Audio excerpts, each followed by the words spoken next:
Introduction asterisk. Norman transcended time to become the king of a medieval nation. Just as he aspired to diligently govern and transform his realm into the strongest nation on the planet, a sudden attack by a monstrous beast and the unexpected extinguishing of the sun disrupted his plans. As the world plunged into darkness, Norman awakened a civilization creation system, granting him the ability to autonomously choose and cultivate various types of civilizations. Just when he was poised to unify the globe and advance technology, his subordinates informed him that they had successfully crafted a portal and invented dark shadow magic.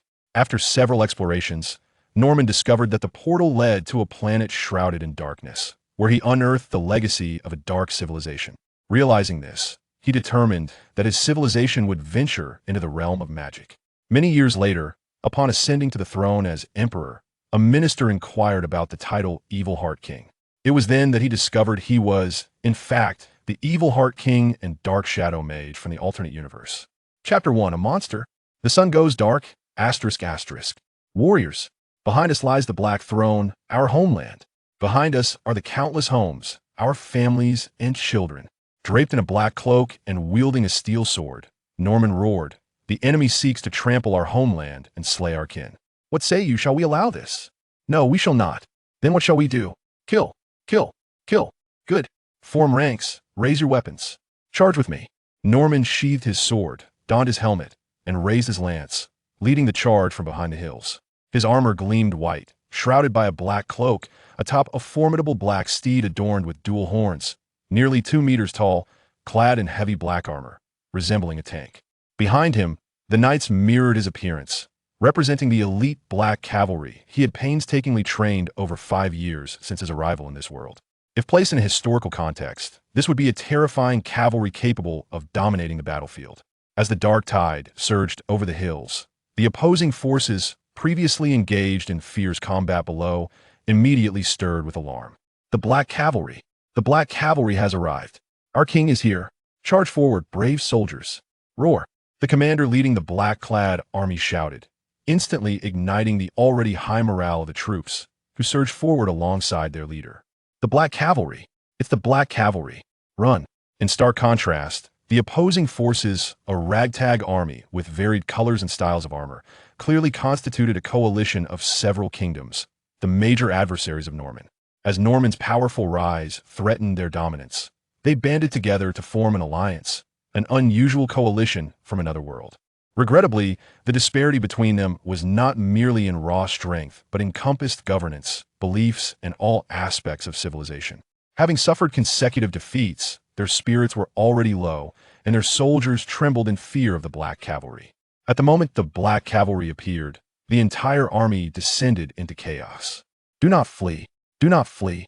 If you run, your families will be enslaved," the opposing commander shouted, but such commands proved futile against the panicking soldiers. The iron hooves of the Black Cavalry thundered forth.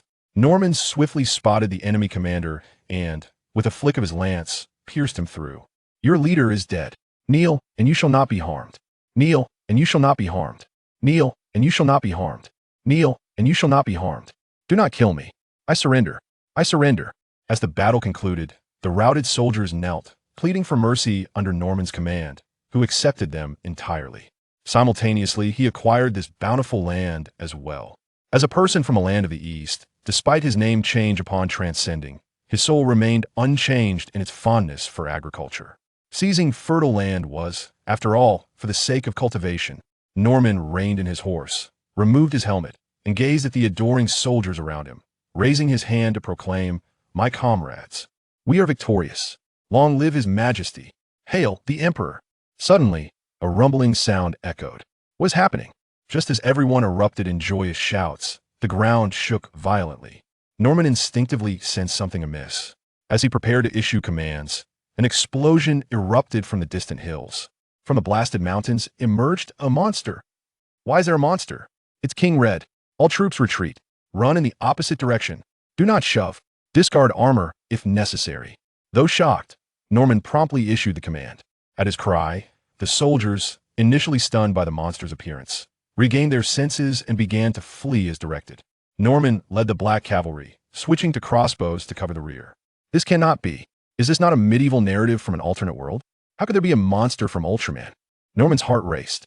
He recognized King Red, a notorious figure from the realm of kaiju. As a casual fan of tokusatsu, familiar with the famed Ultraman and Kamen Rider series, he was well aware of the legendary actor behind King Red.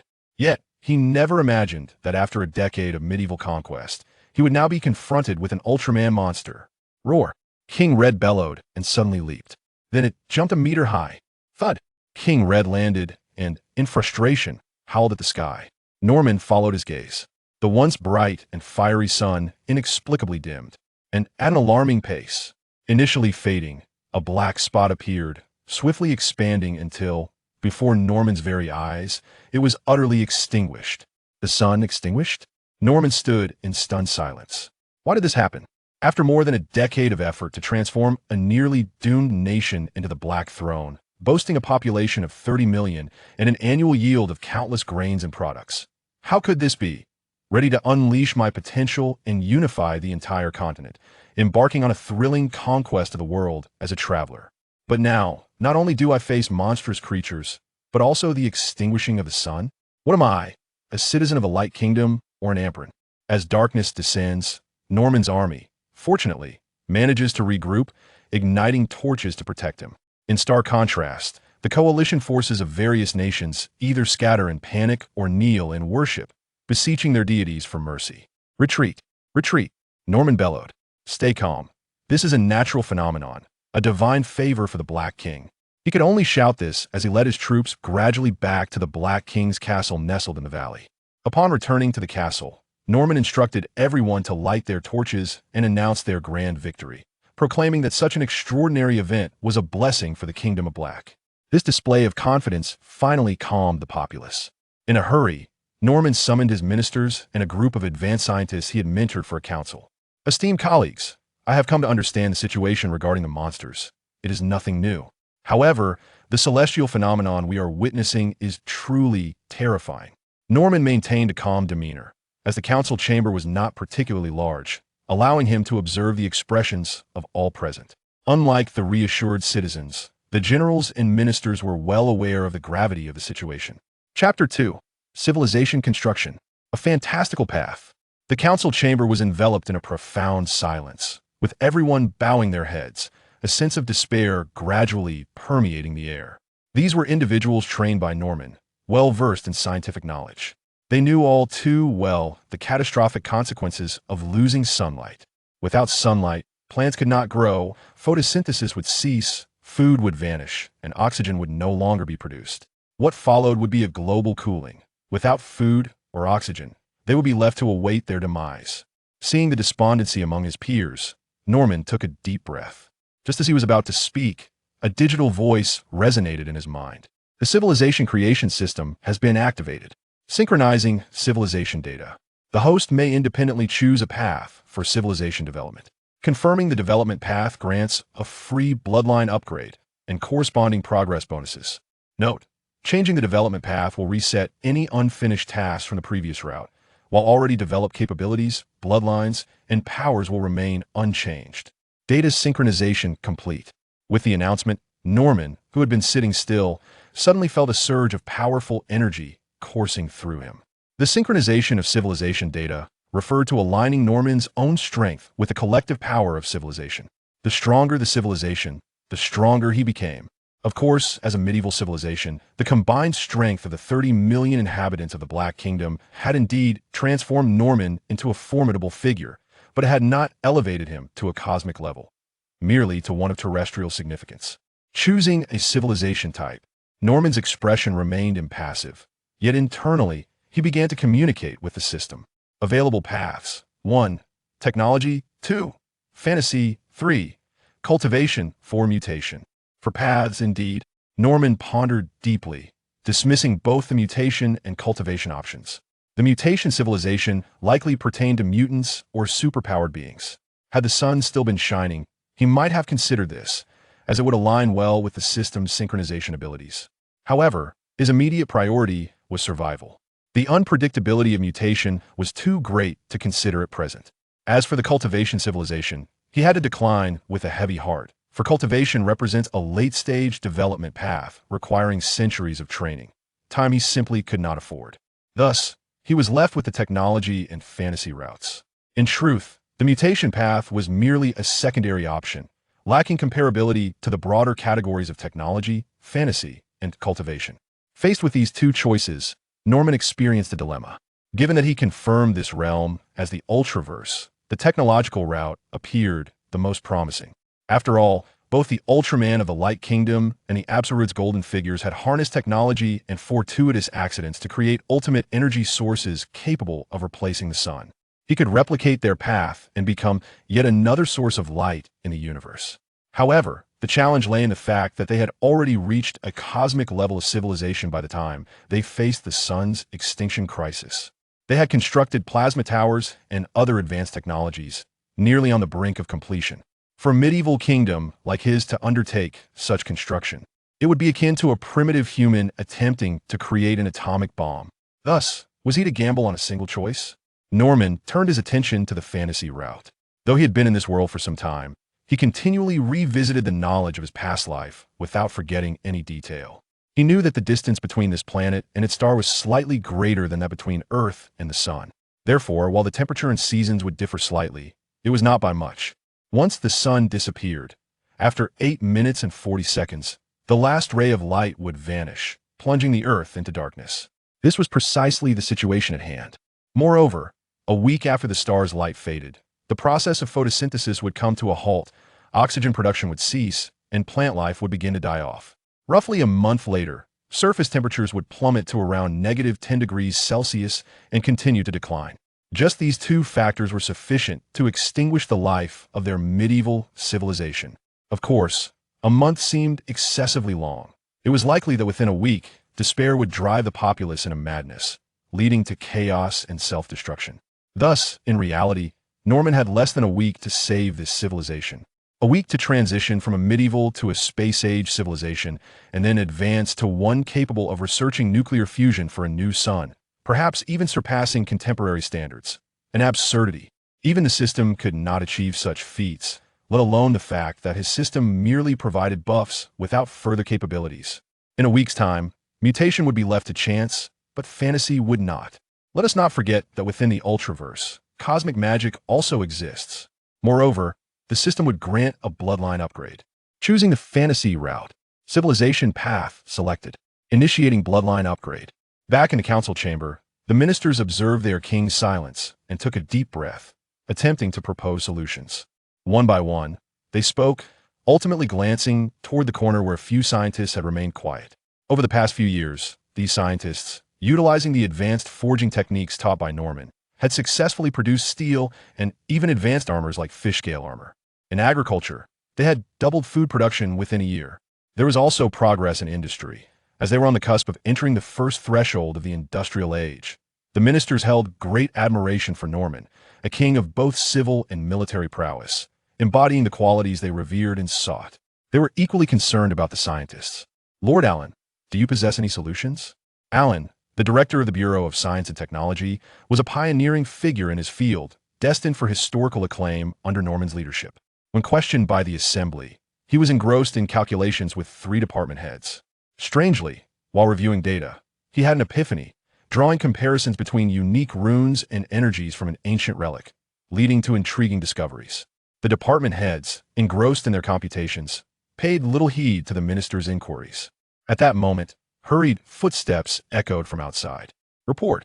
The beast we observed earlier. It is approaching the Black Throne. What? Quickly. Alert the entire city to stand guard. Retreat to the underground shelters and prepare the Red Cannon for defense.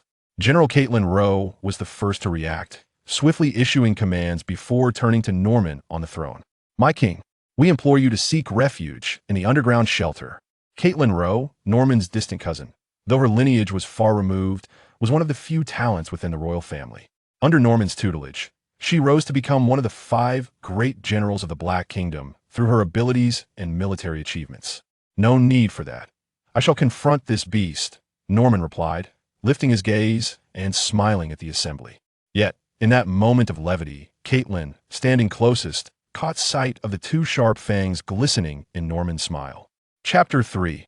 In the absence of sunlight, one must adapt to the night.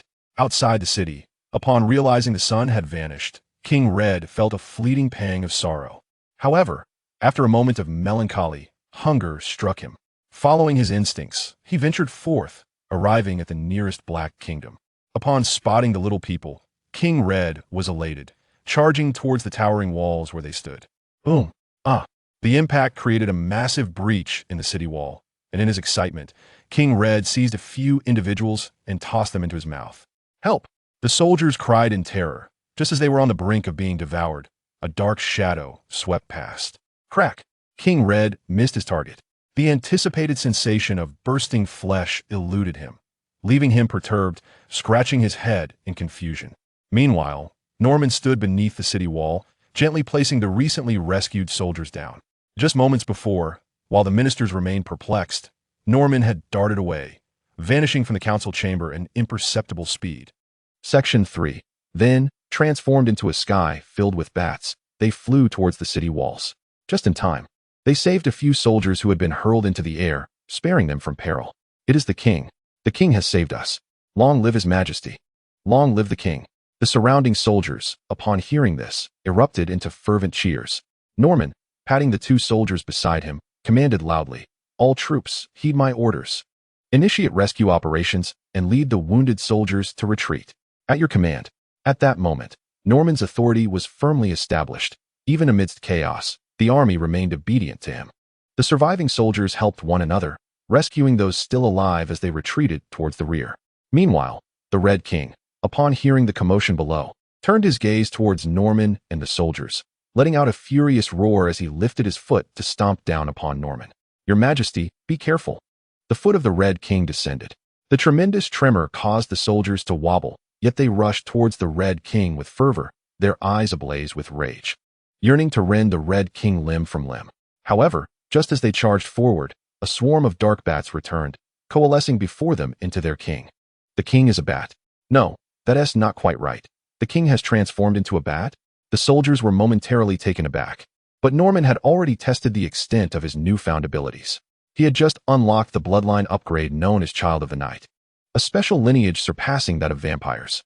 This bestowed upon him the ability to wield blood magic, with strength, speed, and reflexes 100-fold greater than before, and notably, this bloodline required neither oxygen nor sunlight. He could thrive solely by absorbing the planet's energy through a special ritual. Moreover, aside from these enhancements, all the inherent traits of humanity remained intact. With such formidable foundational capabilities, coupled with the strength of a synchronized civilization, vanquishing a Red King was but a trivial task. Norman leapt forth, his fingernails elongating. With a resounding clash, a silver flash darted through the torchlight, and then Norman and the Red King passed each other, landing upon the city wall. The once dominant Red King stood frozen in place, until a gust of wind swept by, causing his head to suddenly detach and his colossal body to topple backward. The Red King was dead. All generals, heed my command. Swiftly rescue the wounded and repair the city walls. Norman, casting aside his cloak, stood silhouetted against the bonfire, his form elongated by the flames, resembling a giant poised between heaven and earth. At your command, the soldiers roared, their minds consumed solely by the image of Norman, the echo of his voice. Their previously profound admiration for their sovereign had now transformed into fervent devotion to Norman. In the rear, upon hearing the thunderous roar, the ministers were startled, hurriedly exiting to witness a swarm of bats descending, which upon landing, transformed into their king. Norman not only returned himself, but he also brought back the head of the Red King along with a piece of its flesh. Allen, investigate whether this monster's meat is consumable. As you command. Dean Allen quickly gathered a few individuals to assist in carrying the substantial piece of flesh towards the laboratory. Meanwhile, others gazed at the monstrous head, towering 3 men high. Unable to suppress their shivers, Norman patted his cousin Caitlin's shoulder and led the way into the council hall. The rest, suddenly realizing, hurriedly followed suit. Once they were seated again, Norman addressed the assembly. Just now, I received a revelation, an evolution of our bloodline, one that will eventually permeate every citizen of our kingdom. You, each and every one of my subjects, shall undergo this evolution. However, this is merely a desperate measure. After years of educational development, you should recognize the significance and beauty of sunlight. Our technology is insufficient to save our civilization and planet. Without sunlight, we must adapt to the darkness. As he spoke, Norman extended his hand, revealing 30 droplets of crimson blood suspended in his palm. This is my ancestral blood, capable of accelerating your bloodline evolution. But the price is eternal subjugation to my control. The choice lies with you. Norman was aware that his words might easily be perceived as coercion, but circumstances left him no alternative. He could hear the monstrous roars echoing across the planet. With the sun's disappearance, the beasts had awakened. They would instinctively seek to prolong their lives, preying first on humans or other monsters. Regardless of the choice, a significant threat loomed over humanity. He needed a formidable force to confront these creatures. Otherwise, he would become a mere firefighter, running from one crisis to another without reversing the tide. Naturally, even if all the ministers present transformed into children of the night, defeating the monsters in the short term would remain impossible. However, growing stronger was all that was required. The larger the base of power, the more formidable he, the sovereign of this civilization, would become. I shall serve without hesitation. Caitlin was the first to respond. Without a moment's doubt, as she accepted a droplet of ancestral blood and swallowed it. The bloodline of the children of the night already coursed through the Black Kingdom, and upon receiving the ancestral blood, it was instantly awakened. While Caitlin's appearance remained unchanged, her skin became fairer and more delicate, and her figure grew more perfect. The transformation did not go unnoticed by the assembly. With a mere squeeze, she effortlessly crushed her sword into a lump. The minister's breaths quickened. Who wouldn't desire such power? We pledge our eternal service to your majesty. The ministers took the ancestral blood, consumed it, and subsequently, each experienced a transformation in stature, their strength rapidly augmenting. As they grew stronger, Norman too felt his own power intensify. Good. Norman nodded with satisfaction, and then we convened to discuss the arrangement of the living quarters. A silence enveloped the council chamber. Aside from Caitlin, who had been the first to awaken her bloodline, the others sat in quietude, attuning themselves to the changes within their bodies. It was only upon hearing Norman's words that they gradually opened their eyes. As they did, the flames that had previously illuminated the chamber flickered dimly for a moment. Their blood-red eyes, sharp fangs, and an even more chilling aura transformed the entire council chamber into a veritable den of shadows. However, this sensation dissipated swiftly, for the initial manifestation of their bloodlines had evoked a terrifying resonance that they could not control. The question of how to accommodate them arose. After a brief contemplation, Chief Minister Edward inquired, "Your Majesty, how long will it take for the populace to awaken their bloodlines?" "Approximately 7 days," the king calculated. "After enduring 7 days of darkness, there will scarcely be any surviving flora, coinciding perfectly with the time of awakening for the entire populace. Thus, I emphasize the necessity of preparing the residential areas in advance. Following this week, the citizens will gradually awaken. However, their initial awakening will only transform them into children of the night, possessing some bloodline heritage, yet lacking the blood magic you have acquired." "Understood, Your Majesty." Knowing the specific timeline clarifies our planning, Edward articulated his proposal. With the knowledge of the impending awakening, it became imperative to categorize the populace, determining who would remain in slumber and who would awaken. Families would be the primary units of consideration, further subdividing into the elderly, children, young adults, women, and pregnant individuals. The elderly could be allowed to enter a deep sleep, enabling a gradual restoration of their vitality to a more youthful state. Children would continue their activities, with designated areas for play and learning, adhering to a normal routine akin to the daylight hours. Young adults would need to alternate between sleep and labor, as there were numerous tasks requiring modification and many undertakings still in need of completion, particularly in educating the children. Women could also be organized into sleeping shifts, as cultural dynamics, coupled with Norman's reforms, allowed women in the Black Kingdom to contribute significantly. While not reaching the productivity levels of modernity, women in positions of authority and labor were not hindered. Pregnant women, on the other hand, were of utmost importance and required meticulous care, much like children, adhering to a regular rhythm of activity. This division would allow the populace to recuperate without impeding necessary development and cultivation. Edward's strategy was commendable, following the awakening of their bloodlines. They could lie in specially crafted caskets, directly absorbing the energy of nature to sustain their lives and facilitate growth. Norman embraced Edward's detailed plan, stating, "Edward, lead the administration in this arrangement, ensuring that the crises we face and our methods of resistance are communicated clearly. To soothe the hearts of the good, we must persevere in this darkness. As you command, I shall not disappoint Your Majesty." Edward rose and bowed, earnestly pledging his commitment. The entire Ministry of Works assembled, prepared to craft the coffin bed as dictated by ancestral memory. "The land surveyor shall accompany me," The location for the coffin bed must be stable, and we must seek a suitable place. Caitlin, until all plans are completed, the army must remain in a state of heightened vigilance, guarding against sudden monstrous assaults. Section 4. As you command. The meeting is adjourned. The others shall also take action. Yes. The members within the council chamber began to mobilize. Norman, accompanied by a cadre of trained geographers, commenced an extensive survey of the terrain within the realm of the Black King. This planet, larger than Earth, is fraught with calamities. Previously, Norman had not encountered any monsters, attributing the disturbances merely to tectonic shifts.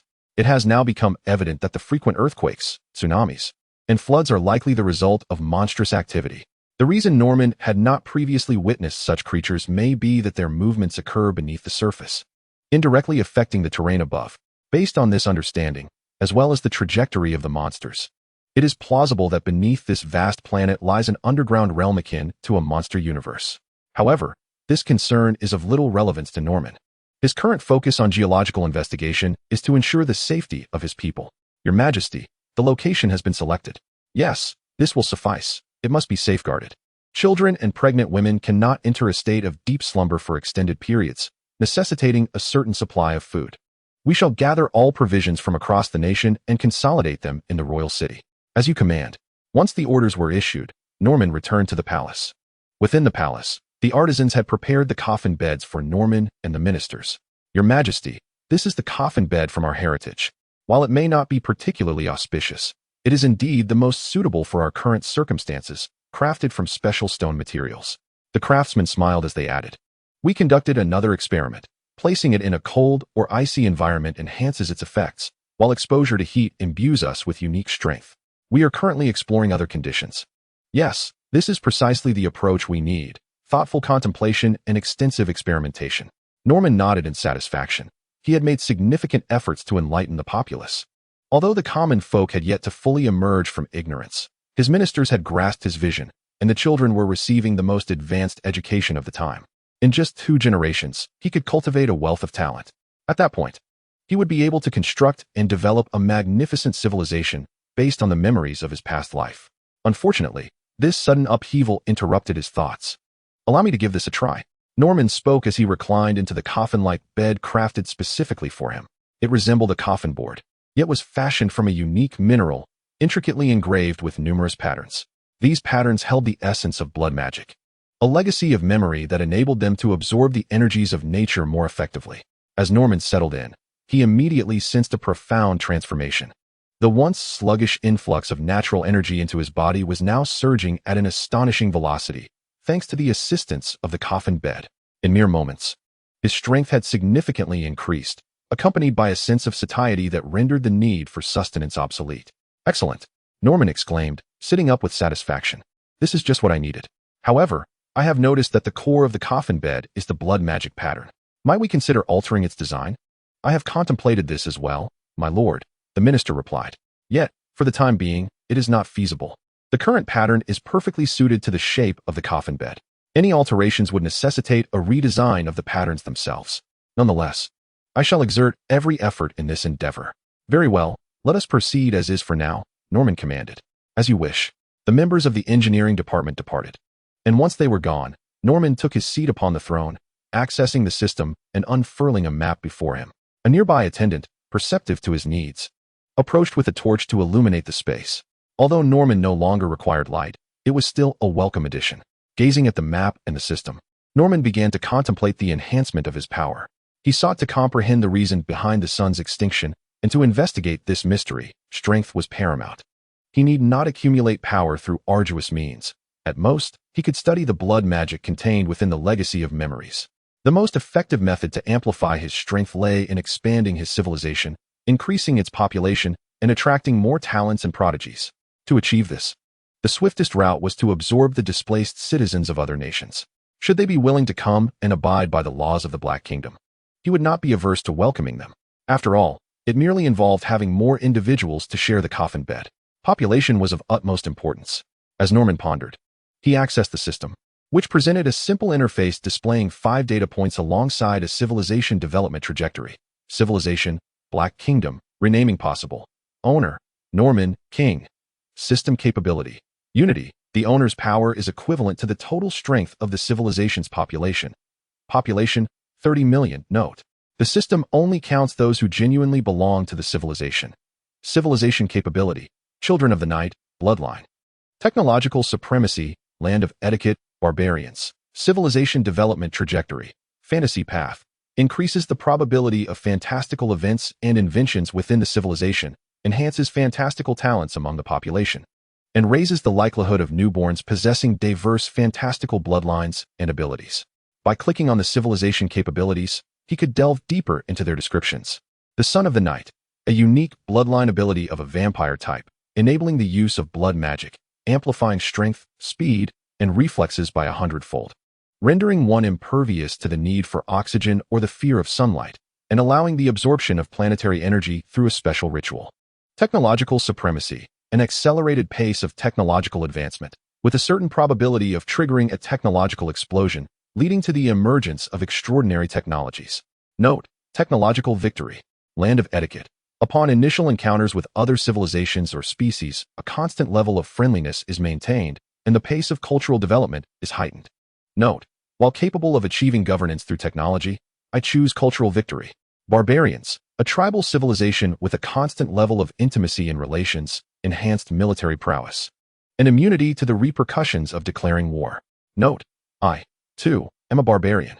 The system's records are indeed precise. The capabilities of these three civilizations are the fruits of Norman's relentless efforts over the past decade. Naturally, he holds an aversion to the title of barbarian, yet there is little he can do, as the southern kingdoms have persistently referred to them as such. Had it not been for the sudden upheaval, Norman would now be leading his army into the palaces of the southern kingdoms. After all, he had decisively triumphed in the previous battle. The core ability of the system, or rather, the one Norman cares about, is the unification of strength. The greater the population, the more formidable his power becomes. Furthermore, the stronger the individuals within the civilization, the more potent his abilities will grow. Imagine if everyone in the civilization possessed the prowess of the Ultra Brothers. His power would surely ascend to rival the enigmatic Four Aces, or even surpass them.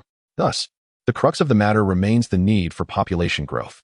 Norman gazed at the map. The governance and social management within the Black Kingdom were well established.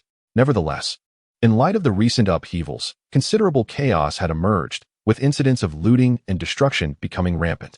The situation in other nations could only be imagined as even more tumultuous, likely descending into utter disarray and conflict. This is precisely why Norman had ordered his troops to remain vigilant, to prevent the displaced populace from storming in. However, considering their current state of despair and fear, if he were to propose a solution now, combining benevolence with firmness, could he not effectively assimilate them all? Your Majesty, just as Norman was deep in thought, Caitlin entered the room. Norman lifted his gaze to her and spoke. The populace within and outside the capital has been organized into groups, and they are awaiting your address in Victory Square. The other 7 major cities are also in a state of urgent consolidation, striving to ensure the safety of the citizens within the main city. Indeed, it is essential to go out and see for myself. Let us proceed. Norman rose and exited the council chamber, making his way to the viewing platform. Your Majesty, it is indeed you. Long live His Majesty. Your divine might is unmatched. As Norman appeared before the assembled populace, the throngs gathered from across the kingdom fell to their knees in a thunderous display of reverence, exalting Norman's achievements. The first to kneel were those within the venue, followed by those outside, and then from the city, the outskirts, and beyond. A seemingly endless expanse lay before him. However, these individuals were merely from a few cities surrounding the capital. With a population of 30 million, the Black Kingdom could already rival the era of cultural prosperity during the early Han Dynasty. One city alone could not encompass it all. Thus, a division of management was essential. Observing the devoted citizens kneeling before him, a flicker of pride ignited within Norman's heart. Over the span of a decade, he had claimed vast territories, bordered by the boundless ocean to the east, reaching the glacial plains to the north, and extending to the snow-capped mountains in the west. Yet, the expansive and fertile lands to the south were occupied by numerous nations, which hindered the Black Kingdom, predominantly composed of less fertile land, from advancing swiftly. Nevertheless, in terms of development, he was not lagging behind. His ultimate strategy, centered on prioritizing humanity, placed Norman at the forefront of the era. The people thrived under his governance, their allegiance and respect for him stemming from genuine admiration. Otherwise, even with a system in place, it would be implausible to acquire such formidable power instantaneously. According to the system's criteria, only those with complete loyalty or those who sincerely identified with this civilization could be bound and empowered by the system. However, regarding development, despite Norman's vigorous efforts to enhance agriculture and animal husbandry, a decade merely allowed for the integration of various tribes and kingdoms, resulting in a modest population of 30 million. On this planet, such figures were relatively low. After all, this was a different world, although it bore the ambience of the medieval era. The crops and flora here were remarkably productive. The nations in the southern plains boasted vast territories, with populations exceeding 50 million. This was one of the reasons Norman aspired to venture south. Why not cultivate in more fertile lands? Though he initially followed the script of rebirth as a northern barbarian, as a descendant of a civilized nation, embracing etiquette came naturally to him. As of now, it was merely the constraints of land and food that limited Norman's progress. In terms of technology and culture, he was far ahead. Had it not been for the sudden extinguishing of the sun and the emergence of monsters, Norman might have achieved a cultural victory. Arise, Norman's voice resonated. The citizens in the front rose first, followed by those behind them. His voice was not loud, yet it reached the ears of every individual. Is that the voice of His Majesty? How curious. We can hear it even from outside the city. Is it merely my imagination? Did you hear it too? Has His Majesty truly received divine revelation? The populace exclaimed in astonishment, kneeling once more before Norman. Upon realizing that their king could directly implant his voice into their minds, their faith in him deepened. The citizens of the Black Kingdom had undergone enlightenment and possessed some common knowledge. However, this astonishing ability struck a profound blow to those who had dispelled superstitions and embraced reason. It either shattered their beliefs or elevated him to the status of their faith. Children of the night, we have truly awakened. The sovereign has not deceived us. Indeed, I have also awakened my memories. Long live the sovereign. As Norman's voice resonated in the ears of the crowd, the 7 days had come to an end. Throughout the entire Black Kingdom, all residents who genuinely acknowledged their identity experienced the awakening of their bloodline, irrevocably bound by the system, becoming subjects recognized by it. I trust you can hear my voice. The generals have already informed you of the revelations. Norman continued, we shall become the children of the night, thriving in the enduring darkness, and from this moment onward, for an uncertain future, our world will be enveloped in darkness, coldness, and silence. Yet, do not surrender hope. Believe that one day, we shall restore the sunlight, allowing our descendants to once again witness the radiance and live beneath the sun. Until that day arrives, we must prepare and strategize for the future, collectively fighting against this protracted night. Do you have faith? Norman's voice echoed in the minds of everyone present. His tone was soft, his words simple, yet upon hearing them, all were stirred with fervor. This matter was not solely Norman's concern. It pertained to all, affecting their lives and the lives of their children and descendants. We are willing to be the sharp edge of your sword, to serve as your steeds, charging into battle, vanquishing your foes, allowing your brilliance to illuminate the land. The soldiers immediately knelt, swearing allegiance to Norman. Concurrently, 3 distinct oaths and praises arose from the populace. You are the wind of the steppes, the master of the herd. The god of wolves, you are the father of heaven, the water and grass we follow. We shall fight for you, offering everything. Your will shall be our guiding star. The eagle of the plateau is your warrior. The yak of Tian Shan is your apostle. You are the child of the mountains, the offspring of the snow. Following the ancient covenant, we shall fight for you, unwavering until death. Ruler of the vast rivers, your will is our direction. Your thoughts are our sustenance. We shall follow you to the ends of the earth, forsaking you not for eternity. Medieval-style ballads began to be sung by those who had come from all directions, the river valleys, the snowy mountains, the grasslands, and the deserts. In their native tongues, they pledged their loyalty to Norman. At the moment of offering their vows, they were not only willing to fight for Norman from the depths of their hearts, but also to battle for this nascent kingdom, this emerging civilization. Norman clenched his fist, revealing a smile. The hearts of the people are united. Darkness shall not confine us. No, why have we not awakened? Indeed, this is discrimination. The great empire of freedom shall not overlook your actions. I am an envoy from the Black Rose Empire. All that you have done will be reported to the empire. Meanwhile, while the citizens of the Black Kingdom experienced their awakening, a group remained untouched by this transformation. Thus, the foreign merchants, envoys, and spies trapped within the borders of the Black Kingdom found themselves ensnared, following the awakening of their bloodlines. The loyalty of the kingdom's denizens to both their realm and to Norman remained unwaveringly steadfast. Furthermore, this awakening endowed them with enhanced physical prowess, albeit to varying degrees, making the identification and apprehension of spies an exceedingly simple task. In no time, all spies were captured and subsequently executed. The envoys and merchants who wished to depart were released, while those who chose to remain faced temporary restrictions. However, upon discovering that the inhabitants of the Black Kingdom required neither sunlight nor sustenance, these individuals, influenced by the grand ideologies of the southern lands and the vast free empire, petitioned the Black Kingdom to share such extraordinary powers. Their fate was, of course, all too predictable. They were transformed into materials for blood magic. Norman paid them no further heed, as the future endeavors of the nation did not necessitate his involvement.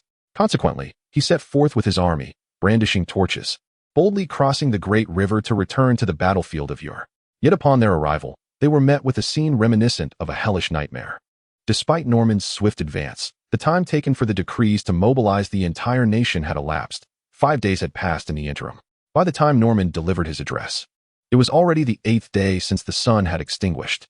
In this span of 8 days, vast swathes of vegetation had succumbed to death, and the availability of edible resources dwindled rapidly. Those familiar with apocalyptic tales and dystopian narratives are aware that in the aftermath of societal collapse, humanity often undergoes a period of ruthless survival. The darker facets of human nature are magnified, leading to rampant violence, pillaging, and chaos. This time frame inversely correlates with the technological advancement of civilization. The higher the level of technology, the longer this chaotic struggle endures, as individuals possess more means to evade persecution. Conversely, a lower technological baseline results in a swifter conclusion to this phase. The reason is evident. The destitute, lacking weaponry and sustenance, stand no chance against organized military forces in their desperation. This reality was even more pronounced here, where the malnourished common folk, deprived of illumination, were nearly blind in the darkness. Upon sighting the blazing torches illuminating the vicinity, they were drawn to the Black Kingdom's army in droves. "Stop!" commanded the general at the forefront of the troops, as soldiers raised their pikes to form a barrier against the approaching throng. Norman, astride his steed, advanced forward.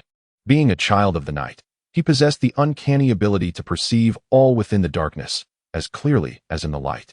He discerned that those who approached were the impoverished inhabitants of nearby towns, each clad in tattered garments, their faces gaunt and haggard. Yet they bore a bloodthirsty intent, their eyes gleaming with a frenzied lust for illumination and a desperate craving for sustenance. Undeterred by the long spears of the Black Knights, they pressed forward, fearless in their pursuit. "Please, grant me a morsel to eat. Light, it is light. Please, give me a sip of water. So cold, so cold. Fire, grant me fire." Observing those who resembled zombies, Norman's expression grew intricate. Humanity had descended into the second stage of collapse, where the mighty and the powerful gathered their armies, wielding weapons, seizing the best lands, and hoarding all the sustenance. They would then establish a new regime, constructing a miniature society founded upon a slave system steeped in fear. The weak became their slaves, their sustenance, their playthings. In truth, being cast out was somewhat fortunate. Yet, not everyone could adapt to a primitive existence far removed from human society. However, there existed a glimmer of survival, albeit in a state of normal chaos. Here, in the absence of sunlight, those expelled were akin to individuals sentenced to death in advance. They would endure cold, hunger, and fear, ever vigilant against others of their kind. Driven by desperation, at this juncture, the world had transformed into a living hell. Those who survived could only plunge into an abyss of darkness, becoming monsters driven by desire, wary and eager to attack all in sight. Perhaps this is why the Dark Emperor's heart brimmed with hatred and despair, harboring such animosity towards the light. The journey from despair to hope, only to plummet deeper into despair, is a chilling thought. Listen, halt your steps. I shall provide you with sustenance and guide you to the borders of the Black Kingdom for refuge. Should anyone dare to assault the forces of the Black Kingdom, they shall be mercilessly executed.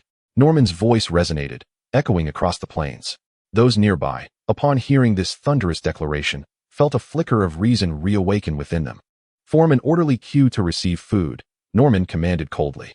The troops parted slightly, allowing the logistics team to begin preparing porridge.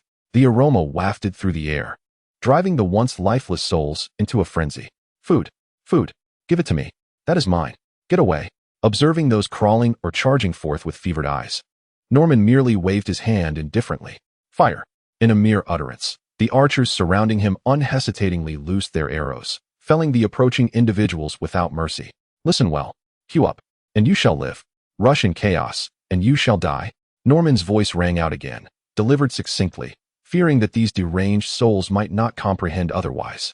Under the threat of death, coupled with Norman's commanding voice and the enticing aroma of food, these frantic individuals began to tremble and align themselves. They yearned for sustenance, yet feared it was a trap. All stood still until a child emerged from the shadows, trembling as they stepped forward into the path cleared by the soldiers. He observed that the soldiers around him remained motionless, and thus gradually summoned the courage to approach, step by step, to the forefront. The soldier who was preparing porridge handed him a full bowl of thin gruel.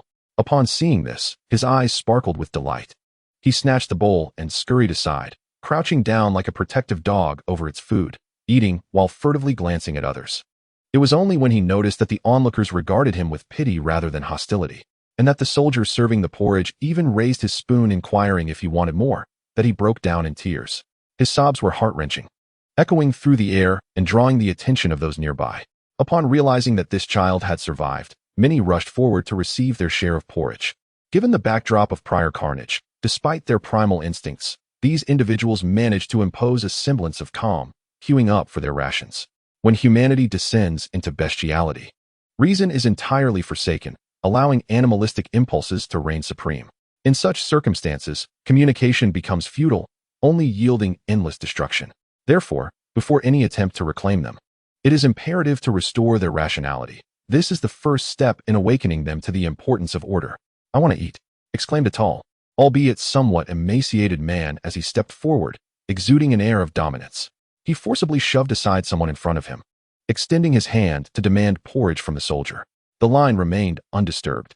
The soldier serving the porridge coldly remarked, and the man, feeling the piercing gaze of the soldier, suddenly faltered, muttering something under his breath as he turned to retreat. Yet, defiance lingered in his eyes, accompanied by a tinge of resentment. Soon, the throng gathered around had all been served their porridge. The reconnaissance units returned, and upon learning of the chaos ahead, Norman chose not to advance immediately, but instead awaited the arrival of his reinforcements. Thus, on the first day, Norman's army established camp, disseminating news of free rice porridge in exchange for labor, which attracted many. By the second day, the crowd had swelled, food remained plentiful, and the initial arrivals worked with vigor, gradually regaining their rationality, laying the foundational outline of a makeshift fortress. However, by the third day, dissenting voices began to emerge. Bang! A man smashed his bowl to the ground and stood up, shouting in anger, "I came here because I heard there was food. Why must I work upon arrival? What is this nonsense?" The man's roar resonated like a clarion call, prompting another to rise and shout. "Exactly. On the first day, we were given rice porridge, which was acceptable for work, but why has it turned to thin gruel on the second day, and today there's even sand in it? And why do you get to eat meat while we are relegated to mere porridge? You wear warm clothing and reside in fine tents, while we are forced to sleep in shanties. And why do you wield weapons? We want them too. Are you simply going to watch us? They do not regard us as human. We must fight for what is rightfully ours. Yes, we are not cattle. We demand to be treated with fairness." A solitary figure rose, stirring emotions within the crowd. Some, upon hearing the words, were reminded of their past tribulations. With reddened eyes, they too stood up. Meanwhile, a larger group sat nearby, their gaze fixated on the bowls in their hands, torn between the chaos and the fervent shouts of the others. Observing the scene, these individuals exchanged glances, and in an instant, one among them was seized, leading to a violent altercation. Cries of despair erupted, followed by fury, rage, and pandemonium. The assembly began to clash, inching closer to where tools lay in wait. Chapter 7. Death is not the end of your redemption. Within the encampment, Norman, who had just reunited with his general, heard the commotion, a fleeting glint of coldness flickering in his eyes. Is it any wonder that this world is rife with troublemakers? Even amidst a medieval atmosphere, instigators abound. Let them perish, spare a couple to interrogate about their organization. Those lurking in the shadows shall be eradicated in this opportunity. Rebellion? Huh, I am no philanthropist. Understood, Caitlin declared, clasping her fists and resting her hand upon the sword at her waist, striding forth with determination. A sanguine, bloodthirsty light glimmered in her eyes. The children of the night are not vampires. Though they possess a divergent lineage, they do not require blood sustenance.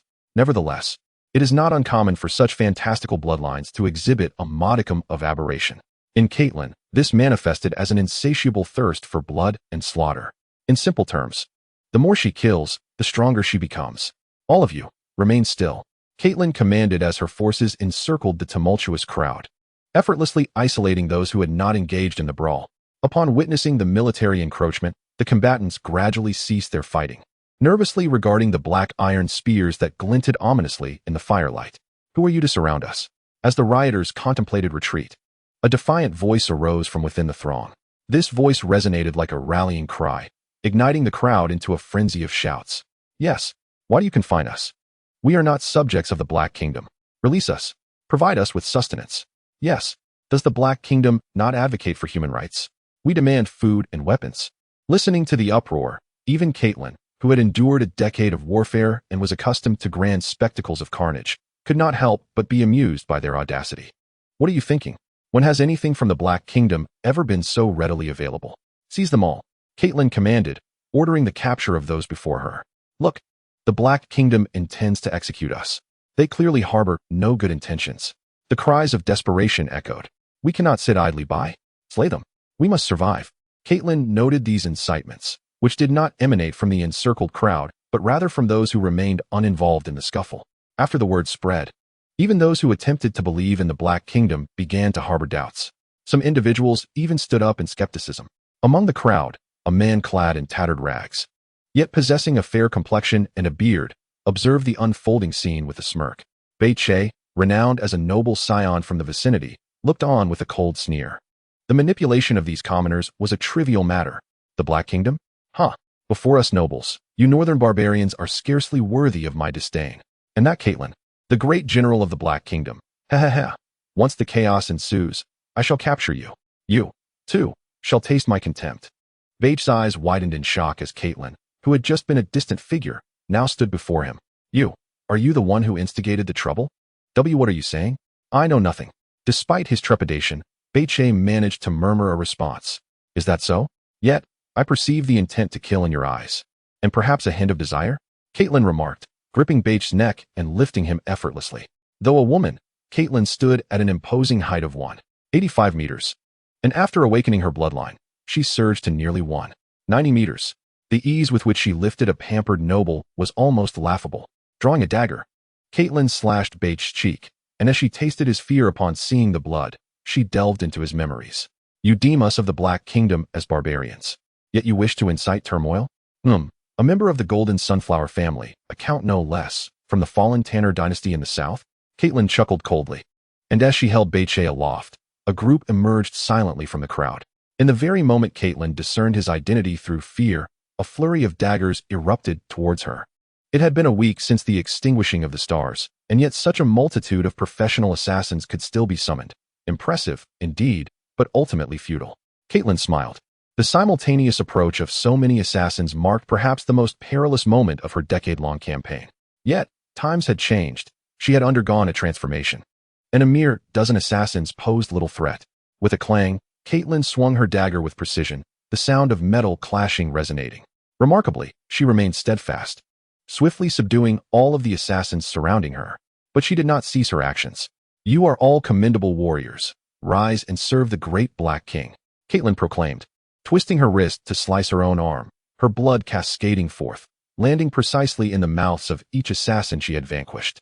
Blood magic, soul confinement, flesh reconstitution.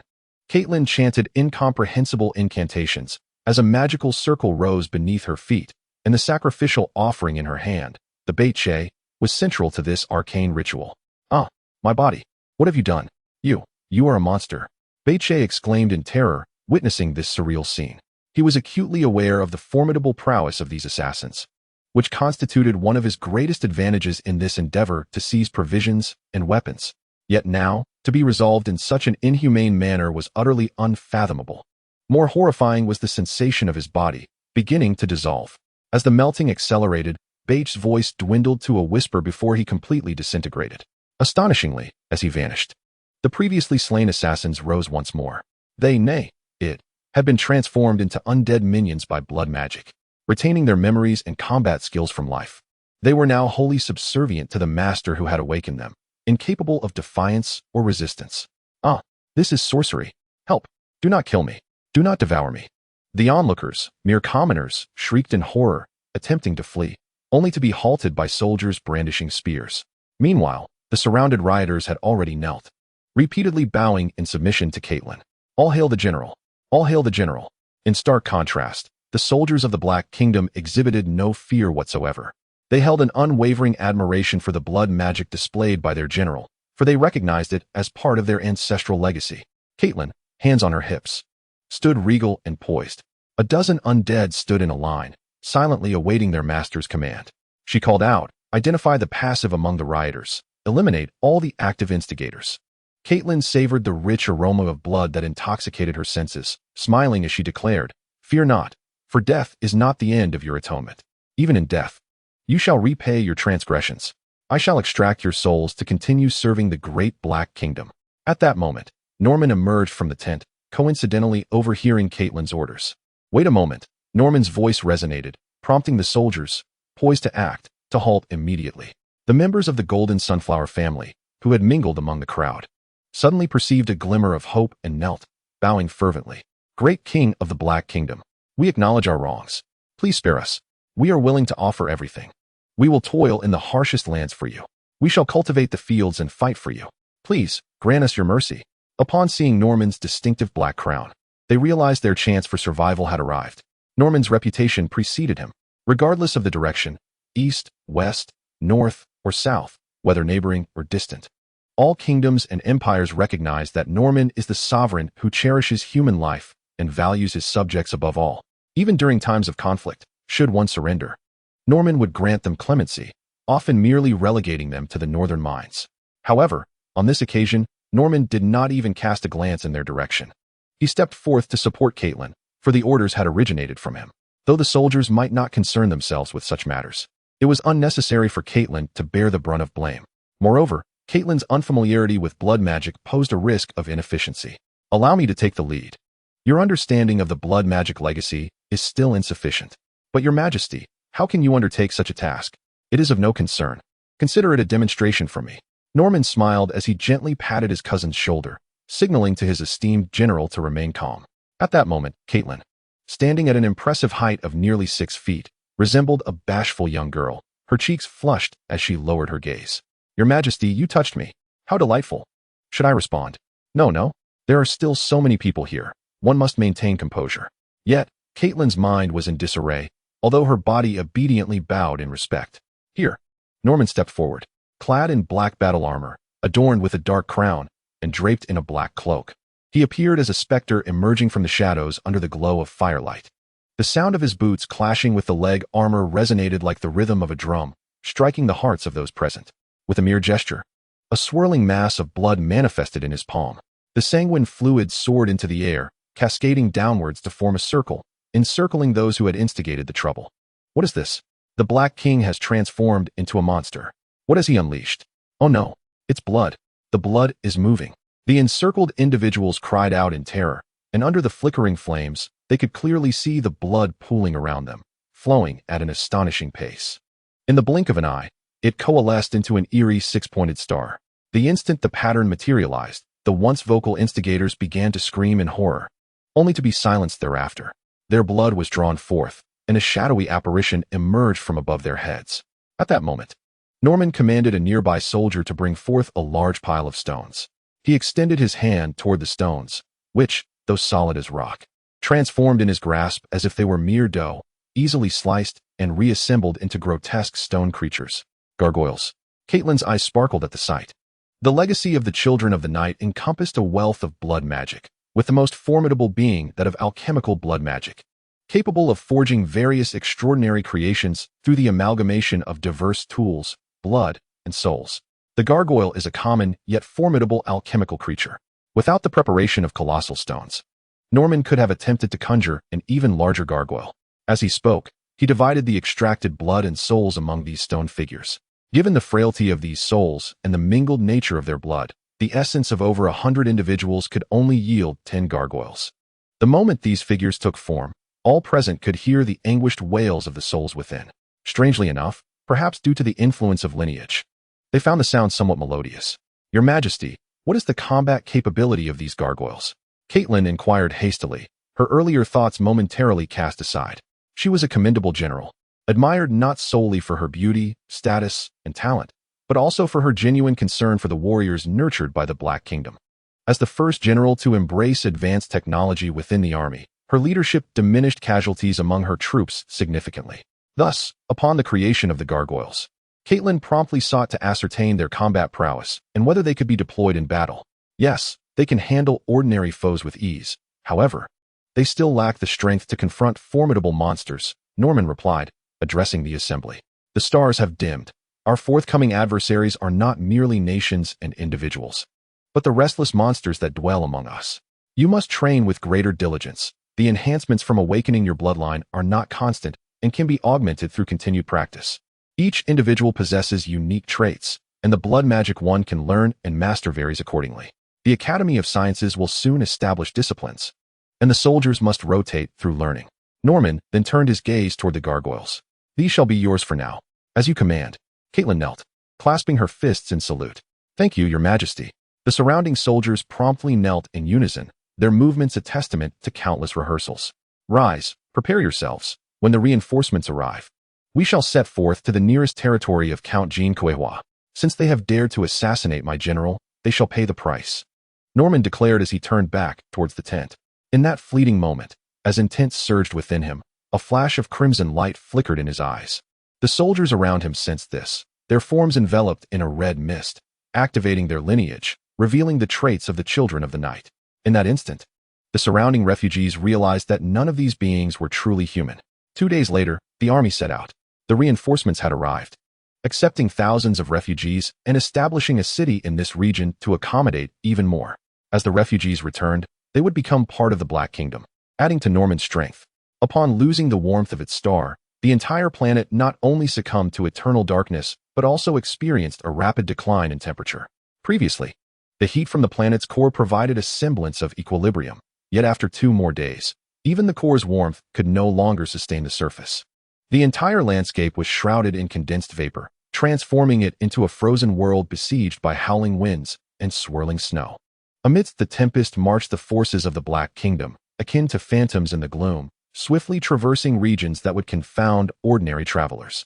Norman reined in his steed, drawing forth his sword and pointing it towards the frozen river and the castle faintly visible across the way. Brave warriors! The enemies who seek to assassinate the Grand General of the Black Kingdom lie just beyond the riverbank. Let us raze this castle to the ground and sound the alarm to the world with their blood. For our sovereign, for the Grand General. The soldiers raised their pikes in fervent response to their sovereign's call. As they rallied, their blood surged with fervor, crimson patterns emerging upon their skin, enveloping even their steeds in this sanguine hue. With a resonant neigh, the steeds, known as horned horses, echoed in unison. They were a unique species of this planet, resembling dark horses but adorned with a single horn atop their heads, reminiscent of the fabled unicorns. Sleek and blackened, they possessed remarkable endurance and capacity for burden, with adult horned horses averaging over 3 meters in height. Adaptable to both plains and mountains, they exhibited formidable impact, effortlessly galloping long distances clad in heavy armor. The incredible carrying capacity of these horned horses rendered them the finest mounts for heavy cavalry. The initial taming of these creatures had demanded considerable effort from Norman. When they first appeared on the battlefield as extraordinary steeds, the once dominant tribes of the plains, who had contested against the Black Kingdom and even besieged its capital, were overwhelmed by a tide of black. Following that battle, the vast expanse of approximately 10 million square kilometers of grassland became the equestrian domain of the Black Kingdom, a sprawling pasture for its steeds. At this very moment, under the resonance of blood magic and the lineage of the Knight's children, these horned horses were further empowered. Their physical forms remained unchanged, yet they sprouted sharp fangs, and their appearance underwent a notable transformation. Most strikingly, their presence became darker, infused with traits akin to blood thralls. Charge! Crush them! Roared Norman, with Caitlin echoing his fervent command. The voice of the progenitor of the night reverberated like thunder, ringing in the ears of every remaining soul in the territory of Count Sunflower. Caitlin's voice followed closely, resonating in the ears of the nobles. Is that the sound of the northern barbarians? But how could they traverse the frozen river into our lands amidst this darkness? I heard a rumor from a distant branch that the armies of the Black Kingdom have begun their advance southward. Surely, it must be false. Pay it no mind. Let the music play on. Count Sunflower laughed heartily, raising the wine glass in his hand, urging the troubadours below to continue their performance. The nobles within the castle, adorned in resplendent garments, feasted on the wine and meat procured from the common folk, indulging in hedonism even in the face of an apocalyptic calamity. Of course, one could hardly expect them to act otherwise. After all, this was a feudal era, and aside from a few empires further south, these fiefdoms were populated by noble lords, remnants of a bygone age, utterly ineffectual. Suddenly, a series of urgent knocks echoed through the hall, just as Count Sunflower was preparing to resume the music and dance. The great doors swung open, allowing the frigid wind and snow to infiltrate the castle. The flickering flames within shuddered, and Count Sunflower, wrapped in a thick quilt, instinctively shivered. However, upon seeing the visitors, his expression darkened. "Are you trying to freeze me to death? Did I not instruct you to keep the doors closed unless absolutely necessary? How is that wretched son of mine raising you?" Count Sunflower bellowed in anger. The soldiers before him were the subordinates of his eldest son, the last defenders of the castle. In response to the Count's scorn, one soldier stepped forward, weakly kneeling and trembling as he spoke in a quavering voice. "My lord, the Viscount has perished. The iron cavalry of the Black Kingdom has breached our walls and invaded the city." The Viscount fought valiantly, but was, crash. The wine glass slipped from Count Sunflower's grasp, shattering on the floor with a sharp sound. What did you say? My son is dead."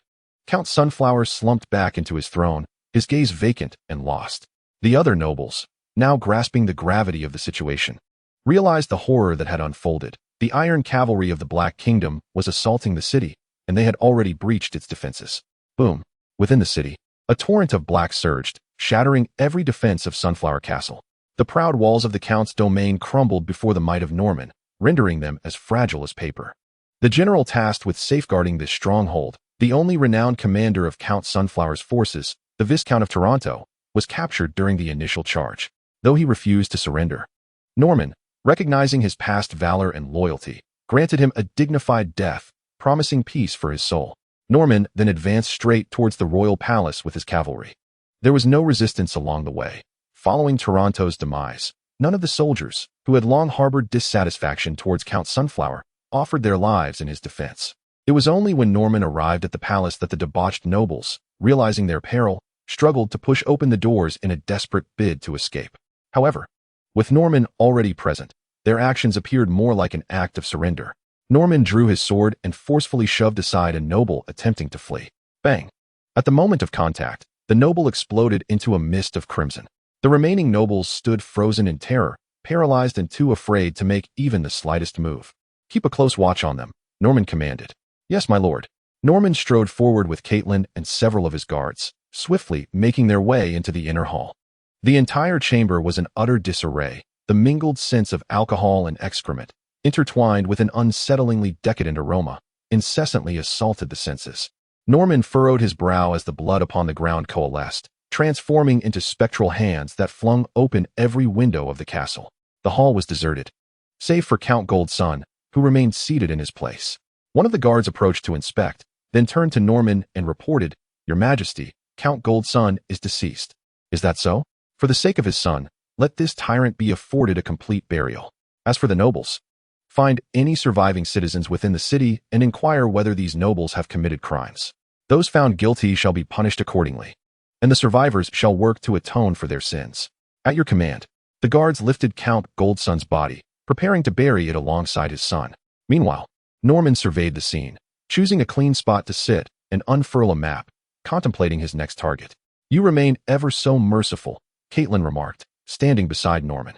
"If it were me, I would have them all exterminated without a moment's hesitation. There has been enough killing. What is paramount now is the population. We require more people." Norman replied, beckoning Caitlin closer as they conferred about their subsequent military direction. This planet was vast, and according to Norman's estimations, even if they embarked on relentless campaigns from this moment forth, it would take nearly 20 years to traverse the globe. Such a span of time felt exceedingly extensive. Suddenly, a thunderous roar echoed through the air. "What is happening?" Norman inquired, lifting his gaze toward the outside. "Your Majesty, it is dire news. Monsters have appeared." "How many?" "3. Gather the entire army." Upon hearing this, Norman's expression shifted dramatically as he transformed into a bat, soaring into the sky and landing atop the castle. At that moment, he beheld the scene. Not far beyond the castle, The riverbank and grassland were riddled with countless fissures. Two colossal beasts loomed at the castle's edge, bellowing menacingly at the soldiers within. They surged toward the city, and in an instant, the city walls crumbled. These two creatures, reminiscent of tyrannosaurs, began their advance into the heart of the city, crushing vast swathes of houses and devouring fleeing residents. Meanwhile, in the river, an even larger beast erupted forth, launching ice spikes into the sky. The impact of these spikes upon the castle was akin to that of a bomb. In mere moments, the capital, which had been governed by Count Goldson's lineage for 4 generations, was decimated beyond recognition. And this was merely the tip of the iceberg regarding the monster's destructive capabilities. Upon witnessing the beasts, Norman's immediate impression was that these 3 creatures surpassed even the formidable Red King he had encountered before. The monsters that ravaged the city walls appeared as 2 towering tyrannosaurs, their massive forelimbs adorned with scales, resembling a grotesque variant of Godzilla. Beneath the frozen expanse of the great river lurked an even larger beast, the entirety of which Norman could not discern. However, he caught sight of its enormous head, reminiscent of a dragon. "Help! No! Mother! My child, save him!" The augmented acuity of his hearing became a nuisance, as he was inundated with the wails of despair from below. The cries of innocent souls tugged at his heart. Yet the primal power coursing through his veins ignited a thrill upon hearing their screams and sensing the scent of blood. Nevertheless, he remained indifferent.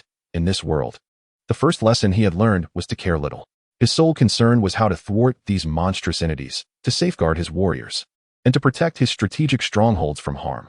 As for those who had yet to join his ranks, well, perhaps a modicum of assistance would suffice. It mattered little to him. As Norman pondered, dark crimson patterns surged across his skin.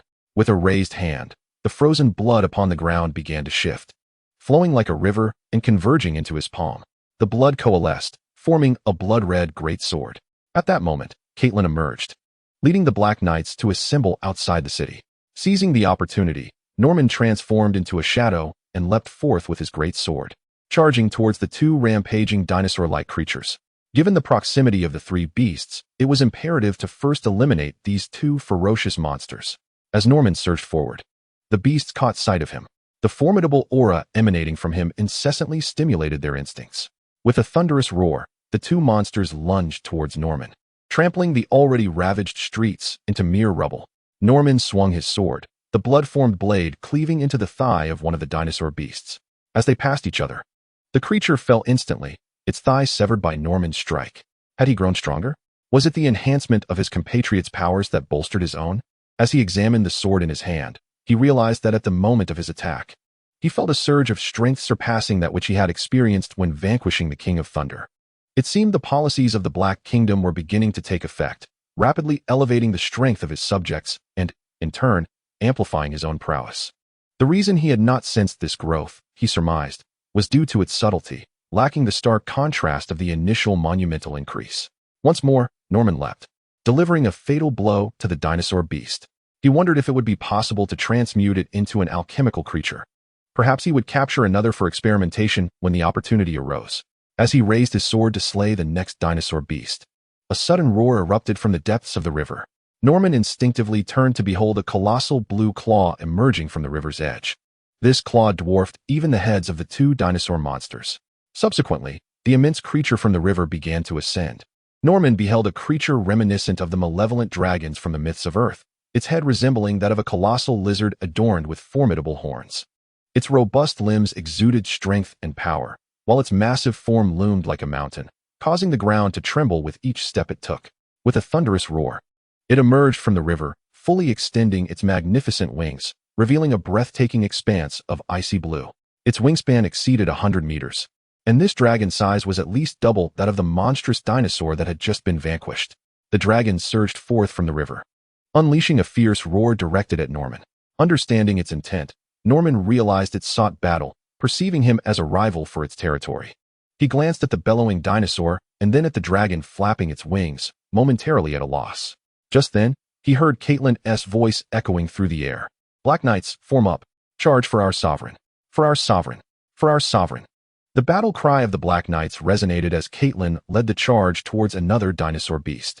Inspired by Caitlin's decisive action, Norman cast aside his hesitation and sprinted towards the dragon with sword in hand. The dragon roared in fury, diving towards him. Unfazed, Norman unleashed his formidable power, colliding with the dragon head-on. Simultaneously, Caitlin and the Black Knights engaged the dinosaur. With a swift thrust, Caitlin propelled her lance into the thigh of the dinosaur, the weapon embedding itself deeply.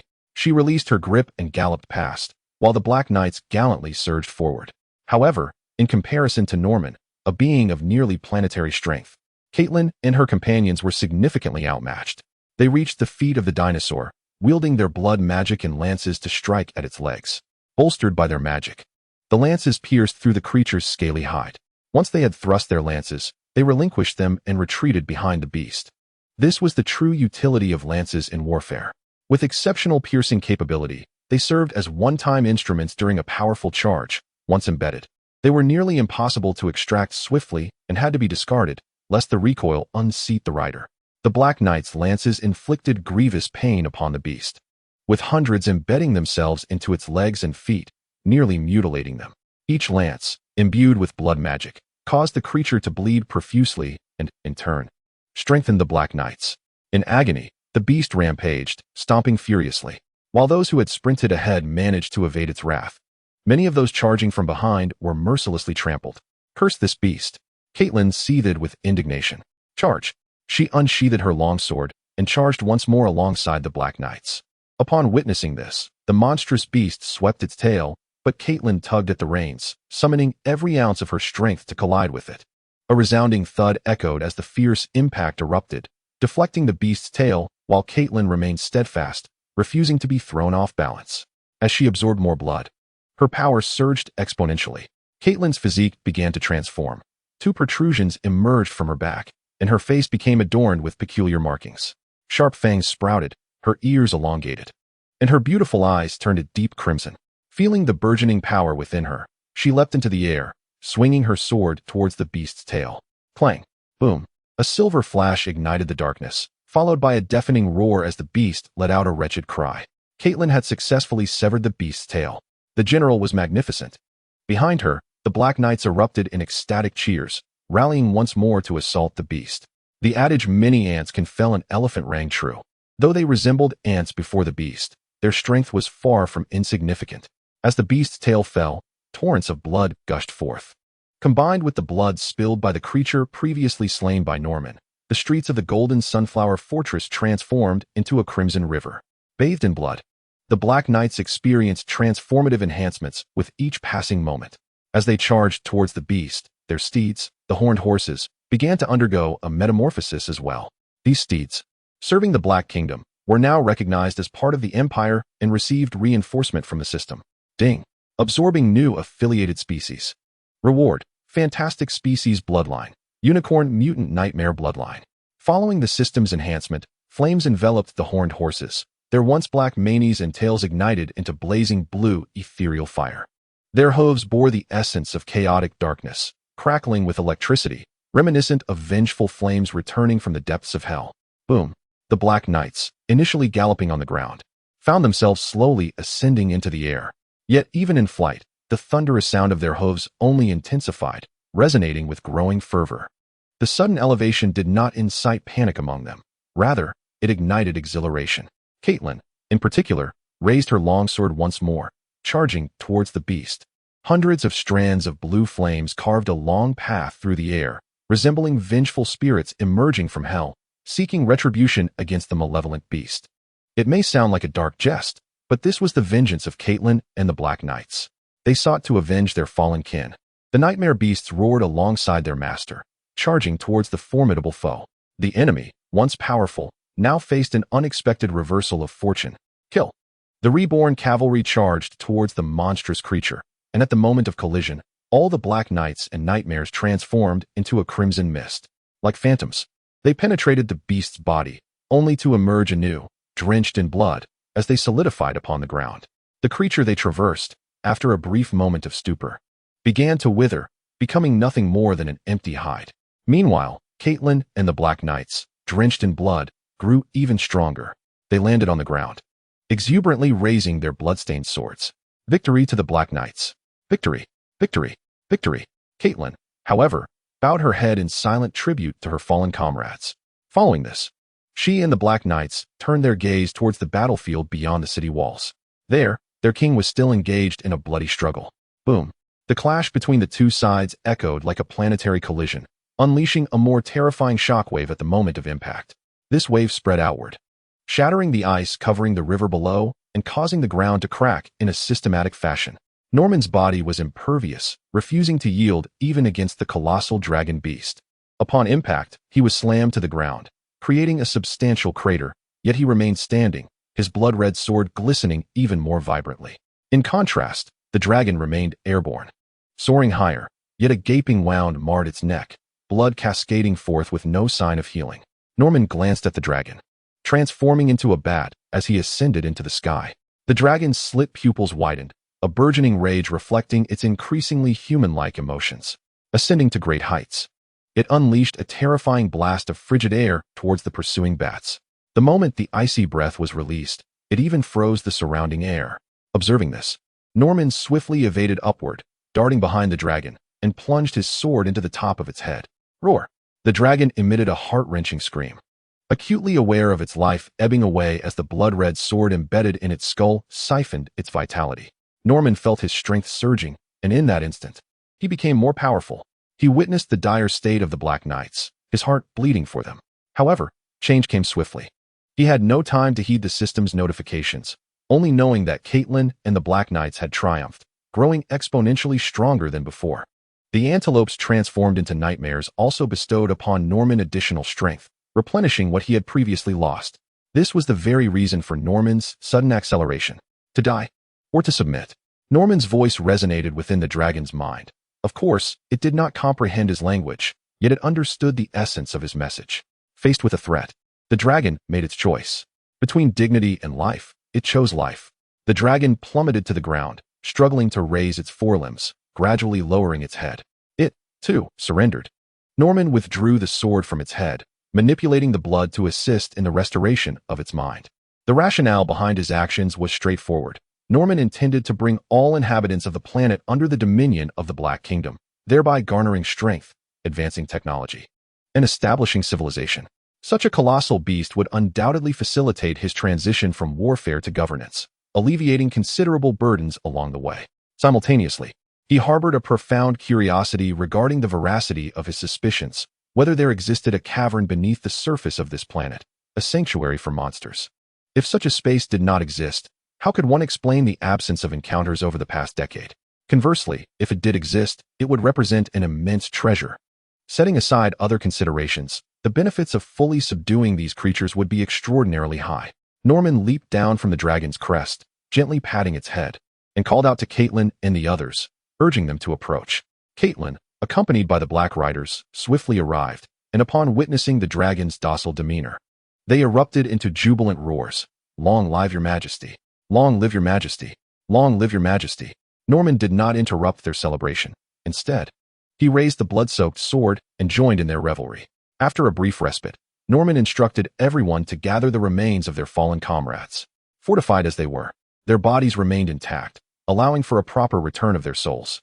The next step involved unifying the globe, consolidating the entire populace into their civilization, and subsequently embarking on the advancement of technology, delving into blood magic, and devising means to escape their planet to explore the cosmos and uncover the mysteries of stellar extinction. As Norman contemplated these matters, he turned his attention to the nightmares and the system's prompts.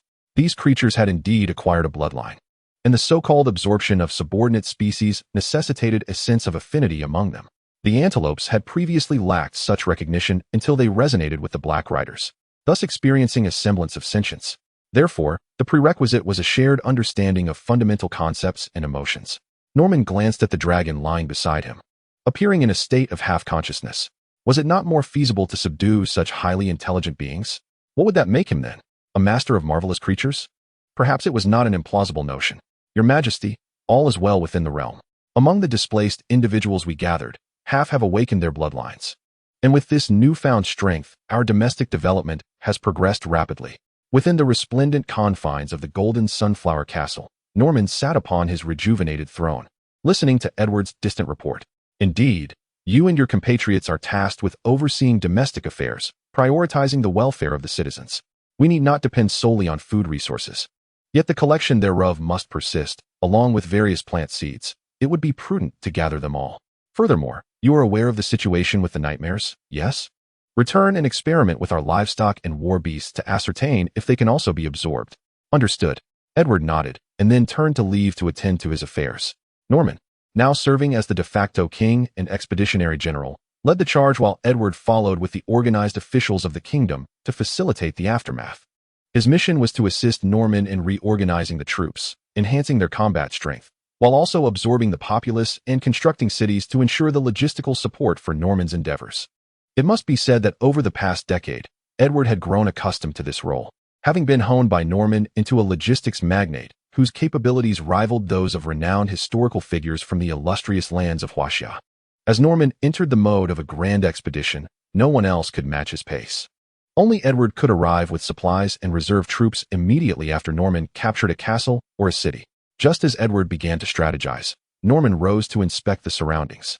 The monster's flesh, after being meticulously analyzed, was portioned. Some was distributed to comfort the surviving citizens, while the remainder was preserved.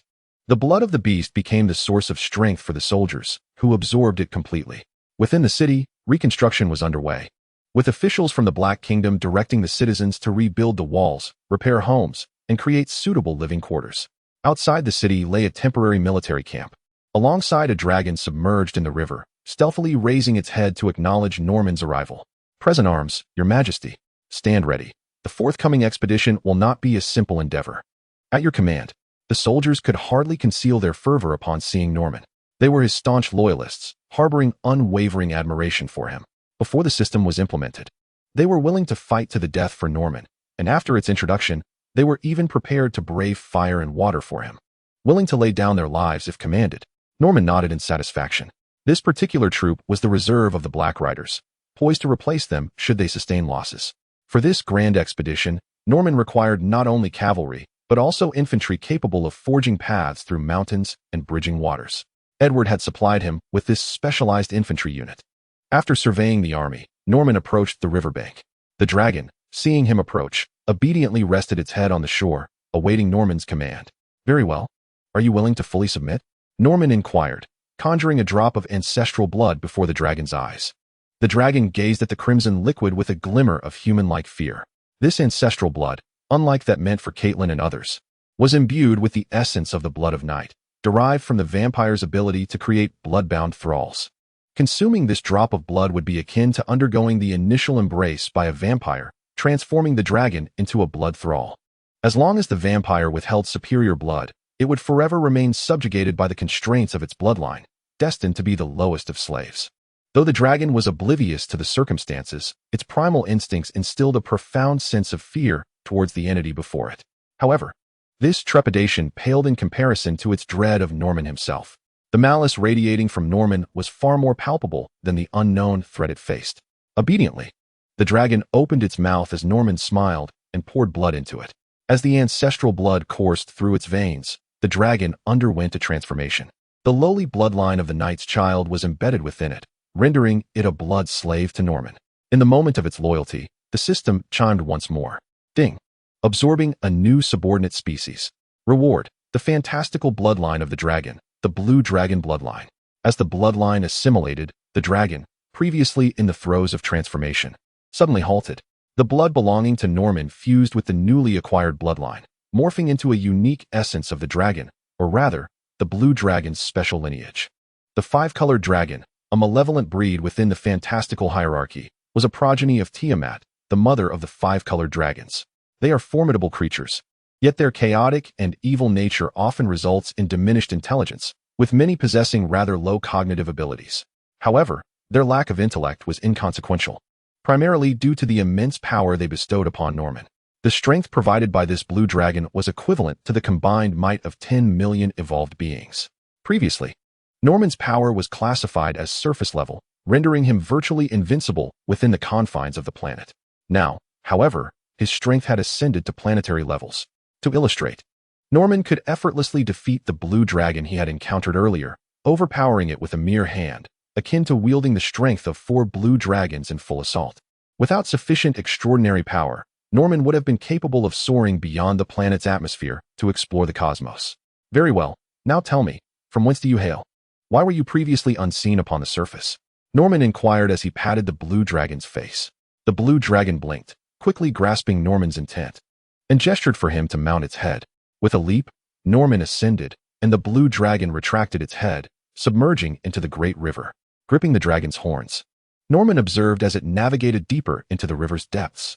Eventually, they arrived at the riverbed, where Norman beheld a shimmering blue veil. The blue dragon led him through this curtain, and in an instant, it was as if they had entered a realm akin to the core of the earth within a Godzilla-like universe. The environment inverted, and they erupted from the seabed, landing above a vast expanse of space. With a swoosh, the blue dragon unfurled its wings and glided through the sky, emitting a triumphant roar that echoed its return. Norman's suspicions were confirmed. There indeed existed a cavern beneath the surface, where the monsters of this planet originally resided. This blue dragon was one of the sovereigns of the inner void. As the blue dragon roared, other creatures that had been soaring in the sky descended, concealing themselves among the branches, while the terrestrial beasts lowered their heads in submission, acknowledging their fealty. Not too shabby. It seems you possess some utility. Gather them together and let them consume this. Nono conjured a multitude of ancestral blood, controlling it to hover beside the blue dragon's head. The blue dragon complied, roaring to summon all the monsters in the vicinity, then bellowed, signaling them to partake of the ancestral blood. As each creature ingested the blood, notifications from the system began to emerge. Soon, 3 notifications appeared. Ding. Absorbing new affiliated species. Reward. Fantasy species bloodline. Hellhound Cerberus. Ding. Absorbing new affiliated species. Reward. Fantasy species bloodline. Infernal Hydra. Ding. Absorbing new affiliated species. Reward. Fantasy species bloodline. Beastkin Griffin. The 3 notifications heralded that this multitude of monsters could ultimately acquire only these 3 recognized bloodlines from the system. This was hardly surprising, even among monsters. As long as there was no interference from extraterrestrial beings, their varieties would diversify under natural evolution, yet their genetic differences would remain minimal.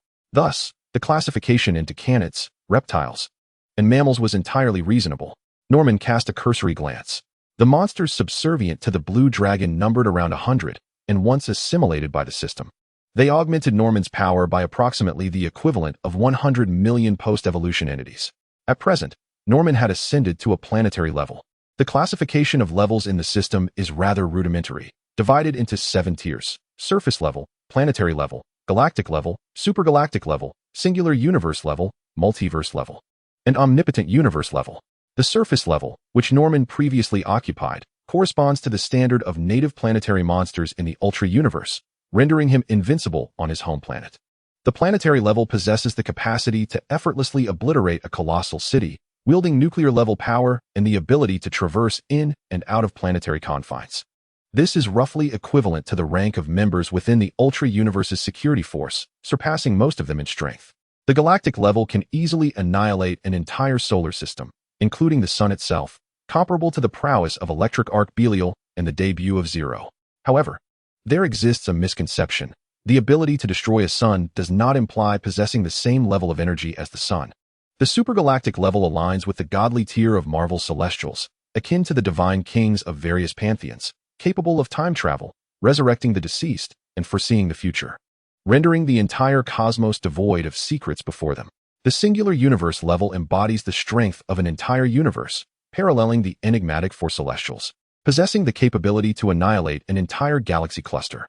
The multiverse level transcends a single universe's power, able to effortlessly instigate universe-level calamities, completely obliterating an entire universe.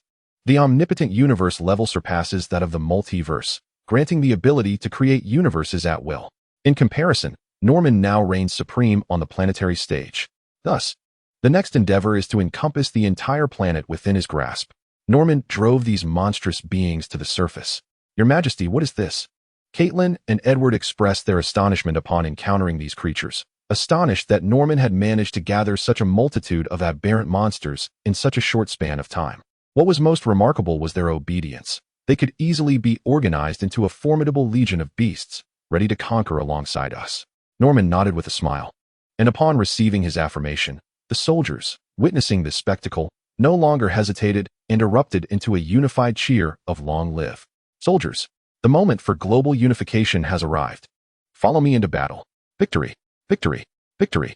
The forces of the Black Kingdom advanced, and for the ensuing years, Wherever Norman went, all promptly surrendered. Combat occurred only once in the first month after their departure, and thereafter, it ceased entirely.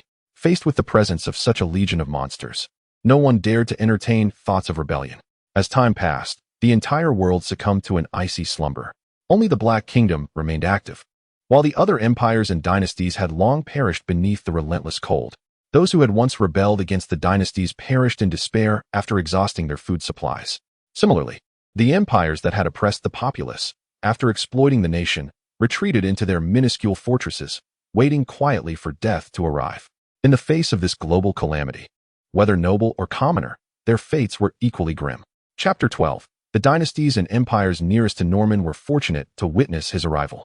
Upon learning of the circumstances in the Black Kingdom, they eagerly wished to transform into its denizens. However, those farther away did not survive long enough to see Norman. They succumbed to the howling winds and biting cold. The planet was simply too vast. Even a blue dragon would take a month or two to reach its destination. At last, the survivors had gathered here. Norman sighed. Based on his observations from traversing the globe, he estimated that the population of the entire planet should be in the trillions. A trillion souls. If he could truly save them all, even those who had not awakened could potentially elevate Norman to a planetary scale. With further evolution, ascending to a galactic scale was not beyond the realm of possibility. Alas, the blue dragon had returned. With a roar, the blue dragon ascended into the sky, soaring towards the capital of the Black Kingdom, the Black Throne. Upon Norman's return to the capital, he beheld a somewhat tranquil city of ice and snow. Of course, there was no cause for alarm. This tranquility was simply due to the majority of the populace being in a deep slumber.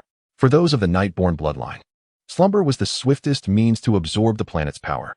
After experiencing the joy of increased strength, most soldiers, and even common folk, became entranced by this exhilarating sensation of enhancement. Norman was quite pleased, and thus made no adjustments. After all, what could one do to prevent them from slumbering? At this stage, the entire planet could only lie back and await the enhancement of their strength. Your Majesty, upon landing, Norman was welcomed by Edward, Caitlin, and others. It is indeed gratifying that our citizens are faring well. The next step is to delve into blood magic and technology, striving to escape our planet and uncover the mysteries of the stars.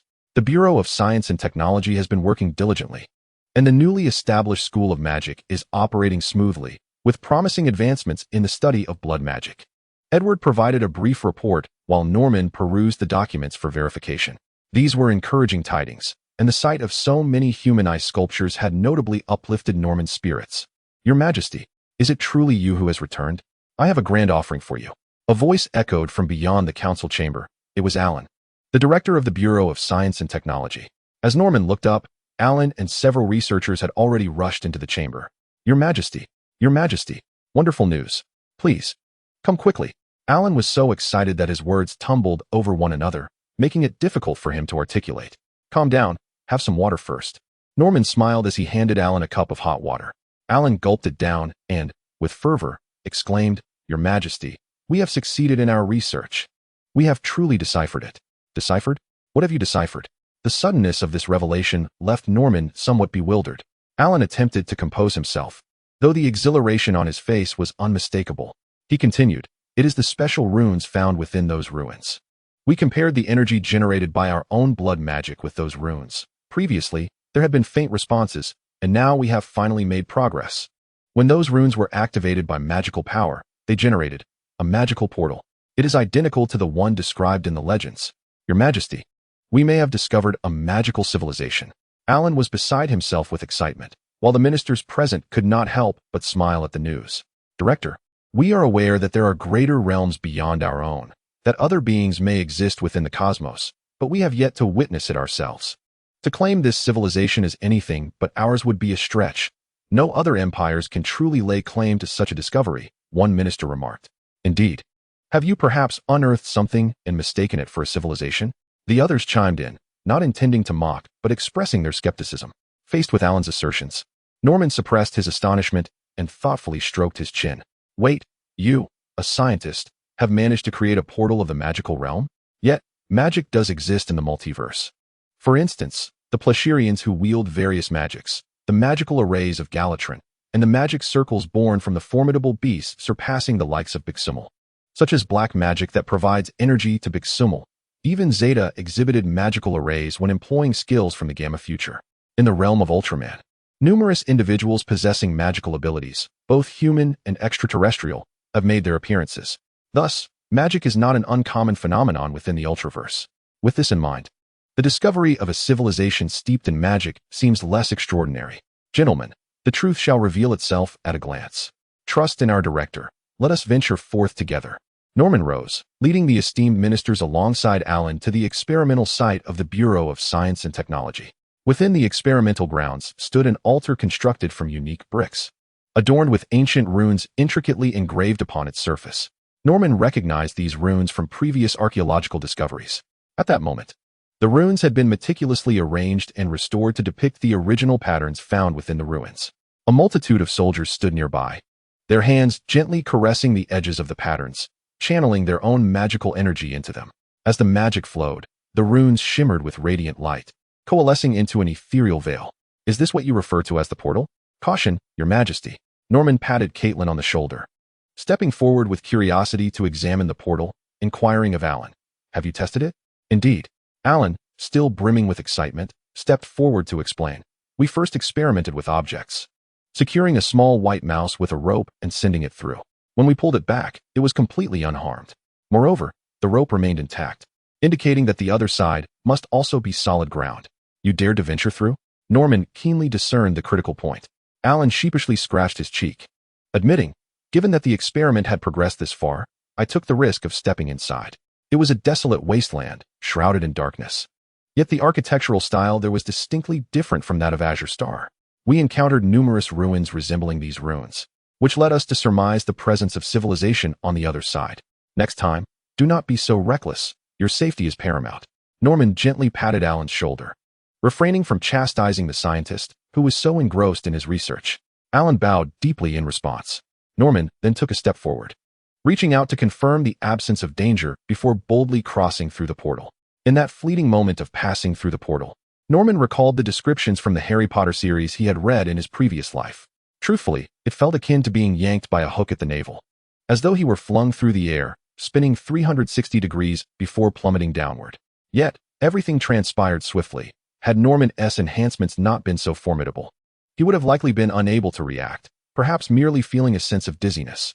Once acclimated, he beheld a world enveloped in darkness, uncertain if it was due to the peculiar location or the atmospheric conditions surrounding the planet. He looked up and found that even the stars were scarcely visible. Raising his hand, he concentrated, and in an instant, a sphere of magical energy coalesced within his grasp. The speed at which he gathered power on the Azure Star was nearly 100 times slower.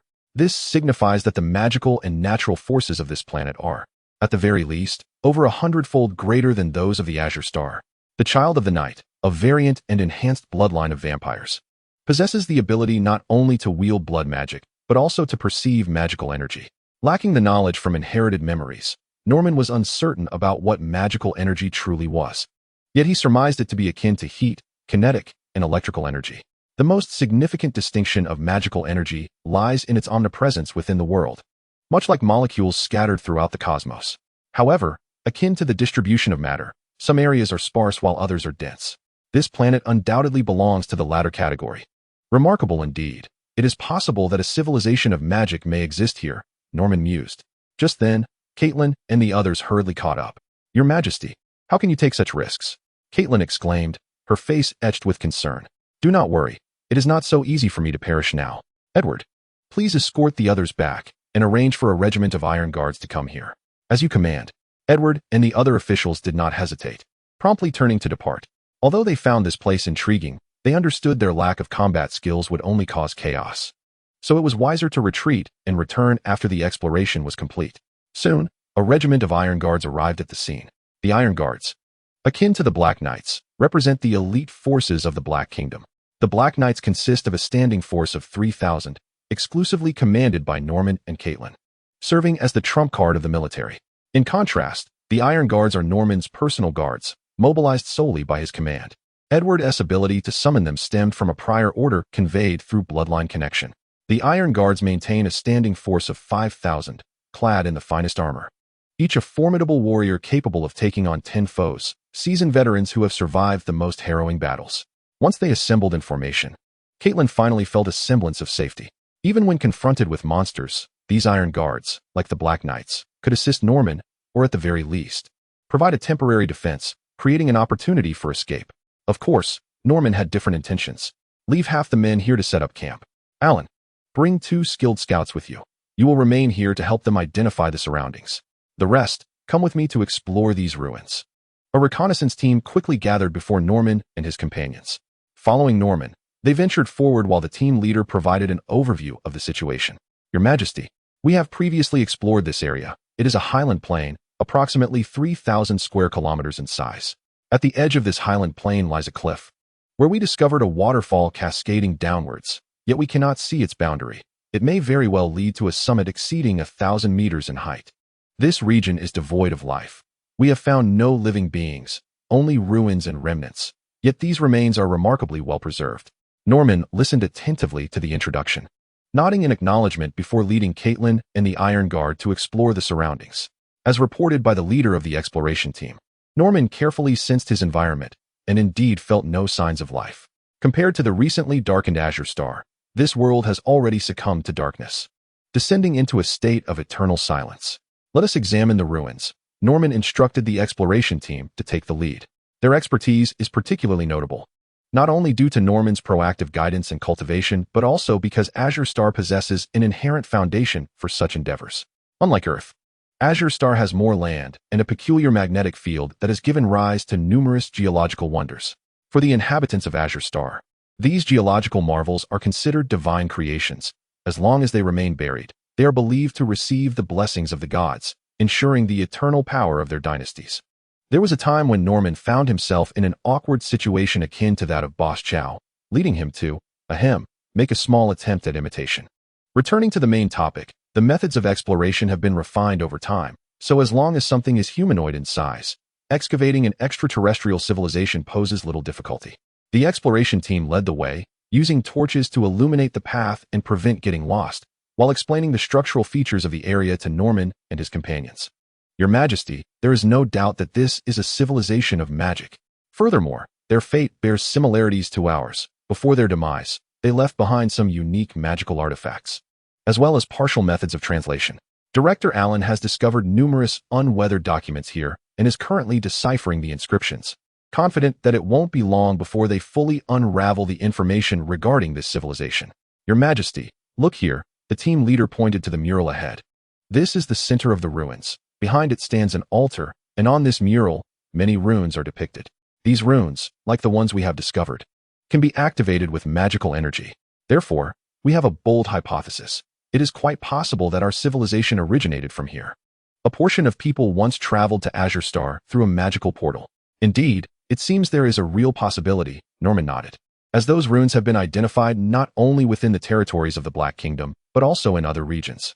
Thus, this hypothesis holds considerable weight, though further confirmation is necessary. If these documents and runes can be aligned with the script of Azure Star, then the origins of its civilization may indeed trace back to this very place. However, if that were the case, would it not be a rather hellish joke? Norman stepped forward, gently caressing the runes etched into the wall. The runes here are imbued with a faint magical essence, and despite the passage of time, this trace of magic continues to safeguard these symbols and stone carvings. It is precisely due to this magic that they have not succumbed entirely to the annals of history. Circumventing this expanse of murals, one arrives at the altar described by the leader. It appears to be a simple three-tiered earthen platform, yet it is adorned with runes and intricate patterns reminiscent of blood magic. The legacy of the Children of the Night is somewhat disorganized, encompassing only the methods of blood magic without a deeper theoretical framework. Norman's heritage, however, remains relatively intact, encompassing the entirety of blood magic, magical arrays, and blood alchemy possessed by the Children of the Night, yet it still lacks a systematic approach to learning, often resembling a haphazard collection of knowledge.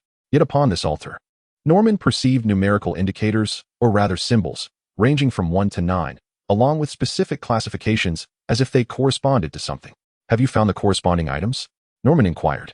The leader nodded enthusiastically, exclaiming, Indeed, Your Majesty. We searched for a long time before discovering them. Within the depths of this ruin lies a library, and these symbols on the altar correspond precisely to the organization of the books within that library. Does this imply a complete system of magical inheritance resides here? Absolutely, replied the leader. Norman felt elated. He had not anticipated inheriting the legacy of an entire civilization in this place. As he ascended the altar, he scrutinized the magical patterns etched upon it. These patterns spiraled upward from beneath the altar, ultimately converging at its center to form a design akin to a hand. Norman gradually crouched down, pressing his palm against the emblem. Are you curious as well, Your Majesty? We attempted this before, but there was no response. It must be some sort of. The leader began to explain, but was rendered speechless by the scene unfolding before them. As Norman placed his hand upon the design and unleashed the power of his ancestral bloodline from the children of the night, the altar unexpectedly illuminated. The blood-red magic unique to blood magic surged from the palm design, rapidly enveloping the entire altar. In an instant, the altar transformed into a vivid crimson hue. The radiance emanating from above coalesced into a shroud of mist. Cloaked in this fog, Norman vanished from sight. Your Majesty, Caitlin exclaimed, leaping forward. But just as she was about to step onto the altar, she heard Norman's voice. It's fine, do not worry. This is the magic concealed within the altar. Norman waved his hand, dispelling the magic, and the gray mist dissipated, giving way to a profound sense of darkness. Yet, Norman remained in place, his hands now cradling a book. Concurrently, a notification chime resonated in his mind. Ding. Absorbing a new magical system, shadow magic. Fantasy route activated. Reward acquired, dark magic. The shadow magic, as aptly named by the system, encapsulates the essence of this magical paradigm. Upon acquiring the tome of this legacy, Norman also learned of the civilization known as Shadowmoon. In contrast to their previous conjectures, this civilization thrived in a world that was inherently semi-dark. Their stellar system was home to a solitary, dim star, referred to as a brown dwarf. Often deemed a failed star due to its insufficient mass to ignite into a blazing sun. Its glow was faint, casting only a nebulous veil of light. The demise of this civilization was precipitated by the cataclysm of a supernova explosion. As Norman perused the pages of the tome, titled The Song of Shadows, he recognized it as the pinnacle of knowledge from the Shadowmoon civilization. Advanced magical societies, in their developmental prowess, rival those of technological civilizations. They foresaw the impending supernova and, among them, some wielding extraordinary powers sought to escape their planet. They devised portals to transport themselves to several nearby star systems. Among them, a faction ventured to Azure Star, one of the progenitors of the present-day Black Kingdom and other dynasties. Conversely, another group, unwilling to forsake their mother planet, resolved to shield it from the impending supernova. They succeeded, albeit partially. Uniting their collective strength, they shrouded the entire planet in shadow magic, concealing it within the cosmic shadows. However, upon transitioning to this shadowy realm, while their planet was preserved, the individuals who exerted such power succumbed to exhaustion, rendering them incapable of withstanding the immense energy surge from the supernova, ultimately turning to ash. Reflecting on the chronicles within the tome, Norman felt an overwhelming sense of relief. Their plight was merely the abrupt extinguishing of a sun, rather than the catastrophic explosion of a supernova or the violent helium flashes. Had they faced those dreadful calamities, even with the system at his disposal, he surmised he would have been unable to evade fate. Yet, that was a bygone era. With the Song of Shadows in his possession, he had also inherited the final legacy of the Shadowmoon civilization. This tome served not only as an encyclopedia of shadow magic, but also as the key to commanding the entire Shadowmoon realm. With it, the planet now cloaked in cosmic shadows would be at his command. He eagerly resolved to inform Alan of his discovery of the truth behind this civilization's downfall, along with the acquisition of their legacy and star maps. There was much work ahead. A smile graced Norman's face. The shadow star concealed within the cosmic shadows was far safer than Azure Star. Furthermore, with the high concentration of magical energy on Shadow Star, those of the bloodline of the Children of the Night could thrive here without the need for sustenance or even to rest in a coffin. With slight modifications and developments, it could become an optimal breeding ground. The prospect of advancing both planets together filled Norman with joy. Section 14. The violent machine known as the Black Kingdom began to stir into action. A segment of the populace was gradually relocated to the Shadow Star, where they meticulously cataloged relics and constructed new abodes and various facilities. Meanwhile, the Bureau of Science and Technology initiated attempts to expand the portals, while the Academy began to organize the magical tomes retrieved, establishing a comprehensive and systematic magical education framework. The ensuing developments were of no concern to Norman. He saw himself as the Grand General Emperor, delegating all subsequent management to others, while he focused solely on territorial expansion and the introduction of progressive ideas. After the Bureau of Science and Technology succeeded in enlarging the portals, Norman summoned forth the Blue Dragon. "Your Majesty, this appears exceedingly perilous," Caitlin remarked anxiously. Observing Norman poised atop the Blue Dragon's neck, ready to descend from the lofty heights. "The river below is predominantly composed of magical energy, and we are uncertain of what lies beneath. Precisely because of the unknown, I must witness it firsthand," Norman replied with a smile. "Do not worry about me. Your task is to diligently study shadow magic and enhance your abilities. I shall return shortly." With that, he flicked the reins, and the Blue Dragon, attuned to his will, leaped downward. The dragon followed the current, then flapped its wings vigorously to ascend. After covering some distance, Norman glanced back, finally beholding the entirety of the highlands. The elevation jutted out sharply, as there were no surrounding mountain ranges. This was not a natural geological marvel, but a creation of human ingenuity. Historical texts in the Song of Shadows recount that the highlands, known as the Pillar of Shadows, were constructed through grand magic for the purpose of exploring the cosmos. It extended beyond the atmosphere, connecting to numerous satellites of the shadow stars. Alas, prior to the cataclysm of a supernova, the mages severed the pillar to safeguard the shadow star, resulting in a truncated structure that later became a platform. Due to its considerable height, they established a site of inheritance here, while another faction constructed portals to facilitate the gradual exodus from their home planet. From the highlands, one could gaze down upon mountains and lakes. The topography bore a striking resemblance to the Azure Star, either due to similar developmental histories or because the mages who had relocated there had actively transformed the Azure Star. Another commonality was the absence of sunlight, as a shroud of gray mist enveloped the land. This mist served as a protective veil of shadow magic for the planet. The shadowed regions of the universe are not places of comfort. They are akin to domains teeming with dark and negative matter. The sudden introduction of such a substantial quantity of positive matter, without special protection, could lead to a catastrophic annihilation upon contact, resulting in a violent explosion. It is precisely due to this peculiar environment that the planet is devoid of sunlight, yet emanates a grayish luminescence. Beneath this faint glow, life has once again emerged in the form of fungi. Indeed, the forests here are vast expanses of colossal mushrooms, which, due to their inherent characteristics, emit their own light. As Norman descended from the highlands, piercing through the veil of mist, he beheld the earth adorned with a beautiful luminescence. The closer he approached, he was astonished to discover that from the glowing mushroom forest emerged a number of beings. Oh, life? Upon closer inspection, he noticed that these beings bore little resemblance to the Shadow Moon denizens he had encountered. They appeared more akin to the mythical trance of fantasy. Their bodies, partially wood-like, resembled towering stumps with heads and limbs. As they approached, they knelt before Norman in reverence. Notification: a fantastical event has occurred. Norman heard the system's voice resonate in his ears, followed by a cacophony of calls from below. He discerned fragments of their speech, filled with musical notes, reminiscent of the language of Shadow Moon. They chanted mythic tales, seemingly invoking some exalted title. Have they mistaken me for a deity? Guiding his azure dragon to descend, Norman halted a short distance away. Upon his approach, the trance grew increasingly animated, their gestures of reverence becoming more pronounced. In that moment, he began to grasp the essence of their utterances. The celestial deity descends. We welcome our divine sovereign. The great dark heart king arrives. As he observed them, Norman sought out a speaker among the throng, hoping to glean insight into their mythos. Their words were a chaotic jumble, lacking coherence, rendering it difficult to ascertain the underlying message. Wait a moment, he urged, turning his attention to the trance, listening intently. What did they call me? The Darkheart King? This term was relatively obscure even within the annals of the Ami. The bearer of this title had only appeared once in the grand film The Great Showdown. Ultra Brothers 8.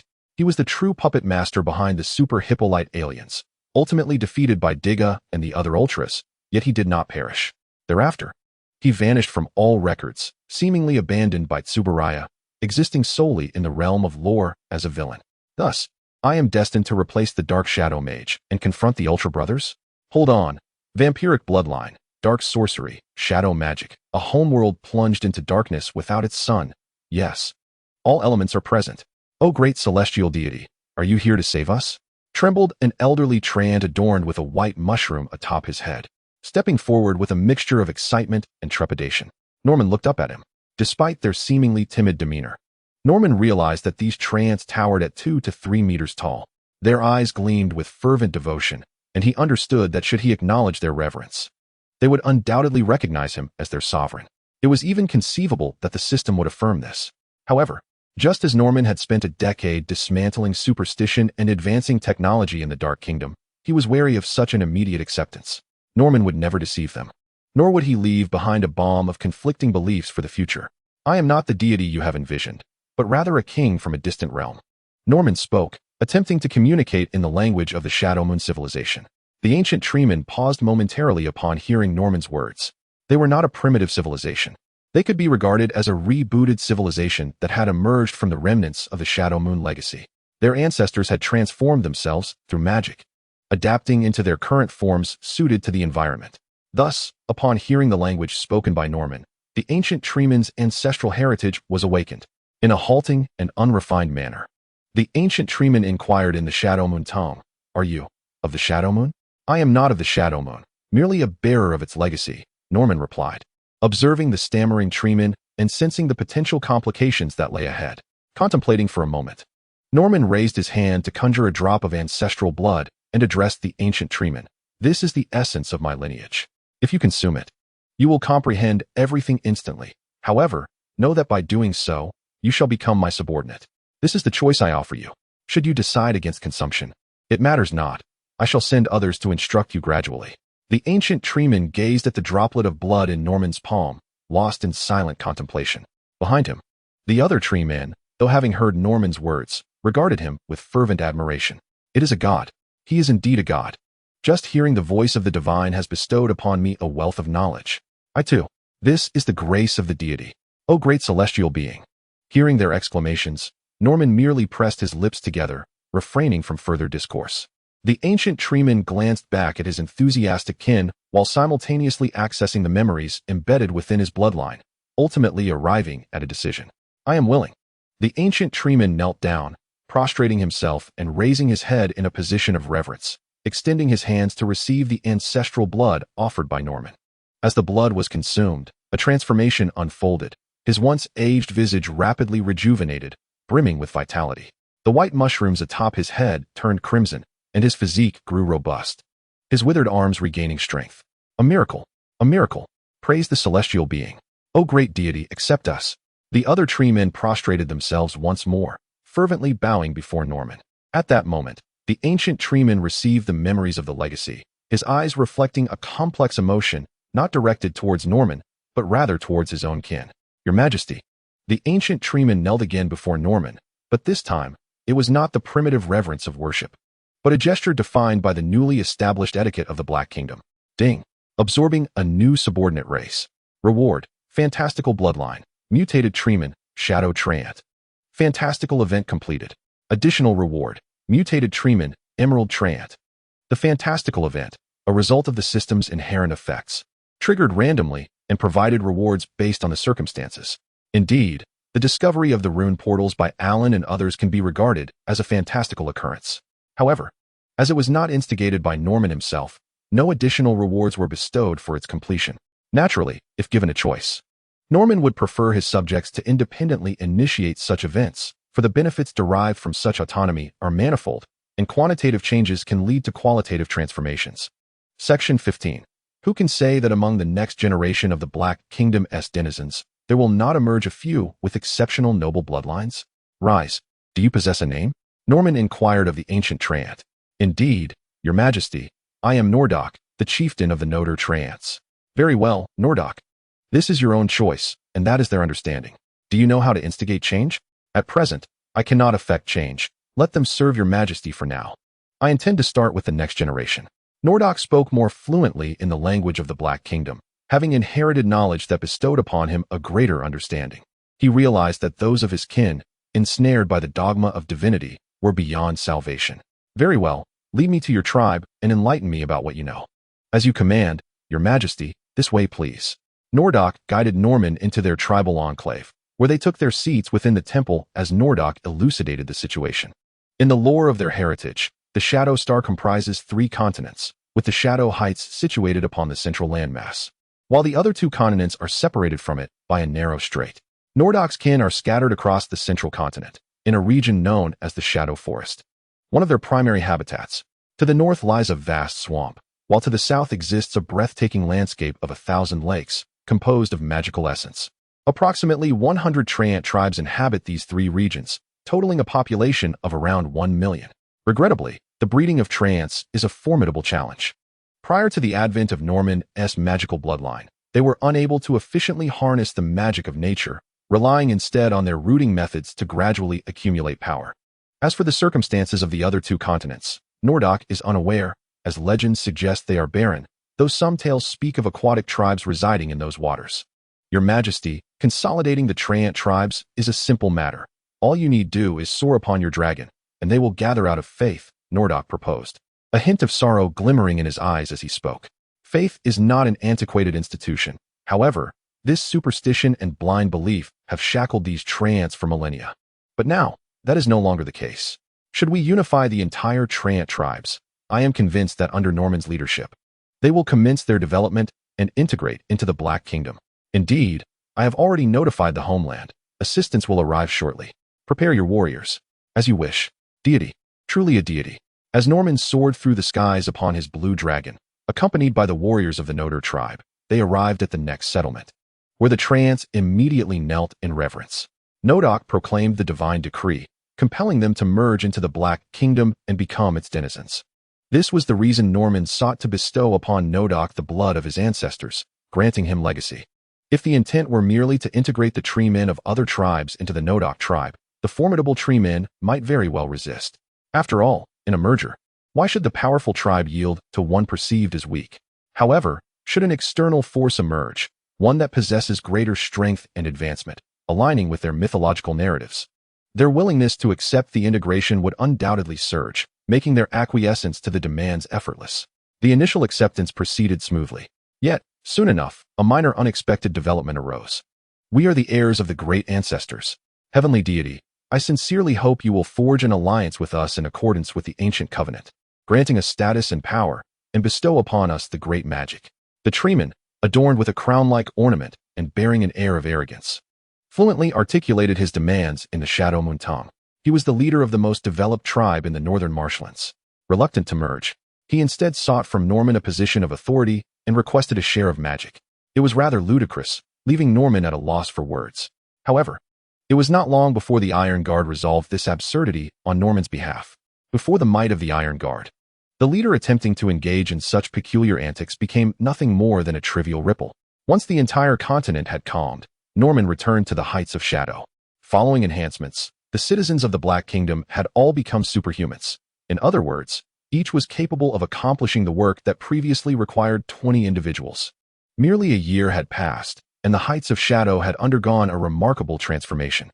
Aside from the Grand Central Library and Palace, the remaining areas were filled with newly constructed facilities, a council hall, an administrative center, residential districts, industrial zones, agricultural sectors, and a comprehensive education area. Why is there an agricultural sector? Norman inquired. Edward fell silent, pondering for a moment before responding. Director Allen mistakenly took the wrong blueprints. I was not here when it was built, but through Nordock's research, we can cultivate magical mushrooms there, which, when consumed, directly enhance magical power via the digestive system. I see. Then let us have those rebellious tribes cultivate mushrooms. Being of the same essence, it should pose no issue, Norman replied. Of the same essence? Understood. Edward was about to turn away when a sudden thought struck him. He looked back at Norman and asked, Your Majesty, what if they say they cannot do it? Cannot do it. Norman set down the architectural blueprint and remarked, Do I need to instruct you? Just as it happens, Azure Star lacks a labor force. Did Nordock not mention that treemen can grow from the earth? Let us give it a try. Edward responded, If they cannot farm, shall we simply plant them in the ground? Your Majesty, you remain ever consistent, Edward concluded. Departing, Norman cast another glance at the blueprint before heading towards the library. As Norman walked, he pondered the recent inquiries, shaking his head in resignation. His aspiration was to lead his people toward a better existence. Yet it was not his people who posed unreasonable demands. Why should he concern himself with them? The fact that he was not directly tilling the land was already a testament to his benevolence. Yes, indeed, he was quite benevolent. Upon arriving at the library, Norman resolved to engage in a systematic study of shadow magic, while also summarizing and recording the nuances of dark magic. He ascended to the library's uppermost level. which housed an experimental area specifically designated for the assessment of magical tiers. The classification of magic levels diverged somewhat from the power levels outlined by the system. In the realm of Shadow Star, the categorization of magic was elegantly straightforward, divided into 9 tiers from low to high. The first 3 tiers corresponded to surface level, capable of extraordinary feats, sufficient to single-handedly confront a region and fend off common beasts, yet incapable of raising a city. The 4th and 5th tiers aligned with planetary level, representing the extraordinary in magic, akin to forbidden techniques, capable of effortlessly annihilating a city but unable to depart from the planet at will. Most grand sorcerers of Shadow Star were predominantly within the 4th to 5th tier range. The 6th and 7th tiers corresponded to interstellar level. However, aside from a few historically documented Grand Magisters from the early days, no records indicated that anyone had achieved such heights thereafter. The 8th tier represented the ultragalactic level, a realm so mythical it was scarcely acknowledged in historical records, existing only within the imagination of Shadow Star's magic, a being worthy of being called a deity of magic. The 9th tier, representing the singular universe level, was envisioned as the creator of the universe, a legendary figure in the annals of magic. This illustrates the limitations of a Mother Star civilization. They had not ventured beyond their home planet nor cultivated their magic to a level sufficient for dimensional exploration. Consequently, they remained oblivious to higher realms of existence, relying solely on imagination. Of course, should one attain the singular universe level, it might not merely be an abstraction. Perhaps they had encountered Noah? The dark magic rewarded by the system was also categorized according to Shadow Star's classifications, implying that the system acknowledged the feasibility of this tiering, making the legendary 8th and 9th tiers a tangible reality. Norman earnestly began his studies with first-tier magic. There were over 100 varieties of shadow magic spanning from the 1st to the 5th tier. Eliminating those with redundant properties and capabilities left him with fewer than 50 distinct forms. In comparison to the shadow magic capped at the 5th tier, the dark magic bestowed by the system boasted a complete 9 tiers, surpassing the shadow magic in completeness. Conversely, the bloodline heritage of the Child of Night, when integrated into this magical framework, encompassed only up to the 5th tier. This indicated that the potential growth limit of the Child of Night's lineage was confined to planetary level. It did not imply a restriction on Norman's growth. Rather, beyond the planetary tier, it could no longer provide him with effective assistance or enhancements. Norman retrieved the Song of Shadows, a compendium that documented all forms of magic, and combined it with the theoretical knowledge within the library. Ultimately, he distilled a selection of spells that were suitable for his practice, arriving at a total of 49. There exist 7 first-tier spells, 13 second-tier spells, 20 third-tier spells, 6 fourth-tier spells, and 3 fifth-tier spells. Concurrently, in pursuit of fusion learning with dark magic, Norman selected 5 first-tier dark spells. Commencing his studies with first-tier magic, the shadow spells he chose included Shadow Arrow, Shadow Cloak, Shadow Aura, Fearful Roar, Shadow Barrier, Shadow Medium, and Shadow Stealth. The dark spells selected comprised Dark Aura, Wave of Darkness, Dark Impact, Fallen Telekinesis, and Dark Protection. Following the amalgamation of these 12 spells, Norman embarked on the process of runic inscription. Magic can be unleashed directly through one's bloodline, constructed through runes, or utilized via alchemical artifacts. The construction of runes resembles incantation, allowing the invocation of magical energy for spell casting. To an outsider, it appears as a mere gesture. Conversely, bloodline release signifies that the magic's array has been inscribed within one's blood, enabling direct invocation of spells through one's inherent magical essence. The release through alchemical artifacts, such as the Song of Shadows, a formidable 5th-tier alchemical creation inscribed with all shadow spells, allows for instantaneous activation at will. Norman's objective is to inscribe all 12 spells into his bloodline. Upon completing the inscription of the 12 first-tier spells, an extraordinary occurrence transpired. His bloodline evolved under the transformation and infusion of magical energy. Ding! The bloodline of the Child of Night has undergone a transformation, acquiring dark and shadow magic, triggering a fantastical event. Ding! The fantastical event is complete. Reward obtained, Shadow Greatsword. Ding! Bloodline alteration detected, upgraded to the new bloodline, Shadow of the Night. Is this the essence of bloodline enhancement? It feels rather splendid. Norman gazed at his palm, which had now transformed into an ethereal gray shadow, as if it were non-existent. Previously, the Child of Night could, through the power of blood magic, transmute into blood and bats. However, after integrating dark and shadow magic, His powers transcended mere blood, enabling him to wield the forces of darkness and shadow as well. Norman turned his attention to the system. Shadow of the Night, a bloodline derived from the Child of Night, transformed through the fusion of dark and shadow magic, capable of utilizing both dark and shadow spells. Due to the new bloodline, further specifics await your exploration. This explanation is rather vague, much like that of the original Child of Night. The precise development and manipulation remain boundless, entirely dependent on the wielder. Just as previously Caitlyn led the Black Knights to slay the dinosaur monstrosity. The Knights transformed into blood mist, penetrating and extracting the beast's blood under Caitlyn's command. This ability was previously unheard of, yet in a moment of urgency, Caitlyn and her Knights developed it. Concurrently, there exists another point of change within the system. In the realm of civilizational prowess, a novel lineage known as the Shadow of the Night has emerged, yet it bears the designation of royal blood, signifying that this bloodline temporarily belongs solely to Norman. Upon mastering the first-tier magic, Norman commenced his studies in second-tier magic. Concurrently, as he secluded himself for learning, the Black Kingdom was experiencing rapid development. Why must one engage in agriculture upon arriving here? There is no need for you to toil in the fields, merely observe those slaves. It has been ages since I last beheld slaves, and even the vanquished from yesteryears were merely utilized as temporary laborers, later assimilated into the populace. How could His Majesty possibly revert to such archaic practices? It is evident that you have not visited the Academy for news. These swamp tree folk are utterly ungrateful. His Majesty's efforts to unify them have met with resistance, yet those who oppose him face no repercussions, nor does he resort to warfare. Still, these creatures dare to seek benefits. Is it not inevitable that conflict arises? A gathering of citizens from the Black Kingdom sat conversing, their attention drawn to a group of dark brown swamp tree folk laboring in the fields. They were divided into two factions. One group harvested mature mushrooms, while the other sorted and replanted the smaller ones. Not far from the agricultural zone lay an actual forest, wherein rested the remains of those swamp tree folk who had sought rebellion or succumbed to exhaustion. Amidst the idle chatter, unbeknownst to them in the shadows, a swamp tree folk performed a clandestine ritual.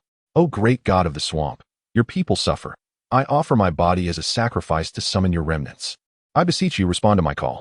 Upon completing the incantation, the swamp tree folk forcefully broke and crushed the mushroom atop its head. The juices flowed forth, akin to the blood of the tree folk. As the liquid soaked the runes on the ground, an extraordinary surge of magical energy erupted, creating ripples that expanded outward through the air. These ripples traversed to the northern marshlands, and upon contact, they surged into the depths like water, finding its entrance. Subsequently, the entire marsh began to tremble, and a colossal tree stump emerged from the mire. This stump, uprooting its roots to serve as limbs, transformed into a creature reminiscent of a great tortoise, crawling along the ground. With a resonant roar, it commenced its slow advance toward the heights of shadow. This was the god of the swamp summoned by the swamp tree folk, a creation of the once mighty Shadow Moon clan, a formidable alchemical entity awakened by bloodline. What is this creature? A monster. Retreat, summon the Black Knights and Iron Guards. Inform the Grand General. The soldiers guarding the nearby citizens reacted swiftly at the sight of this alchemical beast, shielding the populace as they retreated and notifying those capable of addressing the threat. Whom shall we notify? Any Grand General will suffice. Which great general is notifying whom? Oh, please clarify. The scout, after delivering the message, hastily retreated, fearing to provoke his superior any further. Due to the universal enhancement, they found themselves less intimidated by the monsters, allowing for a light-hearted jest. However, overstepping could lead to consequences. Monsters? Indeed, General Caesar, a creature resembling a turtle-like stump, has emerged from the marshlands, appearing to be an alchemical creation. Very well, alert the Black Knights to prepare. I shall investigate this matter first. With a swift motion, Caesar transformed into a towering crimson wolf, 3 meters in height, and sprinted toward the beast's location. As one of the 5 distinguished generals of the Black Kingdom, Caesar's prowess is undeniably on par with that of Caitlyn. In his youth, he was a beggar, taken in and nurtured by Norman. Among the 5 generals, he is the youngest, yet possesses the greatest martial strength, capable of besting even Caitlyn. Furthermore, he is the most composed in the art of warfare. It is precisely his steadiness that has led Norman to assign him as the rear guard or protector of the kingdom during campaigns. Now, with no external threats to the Azure Star, Norman has stationed Caesar at Shadow Star as the guardian of the central continent. After awakening, Caesar has developed numerous applications of blood magic. For instance, he has mastered the ability to liberate himself, mimicking Norman's transformation into a bat, and can restructure himself into liquid blood before reconstituting as the blood-red wolf. This innovation equates to a blood magic version of shapeshifting. As the wolf, Caesar dashed towards the alchemical beast, attempting an offensive maneuver. His claws struck the creature's leg, severing its tendrils. The damage inflicted indicated that it still lay within the realm of alchemical life. As it was an alchemical entity of shadow magic, its weakness likely resided in its head. Swiftly, Caesar leapt up along the beast's leg and ascended to its head. It became evident that this was a defective product, lacking the protective control chamber. Upon reaching the creature, Caesar discerned the alchemical being's vulnerability. He reverted to his human form, conjuring a blood spike in his hand, and thrust it into the magical array upon the beast's head. A resounding hum echoed as the alchemical monster, having lost its energy supply, came to a halt. Simultaneously, its protective measures activated. Caesar performed a nimble somersault, landing deftly on the ground. The creature erupted with a fierce surge of magical energy, which reverberated and spread across half of the central continent, even reaching shadow heights, and, through the portal, extending to the azure star. Oh, a peculiar signal? Is this a planet bereft of stellar radiance? The alchemical beast was a defensive weapon created by the mages of the Shadow Moon civilization while cultivating tree-like, semi-alchemical beings. Although, over time, and due to several internecine conflicts, the entity has suffered considerable damage and lost much of its combat capabilities. Its core functions remain intact: early warning and summoning assistance. When destroyed or damaged, it releases a formidable and unstoppable wave of magical energy.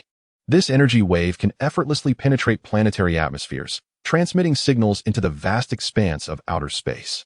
The effect is akin to launching from the surface, achieving speeds that approach light, reaching a staggering 210.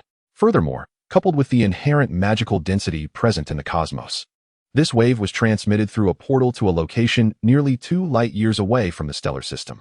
It was precisely this wave that alerted a ship resembling a beetle, positioned approximately 2 light-years beyond the stellar system where the azure star resides, to the signal. The owner of this oval-shaped vessel bore a striking resemblance to King Red, possessing a grotesque physique reminiscent of twisted flesh and bone, with a left hand shaped like a fan, belonging to the enigmatic entity known as Disraim from the nebula of Dies Irae. Curiously, was this magical wave a mere anomaly, or perhaps a deliberate distress signal indicating the presence of life or a magical civilization within this stellar system? An indigenous civilization capable of emitting magical waves. How intriguing, thought Disraim, as he piloted his ship into the stellar system. However, upon entering, he was taken aback. The star had extinguished. A dim star? How unfortunate. Disraim shook his head. It was evident that a civilization bereft of its stellar parent would face inevitable extinction. No civilization could endure without its sun unless they had experienced a technological explosion, enabling them to depart within a year. Perhaps fleeing with the small vessel was a prudent strategy, but the dark void of the universe seldom grants such fortuity, Disraim mused, preparing to abandon the area and continue his mission. Yet, just as he was about to depart, he cast one last glance at the extinguished star and felt a peculiar sensation. He maneuvered the ship forward slightly and discovered an intriguing detail. The star had not naturally extinguished. This star remained intact, neither collapsed nor exploded, but simply dimmed due to a loss of energy. Someone had interfered. Who would dare conduct such an experiment? This thought evoked memories of the trials faced by his esteemed sovereign, causing Disraim's expression to darken as he steered his vessel toward the azure star. Upon entering the azure star's atmosphere, Disraim immediately initiated a comprehensive scan of the planet's surface. Remarkably, life still thrived, and in astonishing numbers. As Disraim observed the readings indicating the planet's population, he could not help but gasp in disbelief. After calculating the surface temperature, he discerned it had plummeted to a frigid -130°C. This indicated that it had been at least 3 years since the planet had lost sunlight. 3 years have passed, and nearly 100 million souls remain alive. How is this even conceivable? Dislam gazed at the data, still unable to fathom such a result. After all, his master, the Dark Emperor of the Amperi, was the last to endure such an ordeal. Dislam was utterly astonished, and at that very moment, his vessel hovered above the azure planet. Its considerable size, coupled with the necessity to scan for life forms, positioned it precisely in the skies over the Black Kingdom. Well, half of the main continent of Azure Planet belongs to the Black Kingdom, so it is indeed over their territory. However, it was precisely because of this that the inhabitants of the Black Kingdom discovered his ship. What is that thing? They exclaimed. It's round, flat, and can fly. Could it be the spacecraft that Lord Allen has been incessantly mentioning? Did we create it? It doesn't resemble our design. If it were ours, the Ministry of Culture would surely have disseminated news to the Antarctic archipelago. We must inform His Majesty at once. The news swiftly coursed through the veins of the children of the night and soon reached Norman, who was engrossed in his magical studies. Extraterrestrials? Norman mused, taken aback. Might these cosmic beings be the architects of the extinguished stars? He resolved to investigate. Utilizing a portal, Norman returned to Azure Planet and, with a few strides, traversed a significant portion of its expanse through sheer physical prowess. However, before Norman could arrive, a formidable army had already congregated beneath the spacecraft. This was once the territory of the Southern Kingdoms and had now become a breeding trial base for the Black Kingdom. Commanding this garrison was General Augustine, one of the 5 great generals. General, the troops are fully assembled, and the mages returning from Shadow Star have all arrived. What shall we do now? Remain on standby. His Majesty has received word and is en route. Our task is to wait. We must not act impulsively. Understood. The guard stepped back, ordering the army to hold their positions. Augustine stroked his beard, squinting intently at the ship above, lost in thought. Once a royal scion of a great tribe on the plains, he had become part of the Black Kingdom after its conquest of his lineage, fighting valiantly for his new sovereign. Hence, he appeared excessively cautious, a shadow among the 5 great generals. Meanwhile, as Augustine pondered, Dyslam aboard the spacecraft regained his focus. This civilization is peculiar. I must investigate. As the most loyal subordinate of His Majesty, he would not permit any actions that might jeopardize him.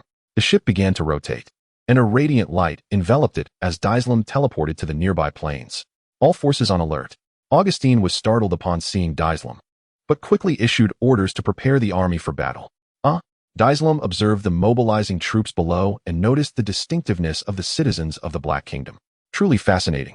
Little ones, pray tell, how have you managed to survive until now? Demisrim inquired, his telepathic prowess rendering any barriers to communication non-existent. Is it the stars you extinguished? Augustine stepped forward, despite his reluctance to engage in such perilous dialogue, as certain questions demanded to be posed. Answer my query. You lack the standing to negotiate with me. With a flourish of his left hand, Demisrim tore the sky asunder, unleashing a colossal fireball that hurtled towards the army below. Defend yourselves, Augustine commanded instantly. As the surrounding soldiers raised their shields, and the mages summoned their arcane energies to invoke the first-level spell, Shadow Barrier. Boom. The minuscule ants, who should have been obliterated by the fireball, managed to deflect the attack with a mere flicker of magic, piquing Demisrim's curiosity. Interesting. Then you shall serve the great Dark Emperor. Demisrim reconsidered, gesturing to subjugate the entire army. Dark Emperor? We are the subjects of the great Black King, loyal only to His Majesty. Augustine noted the term uttered by Demisrim, drawing his sword and fixing his gaze upon him. State your intentions, extraterrestrial. Do these mere natives dare to resist? Then perish, Demisrim declared, raising his hand once more, intent on conquering these aborigines by force, transforming them into the most devoted troops of the great emperor. Yet, before that, a lesson must be imparted. Chapter 21, Demisrim, forgive me, but I am the native. With another flourish, Demisrim summoned more fireballs, raining destruction upon the region. Boom. The relentless barrage of fireballs reduced the surrounding farmlands and rivers to scorched earth. Even Augustine's army struggled against such overwhelming assault. Protect the mages. Spread out, Augustine shouted, raising his sword and leaping toward Demisrim with intent to strike. Oh, you dare to attack me? How commendable, Demisrim chuckled, lifting his hand toward Augustine.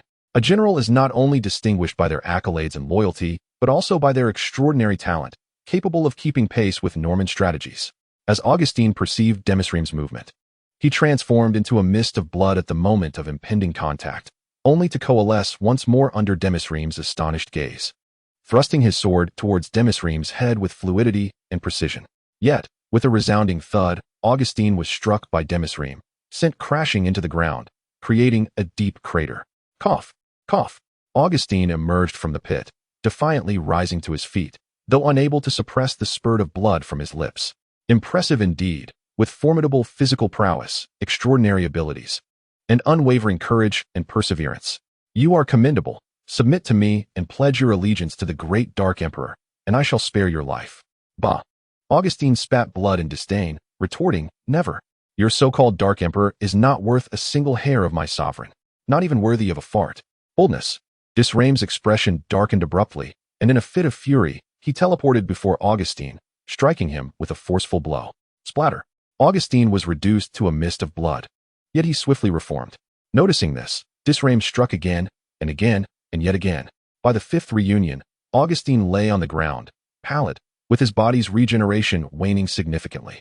Such magical abilities are indeed troublesome, yet they possess limits. Disrame scoffed, declaring, "Since you hold your master in such high regard, I shall fetch him and slay him before your very eyes. Let us see how resolute you remain then." "You shall not." Augustine, upon hearing Disrame's intent to seek Norman, desperately attempted to reach out, but found himself powerless. He could not perish, yet he was rendered immobile for the time being. Meanwhile, the soldiers surrounding him had suffered grievous losses. This marked the most catastrophic toll following the awakening of the entire bloodline of the Black Kingdom. The previous Black Cavalry had lost merely 1,000 men. This time, an entire army, over 10,000 lives, had been lost. Disrame paid Augustine no further heed, instead soaring towards the most populous locale, the capital of the Black Kingdom, the Black Throne. Just as he ascended, a hand unexpectedly appeared before him. "If you seek this king, do not rush to depart. Kneel and speak." "Who?" Boom. "Ah." Disrame barely had time to voice his inquiry before he felt as though he had been struck by his own emperor, plummeting downward like a cannonball.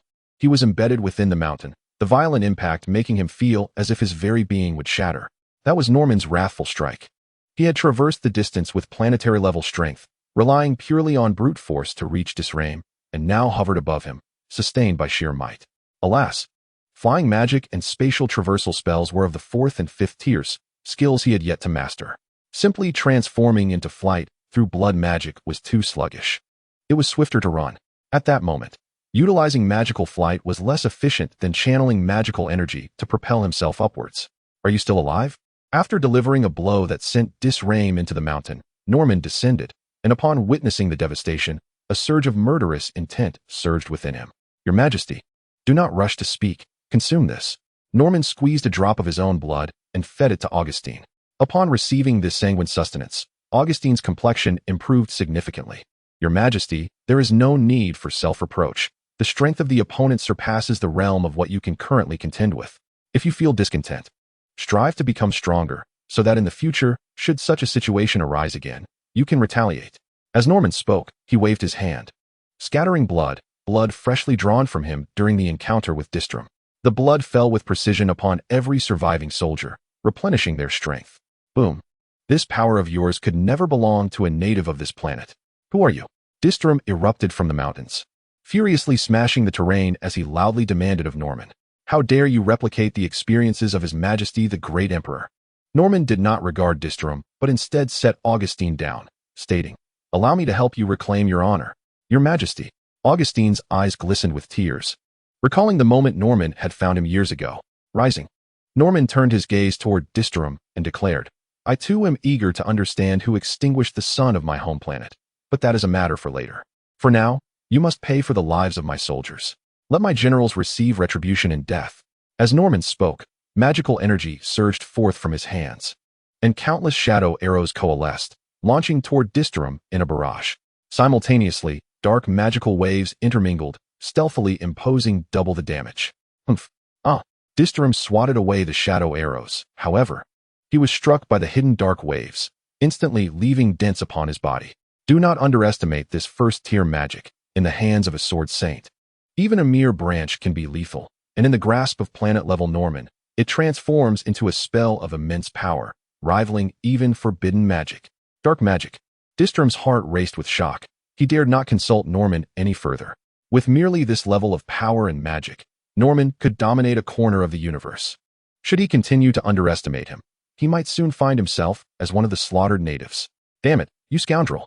Disrame once again waved his left hand, summoning endless fireballs, while simultaneously teleporting, attempting to engage Norman in close combat.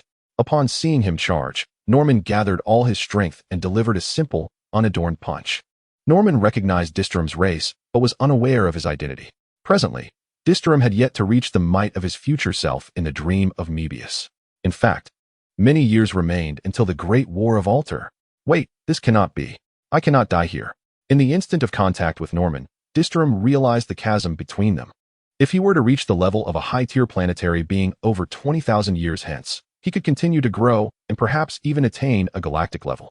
Yet at this moment, he was merely a fledgling planetary being still reliant on spacecraft to depart the planet. In comparison to Norman, he was woefully weak. No, no, no. His Majesty the Great Emperor will avenge me. Disterum met his demise. Though filled with reluctance, the disparity in strength between the two parties left little room for resistance. Norman gazed at the lifeless body of Diusrum, struck down by his own fist, and suddenly felt a compelling urge to cultivate his powers further. In the brief exchanges of blows, he grasped the stark contrast between himself and Diusrum. He possessed formidable hardware, yet lacked the software and operational system, a mere shell of potential. Equipped with a powerful motherboard and graphics card, yet utterly unable to ignite. In battle, he could only charge recklessly, relying on a superbrain urging him to hastily employ his superhuman strength to resolve issues. In contrast, Diusrum, though lacking in individual might and far from his peak, had his software well suited to his hardware, complemented by a running system and various supporting applications. He wielded more appropriate combat techniques, a broader array of offensive strategies, and a wealth of knowledge as his foundation. Meanwhile, Norman was limited to basic magic and combat skills that leaned toward slaughter, ill-suited to his current level of power. It seemed imperative to seek out more fitting adversaries for combat. However, he could acquire the combat techniques of everyone in the Empire without needing to exert himself actively. Norman returned to Augustine, helping the esteemed general of the South to his feet. Next time, do not rush in alone. If you cannot prevail, it is wise to retreat. We have time on our side. Your Majesty, you know me well. Had it been merely for myself, I would have fled. Yet, he dared to insult you. And for that, he must pay with his life. To survive is to uphold our honor. With Augustine's support, Norman made his way back to the encampment. The camp lay in ruins, yet due to its status as a secondary target, many had survived. Your Majesty, the sovereign has arrived. Behold the might of the sovereign. The onlookers had witnessed Norman's decisive blow that felled Diusrum, and their admiration for their ruler's sword. Are there no medics among us? Hurry, tend to the wounded. At once. The personnel within the camp sprang into action, rescuing the surviving soldiers and the shadow treants laboring in the agricultural zones nearby. Diusrum, a cosmic being wielding immense power and capable of transformation, was not to be compared with mere beasts. A grand army of 30,000, equipped with the latest trained Griffin Knights, possessed no semblance of resistance against the superior might of Diusrum. This has been our most devastating loss. We shall erect a monument in their honor upon our return. Indeed, tears streamed down Augustine's cheeks. He wiped them away, grasping the tattered remnants of a flag, leading the remaining soldiers as they bore Diusrum's corpse back home. With a sigh, Norman prepared to accompany them when suddenly a fiery orb plummeted from the sky. He looked up, realizing it was Diusrum's spacecraft. With the life signal of Diusrum extinguished, the vessel had automatically entered sleep mode, its engines silenced as it fell. Let us investigate. Norman rode his nightmarish steed towards the direction of the fallen spaceship, while Augustine commanded the vice captain to lead a few loyal guards in pursuit. By the time they arrived, the spaceship had already descended upon a vast expanse of land, leaving behind a deep crater several meters in depth. Preceding Norman and his entourage was an archaeological team dispatched by the Bureau of Science and Technology. Clad in specialized gear and appearing disheveled, they stood around the spacecraft, their faces covered in dust. Not far from the ship lay a partially collapsed exploration shaft, indicating they had emerged from within. A spaceship has fallen from the sky. Is this nature's gift for our endeavors? Hail to His Majesty. Hail to nature. Hurry, hurry. This is a monumental discovery. Am I overly excited? I believe I have spotted His Majesty, and even General Jean Nan. Oh, I see him too. No, it truly is His Majesty. We pay our respects, Your Majesty. Upon seeing Norman approach, the members of the archaeological team were taken aback, bowing deeply in reverence. Perhaps their vision was clouded, but the bond of bloodline was unmistakable. Rise, please. You weren't just beneath it, were you? Were you harmed? No, no. The team members stood up, their eyes sparkling with excitement as they endeavored to imprint Norman's visage in their memories. Stepping forward, Norman firmly patted the spacecraft left by Disrium. Your Majesty, this has just fallen from the heavens. It is indeed a gift from nature. Norman shook his head in disagreement. This is not a gift from nature, but rather the unexpected arrival of an extraterrestrial vessel. Extraterrestrial? The archaeologists exchanged bewildered glances, but Norman paid them no heed. He disassembled a section of the spacecraft's door and ventured inside. Aware of the authentication locks, he understood that with their medieval technology, they could never comprehend its mechanisms. At best, they could study its structure and materials, laying the groundwork for future exploration. Let us take it back. Hopefully, we can decipher this technology in due time. Augustine, accompanied by the guards, approached and enlisted the archaeologists' assistance to transport the spacecraft back to their ranks, loading it onto a vehicle for their journey to the capital. Upon their return, Norman instructed Alan to take Disrium's remains and the spacecraft for further research. Meanwhile, he returned to the Shadow Star to study magic, assuming the role of the inaugural headmaster of the Magic Academy, occasionally delivering lectures. He summoned a select group of individuals with the highest magical aptitude to begin strategizing on how to address the perilous decade ahead. The extinguishing of a star is no trivial matter. Merely surviving the initial loss of sunlight, flora, fauna, and oxygen, and enduring the bitter cold is insufficient. Once a planet loses the radiance of its star, the surface temperature will plummet to approximately -200 degrees Celsius over a span of 10 to 100 years. The prolonged freezing will irreversibly damage the atmosphere. Additionally, the core's temperature will dissipate completely, and without the star's gravitational pull, the planet will plunge into the infinite abyss of space. These three critical issues were what Norman needed to contemplate at this juncture. The bitter cold is inconsequential. As time progresses, their bloodlines are gradually evolving, enabling them to withstand temperatures plummeting to -200 degrees. The crux of the matter lies in the atmosphere and the challenge of anchoring the planet within this stellar system. Presently, technology offers no hope. We must rely on magic. Fortunately, within the realm of shadow magic, there exists an enchantment capable of addressing the atmospheric dilemma. The protective spell of the Shadow Star can serve as a substitute for the atmosphere, at the very least. It could mimic the Shadow Moon civilization and draw the Azure Star into the cosmic shadow. Furthermore, by utilizing the coordinates inscribed in the Song of Shadows, we can explore the other colonies of the Shadow Moon civilization. As time elapses, everything undergoes rapid transformation. While Norman had yet to make any significant breakthroughs with his magical barrier, Alan arrived with the latest news. "Your Majesty, I bring good tidings." "Your Majesty, good news," Alan exclaimed, excitedly brandishing a blueprint as he approached Norman, who was engrossed in his reading.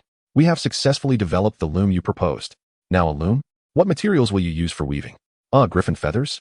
Alan faltered, nearly tripping over his own feet. The king chuckled. "I jest. Developing the loom is merely the first step. It is imperative to emphasize theory alongside practice, to document the advancements in technology systematically and categorically, forming a cohesive framework." "At your command." Alan meticulously reported the current state of affairs. In the blink of an eye, 5 years had passed. Due to a sudden surge in population, the majority of the workforce was occupied in mines and construction sites. Women were organized by region and city, attempting to cultivate plants brought from the depths of the earth, while raising three-headed dogs and griffins in various pastures. The elderly mostly found themselves idle. A few taught at the academy, while others pursued self-education and research.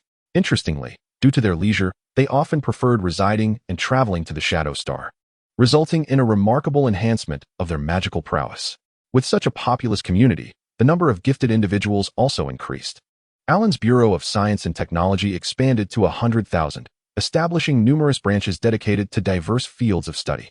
A comprehensive foundational theory was already constructed, and industrial development was accelerating, with basic models of physics established. Now, all that remains is to await the passage of time. The seeds will naturally grow into towering trees. However, under the influence of magic, it is crucial that this growth remains unwarped.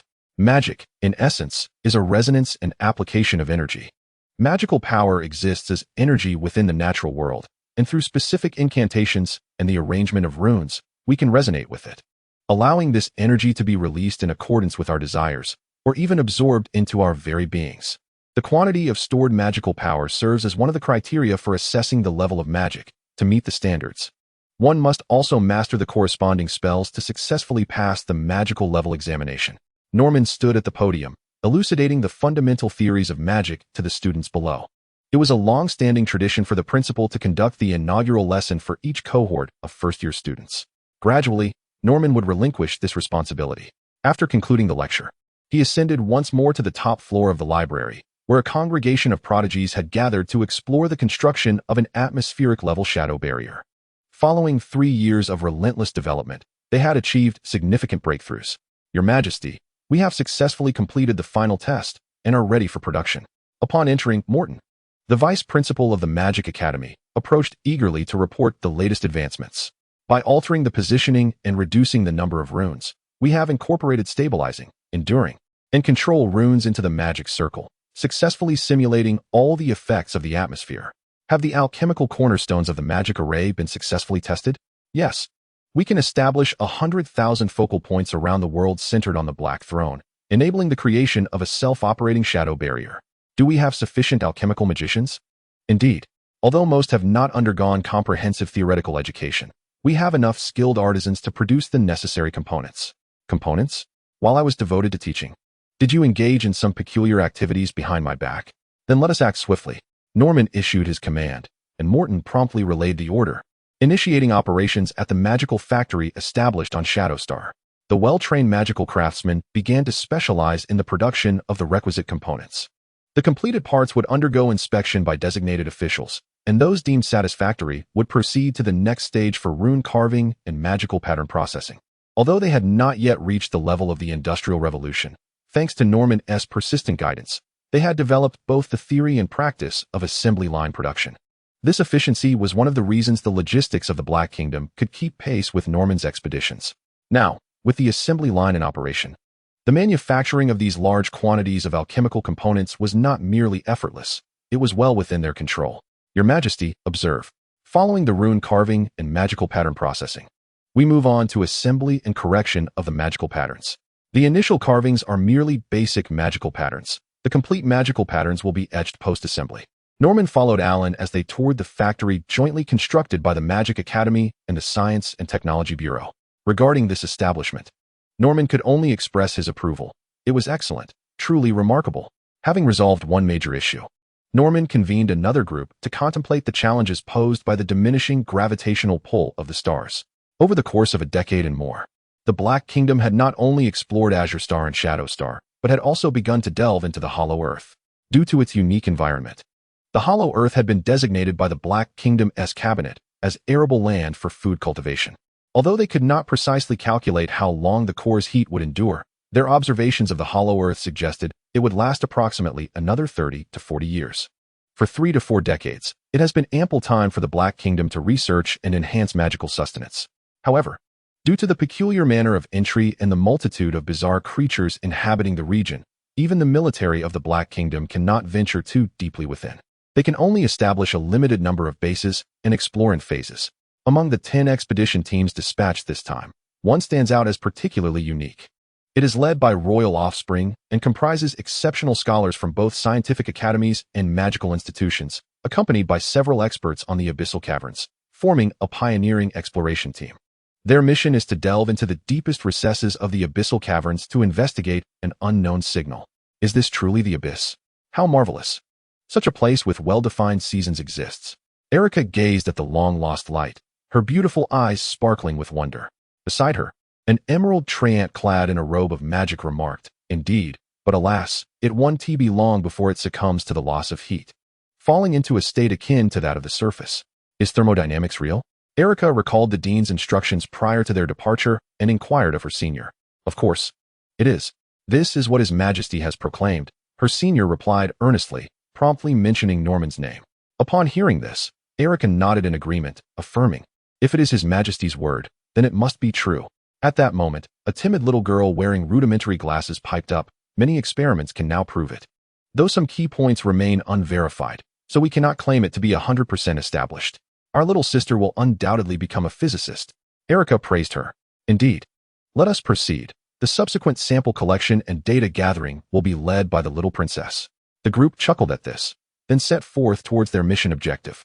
Behold, this is the latest mercury thermometer developed by the Bureau of Scientific Technology.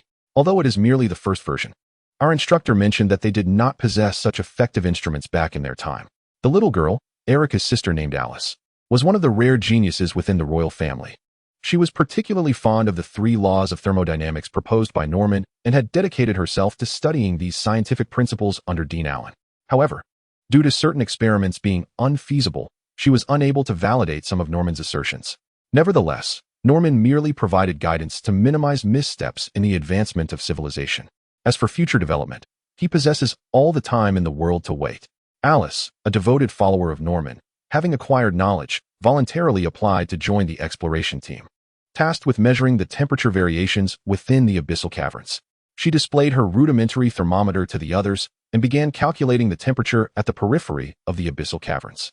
Chapter 20. The temperature here consistently hovers around 25 to 30 degrees, characteristic of the temperate climate of the Five Rivers Basin. The previous count of Golden Sunflower's realm and the southern nations all lie within this climatic zone, thus enjoying a pleasant climate capable of supporting a larger population. As we embark on this journey to assess the temperature, aside from confirming the longevity of the subterranean void, what else is our purpose? Inquired the emerald treant adorned in a robe of enchantment.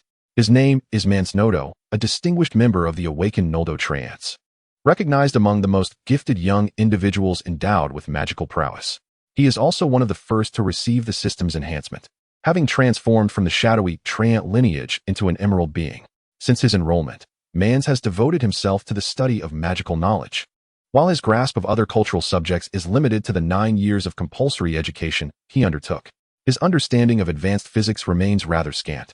In response to his query, Alice elucidated, we also need to assess the flora within the subterranean void, selecting those that are suitable for survival while preserving those that are not. For instance, the optimal temperature range for tropical plants is between 30 and 35 degrees Celsius. Temperate plants thrive in the range of 25 to 30 degrees, while cold-resistant plants generally prefer temperatures slightly above freezing. This is the ideal range we aim to document, ensuring that we collect data to establish these parameters, subsequently storing the plants we need to preserve in order to safeguard biodiversity. Moreover, the minimum temperature for tropical plant growth hovers between 10 and 15 degrees. For temperate plants, it is between 5 and 10 degrees. Cold-resistant plants can endure temperatures at or below zero. Our quest is to identify cold-resistant flora capable of surviving at approximately -200 degrees. If we cannot find them, we must cultivate them ourselves. This determination will dictate whether we can encounter plant life again within the unending darkness, and whether we can harness these plants to advance our magic and technology. This represents our resources. Without them, or with resources that are overly singular, our development may very well be stifled. Many crucial elements would become impossible to manufacture. You are familiar with looms, are you not? Were it not for the discovery of a unique fungal fiber, looms would remain inoperable, leaving you without your magical robe and depriving us of affordable clothing. My junior sister speaks the truth. The representative from the Technological Academy, Alice's elder brother, Kate, remarked, even our bloodlines, or that of the treants, cannot wholly withstand the impending long night of winter. Robes imbued with cold-resistant magic are imperative, arguably one of the greatest inventions of the past decade. I see now. Mans nodded thoughtfully. I was previously unaware of my purpose here, but it has become clear. Preserving the plants in this realm is my mission. As one of the first emerald treants of my kind, this may indeed be the significance of my existence. The task I have received also encompasses the collection of information on the creatures here, taming them to integrate into our empire, thereby ushering forth greater revelations and transformations. Another treant interjected. He is Man's brother, Mandy, a shadow treant and the zoologist of their expedition. Having completed our gathering, let us proceed onward. Alice smiled as she recorded the data, and the group set forth once more. The 10-member team traversed the fantastical and surreal subterranean world. As they delved deeper into the forest, which grew increasingly towering and peculiar in its flora and fauna, the group, while filled with joy, gradually became more vigilant. The leading geologist, Oni, spoke up. Ahead lies the first level, the remaining territory of carnivorous beasts. Everyone, be cautious. No sooner had Oni's words faded than a terrifying roar echoed from the front. Following the sound, a 5-meter-tall creature resembling a cheetah suddenly leaped from the thicket. The moment it landed, several tendrils sprang forth from its body, fiercely lunging towards Oni, who stood at the forefront. Simultaneously, the creature's head split open, revealing a massive maw that resembled flower petals, an evident sign that it was ready to feast. Be careful. Erica, standing nearby, was the first to react. She swiftly pulled Oni aside, and with a flow of her own blood, conjured a 3-meter-long greatsword. With a decisive swing, she cleaved the beast in two. A resounding thud echoed as the flesh hit the ground. Only then did another expert, Pat, come to his senses and shout, "That's a rending beast. They are pack hunters, devoid of intelligence and driven solely by bloodlust. Retreat." At Pat's urgent command, 2 of the guards sprang into action, brandishing their weapons and raising their shields to protect the group. The brothers Mandy and Mans also regained their composure. commencing the casting of Shadow Cloak and Nature's Ward for their companions. As the two spells enveloped the 10 individuals, a faint gray film and a green barrier materialized around them. The Shadow Cloak allowed one to meld into the shadows, erasing their presence, akin to optical invisibility. Nature's Ward harmonized one's essence with nature, rendering them indistinguishable even to these beasts, as long as they maintained a safe distance. "Let us go," the group urged, sprinting deeper into the wilderness, with the 2 guards and team members tasked with their protection. Yet, the true guardian of this small party was none other than the royal member, Erica. "You need not flee. I alone can handle them," Erica declared confidently, defying the imagination with her petite frame capable of wielding such a grand sword. It was even more astonishing that she could expel such a volume of blood to forge a 3-meter-long greatsword, which appeared as solid as an actual blade. This clearly indicated her formidable prowess in blood magic and the elevated status of her bloodline. The blood sword was classified by Norman as a first-tier blood magic. Yet the strength of this technique correlated directly with her bloodline and mastery of blood magic. At its pinnacle, one could conjure a blood sword as effortlessly as Norman, wielding power comparable to 5th-tier magic, capable of piercing the skull of a surface-level blue dragon. It was not the beast that instilled fear, but rather the noise and the scent of blood that might attract even more formidable monsters lurking nearby. Chapter 25. A Visit to the Stars. Let us proceed. "What are you doing?" Erica had just slain 3 more rift beasts when she suddenly noticed Mandy meticulously collecting the biological tissues of the creatures. Her movements were swift and precise, clearly indicative of someone well-versed in such tasks and familiar with the rift beasts. Ahem, while these creatures are thoroughly researched, their mandibles and body tendrils are remarkably resilient, exhibiting excellent magical conductivity, making them prime alchemical materials. Collecting them now is permissible, but such indulgence will not be tolerated later on. "Thank you, Captain. Let us move. We must make our way to the next area." Erica understood the situation concerning Mandy and the man's family. The act of defending oneself against monsters and subsequently gathering materials was deemed acceptable. However, engaging in unauthorized hunting would be classified as poaching, a transgression that is absolutely forbidden in the current climate and punishable by law. As captain, Erica was empowered to assist her team within the confines of the rules. Yet beyond those boundaries, she would adhere strictly to the laws set forth by her royal brother. The group ventured deeper, their exploration unfolding without incident. Meanwhile, outside, half a year had elapsed. In that time, the workshop had ramped up its operations, producing sufficient alchemical array foundations to be deployed across the globe. "Your Majesty, the foundations have all been successfully established. We now await the completion of the core magical array before we can attempt to activate it. Indeed, after constructing the colossal barrier, we must devise a contingency plan to replicate the magical array that infiltrates the shadowy realms of the Shadow Moon civilization. We must be prepared for every eventuality." "Understood." Norman observed the construction of the magical array. Once it was fully operational, he would use the power of his lineage to communicate with the populace nationwide. "Citizens of the Black Kingdom." Norman's voice resonated within the hearts of all, whether they were Azure folk, Tree Men, or even inhabitants of the Shadow Star. They all heard his call. It is the voice of His Majesty. Where is His Majesty speaking from? You have only just joined the Empire, and thus are unaware. His Majesty can converse with each citizen recognized by him, and our lineage is a gift bestowed upon us after His Majesty's divine revelation. I am aware. My lineage is indeed a gift from His Majesty. Praise the Majesty. Praise the Majesty. The acclamations for Norman echoed across 2 planets, and as they sang his praises, Norman's voice rang out once more. "In the past 12 years, we have endured the tragedy of the stars extinguishing, yet the long night of winter could not vanquish us. We have triumphed over the darkness and the cold through our resolute actions. What lies ahead is the atmosphere dissipating due to the cold, the loss of the guiding stars, and our drifting into the endless void of space. Can such a phenomenon truly occur without the sunlight of the stars? What does it mean to lose the atmosphere?" The public lectures at the esteemed Academy of Technology have discussed the existence of a protective atmospheric layer surrounding our planet, which shields us from the scorching temperatures of sunlight and certain cosmic radiations. What would transpire if this barrier were to fail? It is said that without such protection, we would be forced to confront the sun's searing heat, causing everything on the surface to melt away like snow. Moreover, if radiation were permitted to penetrate, our bodies would be left in a state of disarray. How terrifying. Indeed. So, what course of action must we take now? Norman's expedition has salvaged many lives. These individuals, once saved, sincerely embraced their new identities as citizens of the Black Kingdom, aligning themselves with Norman's people. They experienced a resurgence of their bloodline, transforming into the children of the night and gaining formidable power. Yet, human nature is inherently difficult to alter, particularly among the common folk under the rule of other empires and dynasties. Although they acquired strength, they continued to lead humble lives, procreating and dutifully adhering to their designated tasks. Were it not for the Black Kingdom's mandatory educational programs, most of them would remain illiterate, utterly oblivious to terms such as atmosphere or radiation. The principal driving force behind the Black Kingdom's progress remains its original 30 million citizens. Those who joined later possess qualities that fall short of even the tree folk of Shadowstar. However, following explanations, these individuals began to grasp the potential dangers, and their concerns grew. "Listen to His Majesty," shouted the educated individuals nearby, signaling the others to remain calm. Every action and reaction was closely observed by Norman. With the support of the system, Norman wielded control over the entire kingdom, capable of hearing every voice and transmitting messages to all.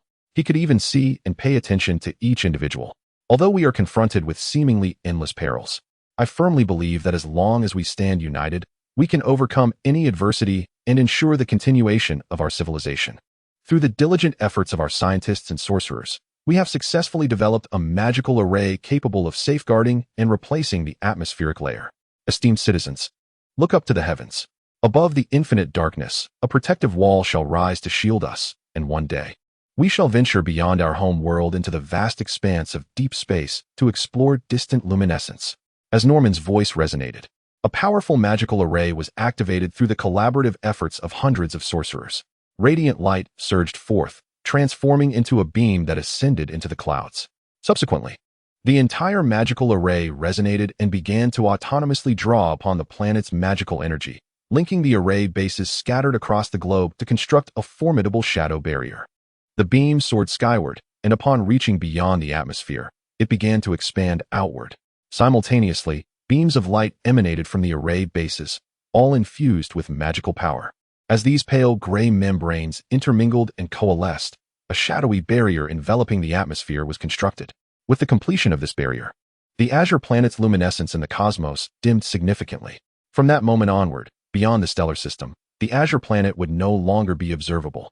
This shadowy barrier not only safeguarded the atmosphere, but also flawlessly simulated its functions, equipped with an identification capability. Inhabitants of the Black Kingdom could traverse freely, yet outsiders would be thwarted by the very essence of the shadowy barrier. Indeed, it was a triumphant success. We have achieved it. Huzzah! The officials from the Bureau of Science and the Academy of Magic were overwhelmed with excitement, embracing and congratulating one another. The common folk, though unaware of the full implications, sensed that their great sovereign, alongside those esteemed individuals, had once again resolved a looming crisis faced by the kingdom. Norman gazed upon the shadowy barrier in the sky, nodding in satisfaction. He then cast a spell, elevating himself towards the outer atmosphere. He had reached a planetary level, capable of surviving in the cosmos, having mastered flight magic. He was also equipped for interstellar travel. Although his speed was modest, it sufficed for a decade-long expedition of close-range exploration. He yearned to investigate the stars, to unveil the mysteries behind their extinguishing.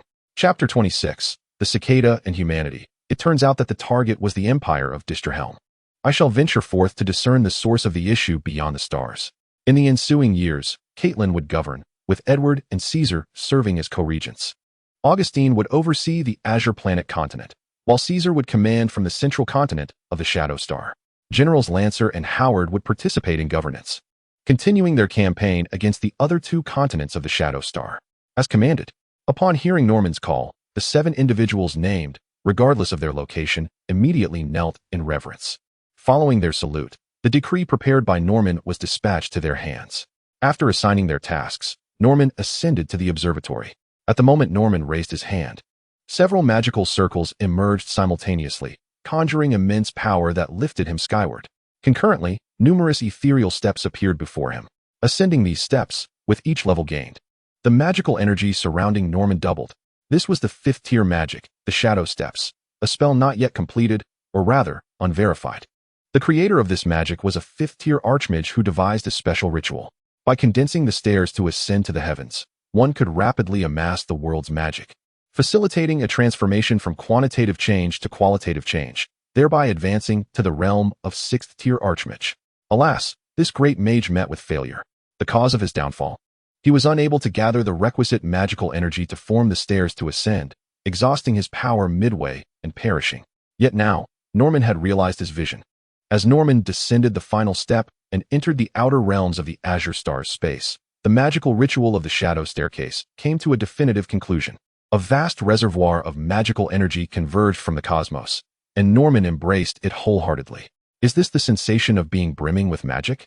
It appears rather pleasing. Currently, Norman's prowess has reached a planetary level, which signifies his physical strength. However, prior to this moment, the magical energy within him had never equated to his own ranking.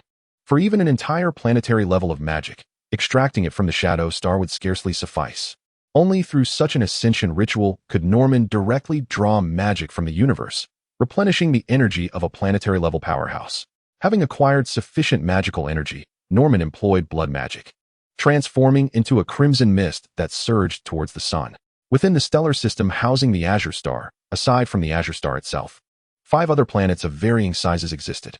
The largest, positioned on the outermost edge, was a gas giant resembling Jupiter from the solar system, albeit significantly larger. Following that was a terrestrial planet, devoid of any signs of life, its surface marred by craters, akin in size to Mars. Behind this planet lay another, adorned with a dozen moons and a belt of asteroids. This planet exhibited clear rivers and signs of life, yet regrettably, it seemed to have lost its vitality. Next was the Azure Star itself, slightly smaller than the previous planet, but several times larger than Earth. Further ahead was a small asteroid, ravaged by its proximity to the sun, utterly devoid of any life signs. Norman flew for an extended period, estimating that at his flying speed, it took approximately a year to traverse from the Azure Star to this small asteroid. Based on his calculations, the distance from the Azure Star to this asteroid was more than double that of Earth to Mercury, roughly 400 million kilometers. To achieve such rapid transit, Norman had exerted his full flying capabilities, amplifying his magical output to an astonishing speed of 13, surpassing the second cosmic velocity. Translated into miles per hour, that equates to approximately 38 Mach, nearly double the speed of the numerical anomaly known as Tyro. Of course, this came at a price. Energy is conserved, and those who wield magic must adhere, to some degree, to this principle. While magic can conjure wonders, even miracles require the corresponding magical energy to manifest. Thus, Norman's accelerated flight necessitated an adequate supply of magical energy. Upon landing on the surface of this small asteroid, approximately 1/4 of his planetary-level magic was expended. Evidently, there were signs of modification here. As Norman alighted on the asteroid's surface, he observed that it had long lost its atmosphere, with the terrain now merely dust and remnants of mountains and rivers that once thrived. Yet, that was a tale of the past. Beneath the scorching rays of the sun at such close proximity, only a trace remains, indicating the once vibrant existence of life. Norman circled the surface and then beheld a prominent bulge on the side of the asteroid facing the sun. What could this be? He approached and, with a flick of his magic, dismantled the bulge, revealing a spacecraft within. It resembled the escape pods described in bygone science fiction tales. Inside the pod lay a peculiar humanoid creature, possessing a head reminiscent of a cicada and 6 arms, appearing as if it were an incomplete evolution. Is this a cicada humanoid? Norman paused, momentarily taken aback. As a devoted fan of Ultraman, he had had the fortune of discovering the childhood shadow known as Ultraman through the recommendation of a close friend. The cicada humanoid is one of the unique extraterrestrial beings featured within that universe. Subsequently, the classic character Baltan, an alien from the Ultraman series, was said to have evolved from the cicada humanoid, also referred to as cicada extraterrestrials. To witness a cicada humanoid here was astonishing. In the secret history of Ultraman, cicada humanoids were designated as the race that took action when the plasma spark tower was activated. This implies that, according to the original lore, the birth of Ultraman and the emergence of various monsters in the cosmos are intrinsically linked to the cicada humanoid. Does this mean that this origin exists here? If it does, it suggests that certain aspects of the comic's lore are also present. This raises a pressing question. What era does this universe belong to? By the process of elimination, it is evident that the presence of the Disraeli Nebula being, who mentioned an emperor and majesty, rules out the ancient era of the Gua Legion 400 million years ago. Furthermore, it is unlikely to be the era 50,000 years prior, a time marked by the battle between the cosmic overlord Gakaru and the king of Ultraman, Picken. Although records of Gakaru are sparse, he certainly would not refer to himself as an emperor. Moreover, the conflict with the king of Ultraman concluded swiftly, resulting in Gakaru's exile to a black hole rich in negative energy, far from any subordinates who might still remember him. Considering the leisurely demeanor of the Disraeli Nebula being, it is highly probable that the current period is approximately 2,000 years after the reign of the Cosmic Overlord, roughly 30,000 years before the events on Earth. Thus, the entity referenced by the Disraeli Nebula being is likely the Dark Emperor, the Ampella alien. Therefore, the one I struck down with a single blow was indeed Disraeli. Norman's expression grew peculiar, and he rubbed his head in mild frustration. If planetary-level beings could be likened to the elite of the Ultraman security team, namely the Ultraman brothers, and galaxy-level beings could be compared to the electric arc Belial and the newly emerged Zero, then the Ampella alien in its state of upheaval would approximate a half-step towards the ultragalactic level. Even in a state of peak condition, it remains uncertain whether one could rival the galactic scale. Moreover, the Ampella aliens are the ultimate life forms. Although Norman is unaware of the true essence of these ultimate beings, their power is undeniably extraordinary. It is not beyond the realm of possibility that they could reach a supergalactic level. By eliminating a subordinate of the Ampella, he has effectively summoned a formidable enemy. Once they receive the signal, it is likely they will return to seek retribution. Such a formidable adversary poses a significant challenge. With the emergence of this future foe, enhancing his strength becomes imperative. In the accounts he had seen in his previous life, it was mentioned that the cicada humans had introduced a substance known as the duality factor into the plasma spark tower. This very substance endowed the tower with the capability to facilitate human evolution and transcendence. However, it seems that the cicada humans ultimately reap no benefits, serving merely as a means for the kingdom of light. Is such a substance present here as well? A glimmer ignited in Norman's eyes. If he could acquire this factor, it would grant him the ability to grow immensely. With this thought, Norman activated the escape pod. The instant he opened it, the bodies of the cicada humans aboard the ship disintegrated into fine powder. Where they once lay, only a heap of dust remained. Strangely, upon the destruction of the bodies, the previously dormant ship systems sprang to life. Beep, beep, beep, signal reconnected. Biological life detected in this star system. Additional biological information detected. Translation function is initiating. Task completion confirmed. Generating task report. As a series of electronic sounds emitted, Norman realized he could comprehend them. Notably, he heard the announcement of task completion. Subsequently, an electronic report projected before him, astonishingly rendered in the language of Azure Star. The report detailed a plan titled Dark Rebirth, which entailed extinguishing stars in an attempt to replicate the origin of the Ampella aliens. It became clear that this was the scheme of the cicada humans. But why had this particular cicada being met its demise? As Norman scrutinized the report, he speculated that the cicada civilization must have encountered significant issues. Otherwise, it would not make sense for a test subject to perish here, leaving only dust behind without any further inquiry. Continuing to read, Norman noted the duration of the experiment. From its inception until the extinction of the star 13 years ago, the experiment spanned a staggering 10,000 years. Over this millennium, the cicada human diligently reported daily, attempting to contact its home planet, yet no response was ever received. Nevertheless, it persisted in its efforts, faithfully executing its mission. This indicates that achieving the final evolution had become an exceptionally profound obsession for the cicada humans. Venturing further inside, Norman scoured the surroundings and ultimately discovered a test tube tucked away in a corner. It radiated a peculiar glow and contained a viscous liquid, resembling some form of thick substance. As Norman grasped the test tube, it unexpectedly dissolved. Indeed, it dissolved without any forewarning. Following the dissolution, the viscous substance within evaporated, with a small portion even integrating into Norman's being. What is this substance? A sudden pallor washed over Norman's face. The system was not equipped to counteract genetic weaponry. If he were to fall victim to some unknown genetic weapon, it would be a most unjust fate. Fortunately, the situation did not escalate negatively. In less than a minute, Norman experienced a remarkable transformation. A surge of power emerged within him, and as this force erupted, his form abruptly shifted from corporeal to an energy state. Just as he was on the brink of becoming a dark energy entity, the crimson essence of his blood surged forth, pulling him back. Ultimately, Norman's body expanded to an astonishing 60 meters, yet he did not morph into a being akin to Ultraman or an Amperian. Instead, he maintained his original form, merely scaled up proportionally. Upon enlarging, Norman discovered that his strength had nearly doubled, and he had acquired extraordinary abilities. He could wield the power of darkness at will, as well as manipulate shadows and blood.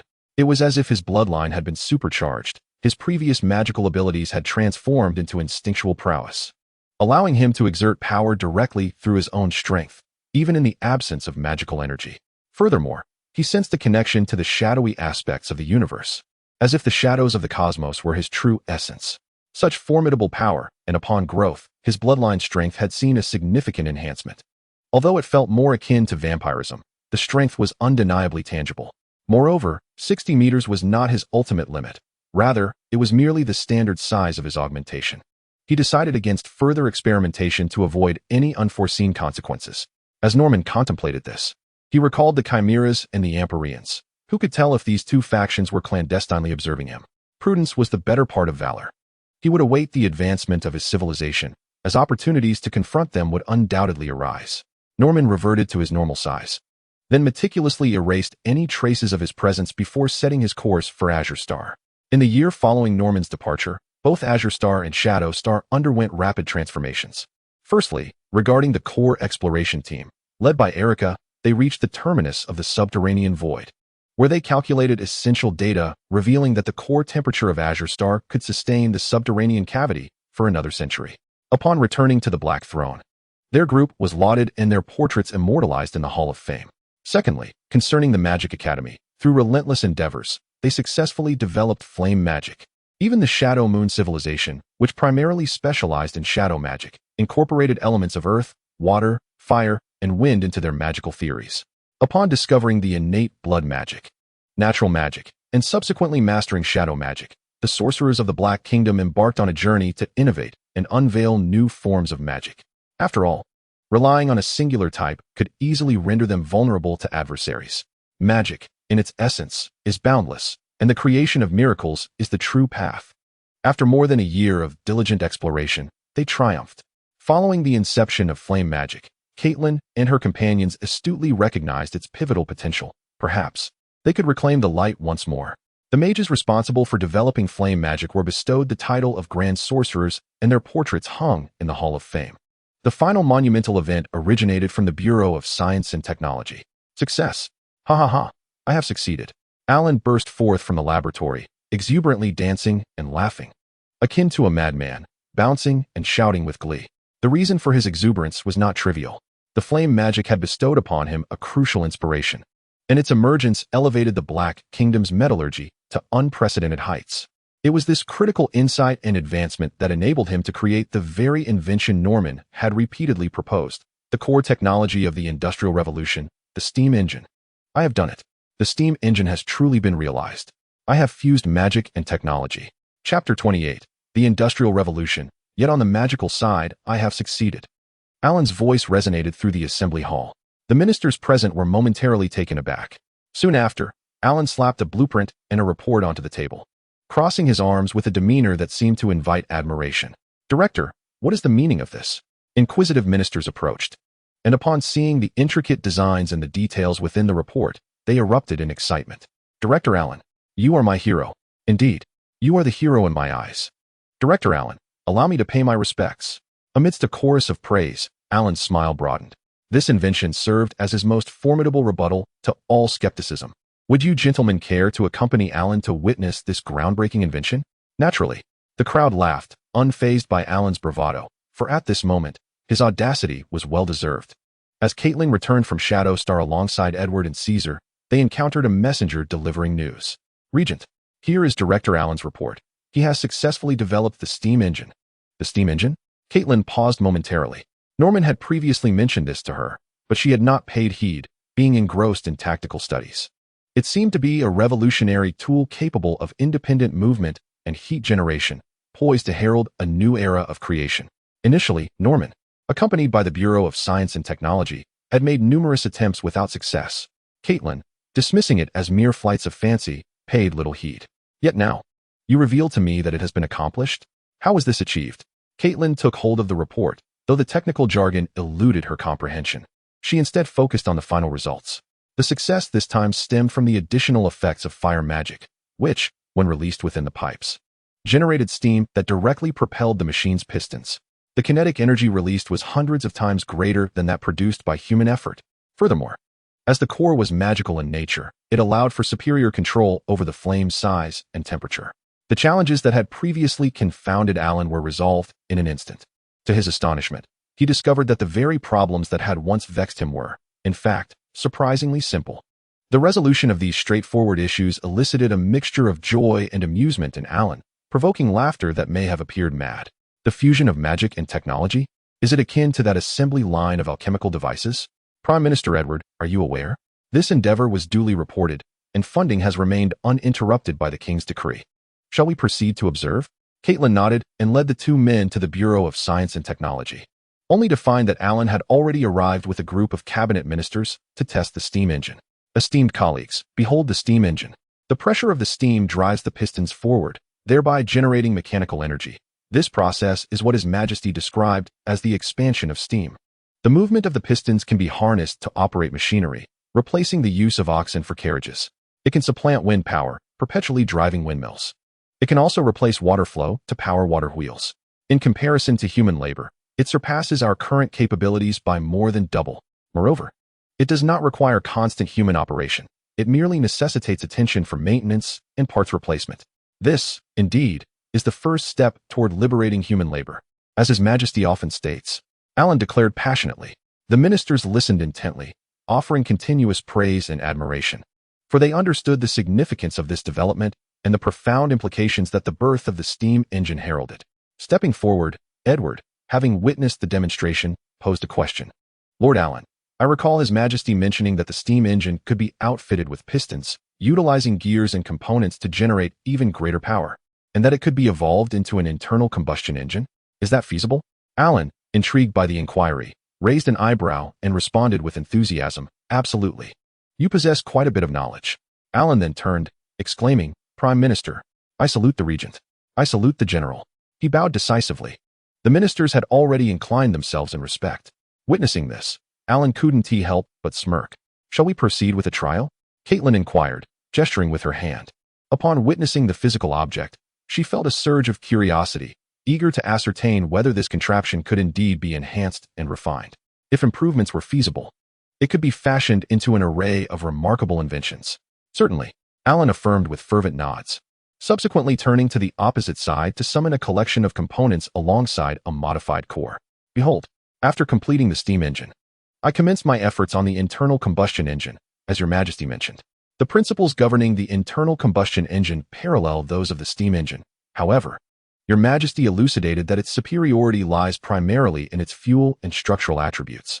The steam engine, relying on steam power, can only generate a limited amount of heat and pressure, whereas the internal combustion engine can, under upgraded fuel conditions, produce greater heat and pressure, propelling more pistons and yielding increased kinetic energy. Had we been in our previous state, we would have faced limitations due to our smelting technology, rendering us incapable of achieving the required standards in a short time frame. Yet now we wield magic in the hands of a fire mage.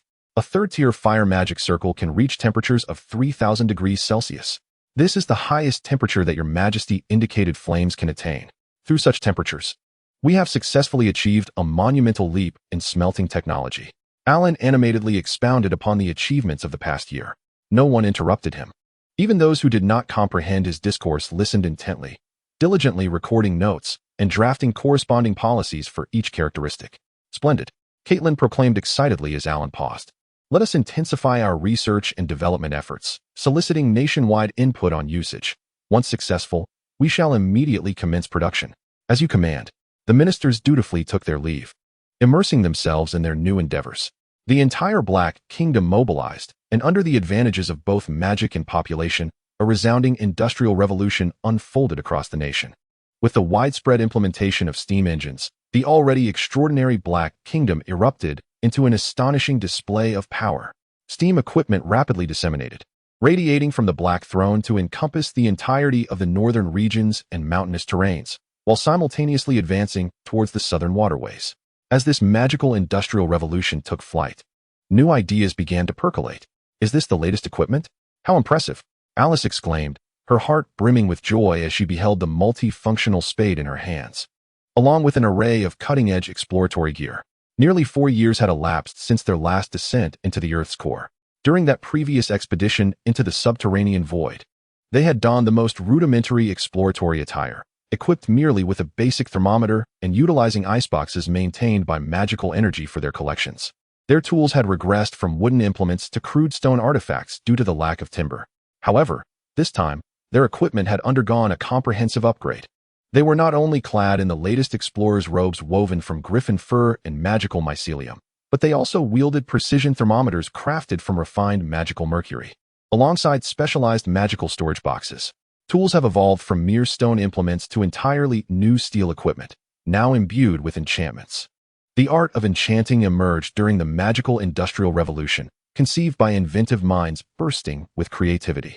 They postulated that if direct technology could incorporate a myriad of functionalities, why not simplify the alchemical techniques to merely inscribe runes upon disposable tools, endowing them with specific enchantments? Their innovations proved successful. A novel method of enchanting was developed, where the streamlined rune application became exceedingly simple. With basic materials at hand, any laborer could effortlessly follow the diagrams to execute the task. Moreover, due to the minimal cost of production and the affordability of materials, these tools require no repairs. Once rendered useless, they can simply be replaced. This represents one of the achievements of the magical industrial revolution, rendering magical artifacts more accessible. Sister, you cannot be serious. If such ordinary equipment is unavailable, how did you manage to reach the deepest depths of the Hollow Earth? A few graduates from esteemed technological institutions who accompanied her to the Hollow Earth were taken aback by Alice's murmured inquiry. After all, they were well aware of the perils lurking within the Hollow Earth. Without such exceptional equipment, how could one possibly venture into its most treacherous depths? Legends speak of untamed dragon-like beasts dwelling there. We were merely fortunate. Indeed, there was a dragon-like creature in the depths, but it lay in slumber, allowing us to complete our mission unperturbed. Alice replied with a smile. Unlike 4 years ago, when she was still a mere child, her experiences during the intervening years of exploration and labor had rendered her much more poised and mature. Though only 20. In such harsh conditions and amidst a collective struggle for survival, an individual's growth does not necessarily hinge on age. So, are we to capture that dragon-like beast during this descent? The younger student's eyes sparkled with excitement at the prospect. Nothing could be more exhilarating than the pursuit of a creature. Perhaps the only thing more thrilling would be to seize a dragon identical to their sovereign steed. According to the vague wisdom of the Blue Dragon, several, if not over 10, king-level beasts reside within the Hollow Earth. Moreover, the Kingdom of the Black King has a law stipulating that any beast captured by an individual can be registered and tamed as their own. Thus, many individuals apply for exploration permits to the Hollow Earth during their free time to select and capture beasts of their liking within the protected zones. That is a question for the captain. Alice turned to her sister. Erica nodded, stating, "It is not out of the question. Our primary objective is to utilize more advanced equipment to reassess how long the Hollow Earth can endure. If we complete the task swiftly, we may indeed attempt it."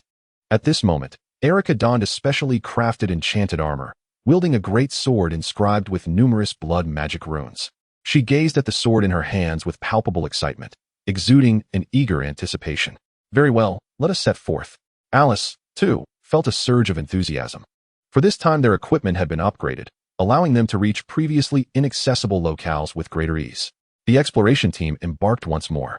During their last expedition, Erica and her companions had mapped the descent, after which the council dispatched personnel to develop the area according to the chart. As of today, a quarter of the region has been fully explored.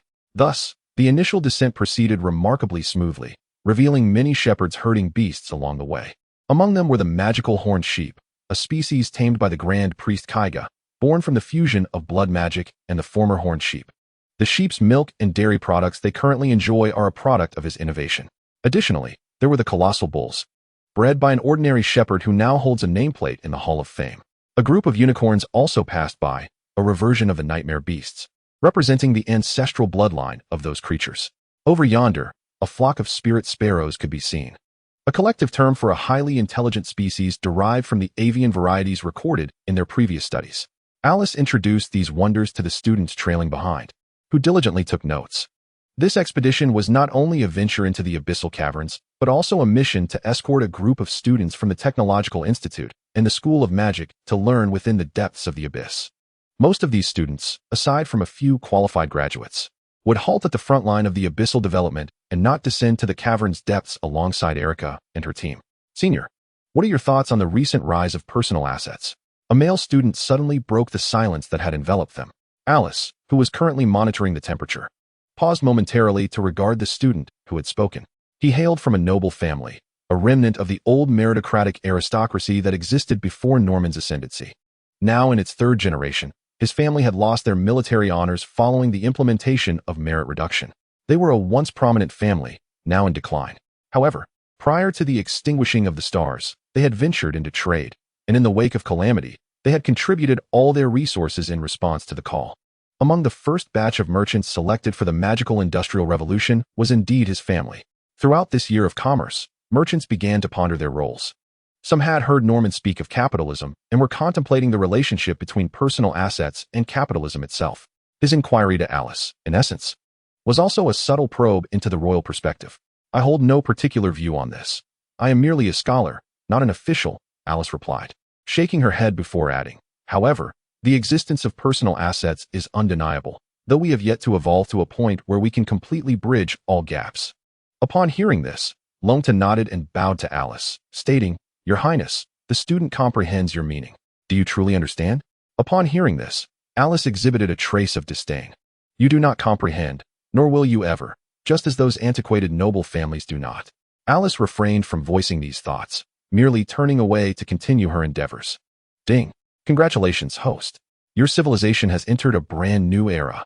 Current era, Age of Magical Industry. Era reward, Magical Monument, placeable.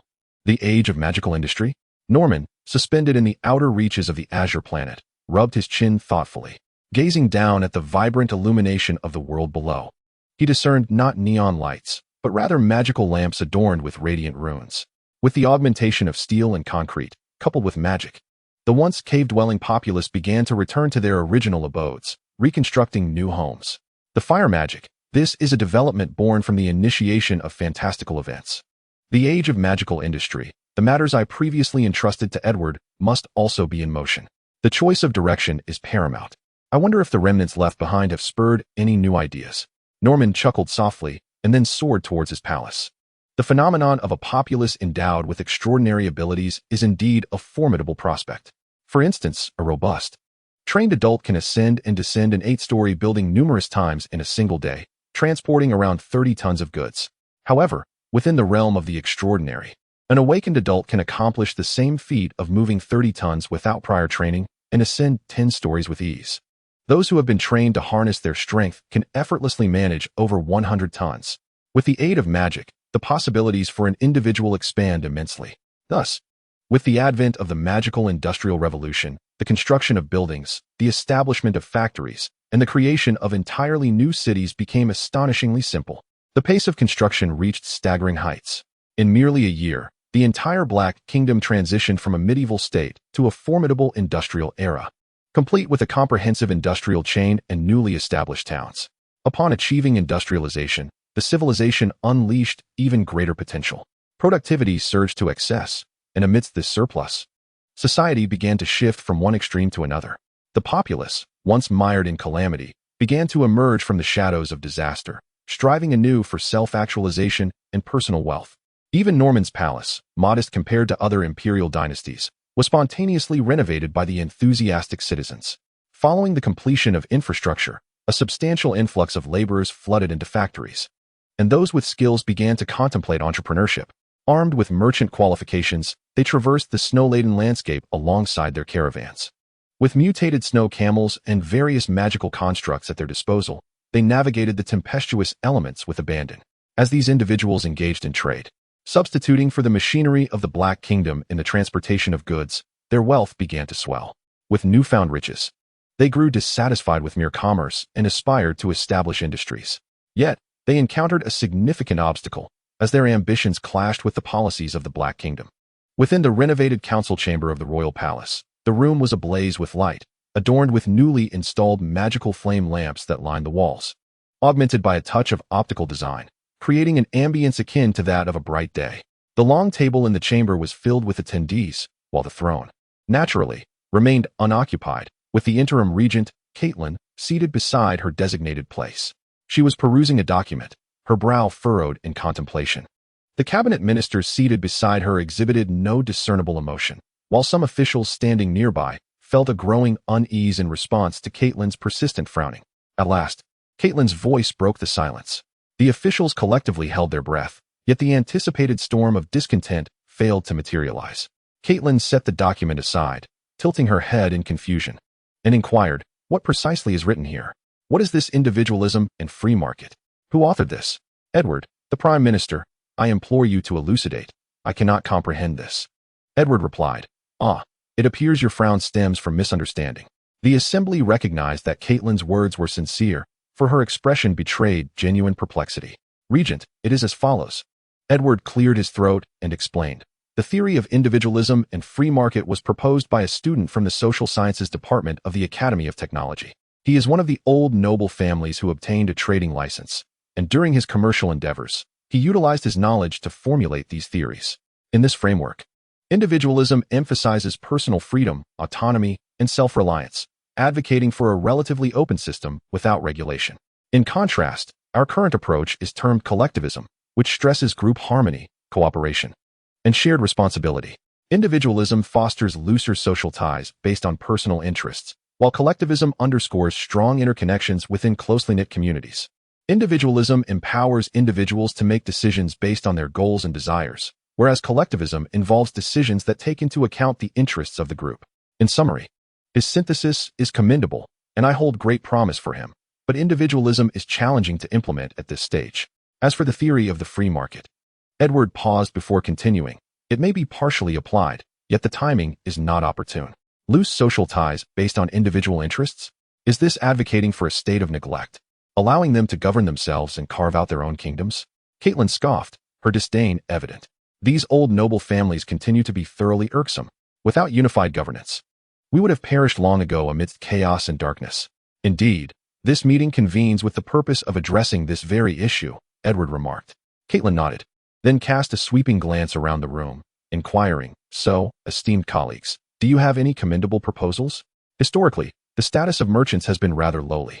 Although they traverse the land, aiding us in significantly reducing transportation costs, their aspirations to establish factories or attain stable industries are utterly unattainable. The once third-largest southern nation, the Azure Empire, disintegrated under the machinations of merchants, subsequently transforming into the foremost port of the southern seas, and this event has not transpired long ago. Perhaps a compromise could be reached? Impossible. Merchants are untrustworthy. Yet, under the royal bloodline, all are loyal to the sovereign. Who among us would dare to rebel? Indeed, merchants can also yield positive contributions. For instance, their trade has saved us an immeasurable amount of time and effort. Are you not aware of this? Merchants pursue profit to the detriment of the nation. They can be regulated. The council chamber erupted into a fervent uproar, with the two foremost ministers arguing vehemently. Their faces flushed. The remaining ministers, in small groups, engaged in heated exchanges, each holding steadfast to their own views. Caitlin, however, had grown accustomed to such scenes. In the wake of Norman's encouragement for open discourse, the ministers of the Black Kingdom have become bold in voicing their opinions and expressing their loyalty. Even with Norman's presence, they would still engage in fervent debates, striving to reach a consensus.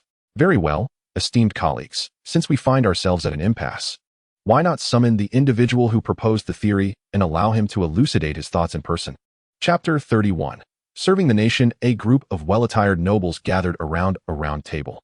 This was once the prince's residence, now abandoned and repurposed into a council chamber for the old noble families after the death of the powerful prince who sought to suppress Norman and compel his abdication. They too have awakened their bloodline, for their loyalty remains with the Black Kingdom. However, their allegiance to Norman is somewhat ambiguous. This has resulted in their exclusion from the inner circle of power, and their insufficient loyalty has rendered their bloodline's strength weak, making the mastery of magic an arduous endeavor. Consequently, they have been looked down upon, yet they mistakenly attribute this to personal aptitude. After all, many within their families possess the gift of learning and have gained admission to scientific academies. Presently, they have been granted preferential trading rights, a gesture of goodwill from the cabinet towards these old noble families. However, for those feudal lords who previously thrived on servitude, this represents a sign of the cabinet's trepidation. Esteemed colleagues, I trust you are aware of the reason we are gathered here today. Seated at the head of the table is Chartman Mantis, the current head of the once prominent Prime Minister's family and the son of the Prime Minister from Norman's generation. The noble youth who inquired about Alice from the Hollow Earth expedition team is none other than his son, Diet Mantis. 2 days prior, the cabinet was engaged in deliberations concerning two theories proposed by Dieter. Indeed, your son is remarkably talented. Once these theories are articulated, they will significantly bolster our endeavors. Yes, indeed. By rallying that unruly populace to embrace these ideas, we can proceed with our plans irrespective of the cabinet's opinions. A chorus of praise arose for Dieter. Yet, in a corner, a young man, upon overhearing their discourse, silently shook his head and quietly departed. Everyone is extolling your virtues. Why do you leave? I returned only to witness this disheartening spectacle, making it intolerable to remain. The young man shook his head, gazing into the pitch-black sky, and sighed. His Majesty once said, "Those whose paths diverge do not conspire together."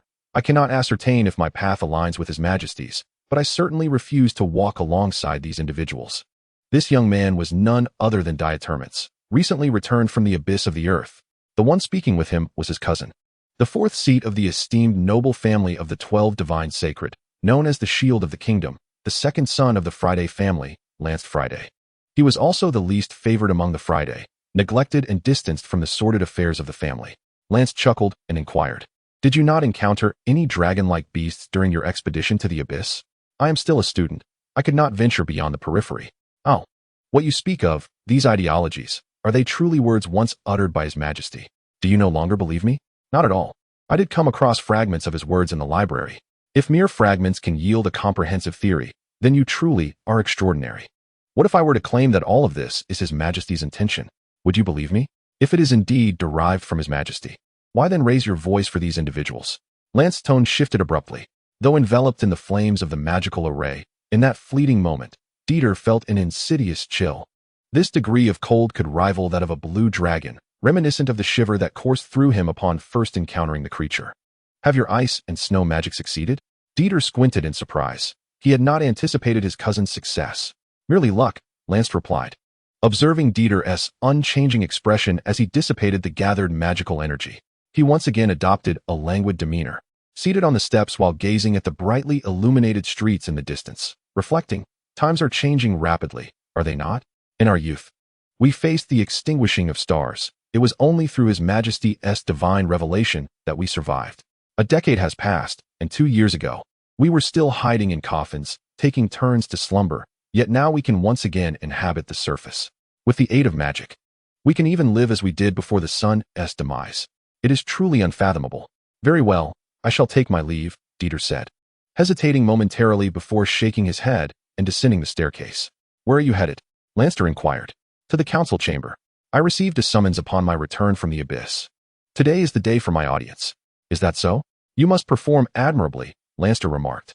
"One can only hope," Dieter replied. "I, too, must depart." "Where to?" Dieter asked again. "The Academy of Magic has pinpointed the coordinates and successfully opened the portal. I have voluntarily enlisted in the exploration team." Upon hearing this, Dieter turned to Lanster, a slight frown marring his brow. "That is perilous." Lanster chuckled. "I have heard that the sun there has not extinguished. I wish for my mother to behold the sun once more, as she has often lamented. Yet, everything there remains an enigma. Your journey may very well serve the nation," Dieter cautioned. "Moreover, if we indulge ourselves, we would not have survived thus far." Lanster interjected. "Is that so?" Dieter withdrew his hand, remaining noncommittal. "Do you not share the same sentiment, my dear cousin?" Lanster approached, patting Dieter's shoulder before striding towards the Bureau of Science and Technology. "Who knows?" Dieter murmured under his breath, his voice barely audible to himself as he turned away from Lanster, striding purposefully towards the council chamber, where a battle awaited him. At that moment, however, he felt no anxiety, no fear. As Lanster had said, it was merely serving the nation. Why ponder it excessively? In a distant corner of the universe, a signal drifted through the cosmos for an extended period, ricocheting off a star and hurtling towards a planet enshrouded in darkness. Adrift in the void. As the signal penetrated the planet, a pair of crimson eyes fluttered open. "Disraim is dead," echoed the harsh voice of the malevolent alien, Mephiles, followed by the awakening of the frozen star being, Grozum, and the wicked being, Bagaru. "How can this be? Did Disraim truly venture to the land of light?" "He cannot be that foolish," Grozum remarked. "Perhaps, but it is a pity he is dead. He would have been better off as my meal," Bagaru grumbled, patting his belly in discontent. "Unclear, yet His Majesty has commanded us to mobilize our forces," Mephiles stated coldly, hands clasped behind his back. "Regardless of who has slain Disraim, it is an affront to His Imperial Majesty."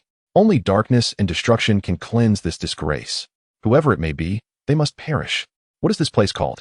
The advance party has conducted an investigation. It is termed Lantern, which, in this tongue, signifies the center. Quite an audacious name. One wonders if it truly lies at the heart of this planet. I too am curious, yet alas, we cannot ascend to outer space. Once the summons from Lord Blue Dragon arrives, we shall discern the general composition of this planet. The group traversed the forest, their objective the city on the other side. In a world devoid of oceans, akin to the land of light, there exist only a handful of lakes and a few rivers that cascade down from towering mountains, traversing the entire continent. It is precisely due to the scarcity of water sources that a singular central empire wields dominion over the river's origins, while the remaining regions are governed by feudal nobles and small kingdoms. They possess sorcerers known as court mages, yet given the concentration of magical energy in this realm, their prowess is likely inconsequential. Despite its shortcomings, such a breathtaking world beckons us to explore. Is that not an act of invasion? What nonsense! We are the rightful heirs of the Shadow Moon civilization. This is but a branch of the descendants of the Shadow Moon civilization. They are our kin. Is it not entirely natural to unite with one's own kind? Even brothers quarrel at times. It is only customary for there to be some friction among kin. Quite reasonable. So, how shall we proceed with the first step? I have heard that the princess of the Landon Empire is seeking suitors. Shall we give it a try? Upon seeing her, she is indeed quite beautiful and possesses a refined intellect. I believe it is a worthy endeavor, all for the sake of the empire. If she truly meets the standards, she must certainly be presented to His Majesty. Indeed, the group wholeheartedly agreed. Only Lancet, who had remained silent, twitched his lips. This expedition team comprises graduates from esteemed magic academies and technological institutions, notably the predecessors of Lancet. These individuals have already navigated the complexities of the cabinet and have gained profound insights into its operations. To express such sentiments without a hint of embarrassment is quite remarkable. They appear resolute, ready to sacrifice for their country. Will Dieter, too, become like them in the future? How peculiar that would be. Lancet envisioned a scene of Dieter, half paralyzed, stern-faced, uttering such shameless words. Quite bizarre indeed. Perhaps it is best to let it go. Lancet decided to accompany them on their journey, due to geographical factors. Although Landon Star is not separated by seas and enjoys considerable communication, the customs across its regions vary significantly. Therefore, even clad in splendid griffin-feathered robes, their presence did not attract undue attention from passers-by. Upon reaching the capital of the Landon Empire, however, furrowed brows adorned the faces of the group. Lancet covered his mouth and nose, unable to refrain from exclaiming, "I never anticipated that this place would be in worse condition than those empires and dynasties of yore." Little did he know that his first words upon arrival would be a critique of the environment. This is reminiscent of the past. This truly epitomizes the medieval era as delineated by His Majesty. The historical records explicitly state that this reflects a decline in civilization, far removed from the grandeur described in the Chronicles of Huaxia. The middle-aged team leader chuckled and patted Lancet on the shoulder, advising him to breathe shallowly and relax. That book is quite captivating. I have read it extensively. We are following the developments outlined within. In my opinion, it should not be called historical records, but rather, the ideal state. The remaining individuals were engrossed in animated discussions about the travelogue-style chronicles penned by Norman during his leisure time. It was only after several exchanges that they noticed Lancet's peculiar demeanor. "Lancet, is everything all right? Why do you keep covering your nose? Can you not smell that odor?" Lancet's face contorted in disbelief. He never expected his esteemed predecessors to disregard such a foul stench. "Oh, you mean that? Perhaps you've been so absorbed in your magical studies that you've forgotten you can hold your breath using the power of your bloodline." Holding my breath? Lancet was jolted back to reality, his eyelids twitching, surprised that such a solution had eluded him. He attempted it, and indeed found he could harness the strength of his lineage to temporarily dull his sense of smell. It was precisely because they lingered too long that they caught the attention of a nearby patrolling soldier. "Hey, what are you lot up to?" It is no wonder that the soldiers of a nation's capital, upon seeing their opulent attire, felt emboldened to approach them. "We're merely passing through, we'll be on our way." The leader responded with composure, but the soldiers had no intention of letting them go. A squad swiftly dispersed, surrounding the group. "You look unfamiliar. And your speech is quite odd. Although I can understand you, it lacks the Landon accent. Where do you come from?" The soldier interrogated sharply. As the leader prepared to fabricate an identity, Lancet intervened. He stepped forward, greeting them with the customary respect of the Black Kingdom, and grandly declared, "We hail from the Black Kingdom, bearing our sovereign's earnest wishes to seek an audience with your king. Envoys. Indeed. Envoys. What other nations are there? The entire Landon continent has but one empire, the Landon Empire. Who are you frauds? Arrest them all. Upon hearing the term envoy, the soldiers' disdain intensified. They regarded Landstet and his companions with nothing but avarice, devoid of any respect. Arrest what? Landstet furrowed his brow. Throughout their journey, they had witnessed not only a dismal environment, but also a populace steeped in despair and tumult. He did not expect that within the heart of the empire, they would encounter such contemptible, greed-driven individuals. We are the envoys of the Black King. If you lay a hand on us, it would be tantamount to declaring war. You cannot bear the consequences. What nonsense about a Black King? This is the Landon Empire. Here, you must obey us. Take them away. The soldier, brimming with arrogance, waved his hand, and everyone drew their blades, closing in on them. What shall we do? Landstet and his companions stood back to back, communicating through their bloodline. They were merely ordinary folk, but should a disturbance arise now, it would lead to chaos without justification. Let them arrest us first. When we fail to return to report, our homeland will undoubtedly dispatch an expedition team. Agreed. We are envoys. We demand to see your king. Landstet and his companions raised their hands, refraining from any act of resistance. The squad leader, showing no courtesy, gestured for the soldiers to bind them. The citizens of the Landon Kingdom surrounding the scene shook their heads and sighed, hastily dispersing in fear of being mistaken for accomplices by those seeking to exploit the situation. What commotion had erupted over there? On the official road, a carriage slowly passed by, and from within, a melodious voice inquired about the unfolding events. Seated beside the coachman, a man clutching a sword dismounted and listened attentively before returning to the carriage. Your Highness, it is the City Defense Patrol that has apprehended a group claiming to be envoys, though the patrol insists they are imposters. Envoys. The princess inside the carriage echoed, then commanded, present them to me, bearing my decree. At once, the sword-bearing man, having received his orders, swiftly transformed into a shadow, crossing the street in the blink of an eye to reach the front of the patrol. It's a mage warrior.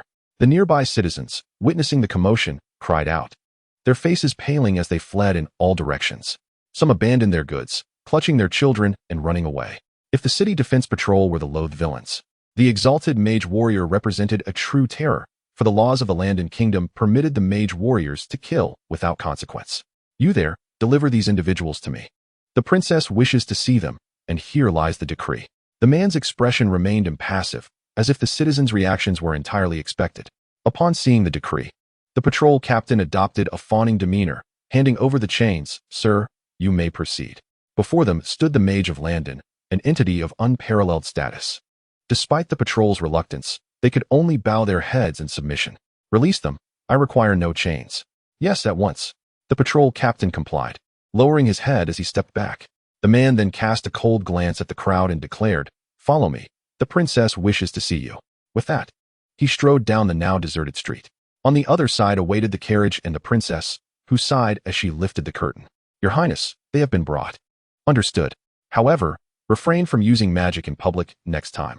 The title of Mage Warrior tends to instill fear among the common folk. Of course. The man placed a hand over his heart and bowed, then stepped aside. Meanwhile, Lanced and others stood by the carriage, discussing in hushed tones with their bloodline abilities.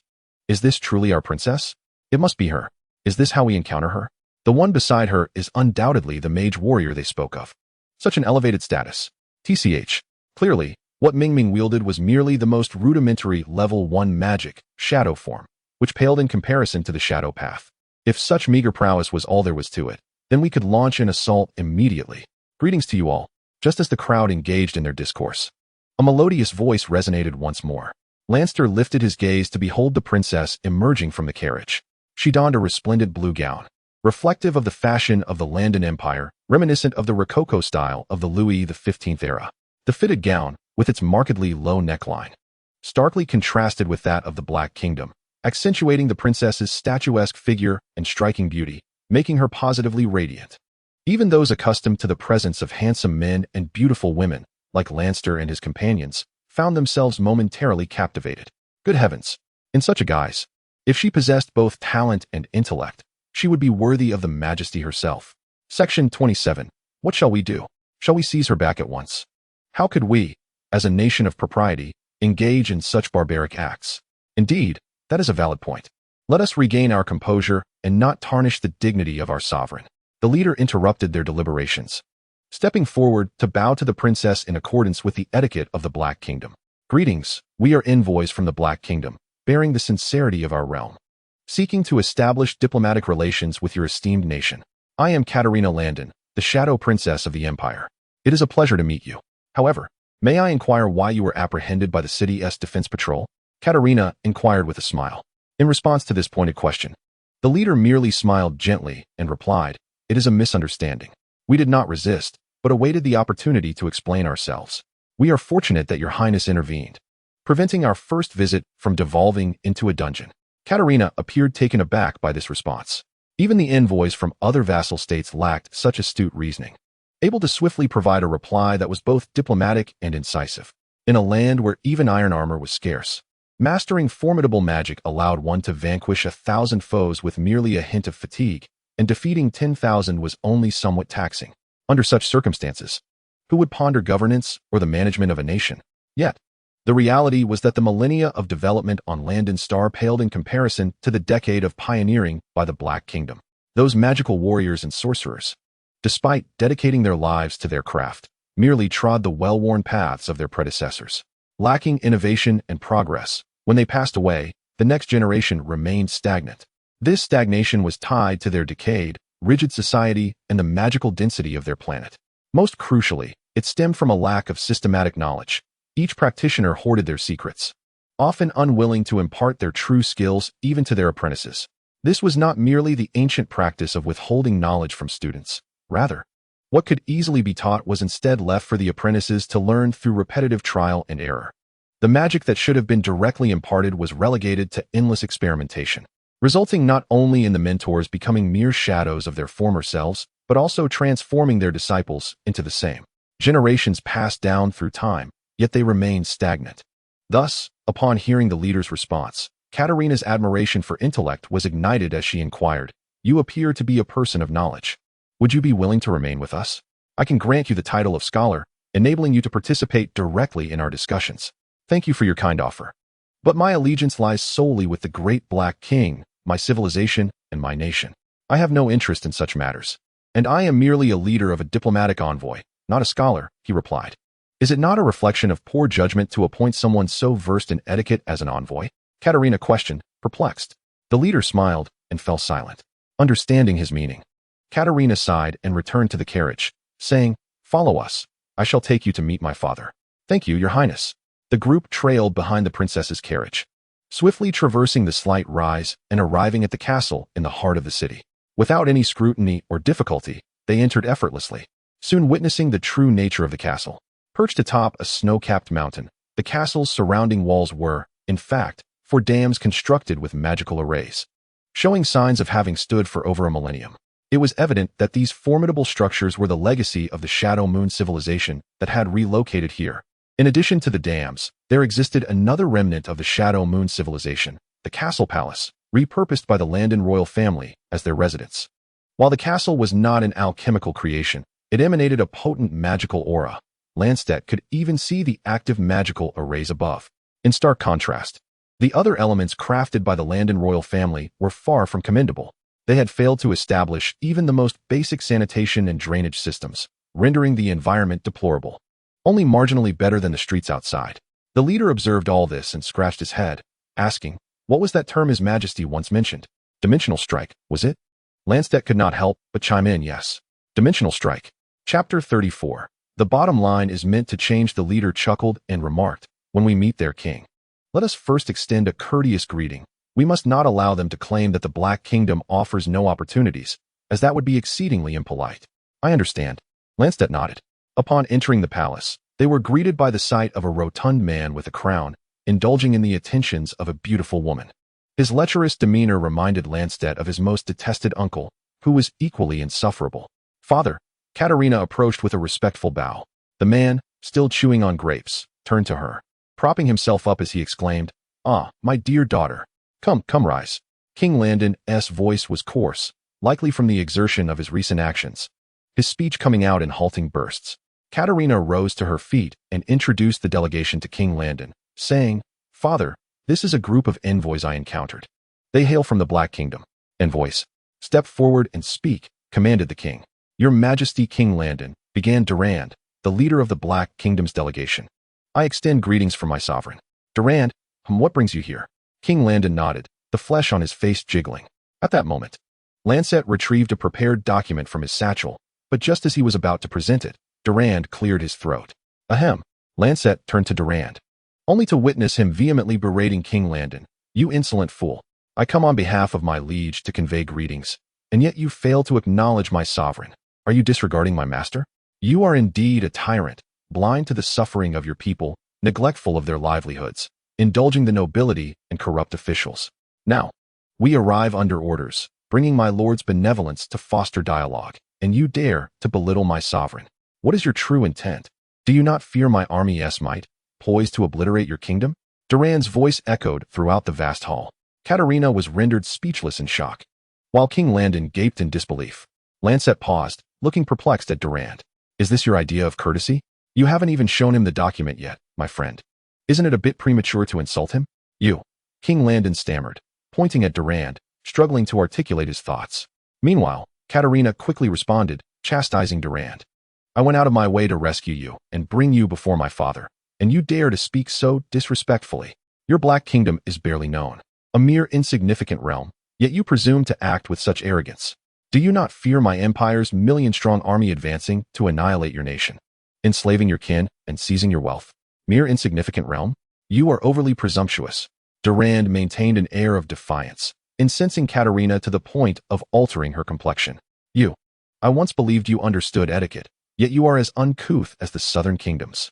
Katerina rebuked Durand, who, to her astonishment, raised his chin defiantly and retorted. I am a barbarian. All disputes stem from your king's lack of respect for my sovereign. Should he not apologize, the Black Kingdom will not shy away from war. At that moment, not only was Katerina astounded, but even Lancet stood agape at the unfolding scene.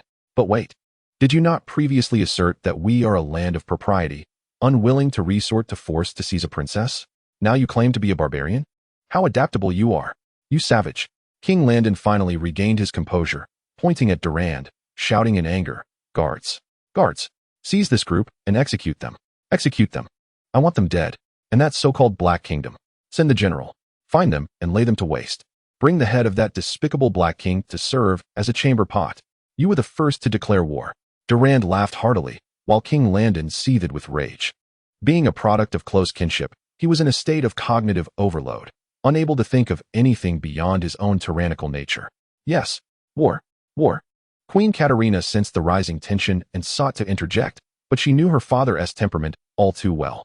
Typically, he might heed her words, but in a fit of rage, it was a matter of who spoke would perish. Come, if you dare, strike me down. Guards, take these ruffians to the dungeon.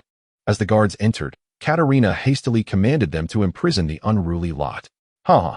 Captive envoys, just wait. Soon, my kingdom's Black Knights shall trample the capital of Landon. Durand's laughter echoed, while Katerina had no time to concern herself with him. She focused on comforting her father and summoned a physician for precaution. In the dungeon, Lancer gazed morosely at the documents in his hands, at a loss for words. This was due to both Durand's conduct and the fact that the guards had not even searched them. Moreover, they were confined together. It would be difficult not to escape. Chapter 28. Are you wondering why we have suddenly become so crude, disregarding all decorum in the face of provocation? Noticing Lancer's despair, Durand approached with a grin. Yes, I did not expect such a state of affairs for an envoy, Lancer nodded. You are unfamiliar. I am not being excessive. Those old men, upon His Majesty's ascension, behaved far worse when representing the kingdom. They made the queen consort serve drinks, had the princess dance, arrived with treasures of gold and silver, and left with slaves and livestock. Those fellows did not dare to retort. Those who did met their demise. Now, that is what it means to be an envoy tasked with securing military support. Durand's pride was palpable, and Lancer opened his mouth, stunned by the revelations. You will gradually adjust, Durand chuckled, patting Lancer on the shoulder before turning to the others. How is it? Has the message been relayed? No issues. Our magic has encountered no interference, but reaching the outpost may take 3 days. Considering the time difference, it would be approximately 3 months on Celestial Blue Star. 3 months? Lancer pondered. After parting ways with Dieter, he had arrived here. Factoring in their journey, Dieter must have concluded his report by now. He wondered if this reserved fellow could articulate his thoughts clearly before a gathering of cabinet officials. If he faltered, it would not only waste His Majesty's efforts, but also thwart the young man's ambitions. Dieter, you must succeed. Chapter 35: A harmonious relationship between sovereign and subjects. Time moved slightly forward. After parting ways with Lanster, Dieter made his way to the cabinet building. As he gazed upon this symbol of popular sentiment, he couldn't help but reflect on the noble elite, who were perpetually consumed by thoughts of oppression and exploitation. The disparity between the two was beyond comparison. Taking a deep breath, Dieter entered the building. A designated individual awaited him, guiding him to the conference chamber. This is Dieter Mans. We have reviewed the materials you prepared and your theoretical documents. Without further ado, please proceed with your insights. Caitlin gestured for Dieter to commence his presentation. All eyes were on him, eager for his narrative. The emergence of individualism was inevitable. Dieter inhaled deeply and began to articulate his learnings and the insights he had meticulously organized. However, unlike a formal report, this time he delved into more profound matters. The crux of his discourse centered on the fundamental factors that birthed the noble elite, merchants, and landowners, as well as how to address these issues within their extraordinary society. Dieter emphasized that, compared to the previous Black Kingdom, the current iteration possessed a greater capacity to resolve these matters permanently, yet it also risked becoming perpetually ensnared by them. These two extreme trajectories represented the potential futures of the Black Kingdom. The direction it would take depended on how Norman treated merit and rewarded accomplishments, as well as how the royal family regarded itself and the other deserving families. To resolve these issues, Norman wielded the power to obliterate all opposition, to suppress any dissent, and to find the opportunity and justification to completely purge them from the social fabric of the Black Kingdom. If left unaddressed, the Black Kingdom would soon experience unprecedented rapid social advancement and significant progress. However, this would be accompanied by the rise of individualism, a capitalism that could dominate society, concentrate resources, and produce an overwhelming number of formidable individuals, ultimately becoming an insurmountable burden.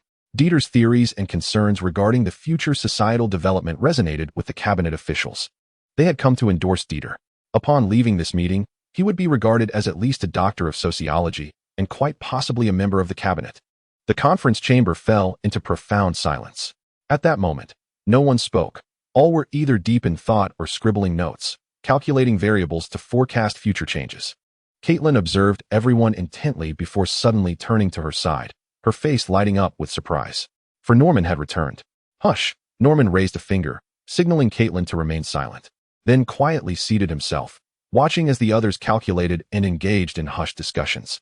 Even before Dieter had finished his presentation, Norman had already returned to the palace.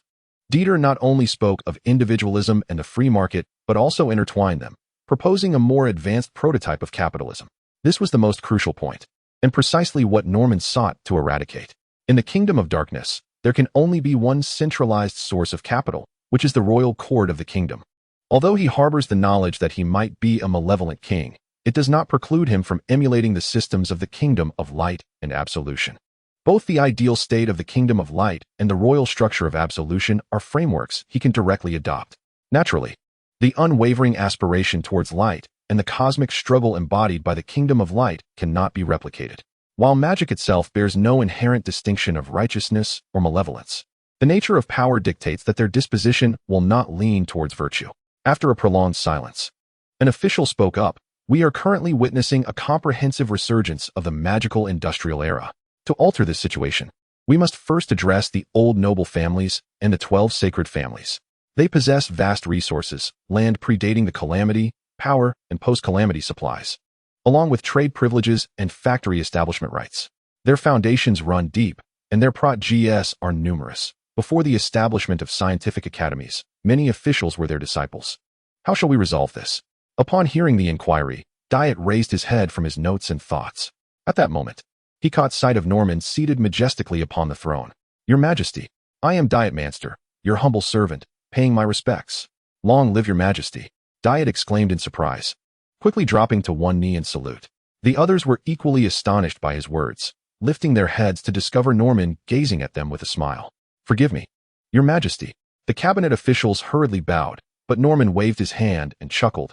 Please, be seated. I have just returned from the cosmos, and seeing you actively embrace new concepts and tackle entrenched issues brings me great joy. The notions of individualism and a free market proposed by Diet are indeed commendable. He is right. We must remain vigilant regarding internal matters. Prime Minister, what do you propose as a solution? Norman turned his gaze toward Edward. At the same time, Diet also looked at Edward, feeling a swell of anxiety. If the Manster family represented the old nobility, then Edward and his cabinet epitomized the new aristocracy. The methods employed to deal with the old nobility would inevitably one day be directed at the new elite. Whether a correct judgment could be rendered hinged upon their loyalty. Prime Minister, are you truly loyal to His Majesty? Diet pondered, gripping his hands tightly. The Prime Minister's loyalty and willingness to follow and support reforms would significantly influence the trajectory of the Kingdom of Darkness for the next 50 years. If Edward opposed the reforms, Diet dared not imagine the consequences. As Diet wrestled with his tension, Edward rose to his feet. He bowed before Norman and then spoke with a smile. Your Majesty, it is time for the Kingdom of Darkness to acquire a new name. Oh. Norman chuckled upon hearing this, inquiring, what leads you to say so? Your Majesty rules over 2 major star systems. Your virtue spans the seas, and your might covers the lands. You are the malevolent king of the ancient tree people, the heavenly Khan of the steppes, Odin atop the high mountains, and the sovereign of the southern islands, Porto. I propose, Your Majesty, the Divine One, that the Black Kingdom be transformed into an empire. I implore Your Majesty to ascend the throne. Although the ministers of the cabinet were perplexed, they sensed the surge of ancestral blood within them upon witnessing Norman's laughter. They were the most loyal adherents to Norman and would never betray him. Even in the face of conflicting interests, they would steadfastly stand by his side. A deafening roar erupted, causing Dieter's mind to falter. Why would the Divine One proclaim an empire at this juncture? No, wait. If His Majesty declares himself emperor now, he will become the supreme sovereign, traditionally wielding all power. With such prestige and the support of the populace, there would be but one voice within the empire, that of Norman. Prime Minister Edward, this is tantamount to a voluntary relinquishment of ministerial authority. Dieter gazed in shock at Norman and Edward. Norman sat comfortably while Edward stood beside him, engaged in light-hearted discussions regarding forthcoming matters. Power, wealth, and fame, things that most had previously pursued, were of no concern to this sovereign duo, even with the enhancement of their lineage. Ah, now it makes sense. Dieter murmured to himself. No wonder the rebellious families of his youth have been eradicated. In the presence of this harmonious sovereign duo, they were merely jesters. As he contemplated this, his eyes brightened. Thus, the future of the Black Kingdom, nay, the Empire, would indeed be a celestial expanse. The royal decree. Dieter Manster is to be rewarded for his counsel, bestowed with the title of Doctor of Sociology, and inducted into the cabinet as Deputy Minister of Rights. He is to be granted the rank of first-class lord, assuming full responsibility for the reform of the social system. Norman's royal command was swiftly issued. Naturally, it was the old noble families who were the first to rejoice. They celebrated their resurgence, donning their caps in triumph. The head of the Manster family even proclaimed that Dieter would inherit his position, becoming the next head of the Manster lineage. Yet, alas, the joys and sorrows of humanity do not resonate universally. Their elation was theirs alone. Dieter remained unamused. He coldly regarded them, aware that this very assembly, including his own father, would soon face reckoning. However, as the one holding the sword, Norman granted him immunity. Those within the Manster family who had transgressed the law would meet their demise, yet Dieter's father would be spared. This branch would be preserved due to Dieter's merits. Nonetheless, this balance of merit and fault would result in a delay of Dieter's ascension. But such was Dieter's choice. Norman did not interfere. With Norman's personal backing, the reforms Dieter enacted commenced. At the outset, Dieter refrained from employing draconian measures, instead donning the mantle of Deputy Minister of Rights. He summoned all the illustrious families for a meeting. This time, everyone attended. It must be noted that in previous convocations, even at the zenith of Norman's prestige, such a gathering had never been achieved. In the past, these noble families, though not outright rejecting invitations, would often feign the distance of the journey or claim to be unwell to decline attendance. However, now they have all gathered. This is not solely due to Dieter's status, but also because the populace has become extraordinary, and with the advent of magical steam trains, there are no excuses left. Once everyone had assembled, Dieter initiated his grand plan. The specifics of it did not capture Norman's attention, for after a brief observation of the conditions of the old noble families, he ceased to regard them as threats. They had opted for commerce while simultaneously suppressing the burgeoning intelligence of the common folk in both trade and industry. Moreover, their sense of loyalty to the Black Kingdom was rather lukewarm. Although they could provide themselves with power, their disloyalty prevented them from fully awakening their bloodlines or even mastering magic.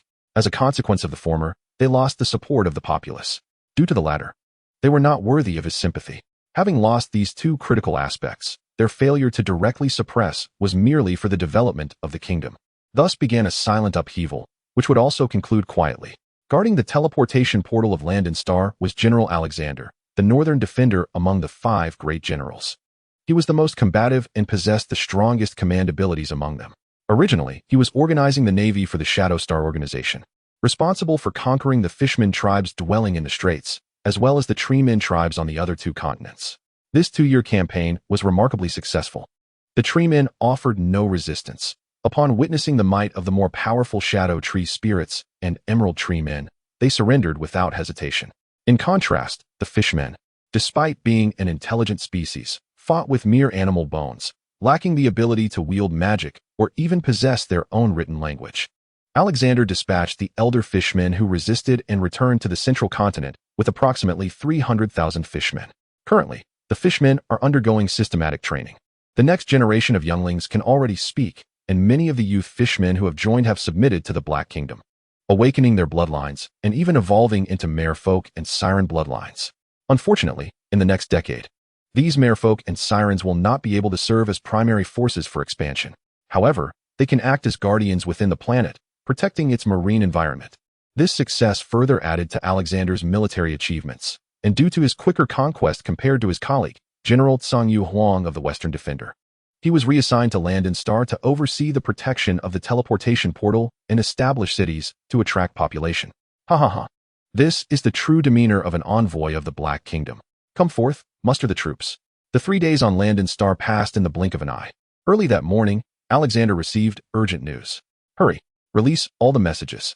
The Randon Empire has detained the envoy of my Black Kingdom and declared war upon us. Such a nation, devoid of honor and righteousness, deserves to be punished. Summon the Black Knights along with the newly formed Wolf Riders and Griffin Cavalry. I shall march directly to the royal capital of Randon. Alexander commanded with a hearty laugh, wielding the full authority bestowed upon him as the frontline commander. This trust was granted by Norman, reflecting his confidence in the military's command. Soon, a formidable cavalry army gathered before Alexander. The expanded Black Knights rode on nightmares, exuding an unsettling chill even in broad daylight. Special Wolf Riders, mounted on 2-headed dire wolves, had small 3-headed hounds accompanying every 3 riders, creating an overwhelming scent of blood in the air. The Griffin Cavalry stood at the ready, their pure white wings shining in the sunlight, yet shrouded in dark energy. Adorned with crimson fangs, resembling malevolent spirits, Alexander mounted his horse, brandishing his sword, and shouted, "The envoy has reported that the king of Randon disrespects his majesty. What do you say we should do? Kill, kill, kill. The king of Randon has insulted our Black Kingdom's envoy. What do you say we should do? Kill, kill, kill. The king of Randon has brazenly declared war upon us, exhibiting utmost cruelty and insolence. What do you say we should do? Kill, kill, kill. Very well. All troops, heed my command." Alexander donned a mask resembling a malevolent spirit with protruding fangs, his voice growing somber. "Raise the flag. Advance. Within 3 months, we shall breach the royal city of Randon." What is that? It appears to be cavalry. Is war upon us once more? No, wait. Why is it black and... Oh no, it's a demon. Quick, run away. The farmers in the countryside cried out in panic, fleeing in the opposite direction. The people of Randon had never seen nightmares, yet they possessed similar legends. In their tales, horses shrouded in darkness were the harbingers of evil spirits, capable of dragging everything they encountered into oblivion. "No, please don't kill me." A farmer stumbled and, as he attempted to rise, he found the Black Knights had already passed him by. In terror, he raised his arm, envisioning the spear that would soon descend upon him. Yet, the spear did not fall. The Black Knights brushed past him, leaving behind a faintly audible warning. Innocent civilians, stay aside and do not be caught in the crossfire. Chapter 37. Internal turmoil and external threats. A sign of imminent doom. Father, are you all right? Katerina anxiously gazed at her father.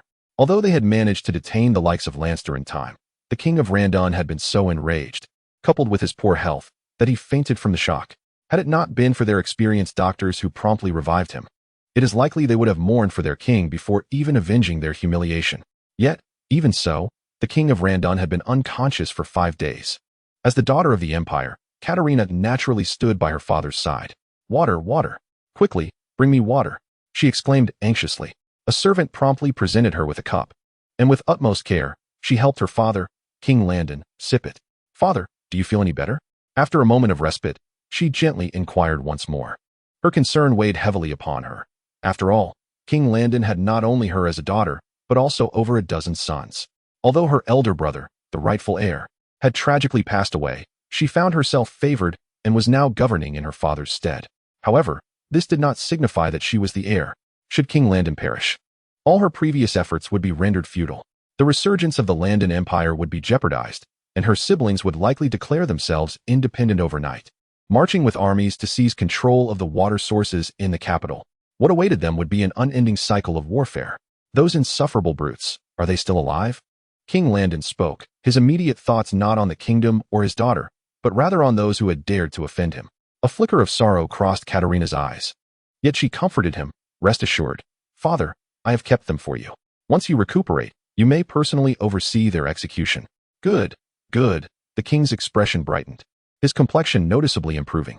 "Truly, you are my good daughter. Quickly, help me up and summon a beauty." "Yes." Katerina concealed her disappointment and acquiesced before stepping back. Soon, the palace was filled with alluring melodies. Shaking her head, she exited the royal city and ventured into the town. As she stepped outside, she witnessed a group of city patrols driving farmers away. The farmers, clad in tattered clothing and pallid faces, were burdened with massive stones and various supplies far exceeding their weight. "Hurry up, crack. If you dawdle any longer, I'll have you killed. Move faster to reinforce the city defenses." Katerina approached the patrolmen, halting their mistreatment of the farmers, and inquired, "What is the meaning of this? Why are you reinforcing the defenses?" "Your Highness." The patrolman quickly bowed, then explained, "We are constructing the defenses. Reports from the front scouts indicate that a peculiar cavalry is approaching us." "A peculiar cavalry? Heading our way?" Katerina expressed her surprise. "We have 4 checkpoints ahead and numerous marquee territories. How could cavalry possibly reach us? If there is conflict, why has no one reported it?" "I am unaware of that." Just as Katerina was taken aback, a blood-soaked scout rushed in, his face a mask of terror. "Stand aside. Everyone, step aside." The scout dashed past, and even Katerina did not dare to obstruct him. As she watched the other rush through the grand gates of the palace, Katerina hastily lifted her gown to follow.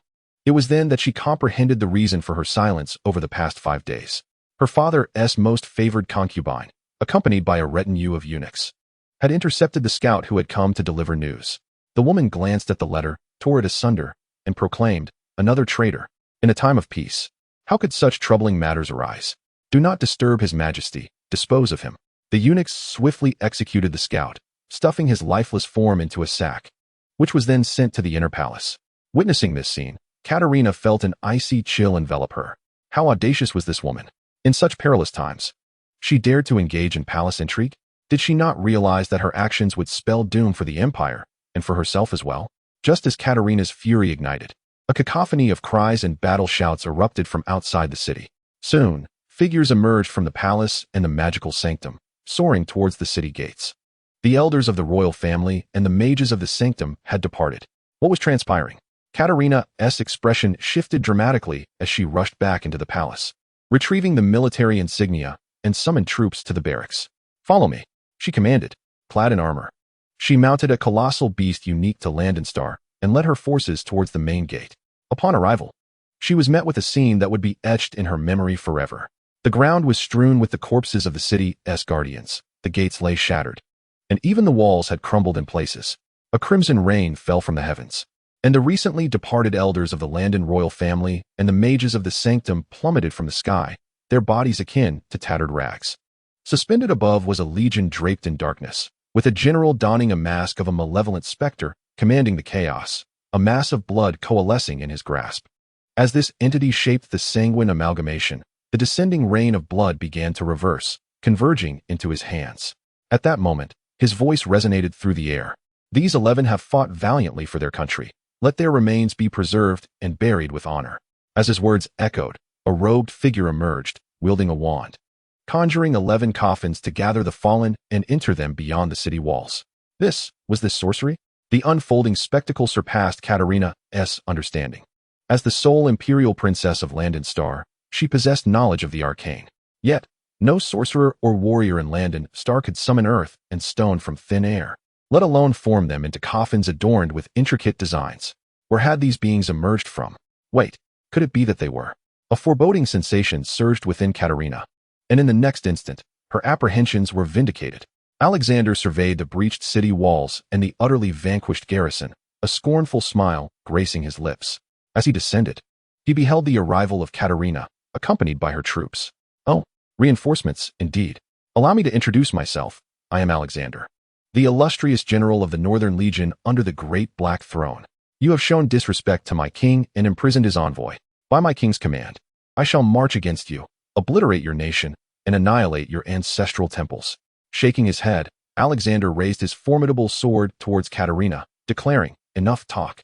Prepare to meet your end. Wait, is this what we call a black assault? I almost forgot.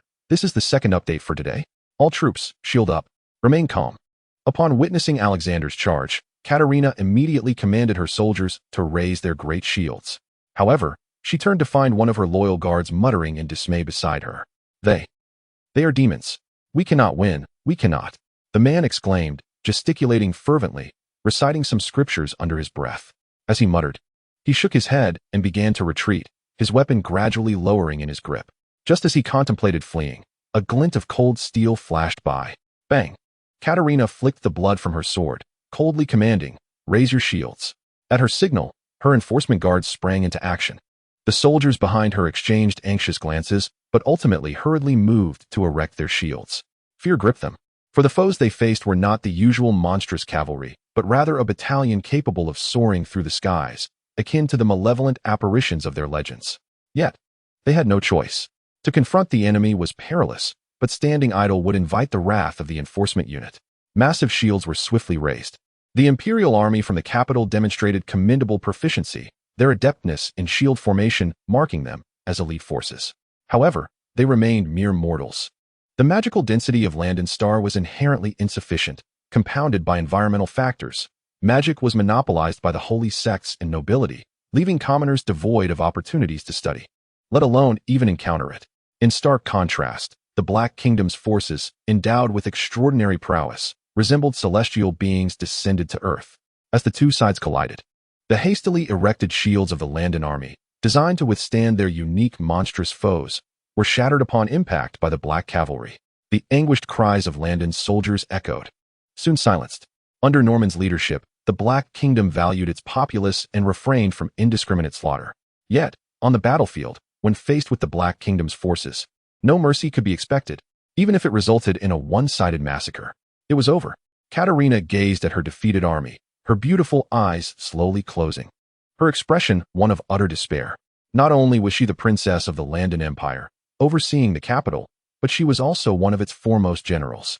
Once, she led her army to vanquish several rebellious nations, achieving the first significant victory for the Landon Empire in nearly a decade, thereby re-establishing a deterrent against the vassal states contemplating insurrection. The script she had received was, in truth, far superior to that of Norman. Regrettably, she was not a time traveler.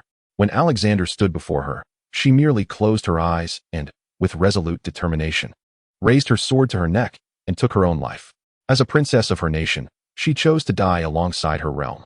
Had it been someone else invading, they would have been left to witness her demise, lamenting her integrity.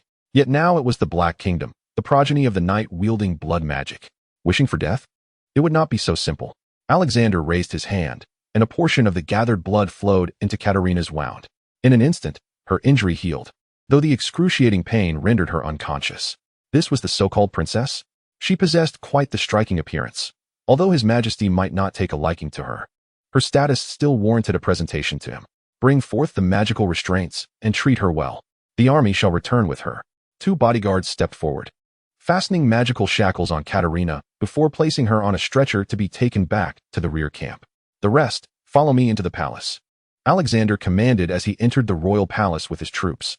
He personally bound the king of Landon and, adhering to the pre-battle plans, established a portal within the palace, subsequently producing a prepared edict to announce to the entirety of Landon Star, commanding the kings of the vassal states and the various dukes, marquises, and earls to come before the new king.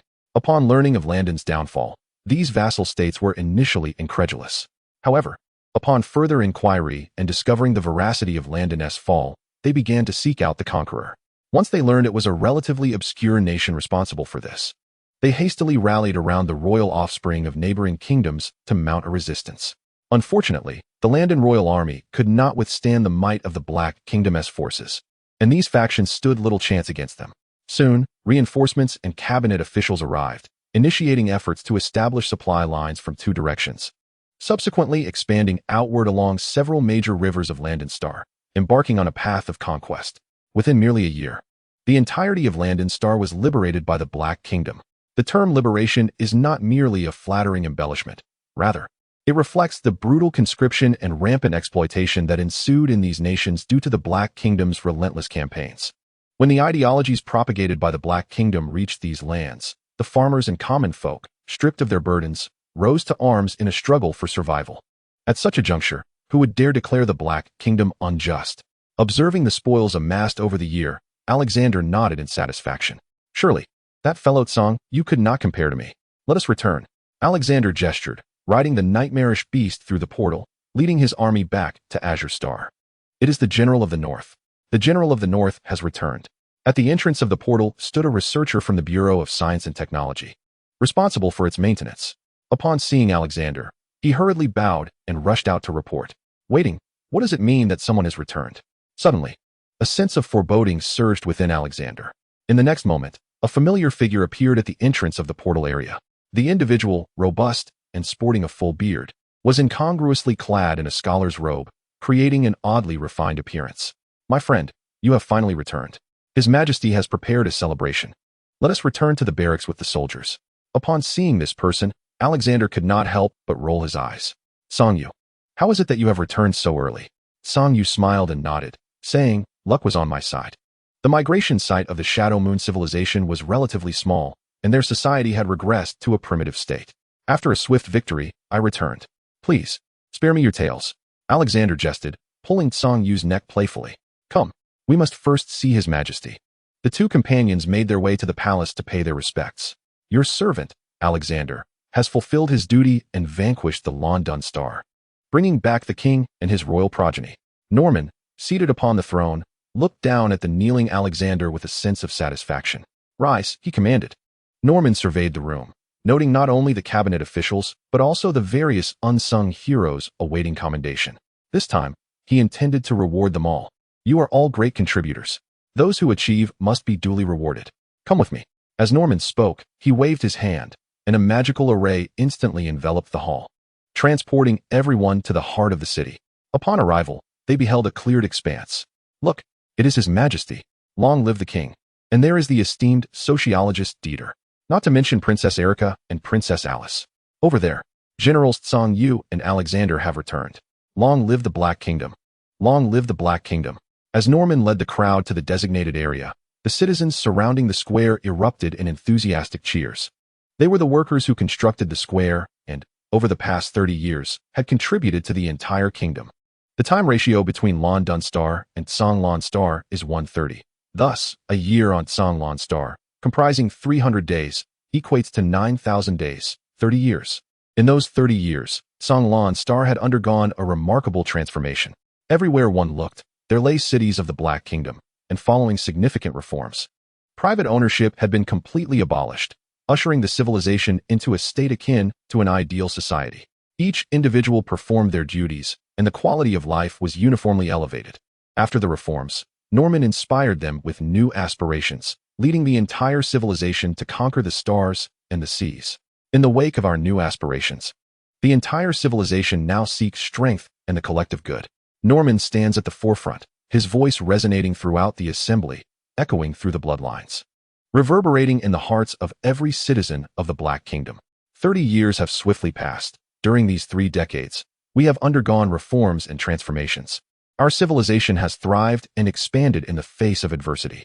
Although we have not entirely conquered natural disasters, through our relentless efforts, we have once again established our presence in this world and in the cosmos. 3 decades ago, Dieter spearheaded the reforms, ushering our societal framework into a new era. 30 years prior, the team led by Erica and Alice successfully ventured into the depths of the Earth's core, measuring the temperature of the nucleus and marking our time. 20 years ago, Our ingenious inventors harnessed electricity, while the grand sorcerers unveiled lightning magic, propelling us further in our quest for energy. A decade ago, we successfully delved into atomic research, unveiling the microscopic world around us. Today, under the valiant efforts of our four great generals, Caesar, Augustine, Alexander, and Sangyu, we have reclaimed the ancient lands of the Shadow Moon civilization. We must not only commend their heroic deeds, but also honor the countless citizens who have diligently contributed to the empire's development over the past 30 years. You are the bedrock upon which these monumental achievements are built. Let us all cheer for them and for ourselves. Let these grand accomplishments be etched in stone and celebrated through the ages. As Norman spoke, he gestured grandly, releasing the magical monument awarded by the system.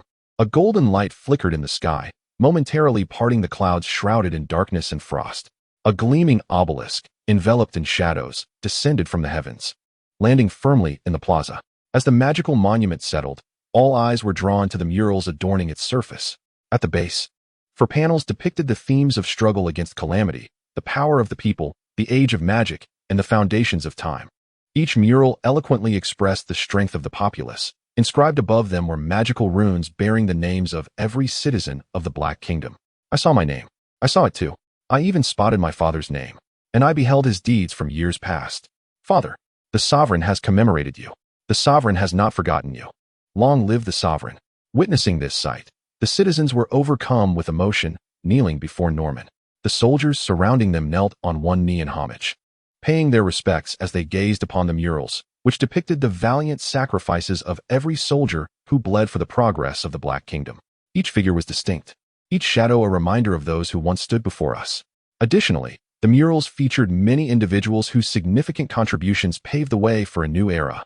Like a flowing grand screen, constantly showcasing the accomplishments of individuals and perpetually updating the records of their merits. What could possibly evoke a greater sense of excitement and pride than a magical stone tablet that allows future generations to witness their own achievements? This recognition is truly a supreme honor for the denizens of the Black Kingdom, who no longer pursue basic material needs. Let us, dear friends, observe a moment of silence for our compatriots who perished in the struggle against natural disasters and monstrous foes, as a tribute to the hardships we endured in those times. Now, let us cheer for those who have made contributions, as we strive for our future, for our compatriots, for His Majesty, for our compatriots, for His Majesty, for our compatriots, for His Majesty. Countless voices converge.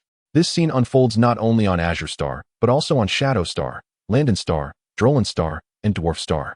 Moreover, these images are transmitted through the power of bloodlines into the minds of every new member of the Black Kingdom, particularly for the farmers on Landon Star, who have embraced their lives under the Black Kingdom. They are profoundly astonished, never having imagined that someone would truly regard them as human. The news spreads like wildfire, from 1 to 10, and from 10 to 100. Those who have not witnessed the events firsthand remain skeptical, yet their curiosity compels them to seek the truth. As their understanding deepens, they too begin to believe and subsequently join the Black Kingdom. As a planet even larger than the Black Kingdom, despite its outdated systems, Landon Star boasts ample resources, resulting in a population of 30 billion, with 10 billion having joined the Black Kingdom. The population of Landon Star, however, does not match the pre-disaster numbers of Azure Star, due to the latter's significantly advanced technological level. Not to mention, the Southern Free Empire was already engaged in mechanization at that time. Had it not been for the onset of calamities that awakened the systems, Norman might never have reached their shores. Returning to the main narrative, when we consider the populations of the other three planets, along with the natural growth within the Black Kingdom over the past 3 decades, the total recognized population has now surpassed 20 billion. Norman's power has once again surged, successfully breaking through to the galactic level. Upon achieving this, his abilities underwent a transformation. His mastery of magic deepened, allowing him to wield 5th-level spells freely and create even more advanced forms of magic. Concurrently, as he ascended, he also contributed to the advancement of his civilization. His capacity for gigantism has been integrated into the civilization's abilities. Upon reaching the planetary level, the power of gigantism will awaken, transforming him into a giant. The forthcoming celebrations no longer require Norman's presence. He returns to the palace, amidst laughter and joy, quietly awaiting the dawn of a new era. Attend diligently to your tasks. And remember, magic is a realm that can coexist with technology. Magic is also a form of energy. Where there is energy, there are particles. We firmly believe that magic has the power to create miracles, while also seeking to uncover the fundamental particles within that magic. By mastering these elementary particles, one can wield magic with utter abandon. In the Magic Academy, the professor is delivering a lecture to the students seated below. With both magic and technology advancing in tandem, a trend of convergence has emerged. Certain theories prove to be applicable not only in the realm of science, but also in the domain of magic. Observing the problems and the professor's elucidation, the students begin to attempt casting spells themselves. This advanced foundational magic is a crucial skill that these soon-to-be graduates must acquire. Only by mastering this spell can they extract magical energy from the particles of the universe. I did it, one student exclaimed with exhilaration. With a mere flick of his wrist, a small-scale explosion erupted within the particle chamber before him, releasing a torrent of magical energy. This reaction is indicative of successfully extracting energy from molecules. He truly succeeded. Excellent. Everyone, continue your attempts. After several trials, the other students also succeeded in extracting magical energy from the particles. By the end of the class, all students joyfully bid farewell to the professor, and after a brief respite, they rushed off to their next lesson. The professor happily waved goodbye to the students, meticulously recording every detail of the class.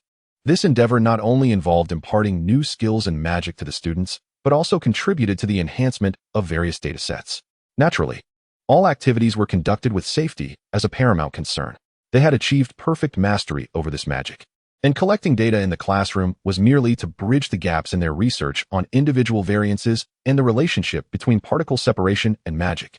Master Morton, this stable data has filled the last void in our understanding of individual differences and their connection to particle disjunction magic. We have succeeded. We can commence the press conference. It is all thanks to your Majesty. Had it not been for your Majesty's proposal, we would not have conceived such a pedagogical approach. As for the press conference, I shall attend to it immediately. The very professor who just delivered the lecture is none other than Vice Dean Morton of the Magic Academy. Even though he has now ascended to the position of Dean, becoming a Level 5 Grand Sorcerer and assisting Norman in pioneering Level 6 magic, earning the title of Magus, he still relishes the opportunity to teach students. This is his original intent and the purpose of his learning. Now, this dedication shall bring him a legacy worthy of being inscribed upon the monument of magic. Morton tucked away the report, feeling a twinge of guilt for the students. Despite there being no hint of danger, involving the students in this research passively still weighed on his conscience. Alas, I shall later petition your Majesty to include the names of the students in the participation appendix. Morton adjusted his attire, took a deep breath, and strode confidently towards the venue of the press conference. After rehearsals and preparations, everything was set for the event. As the dawn light illuminated the realm of the Shadow Empire the following day, all its inhabitants simultaneously beheld the grand screen showcasing the launch event of Morton's atomic magic. With the advent of atomic magic, the Bureau of Science and Technology also successfully harnessed it to develop nuclear fission energy. The emergence of these two pivotal technologies heralded the arrival of the atomic age. Beep. Congratulations, host. Your civilization has entered a new era. Current era, the era of magical atomic energy. Era reward, personal ability, god of magic. Norman, seated upon his throne, opened his eyes and nodded slightly upon reading the system notification. A decade had passed since the last commendation, during which Norman ascended to the throne, renaming the nation as the Shadow Empire. Its dominion now encompassed not only 5 planets, but also the entire star system to which they belonged, a testament to the increasing number of 5th-tier magicians. These magicians possessed the capability to venture into outer space, though their magical energy constrained their range.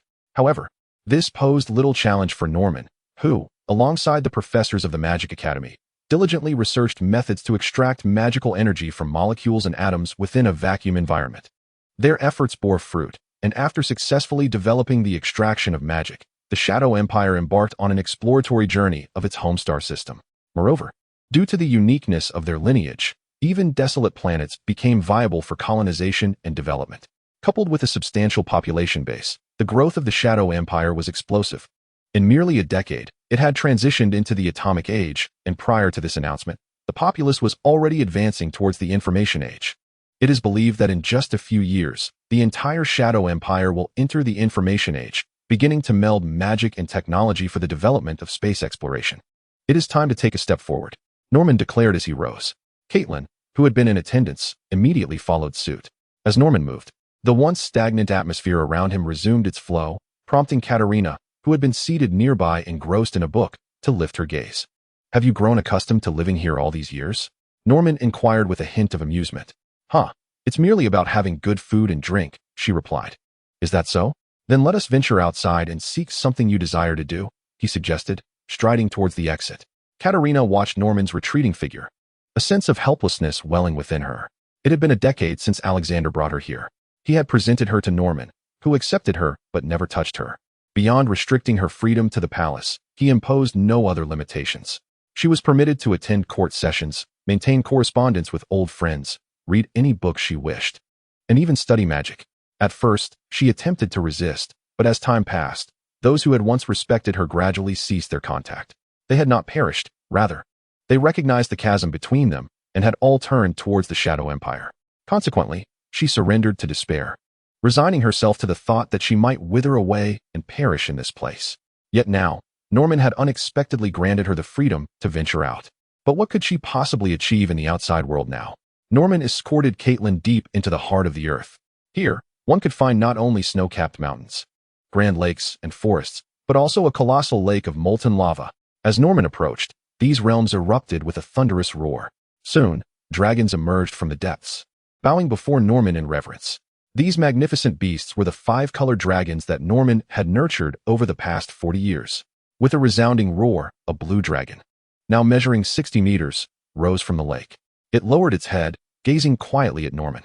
Norman reached out to caress the blue dragon, having slightly altered its habitat to enhance its ability to absorb magical energy. Once the blue dragon matured, Norman had summoned it back to the abyss, where it unleashed its wrath upon the dragons that had been pinpointed. Prior to the blue dragon's rampage, some of the dragons had already been tamed by the military commanders. Caitlin had managed to subdue one, rendering it completely obedient, which triggered a new fantastical encounter, resulting in the birth of a mutated white dragon. After the blue dragon's conquest, it had indeed gathered all 5-colored dragons. They appeared robust and had acquired the ability to soar into the cosmos.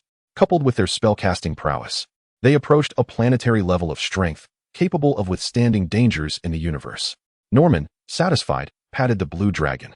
The other dragons surrounding it were slightly inferior, but still above the surface level. With such power combined with their unique species traits, they could indeed venture beyond their planet, boasting battle prowess akin to that of a planetary being.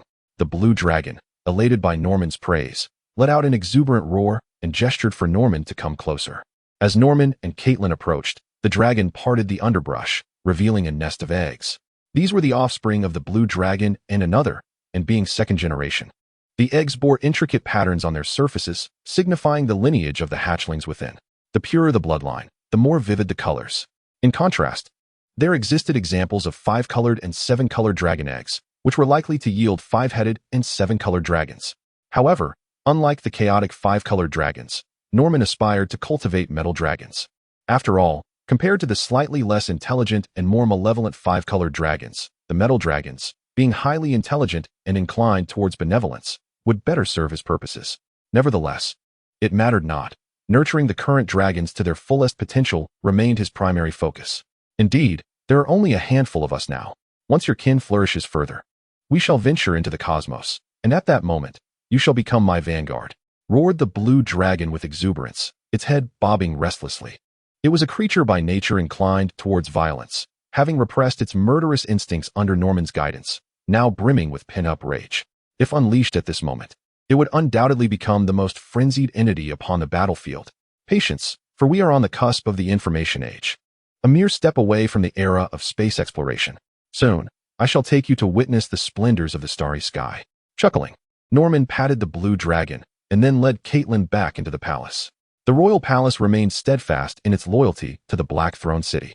Following the invention of the magical lamp, the Shadow Empire embraced it as their sun. When the lights of the entire city illuminated, the Azure Planet appeared to bask in daylight. Although darkness lingered outside the city, within its confines, it was indistinguishable from the days before the catastrophe.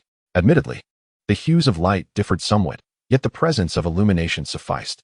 As Norman strolled through the palace, he suddenly inquired of Caitlin, "Cousin, do you think I should take a consort and bear children to manage these affairs for me?" Huh. Caitlin, following closely behind Norman, momentarily froze, her foot faltering as she bumped into his back. "Your Majesty," she exclaimed, hastily retreating and kneeling on one knee, bowing her head. In truth, she merely sought to mask her flushed cheeks. Rise, dear cousin, it is just the two of us here. No need for such formalities. I was merely speaking whimsically. Now, let us proceed. Norman smiled, turning to stride forward. However, Caitlin remained kneeling for a moment longer, her mind a blank canvas. What did he mean by just the two of us? Could it be that His Majesty is finally? But I am unprepared. What should I do? Caitlin's thoughts spiraled as she lowered her gaze. Noticing her lagging behind, Norman called back, Cousin, hurry along. I am willing. Caitlin instinctively shouted her innermost thoughts upon hearing Norman's voice. What are you saying?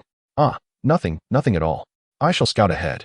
Caitlin's fair face flushed crimson as she hurriedly rose and rushed forward, her speed transforming her into a mere gust of wind. Scout ahead? What path am I to scout in my own home? Norman chuckled, shaking his head as he followed suit. For the Shadow Empire, 4 decades could bring about profound change. Even though the image of Norman was etched in the hearts of the Empire's citizens, a mere absence of 40 years could suffice for an entire generation to forget him. Yet, in the grand tapestry of the universe, 40 years is but a fleeting moment, too brief to be etched in memory, even to the point of becoming entirely inconsequential. This holds especially true for the denizens of the cosmos. A spacecraft traversing the cosmos bore witness to the Mephiles aliens as they marked off the time indicated by the ship's systems. They then cast their gaze upon their 2 sleeping companions. We are about to approach the region from which the signal emanates. However, the signal has diminished considerably during its lengthy journey, allowing us only to approximate its location. Which direction shall we take? The malevolent Bagaru and Grozum stirred from their slumber. With a dismissive tone, Bagaru remarked, Explore together? What a hassle. We must return to assist His Majesty with the conscription. We have no time to waste here. Then let us proceed separately. We are still within this star system, Grozum suggested. The Mephiles alien, contemplating with fingers interlocked, finally nodded in agreement. Very well. We shall split up. However, I urge you to remain vigilant. Should you encounter any adversaries, notify us immediately. The capability to defeat Disraim suggests they may possess strength beyond our expectations. Enough with the idle chatter. Bagaru interrupted impatiently. What could possibly be more formidable than that nation of light? I shall go ahead. Do not hinder my progress. With that, Bagaru vanished from the spacecraft in an instant. Grozum, though equally proud, refrained from outright rejecting the Mephiles aliens' concerns and simply nodded before also teleporting away. Observing their departures, the Mephiles alien shook his head and piloted the ship in another direction. Thus, the trio embarked on their separate quests to scour the star system. This region of space was precisely where the celestial blue, Landon, Dolan, and Dwarven stars resided. However, Norman's fortune was ever favorable, although the 4 planets orbited distinct stellar systems. They remained concealed within the loyal confines of this star zone, unlikely to be discovered anytime soon. Before long, Grozum, who ventured leftward, intercepted an unusual signal, a magical signal transmitted at a unique frequency. He flew towards the source of the signal. At that moment, it mirrored a past event. Many years ago, Disraim had also arrived at this very location, receiving signals from magical instruments. Now, as this signal approached its dissipation, its faint fluctuations still permitted the perceptive how to detect intriguing clues. How fascinating. It is magic, Grozum mused, extracting the signal for analysis and tracing its origin. Upon tracing the source, Grozum pinpointed the signal, leading him to the original location of the shadow star. Strange, he pondered. There are traces of magical energy here. Yet an entire star system has vanished. Grozum scratched his head, feeling somewhat perplexed. His formidable combat prowess allowed him to generate absolute zero. Merely exuding cold air could plunge Earth into an ice age. Yet, when it came to matters of magic, he truly felt out of his depth. Despite Norman's ability to intertwine magic and technology, in the current cosmos, magic and technology remain disparate paths, yet to converge in their essence. Disraim, even in death, continues to be a source of trouble, Grozum scoffed, then began to search the surrounding area. How could one not marvel at the formidable magic of the Shadow Moon civilization? Once an entire planet is ensnared in the shadow of the cosmos, it becomes akin to gazing through a one-way mirror, where the interior remains obscured while the exterior is visible. Grozum, relying solely on intuition, wandered in circles yet failed to locate the position of the shadow star. Due to the residual signals, he could not trace the signal back to the azure star and departed after a brief search. After his departure, Caesar, who had been hovering in the outer space of the shadow star, finally breathed a sigh of relief. This individual was indeed powerful. Merely his presence was enough to instill dread. Should a confrontation arise, it would likely necessitate the assistance of 2 dragons to stand a chance against him. Never mind. It was best to report to His Majesty first. Caesar transmitted the recorded imagery of Grozom back to Azure Star, while he himself returned to the military camp, commanding the soldiers to activate the defensive magical array, ever prepared to repel the enemy. Your Majesty, this is the footage transmitted by General Caesar from the Shadow Star. Edward informed Norman, bringing the news from Caesar. In the 34th segment, Norman played the recording, stroking his chin upon witnessing the figure. Is this a cryogenically frozen extraterrestrial? It must be Grozom, arriving so swiftly. Convey my decree. Summon the 4 great generals to assemble. We shall take the initiative and venture forth to test our mettle. I accept the command. Edward, not daring to delay, personally went to notify the generals stationed at the other planets. Soon, Caesar and the others, clad in armor, hurried to the palace. Your Majesty, we have all arrived, Norman remarked, setting aside the scroll he was perusing to address the 4. I volunteer for battle. Caesar knelt and clasped his fists together. His intention was clear: sacrifice himself to guide the enemy away from their star domain. Though the adversary lacked the Shadow Star, the locations of Azure, Landon, and the other 4 stars were significantly more abundant. They had already begun to develop their stellar systems, seeking a method to pinpoint the position of Azure Star. Traces were plentiful, and with a little searching, their locations could be swiftly uncovered. Why the haste? It is merely an enemy, nothing of great concern. Norman waved his hand, indicating for Caesar to rise. I have witnessed your growth and efforts. Now is the time to test your capabilities, to reveal to you the true strength of the cosmos. Are you afraid? Not in the least. Caesar rose immediately. I shall face him. Alexander cracked his knuckles, the sound echoing ominously. Both Song Yu and Augustine remained silent. Yet their fervor for battle was no less fervent than that of the others. Very well, let us take the initiative. I shall be your support. Do not fret.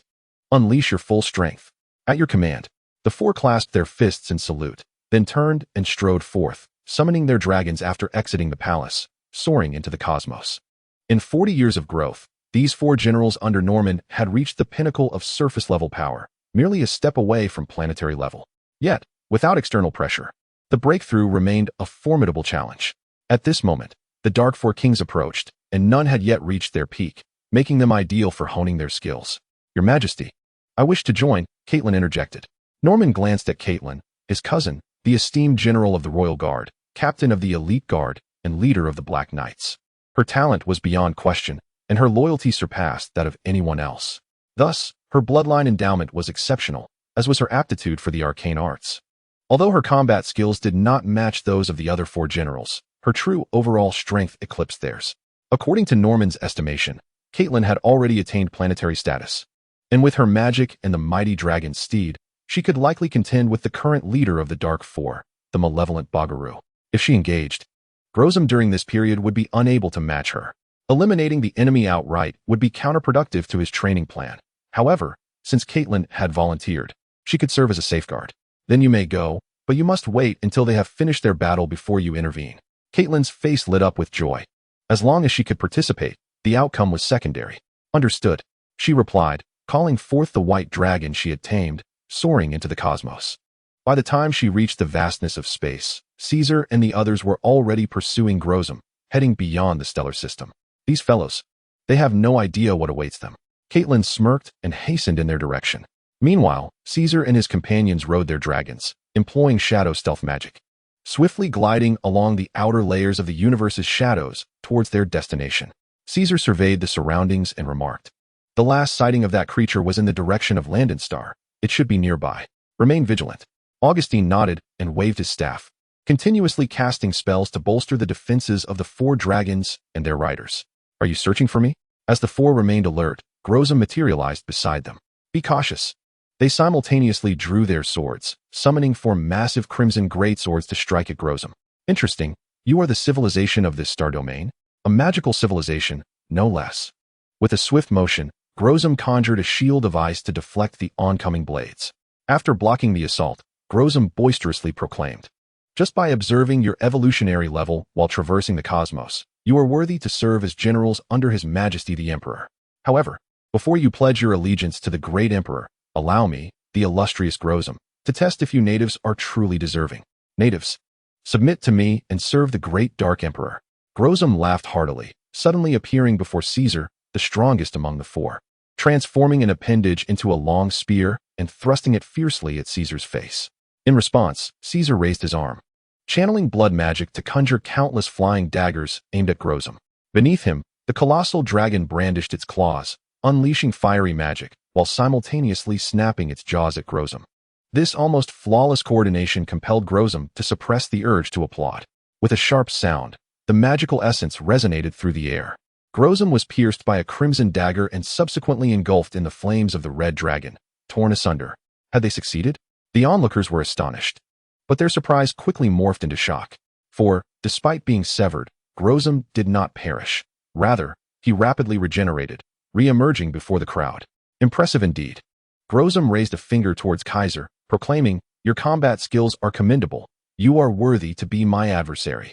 I shall defeat you and compel you to serve the Emperor willingly." Kaiser, growing increasingly agitated, retorted, "What nonsense are you spouting? It's truly vexing. Spare me your prattle. If you can regenerate, I shall strike until you can no longer do so.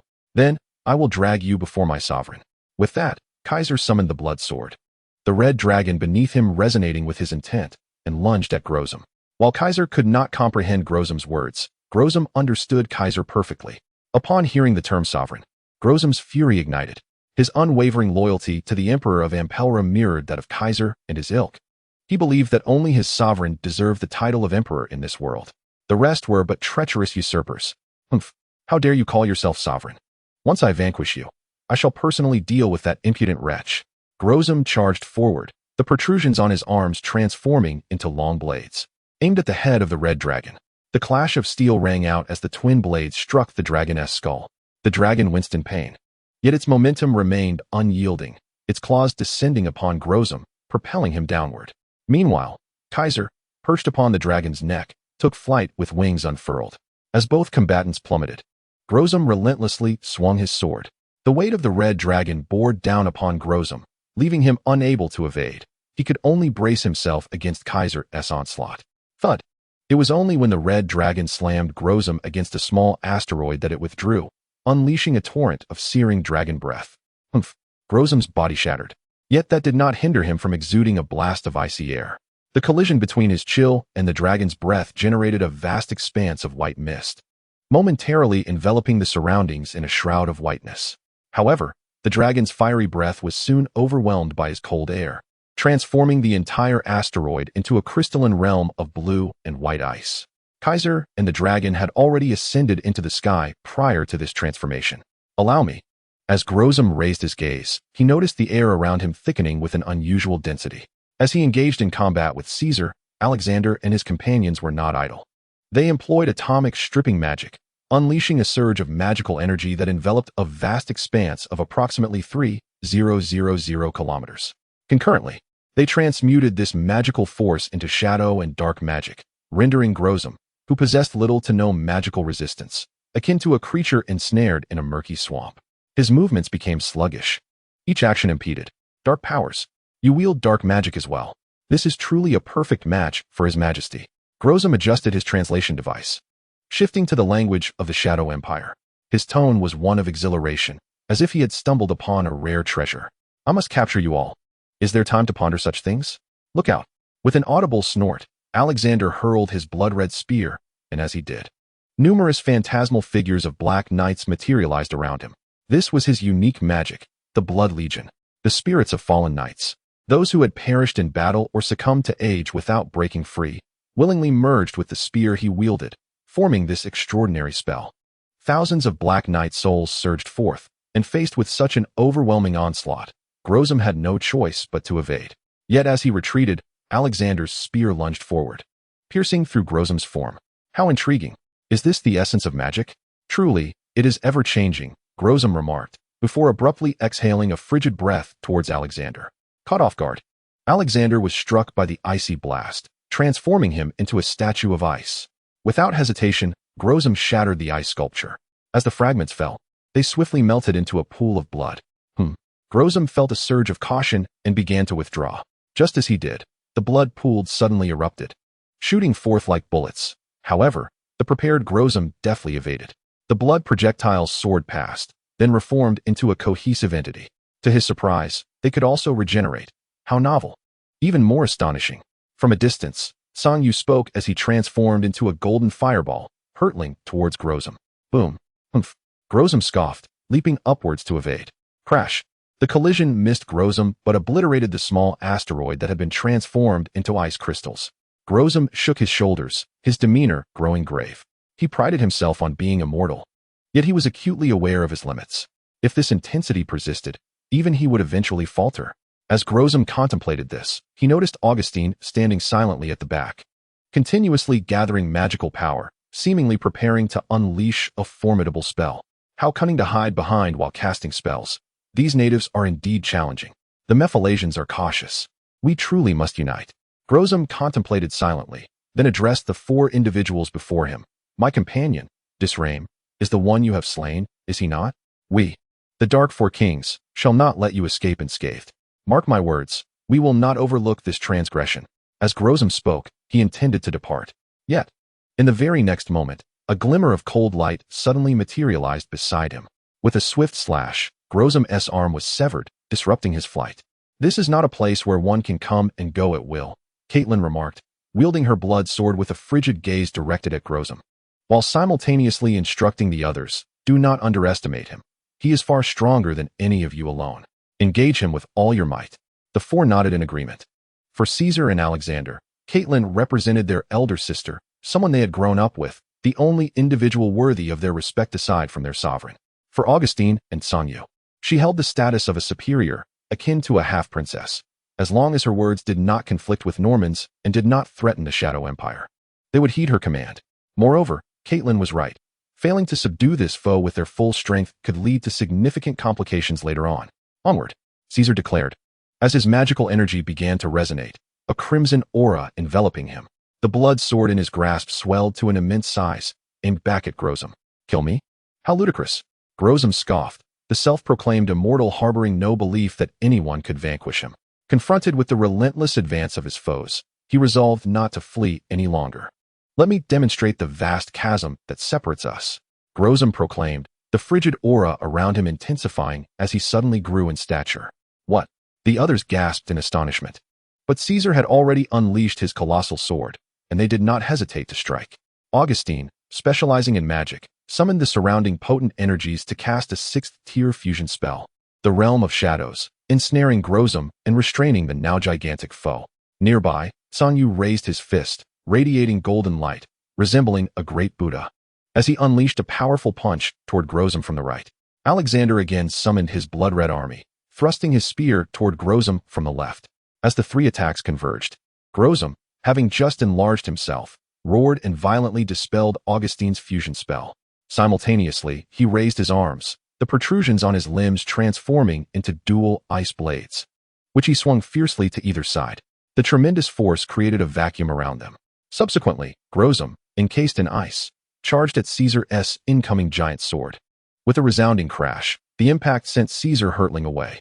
Augustine, having suffered the shattering of his spell, coughed up blood, while the retreating Alexander and Song Yu clutched their chests. Their faces pale. Since you all desire death, I shall grant your wish. Grozom emerged from his frozen state, transforming into a fleeting shadow that materialized before the chest-clutching Augustine. You, the one who has been casting spells from the rear, are exceedingly bothersome. It is time for you to perish. Grozom declared, and with that, a colossal ice blade descended. Augustine, with great effort, raised his staff to conjure a shadow barrier for defense. However, the immense power of the enlarged Grozom far surpassed their capabilities. Relying solely on the hastily conjured shadow barrier was utterly futile against his assault. Bang! The shadow barrier shattered, and the massive ice blade plummeted towards Augustine. How dare you? Caesar, witnessing this from a distance, surged back in a fit of rage. He accelerated towards Augustine, colliding with Grozom's arm just in the nick of time. Humph! Grozom's hand was knocked aside, the ice blade narrowly missing Augustine and crashing into a nearby fragment of an asteroid. Unaware of the peril, I shall first incapacitate you, and then carry your lifeless body to His Majesty. Grozom spat icy breath in fury, obstructing Alexander and Song Yu, who attempted to assist. He then raised both hands, wildly swinging his blade at Caesar. Caesar! The expressions of the 3 shifted dramatically, and they immediately resorted to fire magic in an attempt to neutralize Grozom's frigid breath. There is no need to rush. I believe Caesar has reached that critical juncture, and this presents an opportune moment for his bloodline evolution. Caitlin appeared before the trio, signaling them to remain calm. Bloodline evolution? Indeed, it is just as you see. As Caitlin spoke, a torrent of blood mist surged from within her. The mist enveloped her, gradually transforming and solidifying into a titanic form towering at a height of 50 meters. Clad in armor forged from coagulated blood, the enlarged Caitlin bore a visage akin to that of a mask, complete with fangs and sharp angles. What is this? The trio was astounded, completely taken aback by Caitlin's unexpected ability. This power has been bestowed upon me by His Majesty. It resides within the dormant bloodline. Upon reaching planetary-level strength, one can attain this capacity for enlargement through bloodline evolution. Look, Caesar is on the verge of success. Caitlin gestured downwards. Below, upon the asteroid fragment, Caesar was being mercilessly pummeled into the ground. Initially pierced, he swiftly regenerated, only to be ravaged by relentless blows, transforming into blood mist and reassembling time and again. With each cycle, as he reformed, his complexion grew paler. Yet, with every reconstruction, his speed increased, and he could withstand even more assaults. This signifies the gradual solidification of his bloodline, a manifestation of evolution. After yet another shattering and subsequent reformation, Caesar's aura began to shift, his blood boiled, and the blood coursing across the asteroid began to pulse. The bizarre scene left Grozom in a state of confusion, and just at that moment of hesitation, Caesar opened his eyes. "Get away!" Caesar bellowed, and with a sudden force, he kicked out. In that instant, his legs swelled to an enormous size, striking Grozom squarely in the chest. Thud! Grozom felt the impact of the blow. As he steadied himself, the previously prostrate Caesar had transformed, now towering over him, reaching an impressive height of 55 meters. Standing before Grozom, Caesar wielded an oversized sword, his disheveled hair giving him the appearance of a demon from the depths of hell. "Now we are equal. Let us continue." Caesar roared, his massive sword swirling with ferocity, unleashing countless crimson sword energies. Grozom was struck directly, his entire form fracturing and splintering. Yet he quickly reassembled. Observing this, Caesar's assault showed no signs of abating as he swung his sword again and again. The tides of battle had turned. With each successive blow from Caesar, Grozom's still developing abilities began to falter. His recovery speed diminished, and his breath grew weaker. However, Caesar too was nearing his limit. Having expended considerable energy from his numerous restorations, he soon found himself unable to continue, collapsing backward to revert to his normal size. No, this is it for me." Grozom stammered as he staggered to his feet. Just as he prepared to attack, the gigantic figure of Caitlin appeared before him. I had anticipated this encounter, eager to test my skills against a master of the cosmos, yet I find you far weaker than I expected. You cannot even awaken their bloodlines. It seems best to eliminate you, Caitlin stated, brandishing her dual blades as she positioned herself between Caesar and Grozom. Upon witnessing the equally gigantic Caitlin, Grozom's eyes widened with shock and confusion. "Impossible. One could be a coincidence, but how can you also grow in size? Your magical civilization should not tread this path. Who is aiding you from the shadows?" Grozom demanded, but Caitlin had no intention of engaging in idle chatter. "There are no more questions. As our next research subject, you need not know anything." Caitlin had actively sought to join the fray, desiring a worthy opponent to fully test her current capabilities. However, upon assessing Grozom's limits, she quickly lost interest. Grozom could absorb energy, and as long as he did not exceed his threshold, he could restore himself due to his formidable regeneration abilities. Thus, he was not immortal. He merely possessed exceptional recuperative powers.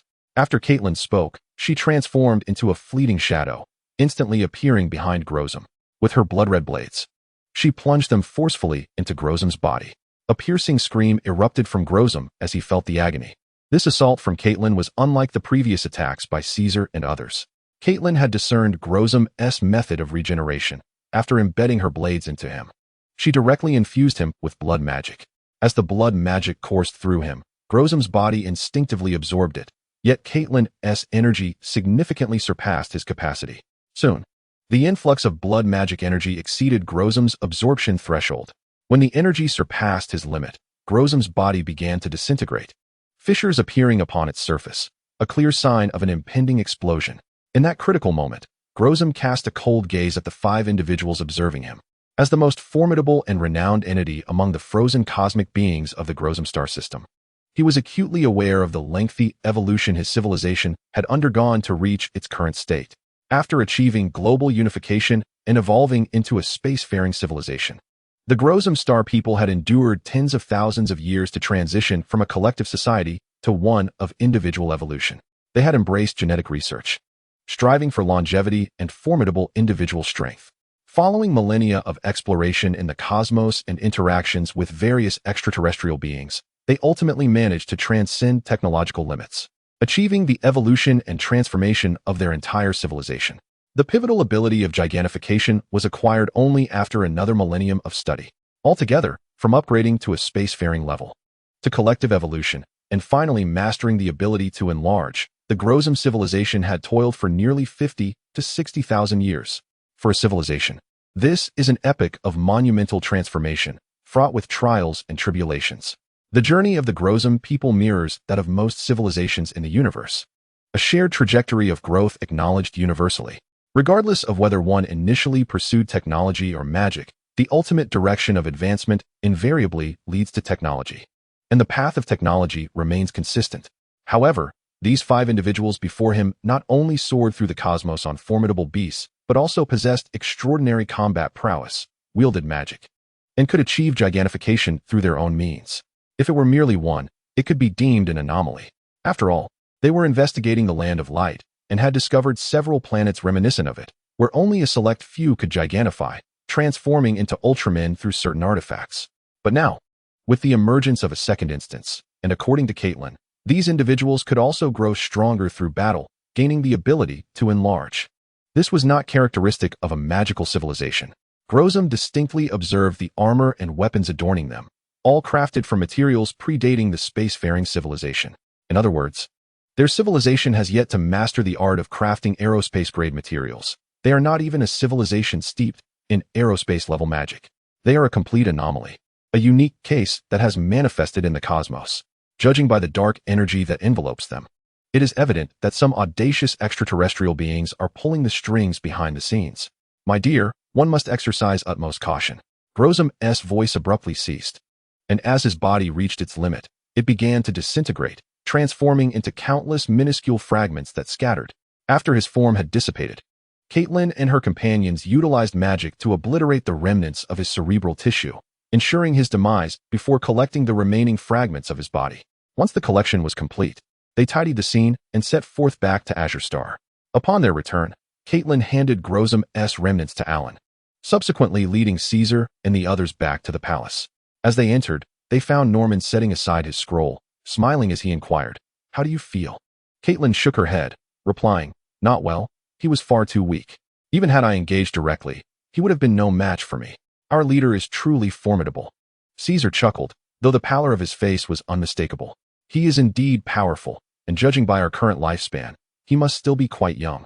Having not yet reached his peak, we are fortunate in that regard." Augustine offered a candid assessment, to which Norman nodded in agreement. "Indeed, he has not yet attained his zenith." As he spoke, Norman raised his hand and conjured a model with magic. "When he battled you, the frigid air he released plummeted to -200 degrees. Just moments ago, Alan relayed initial detection information indicating that his cells appear to have not yet reached their limits, suggesting that should he reach his full potential, he could generate coldness nearing 300 degrees, an absolute zero capable of instantly freezing an entire planet.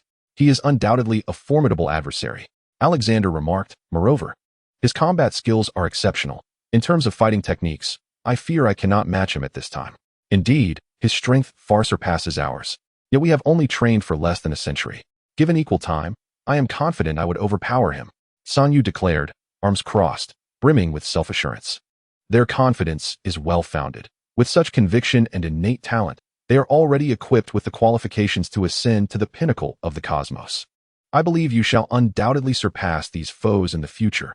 Our civilization, our empire will be safeguarded by your prowess." Norman smiled, lifting his gaze.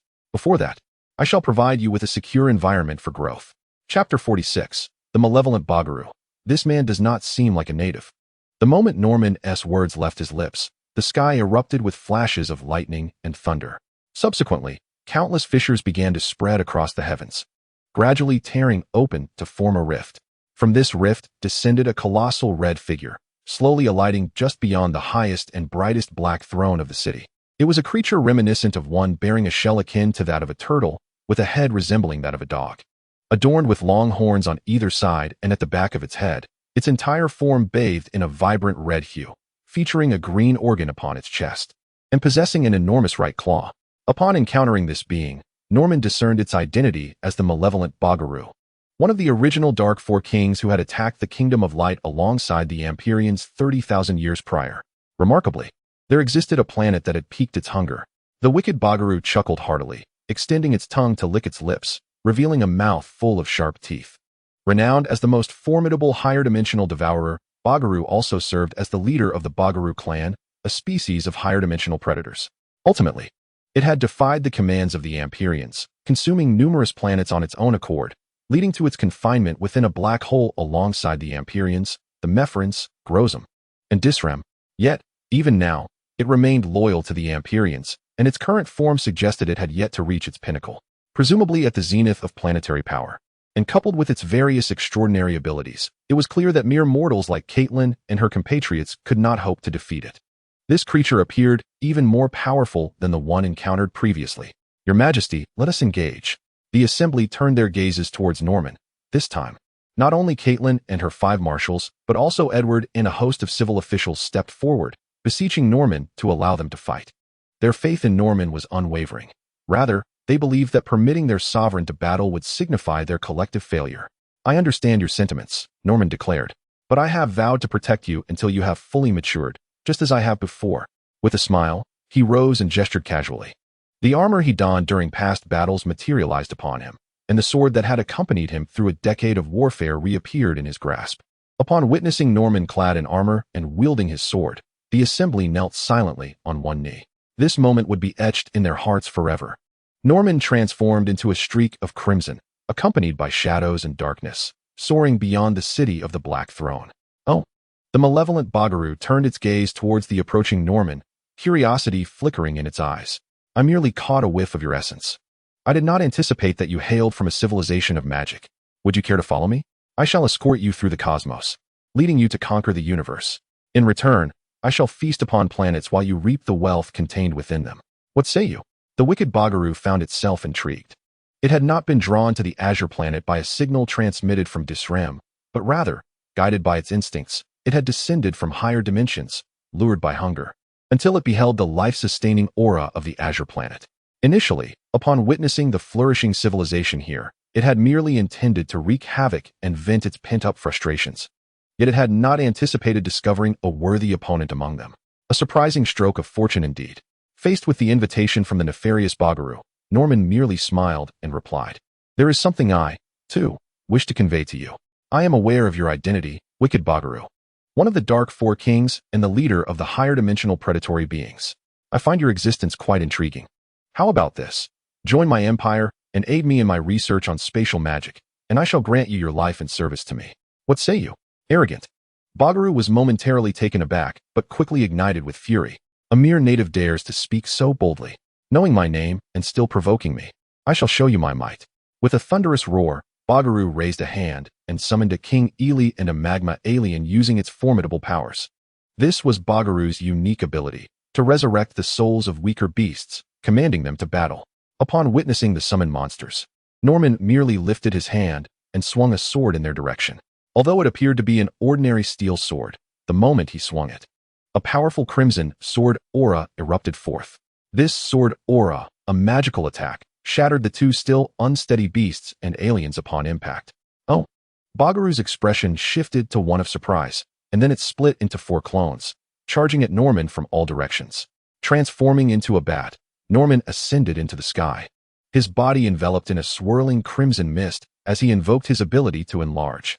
This transformation resulted in a proportional increase in size, without any peculiar alterations. As the colossal Norman landed, Bagaru gaped in astonishment.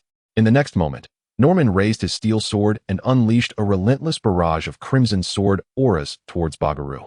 Blending magic with hellblood sorcery, hundreds of crimson sword auras struck the 4 manifestations of Bagaru.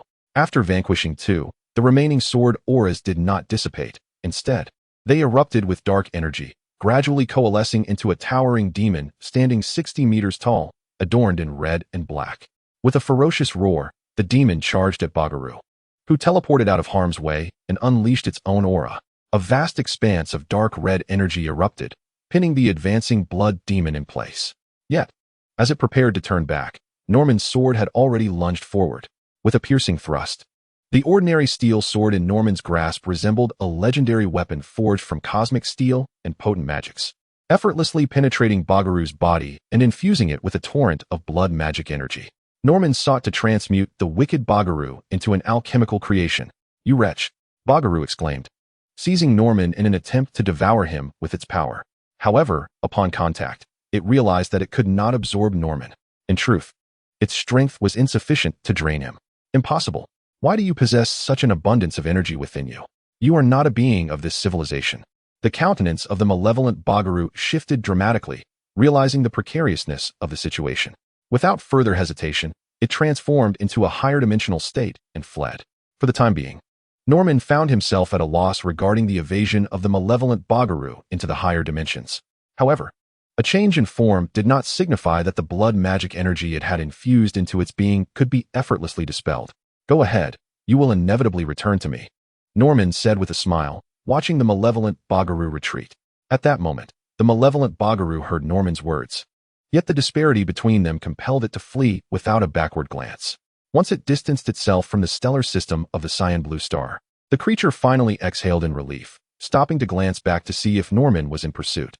Confirming that Norman was not chasing after it, the malevolent Bagaru turned its gaze inward. There lay a peculiar black mark, a special insignia within its being. Norman had not intervened, merely observing the malevolent Bagaru's departure. "My lord, are you unharmed?" Caitlin and Caesar, having grown in size, approached Norman. Their eyes reflected shock and trepidation. The swift conclusion of the battle between Norman and the malevolent Bagaru had made it abundantly clear to Caitlin and the others the vast gulf separating them.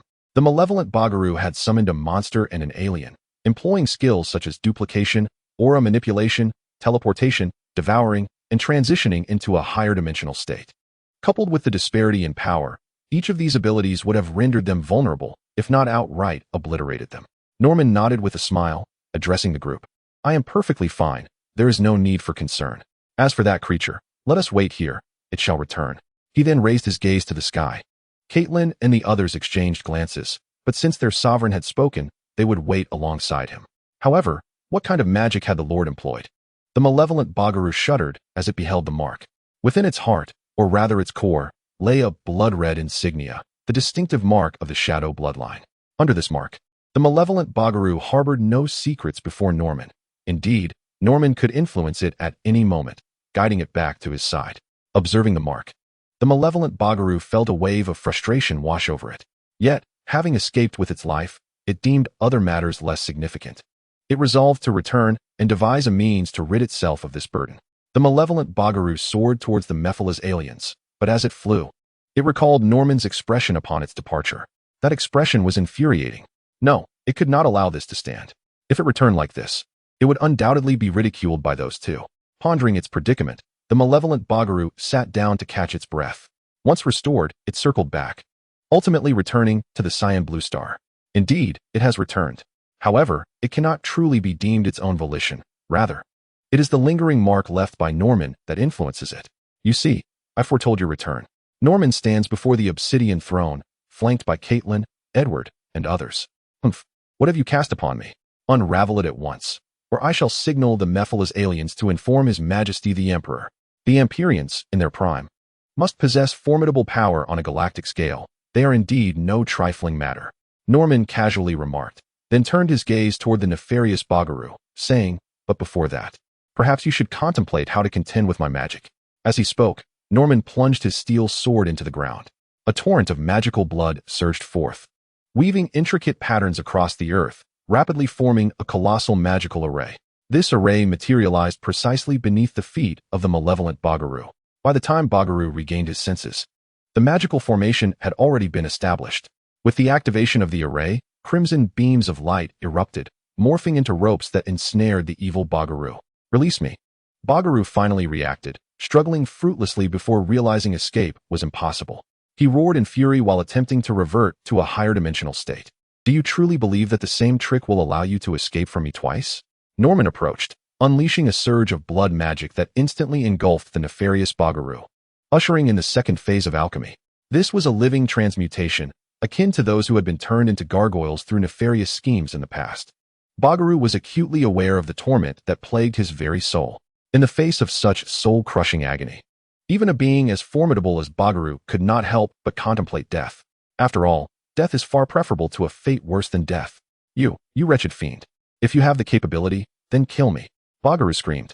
Yet, according to the original narrative, the Amperians did not seem inclined to kill, but rather to torment him. The fact that the Amperians did not immediately consider execution suggests that a being of Bagaru's high dimensionality would be exceedingly difficult to slay. Consequently, Norman deemed imprisonment to be a superior alternative to outright execution. He would confine Bagaru within his own corporeal form. Such a malevolent notion could only have been conceived and executed by one who dabbles in magic. As the alchemical array whirred to life, Bagaru's body began to undergo transformation. Edward had long since summoned Alan and Morton, who arrived with a throng of scholars, astonished by the immense growth of their sovereign and general. While eagerly documenting every detail of the grand alchemical magical array, alchemy was widespread within the Shadow Empire, with most graduates from magic academies possessing the ability to conjure minor creations independently. The factory has mastered the assembly line production method, allowing for the swift manufacture of simple alchemical products, which are produced separately and then unified in assembly, achieving the goal of rapid production.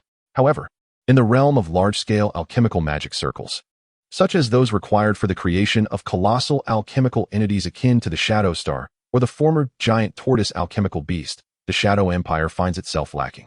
The Empire has not developed the requisite technology or, more accurately, has not thoroughly comprehended the intricacies necessary to establish such large-scale military-industrial equipment and enterprises.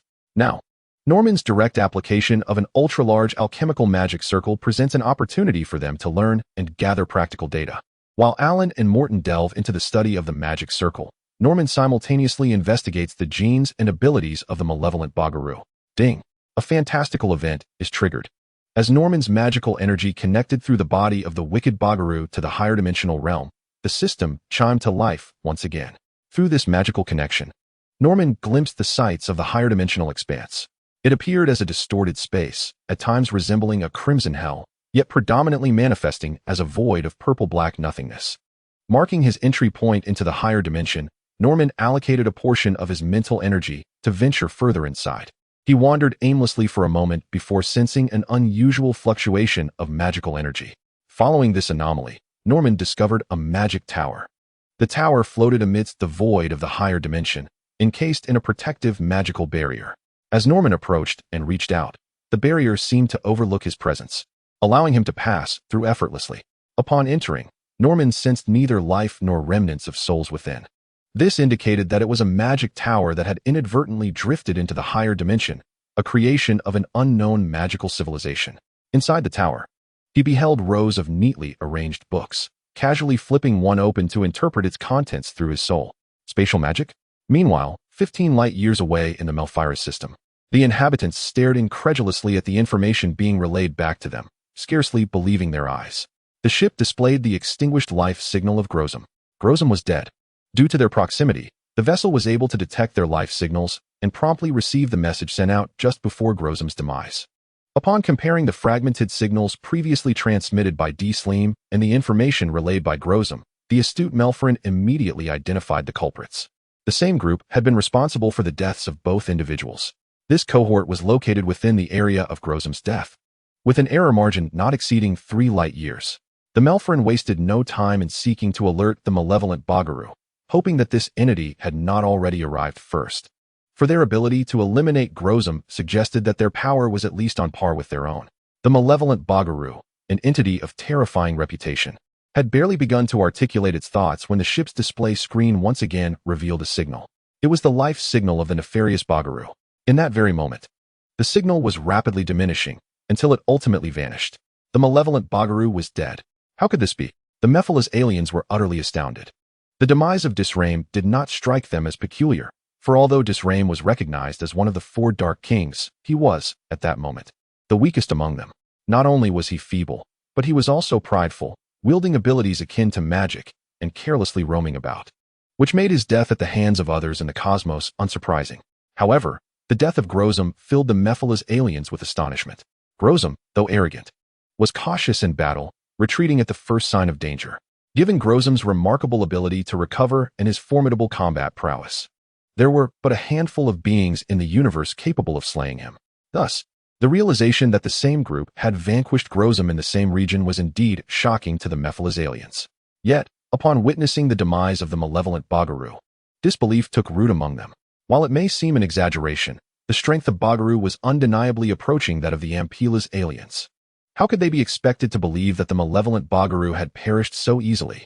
The once astute minds of the Mephiles aliens found themselves in a rare state of confusion. What was the strength of the Ampila's aliens? They were the Dark Emperor of this era, currently scheming an assault on the Land of Light. They were the formidable Dark Overlords who had dominion over half the universe. The prowess of the malevolent Bagaru was only eclipsed by that of the Ampila's aliens, and with so many extraordinary abilities at its disposal, how could it possibly have been so effortlessly slain? The Mephiles alien cast a bewildered and complex gaze at the coordinates derived from the ship's instruments. After a moment of contemplation, he piloted the vessel away from the scene without a backward glance. Resolving this alone was futile. He would first return to report to His Majesty the Emperor and await his directives. Alas, this civilization had already met its downfall. Norman gazed at the tomes surrounding him, letting out a sigh. Over the span of 13.8 billion years since the birth of the universe, how many powerful technological and magical civilizations had emerged is a matter shrouded in uncertainty. After all, the history of the Land of Light spans only 400,000 years. And the transformation of its inhabitants into Ultraman occurred approximately 265 million years ago, or roughly 235 million years in Norman's reckoning. Prior to the Land of Light, there existed the chaotic demon god Grimdor, the Ultra King Piku who appeared 300,000 years ago. The ultimate life form Rablando who once ruled the universe before the Land of Light, and the ancient Gaudi Empire, among others. These adversaries were documented foes that the Land of Light had once faced, formidable indeed. Yet those civilizations, unrecorded and submerged in the passage of time, are as numerous as the stars themselves. Take, for instance, this civilization that mastered spatial magic.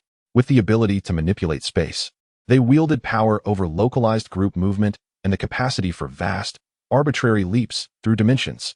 Furthermore, they constructed complete spatial gateways, enabling precise teleportation with energy consumption and time loss far inferior to technological means of translocation. Their achievements surpassed the rune shadow portals created by the Shadow Star by countless magnitudes. Nonetheless, such a civilization has vanished into the river of time, leaving behind only a solitary magical tower, fallen into a higher dimensional space. This site stands as their final resting place. The collective leap into the higher dimensional realm was a bold endeavor, but alas, it encountered a dimensional storm and the malevolent unknown entities of the higher dimensions. Norman swiftly perused through the information and uncovered a perilous detail. It is highly probable that formidable beings reside within the higher dimensional realm. This may not be a favorable destination. After searching thoroughly, Norman finally discovered the function to transfer permissions. As he could remain here, he decided to utilize it as a pivotal point for his exploration, ensuring he could bring back all findings. Once Norman transferred control and ownership to himself, he recharged the magical tower and made some modifications, transforming it into his exploration base. Upon completion, he retraced his steps, returning through the entrance. Upon his return, he found that all the books had traversed the higher dimensional realm, morphing into memories imbued with knowledge, now stored within his mind. Realizing this transformation, Norman gazed at the still open portal to the higher dimension. This change must have been induced by the higher dimension. The books stored within the magical tower had likely become akin to mental constructs, unable to exist directly in the material realm. If the books inside the tower had not vanished, could one not simply enter and retrieve them to learn directly? However, others lack his formidable strength and cannot assimilate all the knowledge at once. Multiple entries would be necessary. Yet the higher dimensional realm is fraught with dangers, harboring unknown entities, and the distorted psychic waves within could easily affect one's mind. Further deliberation is warranted. If thoroughly researched, it could serve as a learning base. With a wave of his hand, Norman retracted his magical energy, causing the higher dimensional portal, opened by the malevolent Bagaru, to close. Despite the closure of the portal, the evil Bagaru lay dead. Its body was transmuted by Norman into an alchemical artifact, with its abilities wholly preserved, now becoming an alchemical beast under Norman's command. Its soul, however, was imprisoned within its head, serving as a conduit for Norman to connect with the higher dimensional realm. With the acquisition of the magical tower, he could freely access it and enter the higher dimensional space through its portal. However, by means of the malevolent Bagaru, one could delve into deeper realms, entering with the guise and aura of this wicked entity, serving as a guise for exploration. Norman contemplated this as he turned to glance behind him.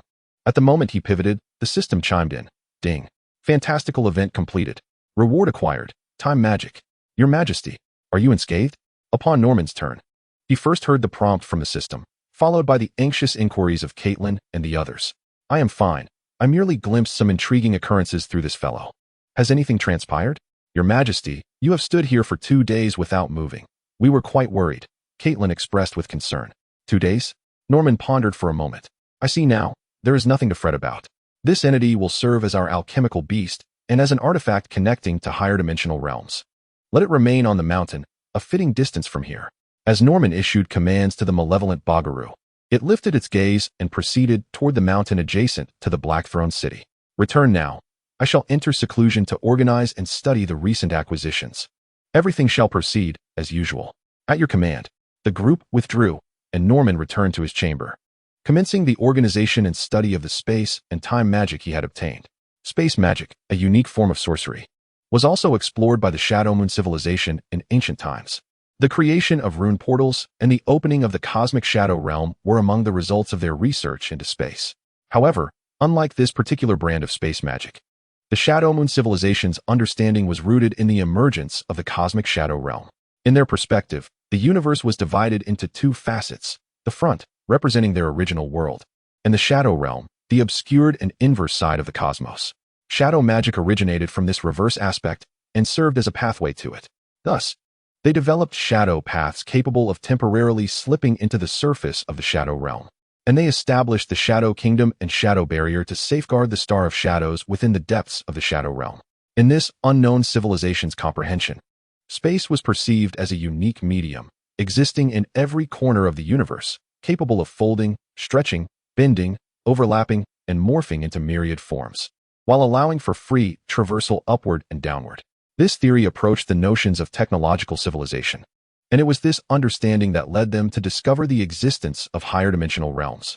In pursuit of loftier spaces, their entire race unleashed space magic, transitioning into the higher dimensional realms. Yet, they subsequently encountered an unknown force, leading to their complete annihilation. After his studies, Norman synthesized both theoretical understandings. The amalgamated space magic he devised not only allowed for the manipulation of space at will, but also enabled seamless connections to the shadow realm. Upon completing his research, Norman meticulously compiled the temporal magic alongside spatial magic and submitted it to the Magic Academy and the Bureau of Science and Technology. He then sat down once more, quietly awaiting the tides of change. The passage of time was swift, as Norman settled into his meditation to cultivate his mental strength and absorb magical energy. The Shadow Empire embarked on yet another resounding transformation. In the present day, the Shadow Empire is not deficient in energy, following the advanced magical dissection of molecules and atoms. They have successfully created magical reactors, converting the city's fire magic and electrical functions into magical nuclear energy. With an abundance of energy and labor, the Shadow Empire naturally evolves towards greater heights. It aspires not only to develop planets, but also to pioneer new cosmic navigation technologies beyond mere portals. Simultaneously, under the inertia of the era, even though the citizens of the Shadow Empire are not particularly hedonistic, they have nonetheless fostered a flourishing information technology sector alongside various entertainment industries. Following the development of information technology, the Shadow Empire began constructing its own magical network. As time gradually elapsed, a new cycle of generational transition commenced within the Shadow Empire. Despite the inhabitants being akin to semi-immortal beings with ever-increasing lifespans, the psychological burdens remained inescapable. Presently, former cabinet ministers, including Edward, have begun to take on apprentices. These apprentices have gathered to form a lower house, dedicated to addressing local and grassroots issues. These young individuals are proving to be quite capable, not only completing their tasks flawlessly and steadily accumulating experience, but also employing their intellect to preemptively resolve potential hazards. Now, they seek to pool their ideas and present a gift to their sovereign and predecessors. Behold, this is my proposal. What do you think? It appears promising. Indeed, if realized, Both Azure Star and Dwarven Star could once again bask in sunlight. However, alterations in the living environment may inadvertently alter the nature of magic. Our lineage and magic are rooted in darkness and shadow. If we were to revert to a normal, illuminated world, would that not render us weaker? That is a consideration. If the cycle of day and night remains unchanged, there should be no issue. However, this initiative ought to be confined within Azure Star, necessitating further contemplation. The conference room fell into silence. The recent proposal was presented by Alice, one of the members of the lower house. Her initiative advocated for the construction of a super magical tower on Azure Star, aimed at illuminating the entire star system with its energy. Indeed, not merely a planet, but the entire star system. Her vision was audacious. Yet if the youth were not bold, what would be the essence of youth? Her proposal garnered collective approval. But upon further reflection and discussion, new challenges were unveiled. Magic is the embodiment of miracles. As long as one believes, magic can indeed manifest. However, magic also represents a form of natural expression. It aligns itself with the inclinations of nature. For instance, in the shadowy realm of the Star of Shadows, where the natural environment leans towards darkness, the practice of shadow and nature magic yields exceptional results. Moreover, learning in such an environment bestows the blessings of nature itself. Thus, even though they have delved into the theories of spatial magic, perceiving magical energy as highly malleable, the intrinsic relationship between magic and nature remains unchanged by their theoretical advancements. What if we shift our perspective?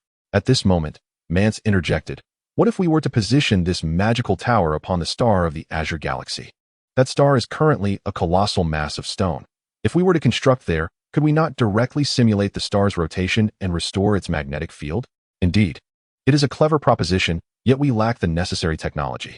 Moreover, a century has elapsed, and the magnetic field of Azure Star has weakened considerably. Restoring it may prove exceedingly challenging. The group engaged in animated discussion, making progress, yet soon fell silent once more. They faced a new dilemma: how to transcend the star's inherent gravitational pull to erect a magical tower and restore its rotation. As silence enveloped the gathering, Dieter, who had remained quiet until now, spoke up. Why not consult His Majesty? In times of uncertainty, seeking the Emperor's wisdom is a time-honored tradition within the Shadow Empire, one that rarely fails. This principle applies not only to the military but also to the cabinet, the courts, the civil service, the 6 ministries, the magical academy, the scientific bureau, and even local concerns. Whenever issues cannot be resolved at higher levels, they ultimately find their way to Norman. Even commoners are welcome to pose their queries to him when he is present. Shall we give it a try? The group exchanged glances, ultimately settling their gaze on the one who had posed the question, Alice.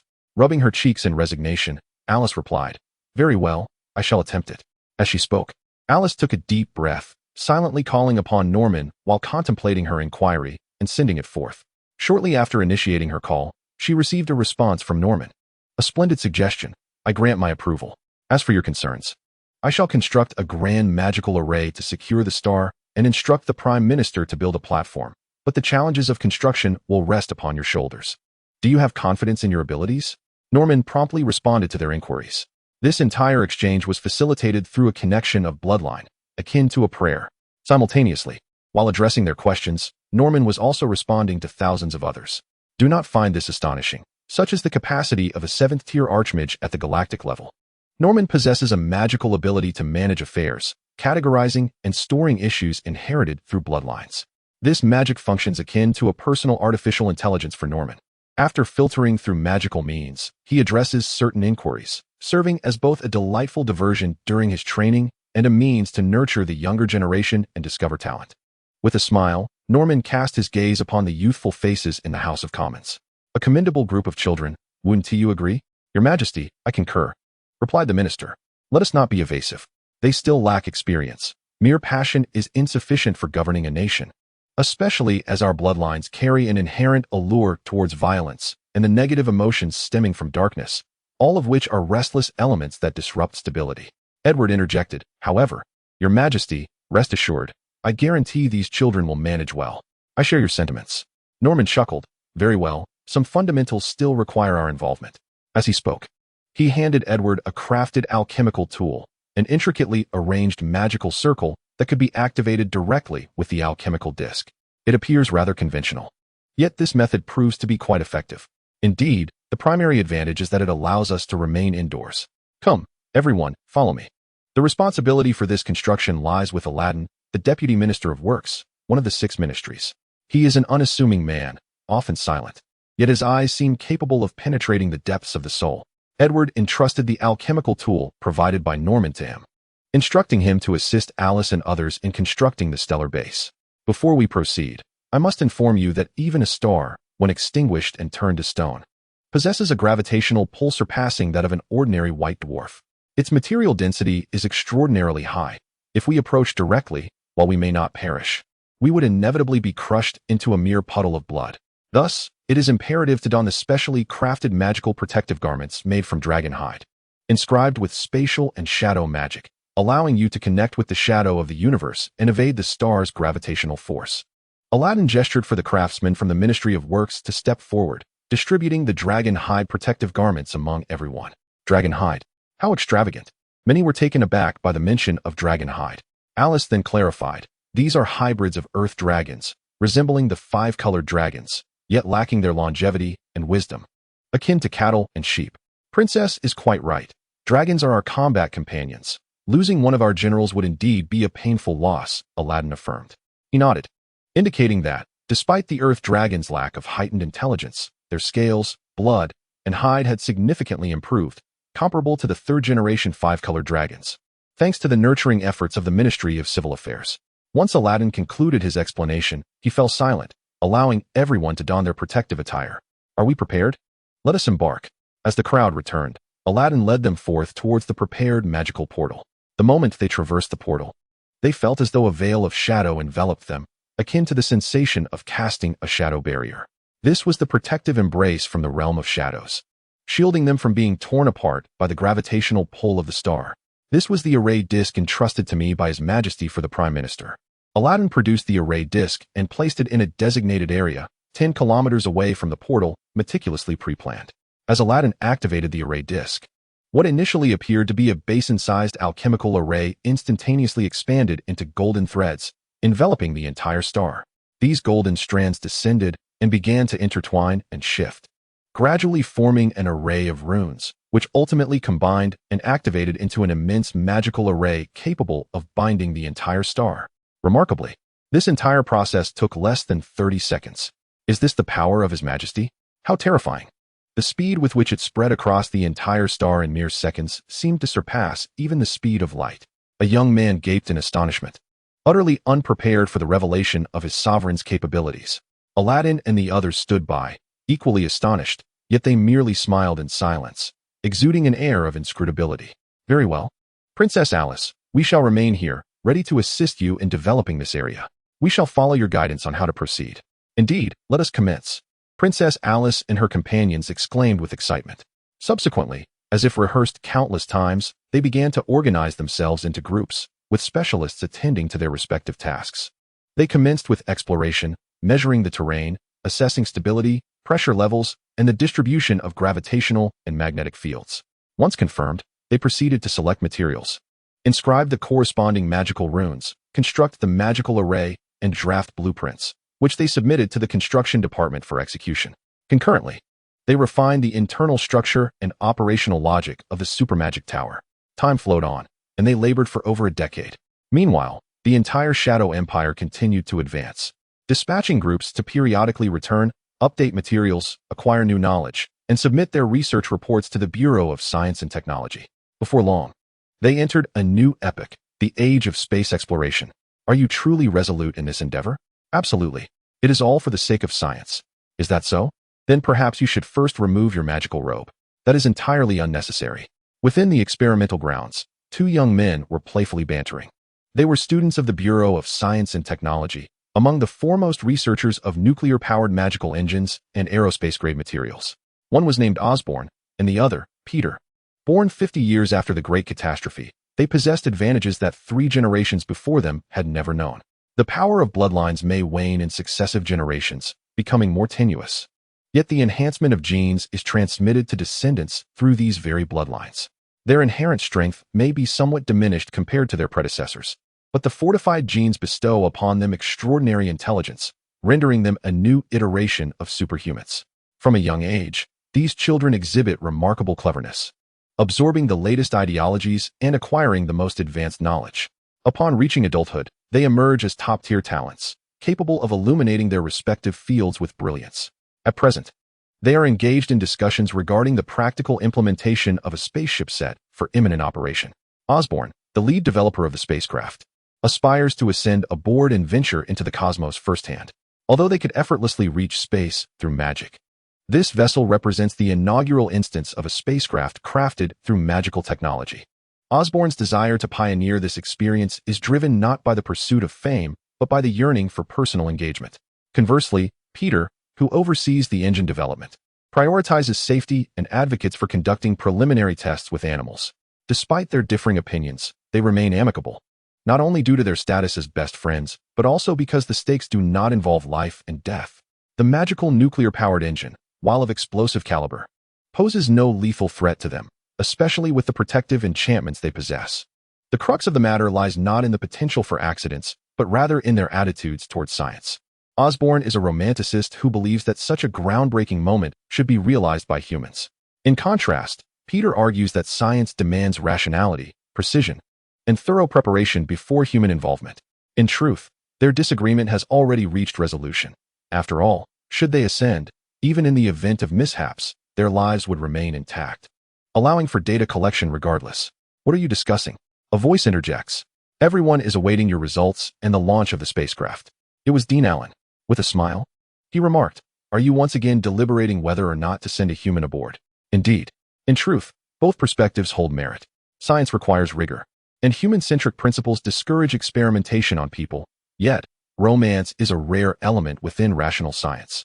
Perhaps at times, I should encourage the romantic aspect of humanity. As he spoke, Allen presented them with a document and a unique alchemical artifact. Upon seeing the artifact, both Osborn and Peter were taken aback. What is this? An alchemical protective gear? Indeed. It was crafted during His Majesty's leisure time. It possesses a spatial displacement enchantment along with a time stasis spell. Time stasis? What kind of magic is that? Both are prodigies in their own right, well-versed not only in technology, but also in the intricacies of magic. They have perused countless tomes, having thoroughly explored the vast Imperial Library. Yet, despite their extensive knowledge, they could not recall even a single term or phrase associated with time. This implies that it is a type of magic that remains undisclosed to the public. As the two individuals contemplated this, they instinctively exchanged a glance, each perceiving the fervor reflected in the other's eyes. This heralded an entirely new series of magic. It symbolized the unknown and the mysterious, representing an innovative realm of magic and technology. When His Majesty returned over a decade ago, he entrusted us with both temporal and spatial magic. However, due to the perilous nature of time magic, we secured it. This is the apparatus His Majesty provided for our liberation. Though simple, it is remarkably effective. Allen handed the device to the two and then donned his coat to step outside. By the way, prepare for the press conference. We, the old guard, await your generation to usher in a new era. Allen departed with a smile. After their shared glance, the two could no longer contain their exhilaration. Yes. Did you hear that? His Majesty supports us. I know, my good brother. This time, I shall accompany you. Excellent. They laughed heartily, then embraced each other as they set off to prepare for the press conference. The event proceeded smoothly. Following the conference, the two donned specially tailored spacesuits and entered the first magical technology spacecraft of the Shadow Empire. As the vessel ignited and ascended toward the cosmos, onlookers captured the moment with their phones, recording videos to immortalize the occasion. This was a historic moment, signifying their transition from the information age into an entirely new epoch. The ascent of the spacecraft was broadcast live, visible to the 5 major planets. We did it. Who would have thought it could be done without the need for traditional means?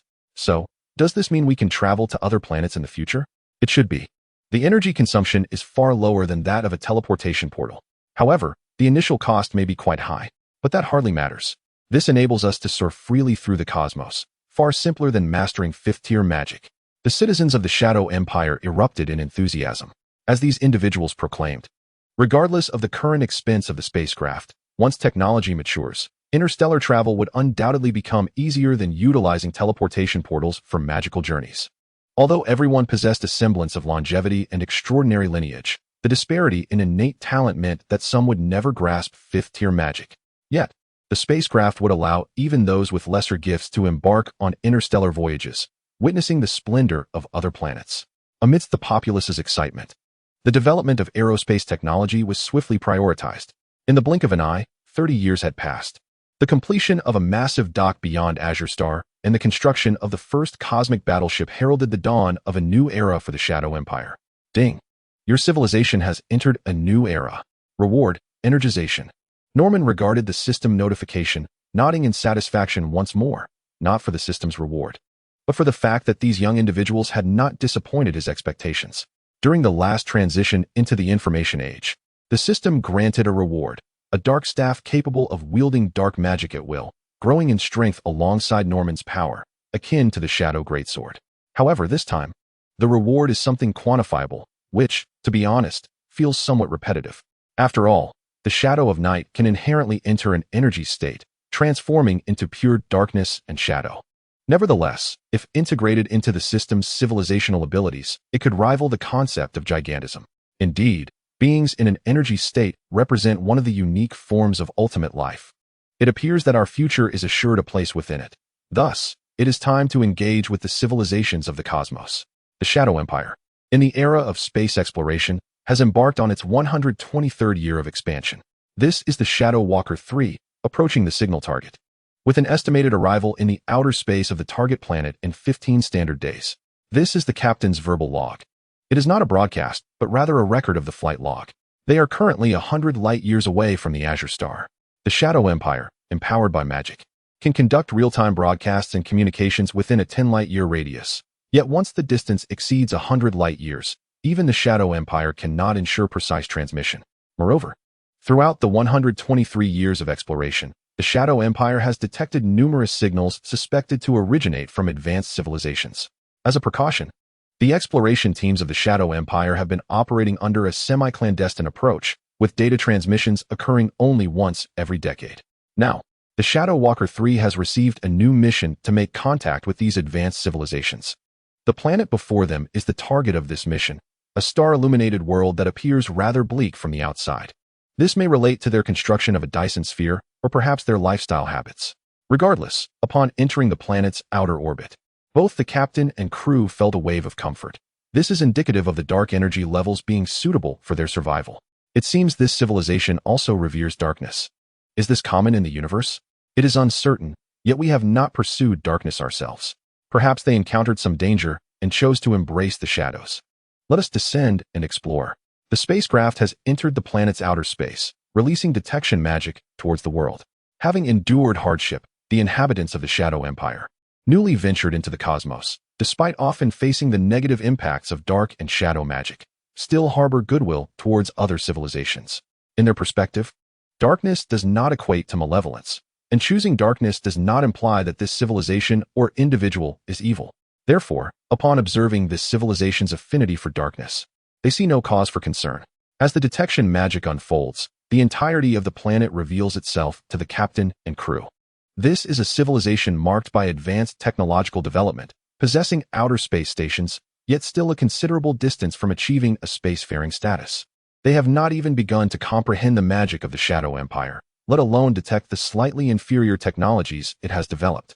In the presence of the Shadow Empire, they appear akin to a primitive civilization. The evolutionary trajectory of these beings diverges significantly from that of the humanoid entities of the Shadow Empire, suggesting a stark contrast that renders any connection between their developmental histories and evolutionary processes unimaginable. These beings resemble lobsters. They walk upright on two legs while wielding pincers for hands, and their heads and upper bodies seem to mimic the form of an upright lobster, evoking a somewhat unsettling impression. They seem to possess some peculiarities. Indeed, their societal structure appears devoid of ethical considerations, as they are all clones, resulting in offspring devoid of innate talents.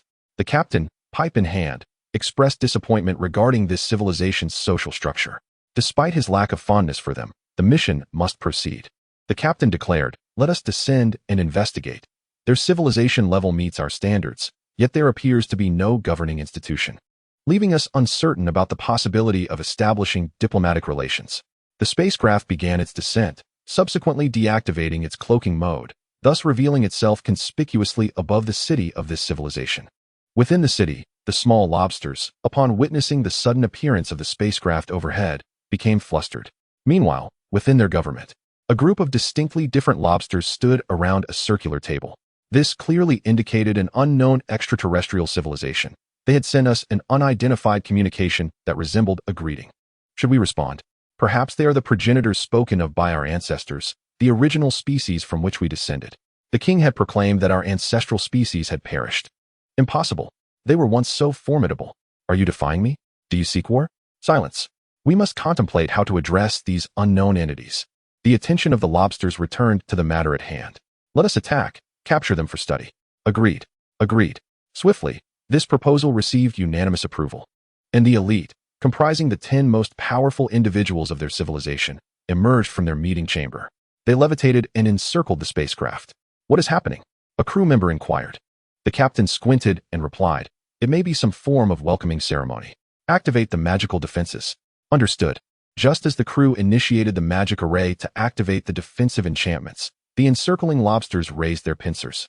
With a crackling sound, they unleashed beams of red light from their pincers, which struck the surface of Shadow Walker 3, rapidly forming a layer of frost upon the spacecraft's exterior. Yet, just as they believed success was imminent, their red freezing beams faltered. How is this possible? What is happening? The little lobsters were taken aback, and at that moment, the captain expressed his ire vehemently. We approached you in goodwill, and yet you dare to assault us. Prepare to face the wrath of the formidable Shadow Empire. The captain bellowed, then turned to his crew, commanding, open fire. Bring these scoundrels down. Yes. The crew responded, equally incensed. They were accustomed to being the provocateurs, luring others into conflict, but never had anyone dared to strike back at them. The spacecraft remained suspended in the air, as a powerful miniature spatial magic circle rapidly took shape around it. The instant the magic circle formed, terrifying dimensional slashes materialized, cleaving the 3 closest individuals in twain. Following this, the magic circle pulsated with light, immobilizing the remaining 7. 4th tier spatial magic, spatial lockdown. The trapped lobsters did not cease their movements. The spatial lockdown merely created a closed space, akin to encasing them in a jar. Once these 7 individuals were ensnared, the spacecraft extended its mechanical claws to capture them within its confines. Subsequently, the ship commenced deciphering the language of this civilization. Upon successful translation, they learned the civilization was known as the Baltan. Concurrently, the captain broadcast this revelation to the entire civilization in their own tongue. The spacecraft then temporarily retreated, preparing to study these beings further while awaiting the arrival of reinforcements. Feeling somewhat troubled, I took a day off from my duties today. So this is the Baltan? Intriguing. Norman couldn't help but chuckle upon receiving reports from the front lines. Why? Because it was indeed good news. He had confirmed that they were currently in the midst of the Ultraman War, and it was still in its early stages. The Ampellerans had yet to invade the Land of Light, nor had they enslaved it. In this relatively early era, most of the aliens who would later gain notoriety were still in their primitive civilization phase, developing in their own little domains. Among the myriad of extraterrestrial beings, the most notable at this stage were the Ampellerans in the Land of Light. Additionally, there was a race that had become significant due to Norman's discovery, the Baltans, or the Cicada people. The Cicada people first appeared in Ultraman, and in the comic version, there existed a powerful Zero Baltan. This Zero Baltan was the one that, in Norman's memory, had infused the plasma spark tower with the Daferetin factor. In their pursuit of more perfect evolution, they transformed an entire civilization into a singular consciousness. In the comics, they desperately merged to defeat the original Ultraman, ultimately self-destructing in their haste. However, the narrative of the manga diverges from the original plot. Norman finds himself uncertain as to which version to adhere to, yet it appears that they are now intricately intertwined. If this is indeed a fusion, then the original cicada human civilization has likely perished over time. Ultimately, they did not achieve their desires, but instead served as mere adornments for the Land of Light. The current Baltan aliens, while reminiscent of the diminutive crayfish, exhibit distinct differences.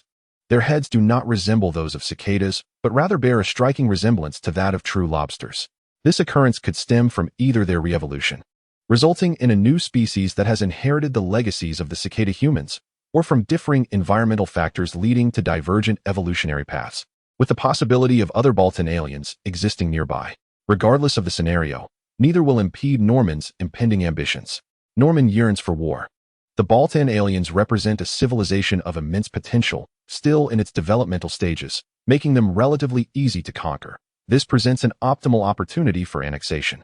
Norman has not forgotten that he is, after all, the evil king. In the film, the evil king sought to eliminate the Ultraman brothers and dominate the universe.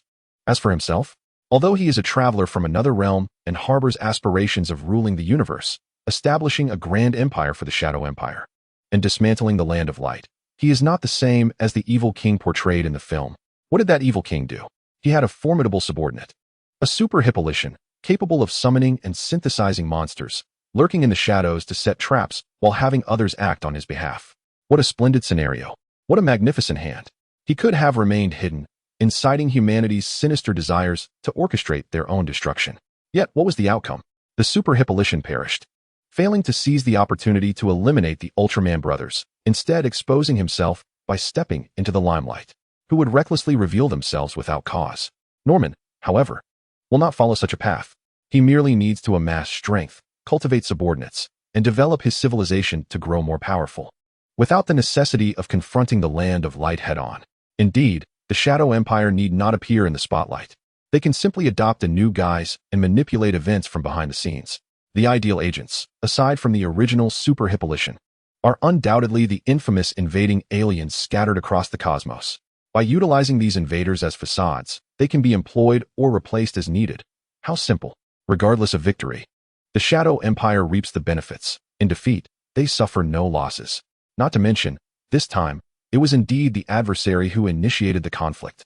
Orders were dispatched. The Grand Army activated the spatial portal for transition. I shall lead you, aiming to swiftly and silently seize this Baltan civilization.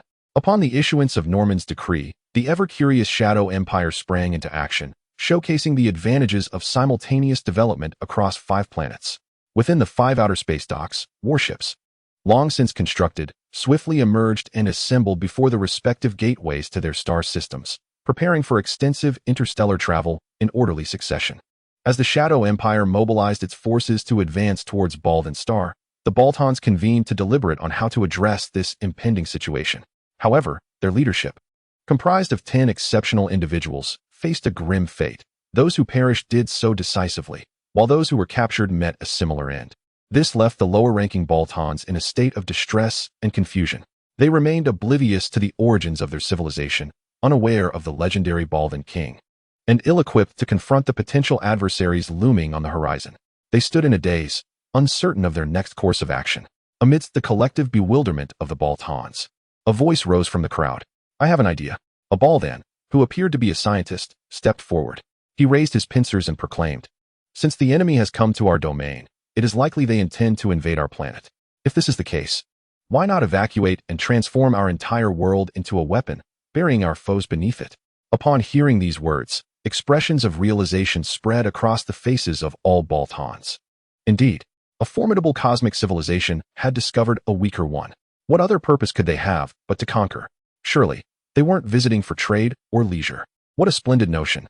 We could construct a colossal spacecraft to carry everyone away, leaving the planet behind to ensnare the enemy. Let us bury nuclear bombs. We must also deceive them. Once they have all descended, we shall depart. Agreed. Agreed. The proposal of the mad scientist was unanimously endorsed, and the entirety of Baldan Star commenced its operations. Given their existing resource concentration system, they bypassed the processes of resource gathering and preparation, plunging directly into action. In the blink of an eye, over a century passed. Through the concerted efforts of 2.03 billion Baltans, a vessel capable of accommodating their entire population was born.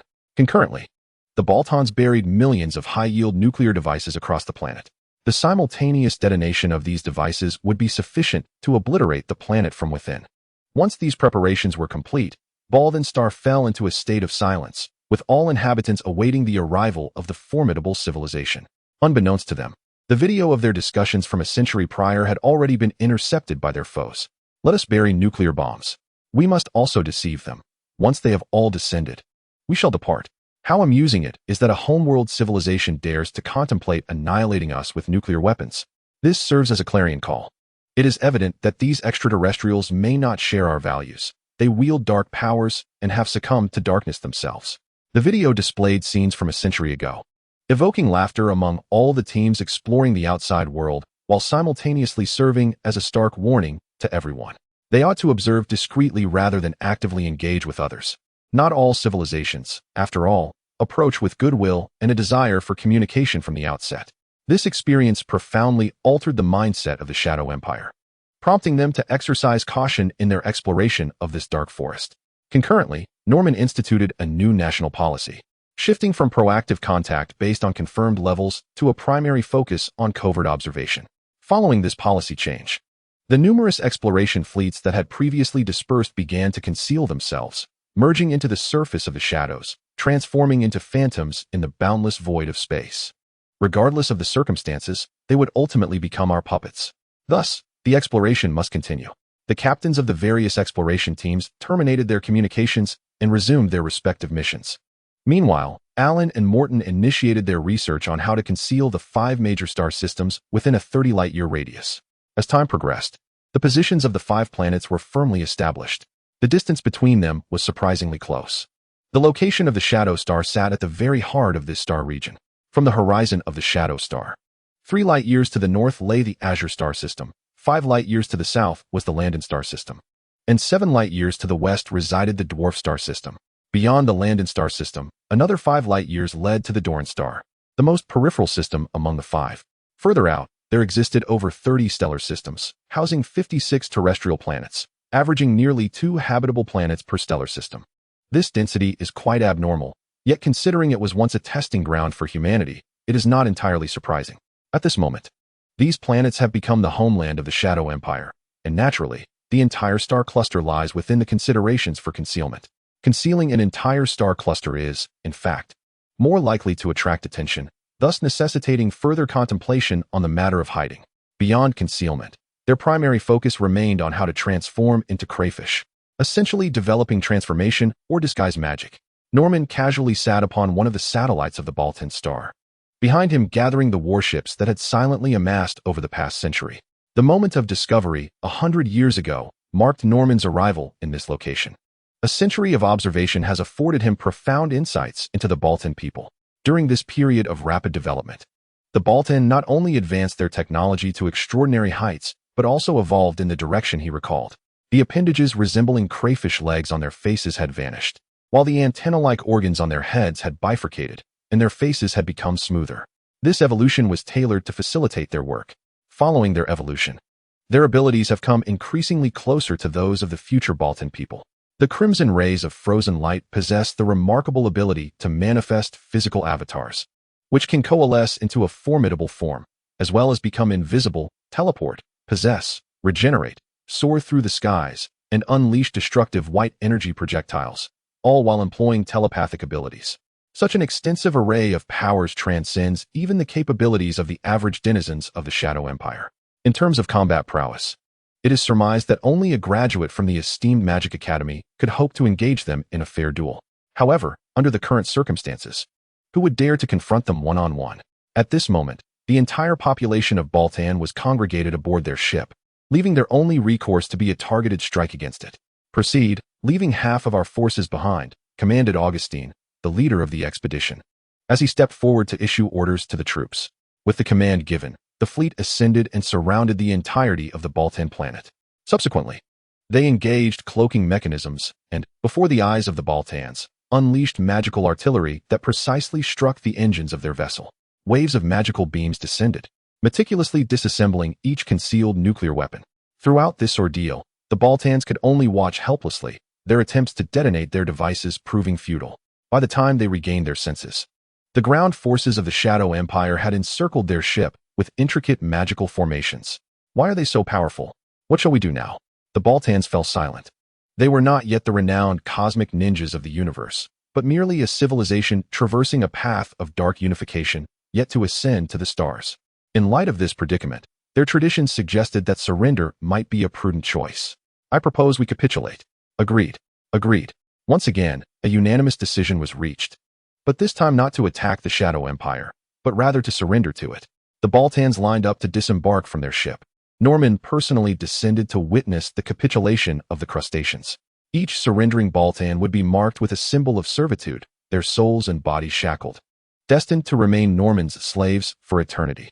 Following the subjugation of the Baltans, Norman instructed Augustine to conceal the fleet. The members of the Shadow Empire present utilized illusion magic for a simple disguise.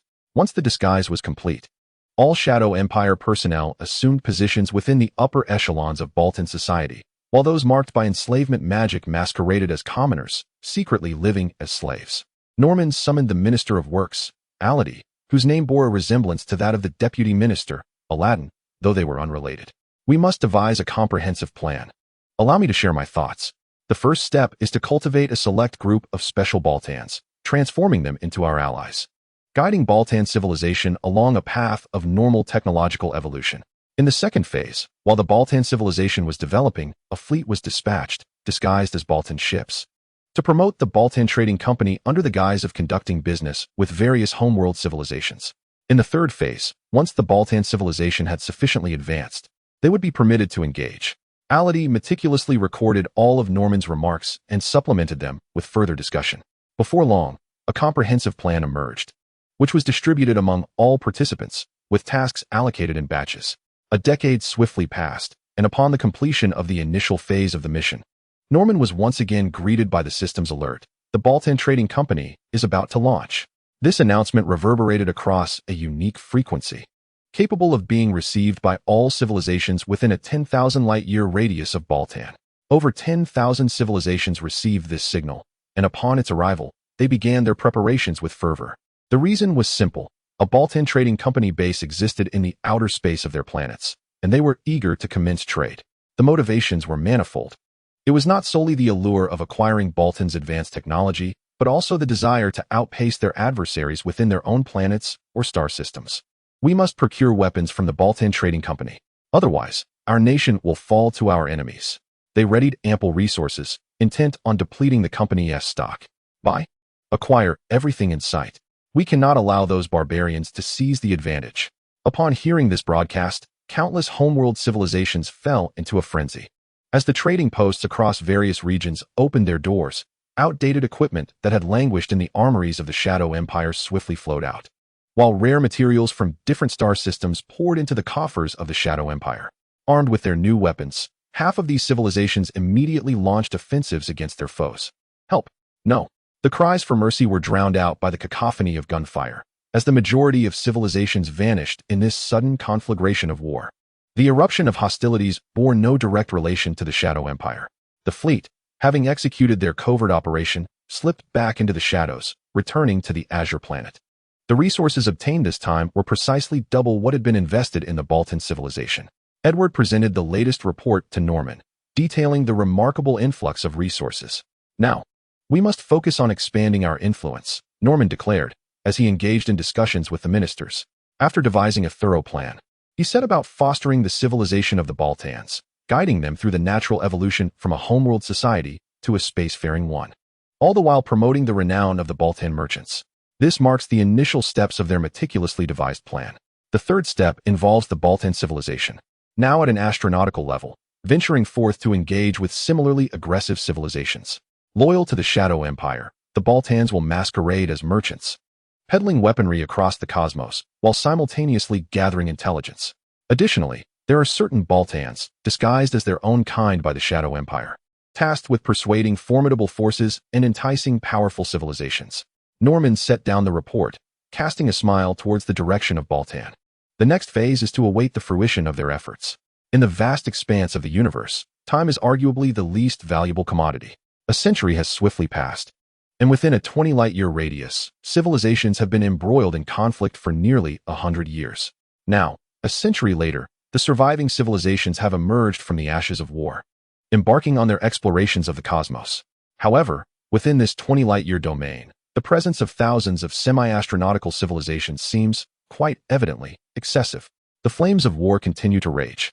Accompanying the spread of warfare is the burgeoning notoriety of the Baltan Trading Company. Through the dissemination from one civilization to another, the name has proliferated, reaching beyond 20 light-years after more than a century. To Norman's astonishment, upon the company's recognition extending to 300,000 light-years away, he received an extraordinarily significant order from the 78 Nebula.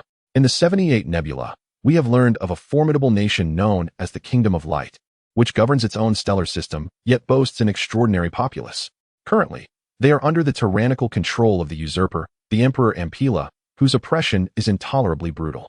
The inhabitants of the Kingdom of Light are preparing to overthrow this tyranny. They have sought the Baltan Trading Company to procure a suitable arsenal. Minister Mike of the Department of Rights set aside his tablet, disseminating the information to everyone present before bowing to Norman and stepping aside. "Now, let us all share our thoughts," Norman remarked, surveying the assembly.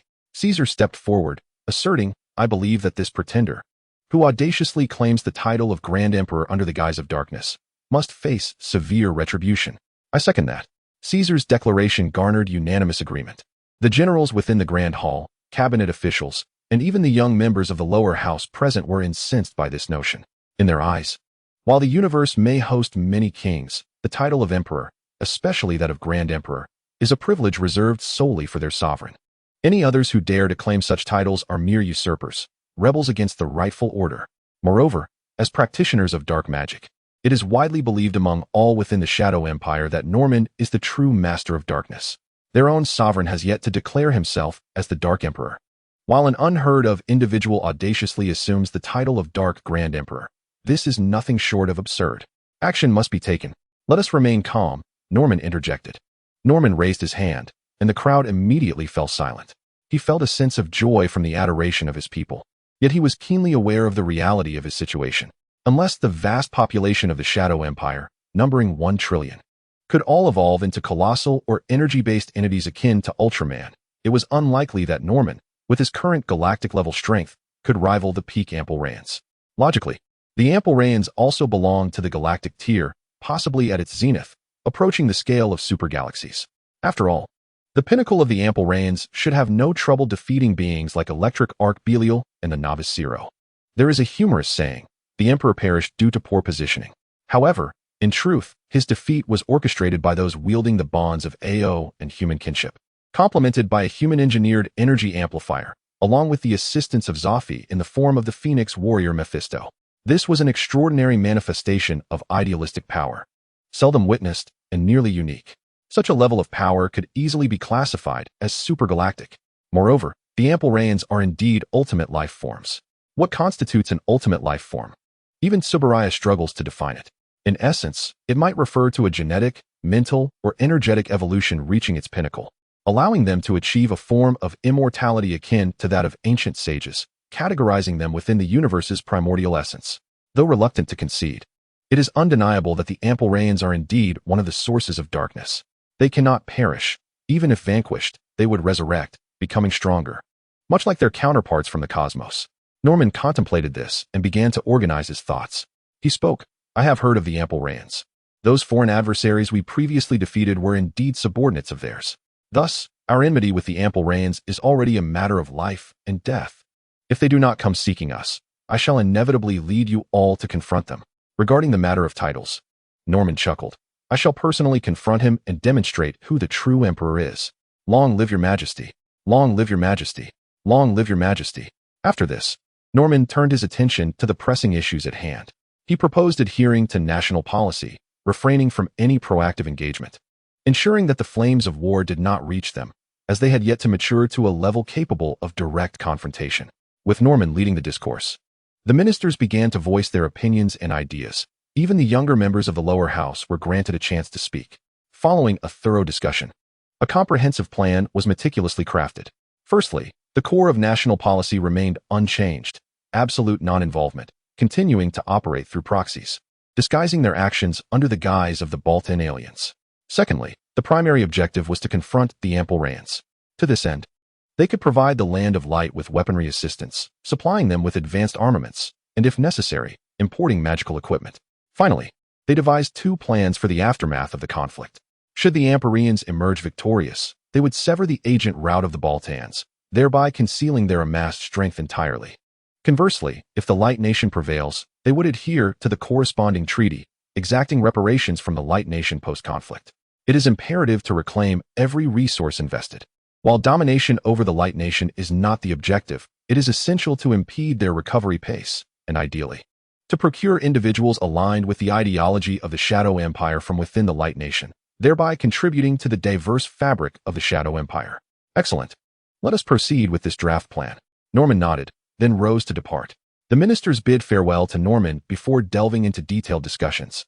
3 days later, Merchant vessels laden with goods set sail from various ports within the Shadow Star domain, swiftly transitioning towards the 78 Nebula, located 300,000 light-years away. Meanwhile, in the 78 Nebula, the emissaries of the merchant faction met with their covert contacts, disguised as a Baltan trade delegation.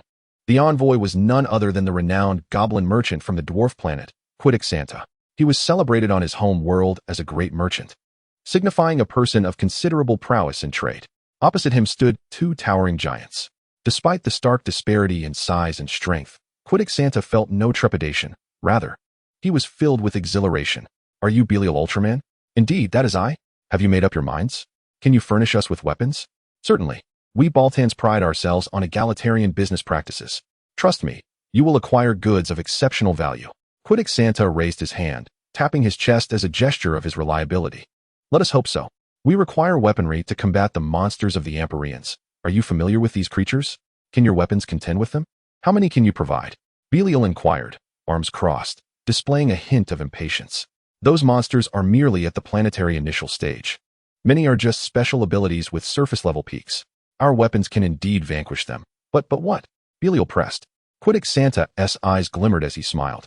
But it will be quite expensive. Expensive? To what extent? Belial pondered, taken aback by this revelation. Santa waved his hand, projecting a price list before the trio. It detailed high-end weapons capable of inflicting damage or even killing surface-level beasts, with the minimum cost requiring one standard energy unit or its equivalent in resources. This is akin to the resources needed to construct 20 aircraft carriers on Earth. Such resources are trivial for a civilization of cosmic caliber. However, do keep in mind, this price pertains to merely a single shell or a firearm. To confront the monstrous army of the Amparians, the Light Nation would necessitate an armed populace, amounting to at least 8 billion firearms. The Land of Light can indeed produce it, yet this will result in a near 30-year stagnation in its development and recovery. Such a prospect is quite daunting. However, upon witnessing this, Belial and his companion Ken, who had remained silent, did not depart. The Land of Light possessed weapons, but they had all been confiscated. To mount a resistance, reclaim those weapons, and regain control over the Plasma Spark Tower, they would require armaments. This presents an insurmountable dilemma. Should you find yourselves unable to pay when the time comes, we can arrange a contract whereby you receive the goods up front, with payment deferred, albeit with some interest. What is the interest rate? Kadak raised 2 fingers. 2%. You might as well resort to theft. No, it is 20%. What? Ignoring Belial's astonishment, Kadak continued with keen interest. You may choose not to purchase, but as far as we know, the nearest civilization capable of such a feat lies 3 million light-years away in the vicinity of the 78th Nebula. By the time they arrive, you might have already grown accustomed to servitude. Belial, known for his fiery temper, was about to explode when Ken intervened. The youthful father of Ultra stepped forward and addressed Kadak. We are willing to trade, but you must guarantee that this batch of weapons arrives discreetly and swiftly at the designated location, and that they are sold exclusively to us, not to the Ampera aliens. Restricting the transaction? That is an impossibility for a merchant. Yet, considering you are our first major client from the Baltan Star, I shall begrudgingly agree to this limitation. Kadak remarked, producing a magical contract. Come, sign it. Should you fail to meet the payment and interest, we shall collect our debts through this contract.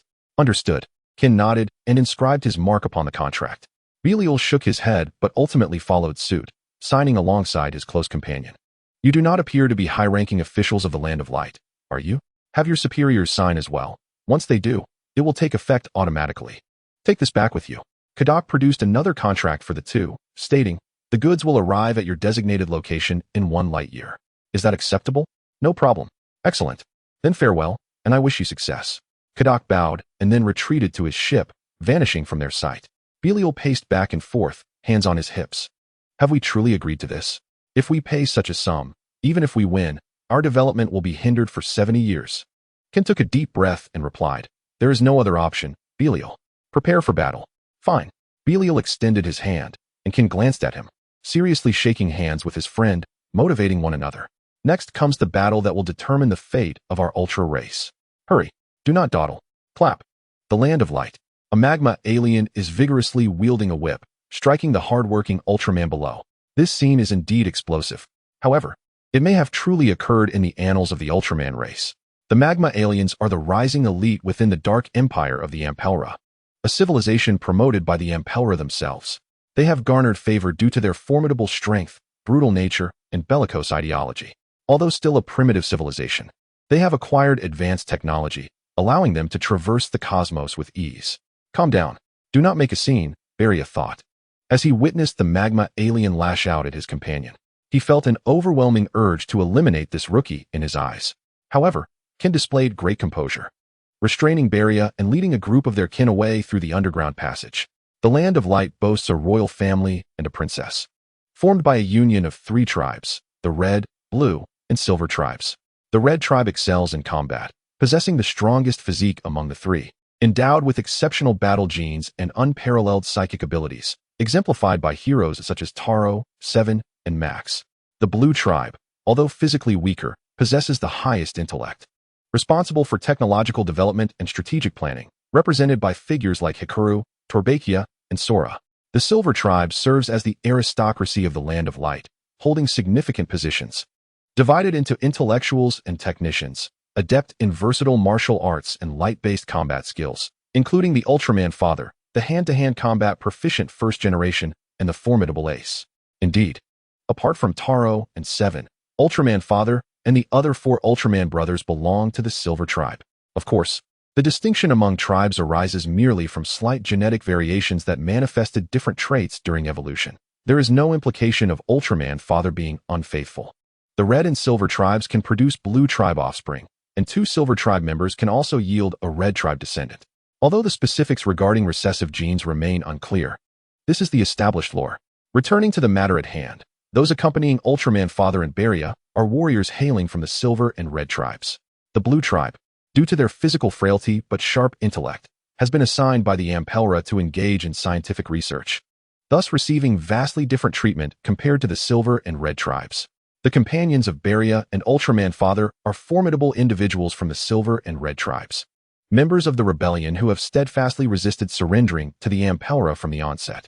As this assembly of the tribe's strongest rebels reaches the prearranged location for the engagement with the Baltan Trading Company, an anticipated battle is on the verge of unfolding. These individuals have not spoken falsely. Although overall slightly inferior to their own, they possess sufficient power to bridge some of the gap. Beria picked up a firearm, weighing and sizing it appropriately for them. All energy weapons capable of emitting beams, significantly amplifying the Ultraman's light-based attacks while reducing energy expenditure. Is their evolutionary form similar to ours?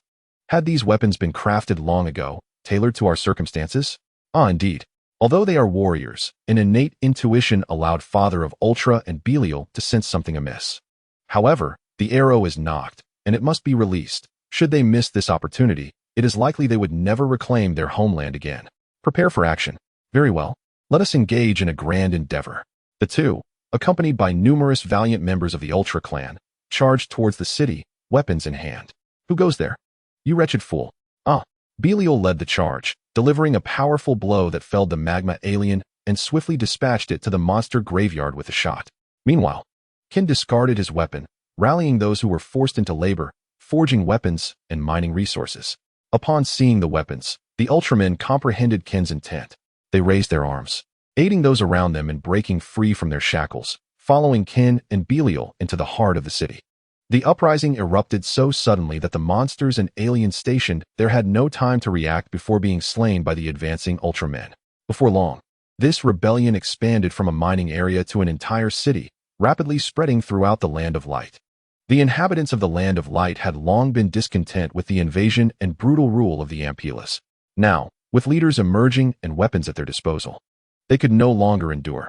They vowed to drive the enemy from their homeland. Soon, the global conflict came to an end. The monsters and aliens stationed in the Land of Light were eradicated, and news of the rebellion quickly reached the ears of the Ampelas. Thus it was, my liege, that there may exist a formidable civilization employing dark powers. The Mephilas reported the situation. Initially elated, the Ampelas, upon hearing this, were seized by an unexpected rage. Useless fools. Boom. The Ampelas merely raised their hand, unleashing a tremendous wave of energy that sent the Mephilas flying. Upon landing, the Mephilas felt as though they were on the brink of death, yet they persevered through the pain, prostrating themselves in supplication for the Ampelas' forgiveness. Without you, I would have still conquered the Land of Light, yet you were defeated by an unknown civilization, and 3 of you even perished?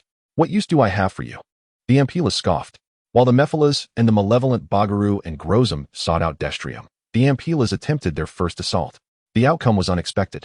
Prolonged peace had dulled the consciousness of the Land of Light's inhabitants towards resistance. As the Impreza Legion arrived, the Land of Light surrendered without a hint of defiance. Though some managed to flee, this mattered little to the Ampullas, who sought to obliterate the Land of Light. It is precisely due to this temporal disparity that the Mephilas beings have returned to witness a nation of light ensnared in subjugation. Initially, the Amperalians were filled with joy, yet they soon found themselves discontented by the actions of the Mephilas. In the next moment, an even more distressing revelation struck. Your Majesty, the nation of light has revolted. Startled, the once cheerful Amperalians turned sharply. The messenger who had brought the news was instantly crushed and obliterated by an overwhelming force of darkness. Truly, a foolhardy creature. The Amperalians sprang to their feet, vanishing in a flash towards the nation of light. The Mephilas breathed a sigh of relief, grateful to have narrowly escaped annihilation, and hastily followed suit. Shall we engage in battle? One inquired. No, let us merely observe. Those weapons do not employ any magic, do they? Of course not. We are now Baltans, beings of technological evolution, incapable of wielding magic. Very well then, relay this situation to His Majesty. Chapter 46. Your Majesty, given the time differential. The resistance in the Nation of Light should have persisted for a full standard year by now. Edward, having reviewed the incoming information, calculated the elapsed time.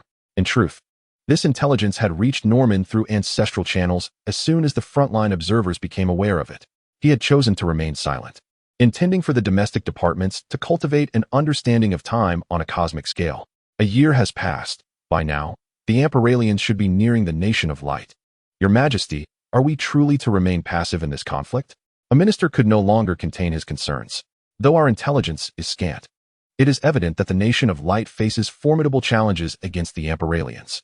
His apprehension resonated with many. Indeed, Your Majesty, that Ultra named Belial is merely at the initial star system level, and that fellow named Ken is even weaker. Such combat prowess, while perhaps not instantly obliterated by the Amperalians, stands no chance of overcoming them. Should the Amperalians conquer the Nation of Light, our ability to resist them would be severely compromised. What they have done is utterly unconscionable. Their audacity and arrogance must be met with retribution. This is the opportune moment. Your Majesty, our fleet is at the front line, and our 4 great generals have already advanced. We are ready for battle at any moment. One by one, ministers stepped forth, eager to persuade the mobilization of forces. Their motives were not for personal glory, but rather to eliminate the presumptuous Amperalians. As they had previously declared, they believed only Norman was worthy of being called emperor. They had attempted to counsel him before, but he had declined, choosing instead to continue with a strategy of subterfuge. At that time, his refusal was justifiable, as the Shadow Empire's army was not on the front line, nor were they prepared for war. Furthermore, they had not amassed sufficient intelligence, remaining utterly ignorant of the circumstances surrounding the Amperalians and the Nation of Light. This time, the circumstances diverged significantly. Not only have they gathered comprehensive intelligence, but they have also assessed the general strength of the Ampular aliens. The army has already advanced to the front lines, and the 4 great generals have achieved breakthroughs, possessing the power of primary galactic levels. The number of planetary-level powerhouses is incalculable, and there are millions of surface-level warriors. They now possess the capability to initiate warfare and eradicate the influence of the Ampular aliens, fully equipped to eliminate this usurper. Upon witnessing this, Norman smiled slightly and raised his hand to calm everyone. I understand your thoughts, yet my intention remains the same as it was in the past. This battle does not necessitate our direct intervention. We have developed to our current state in merely a few centuries, while the Kingdom of Light boasts a history of 400,000 years, along with a legendary being known as the Ultra King. They undoubtedly possess some extraordinary treasures or formidable hidden combat strength. Let them reveal it. Knowing oneself and one's adversary ensures victory in every battle and allows us to seize the initiative. The Kingdom of Light has a single planet housing 18 billion Ultramen, each of whom, upon reaching adulthood, possesses peak surface-level or planetary-level combat capabilities. In contrast, we govern an entire stellar domain, with 50 planetary provinces and a population of 100 billion. Yet, how many among us can truly ascend to the 4th tier after diligent study?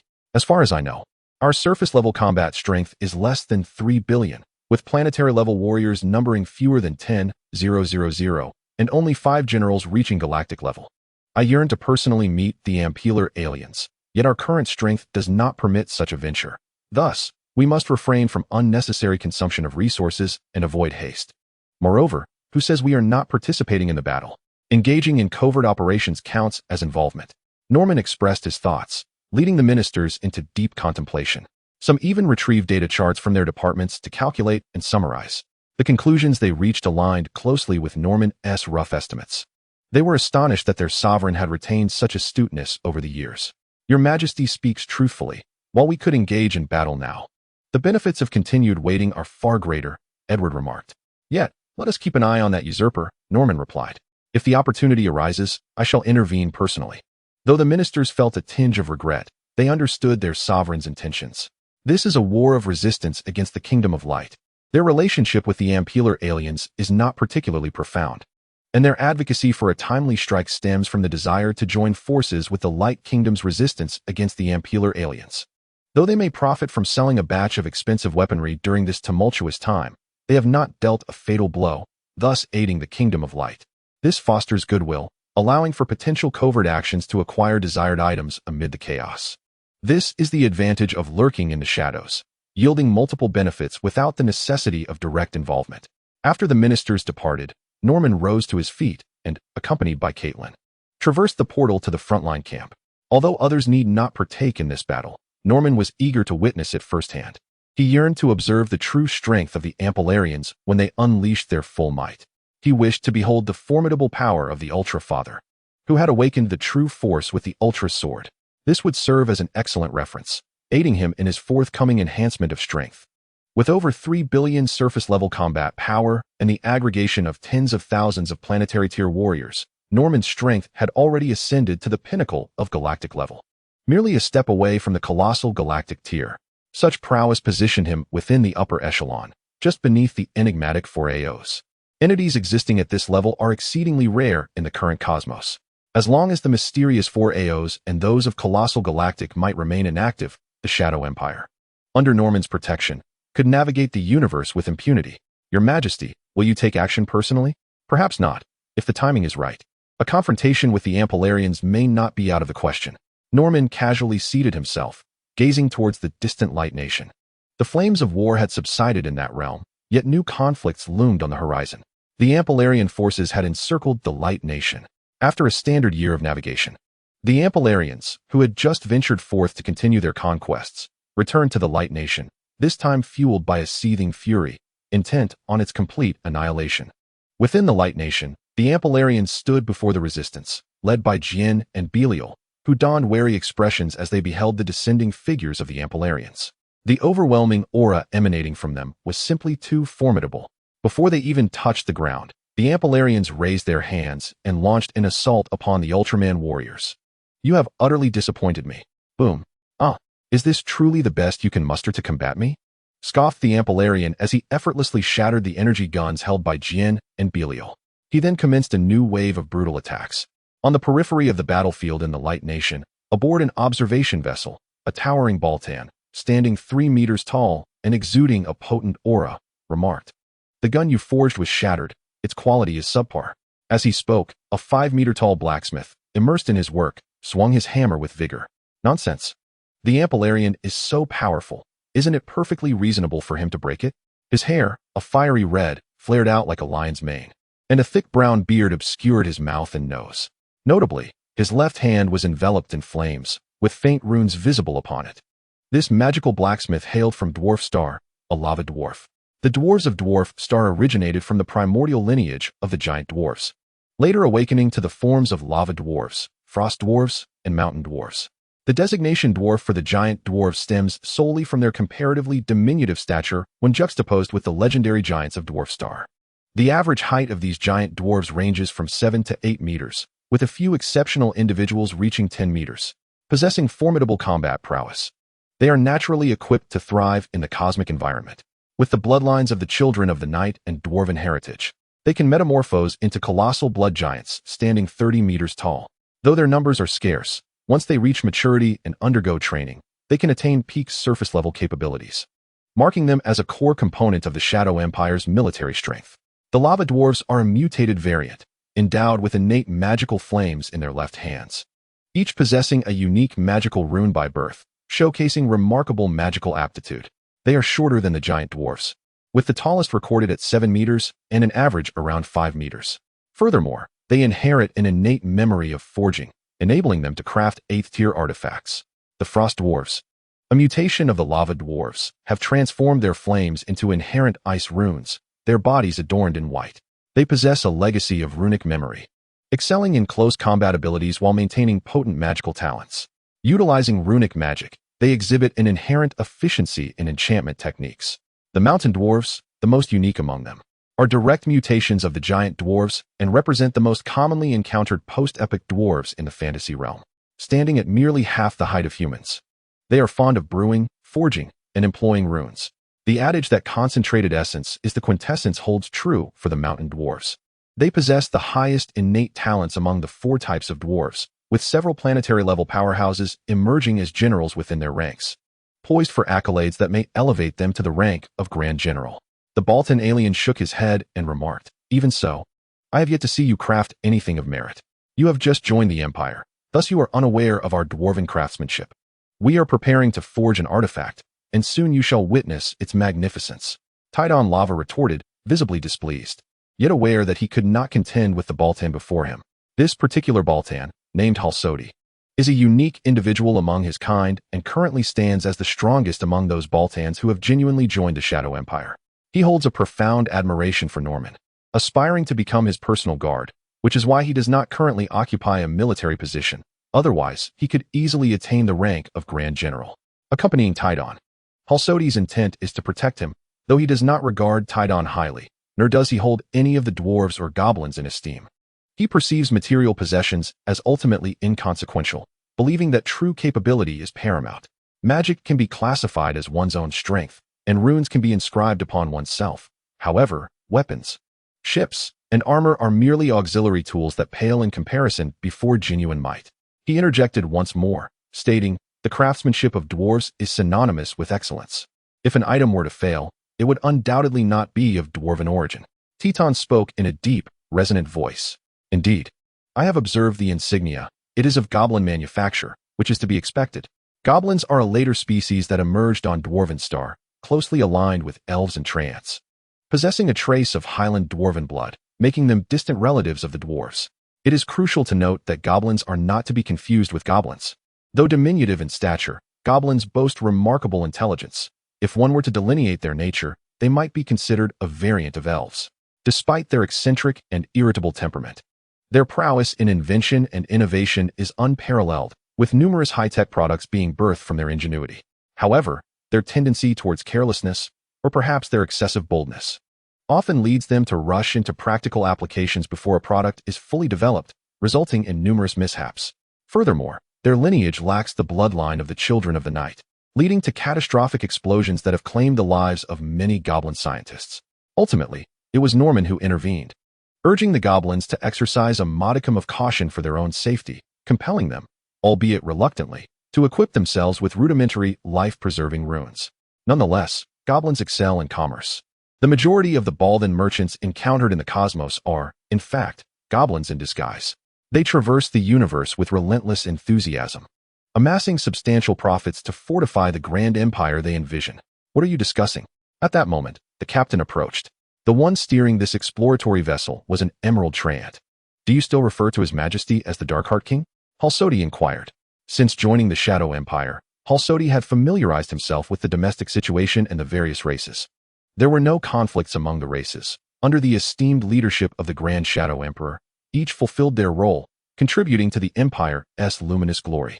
However, the rapid ascension had resulted in various races, including those formally designated as the Night Race, descendants of the former Black Kingdom, still retaining their traditional titles for Norman, including but not limited to His Majesty, King, Heavenly Khan, Celestial, Father of Heaven, and Lord of the Oath.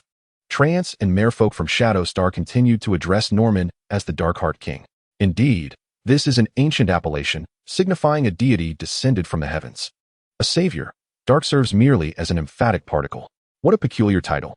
Were it not for your explanation, I might have assumed His Majesty had committed some nefarious act, Halsodi remarked, tapping his chin thoughtfully. Well, It is not entirely unfounded. Prior to our integration into the Empire, we did operate under rather sinister methods. The forces of darkness compelled us. Yet we have never waged war without cause, nor violated other civilizations and planets. It is truly perplexing. His Majesty possesses his own vision. He is never mistaken, the Treant replied. Behold their fierce clash. That sound, perhaps, is a divine artifact. Alas, I momentarily forgot to share this tale. Away with you. The Ampera alien merely raised a hand, effortlessly sending two adversaries soaring through the air. Subsequently, a powerful wave of energy erupted, obliterating the approaching Ultra warriors into photons. Scoundrel! Belial bellowed in fury, launching himself towards the Ampera alien with a beam of light. The Ampera alien simply waved his cloak, effortlessly deflecting Belial's wrathful strike. In a swift motion, Belial surged forward, delivering a formidable chop. The Ampera alien casually raised a hand to block, though he had arrived hastily and lacked his dark armor, even without weaponry. Fending off Belial's current assault was a trivial endeavor. Thud! Belial was knocked down but still managed to rise with determination, charging once more at the Ampera alien. Meanwhile, Ken, who had just been sent flying, had vanished from sight. Where could Ken have gone? They were battling in the Ultra Plaza of Light, the very site of the Plasma Spark Tower. The dazzling radiance of the plasma spark rendered entry impossible not only for the Ampera alien, but for any other cosmic beings as well. Thus, even though the Ampera alien had dominated the land of light for centuries, the Plasma Spark Tower remained untouched, its treasures still secured within. After being struck, Ken fortuitously found himself near the Plasma Spark Tower. Seizing the opportunity in the absence of guards, he dashed into the tower. Upon entering, Ken grasped the Ultra Bell and struck it with fervor. Instantly, a melodious chime resonated through the skies of the land of light. Boom! At that very moment, the Ampera alien, well versed in the history of the land of light, recalled the legendary artifact spoken of in its lore. As a civilization boasting a history of 400,000 years, the land of light harbors numerous formidable relics, unimaginable to other cosmic civilizations. This chime, for instance, emanated from the Ultra Bell. With the ringing of the Ultra Bell, the monstrous legion previously reassembled by the Ampera alien scattered once more, dispelled by the power capable of banishing darkness. The Ultra Clan, once suppressed and on the brink of defeat, regained their footing. Humph! Ringing the Ultra Bell in secret is quite commendable. The Ampera alien scoffed, then raised a hand to unleash a terrifying Rosolium beam. Perish! The Ampera alien directed the beam at Belial, who activated the Ultra Barrier, yet it was utterly insufficient. The barrier shattered within a mere second, and Belial, struck by the blast, was sent careening backward with a pained cry. Ah, be careful! As Belial was hurled away, Ken dashed forth from the Plasma Spark Tower, leaping to catch him mid-flight. Stepping forward, Jian shielded the injured Belial. However, the proud Belial could not bear to stand behind another. He advanced a step, gently pushing Jian aside to stand shoulder to shoulder with him. You are all too weak. What gives you the audacity to resist me? The Ampela alien concentrated the dark energy in his hands, summoning his weapon, the Ampela blade. He had grown weary of the skirmish and wished to eliminate these two foolish adversaries, thereby shattering the spirit of resistance in the land of light. Furthermore, he aimed to obliterate the Plasma Spark Tower, which could very well be the culprit behind the extinguishing of his homeland star. This foe was exceedingly formidable. We can win. Let us go, Jian exclaimed, filled with determination. The two charged at the Ampela alien.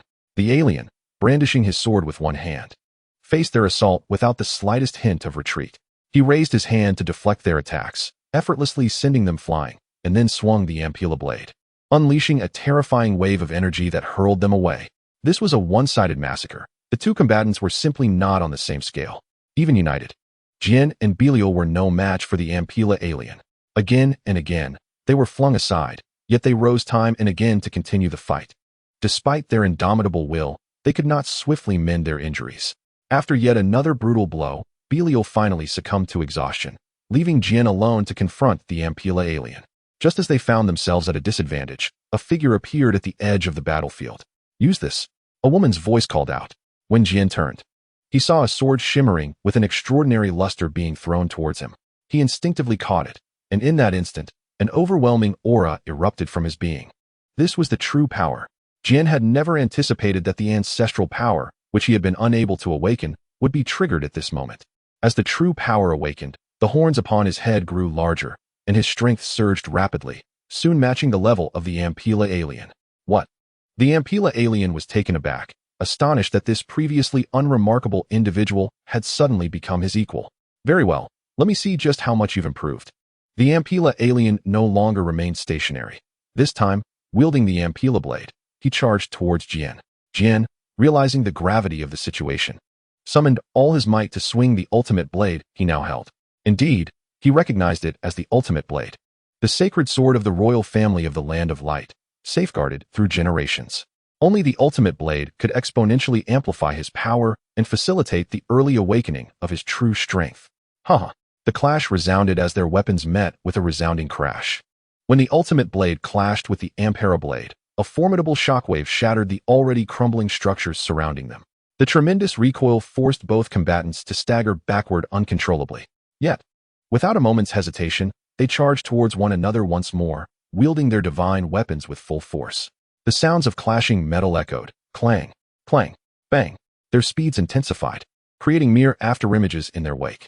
As their powers collided, the released energy coalesced and twisted, gradually forming a vibrant sphere of energy that enveloped them both. However, at that moment, they were oblivious to their surroundings. Armed with their weapons, they assumed stances of confrontation, continually adjusting their positions, altering gestures, feigning attacks, and seizing opportunities to strike and swiftly retreat. Though the duration of their battle was brief, in this evenly matched contest, both wielders of divine artifacts found themselves at the brink of exhaustion. Their probing movements were mere preparations for the final strike. They locked eyes, and simultaneously, with their remaining strength, they charged at each other with fervor. In an instant, they passed each other. There was no sound, no explosion, as they stood back to back. But soon, Ken, clutching his wounded side, knelt down. How could this be possible?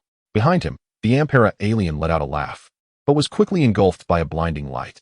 I will not yield, echoed the voice of the Ampera alien, resonating in the gradually dissipating twisted space as energy waned.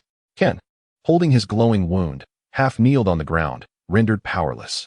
Meanwhile, unbeknownst to them, the battle had already drawn Norman into the realm of light. From the onset of their confrontation, Norman had concealed himself in the shadows, utilizing his formidable shadow magic, lurking in the depths of the Land of Light. Though illuminated by the plasma spark tower, casting no shadows upon the planet, darkness and shadow persist. The brighter the Land of Light became, the deeper the corresponding shadows grew. After Ken emerged, Norman slipped into the shadows, entering the plasma spark tower. As previously noted, the more radiantly light shone, the more profound the darkness beneath. The shadows within the plasma spark tower were particularly dense, allowing Norman to completely conceal his presence. Traversing the surface of the shadows, he made his way to the location of the Ultra Bell. This is the Ultra Bell, a relic that has existed since an unknown era. Perhaps I can take it? Currently, the Ultra Bell remains housed within the plasma spark tower, not yet placed in the Ultra Tower, which is characterized by its intense flames. Moreover, this moment presents the perfect opportunity to seize it. In comparison to treasures like the Ultimate Blade, the Ultra Key, or the Ultra Crown, the Ultra Bell holds far greater significance for Norman and the Shadow Empire. This artifact capable of dispelling darkness must either rest in one's own hands or be utterly destroyed. Norman extended his hand, and to his surprise, the anticipated resistance did not manifest. He effortlessly grasped the Ultraman bell. How peculiar.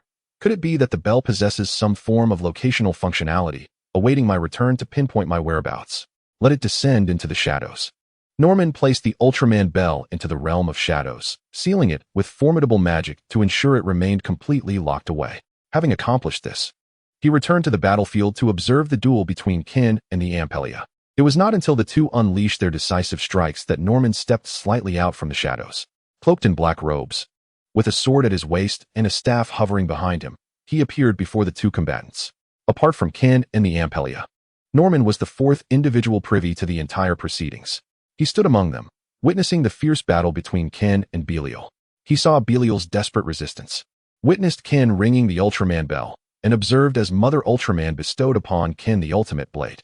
He also beheld how Ken, through the wounds he inflicted, combined with the enhanced abilities of the ultimate blade, poured light into the body of the Ampela, temporarily purifying it.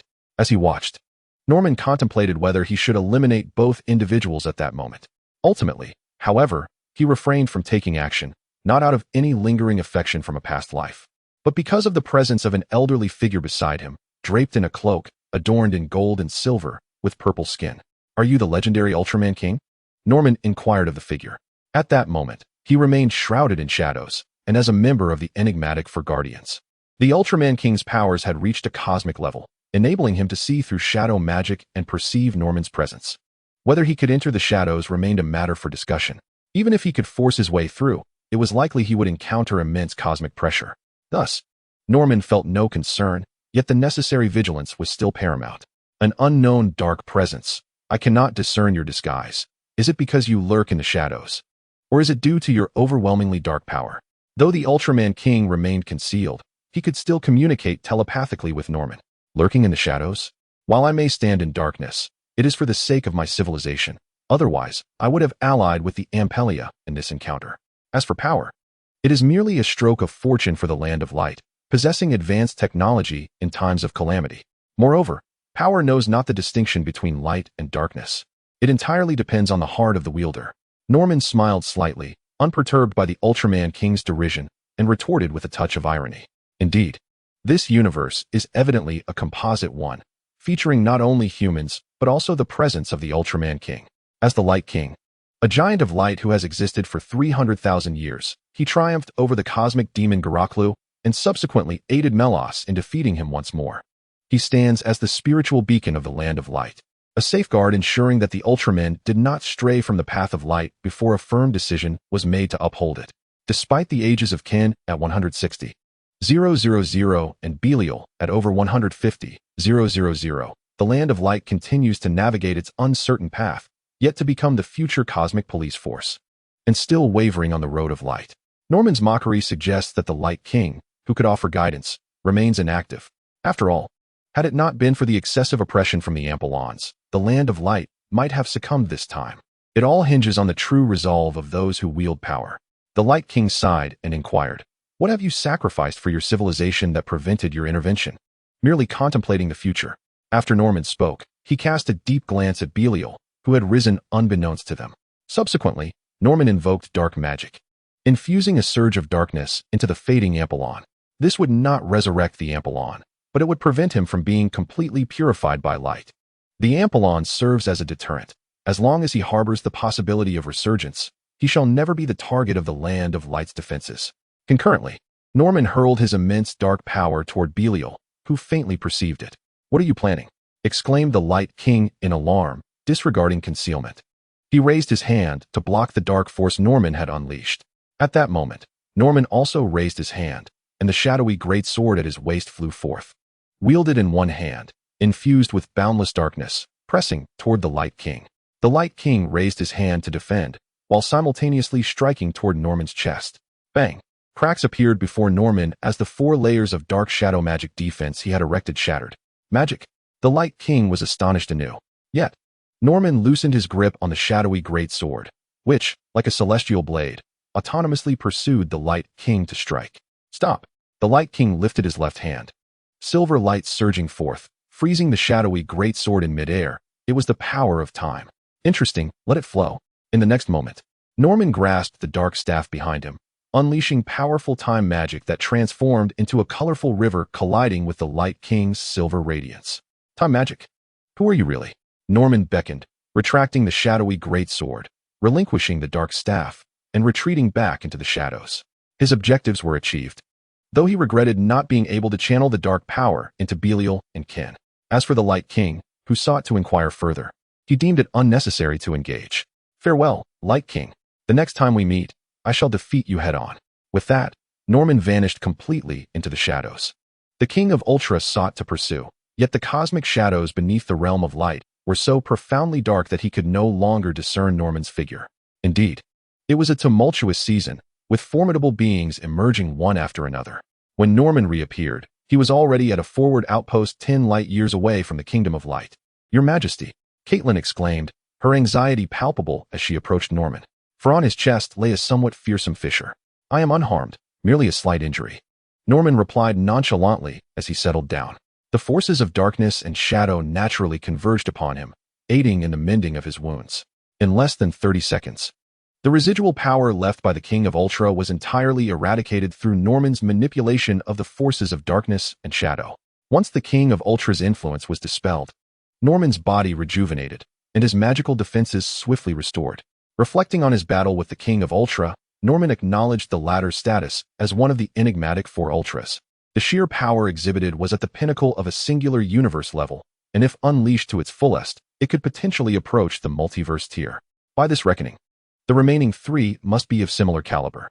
No wonder Tartarus, who was nearing the singular universe level, refrained from engaging with the one who claimed to possess the power of an entire universe, Legend.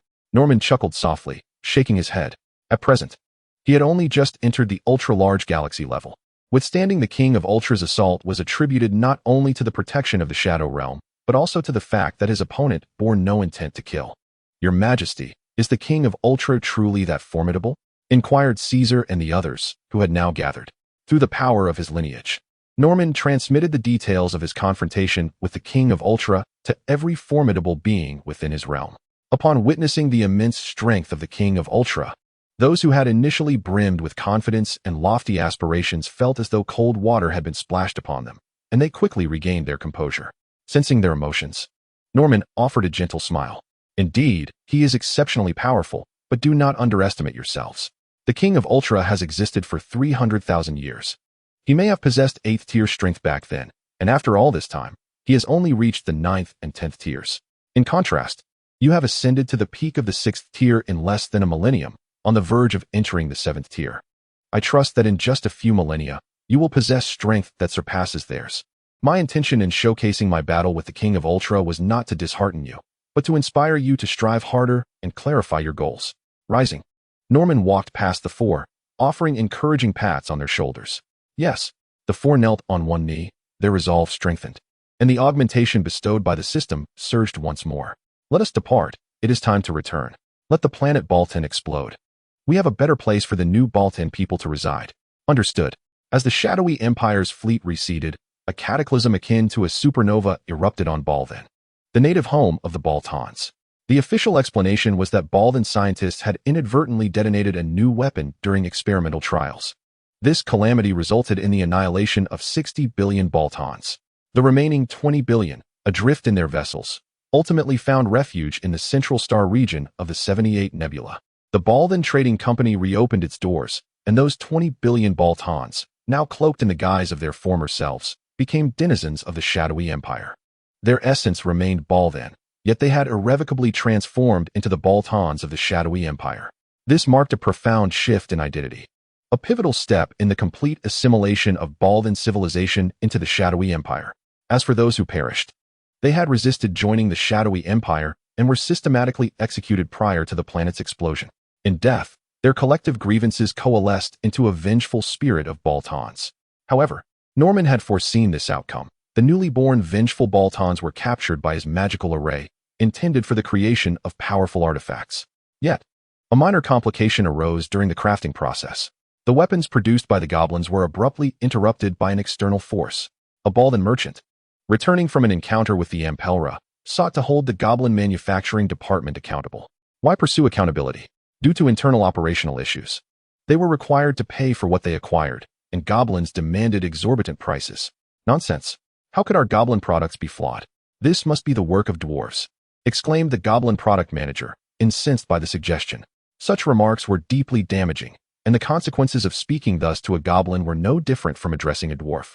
The sole distinction lay in the fact that the somewhat less formidable goblins would merely jump in outrage, while dwarves, if provoked, would swiftly deliver a hammer to the offender. What did you say? Approached a dwarf who happened to be passing by. Nothing. I merely think dwarven craftsmanship is quite commendable, the goblin manager quickly amended, earning a nod of approval from the dwarf, who then departed. Once the dwarf was out of earshot, the goblin manager exhaled a sigh of relief. A previous incident had left him nearly flattened, his careless words having reached a dwarf's ears, resulting in a severe beating. Had his lineage not been sufficiently robust for recovery, he might have lost his life that day. What?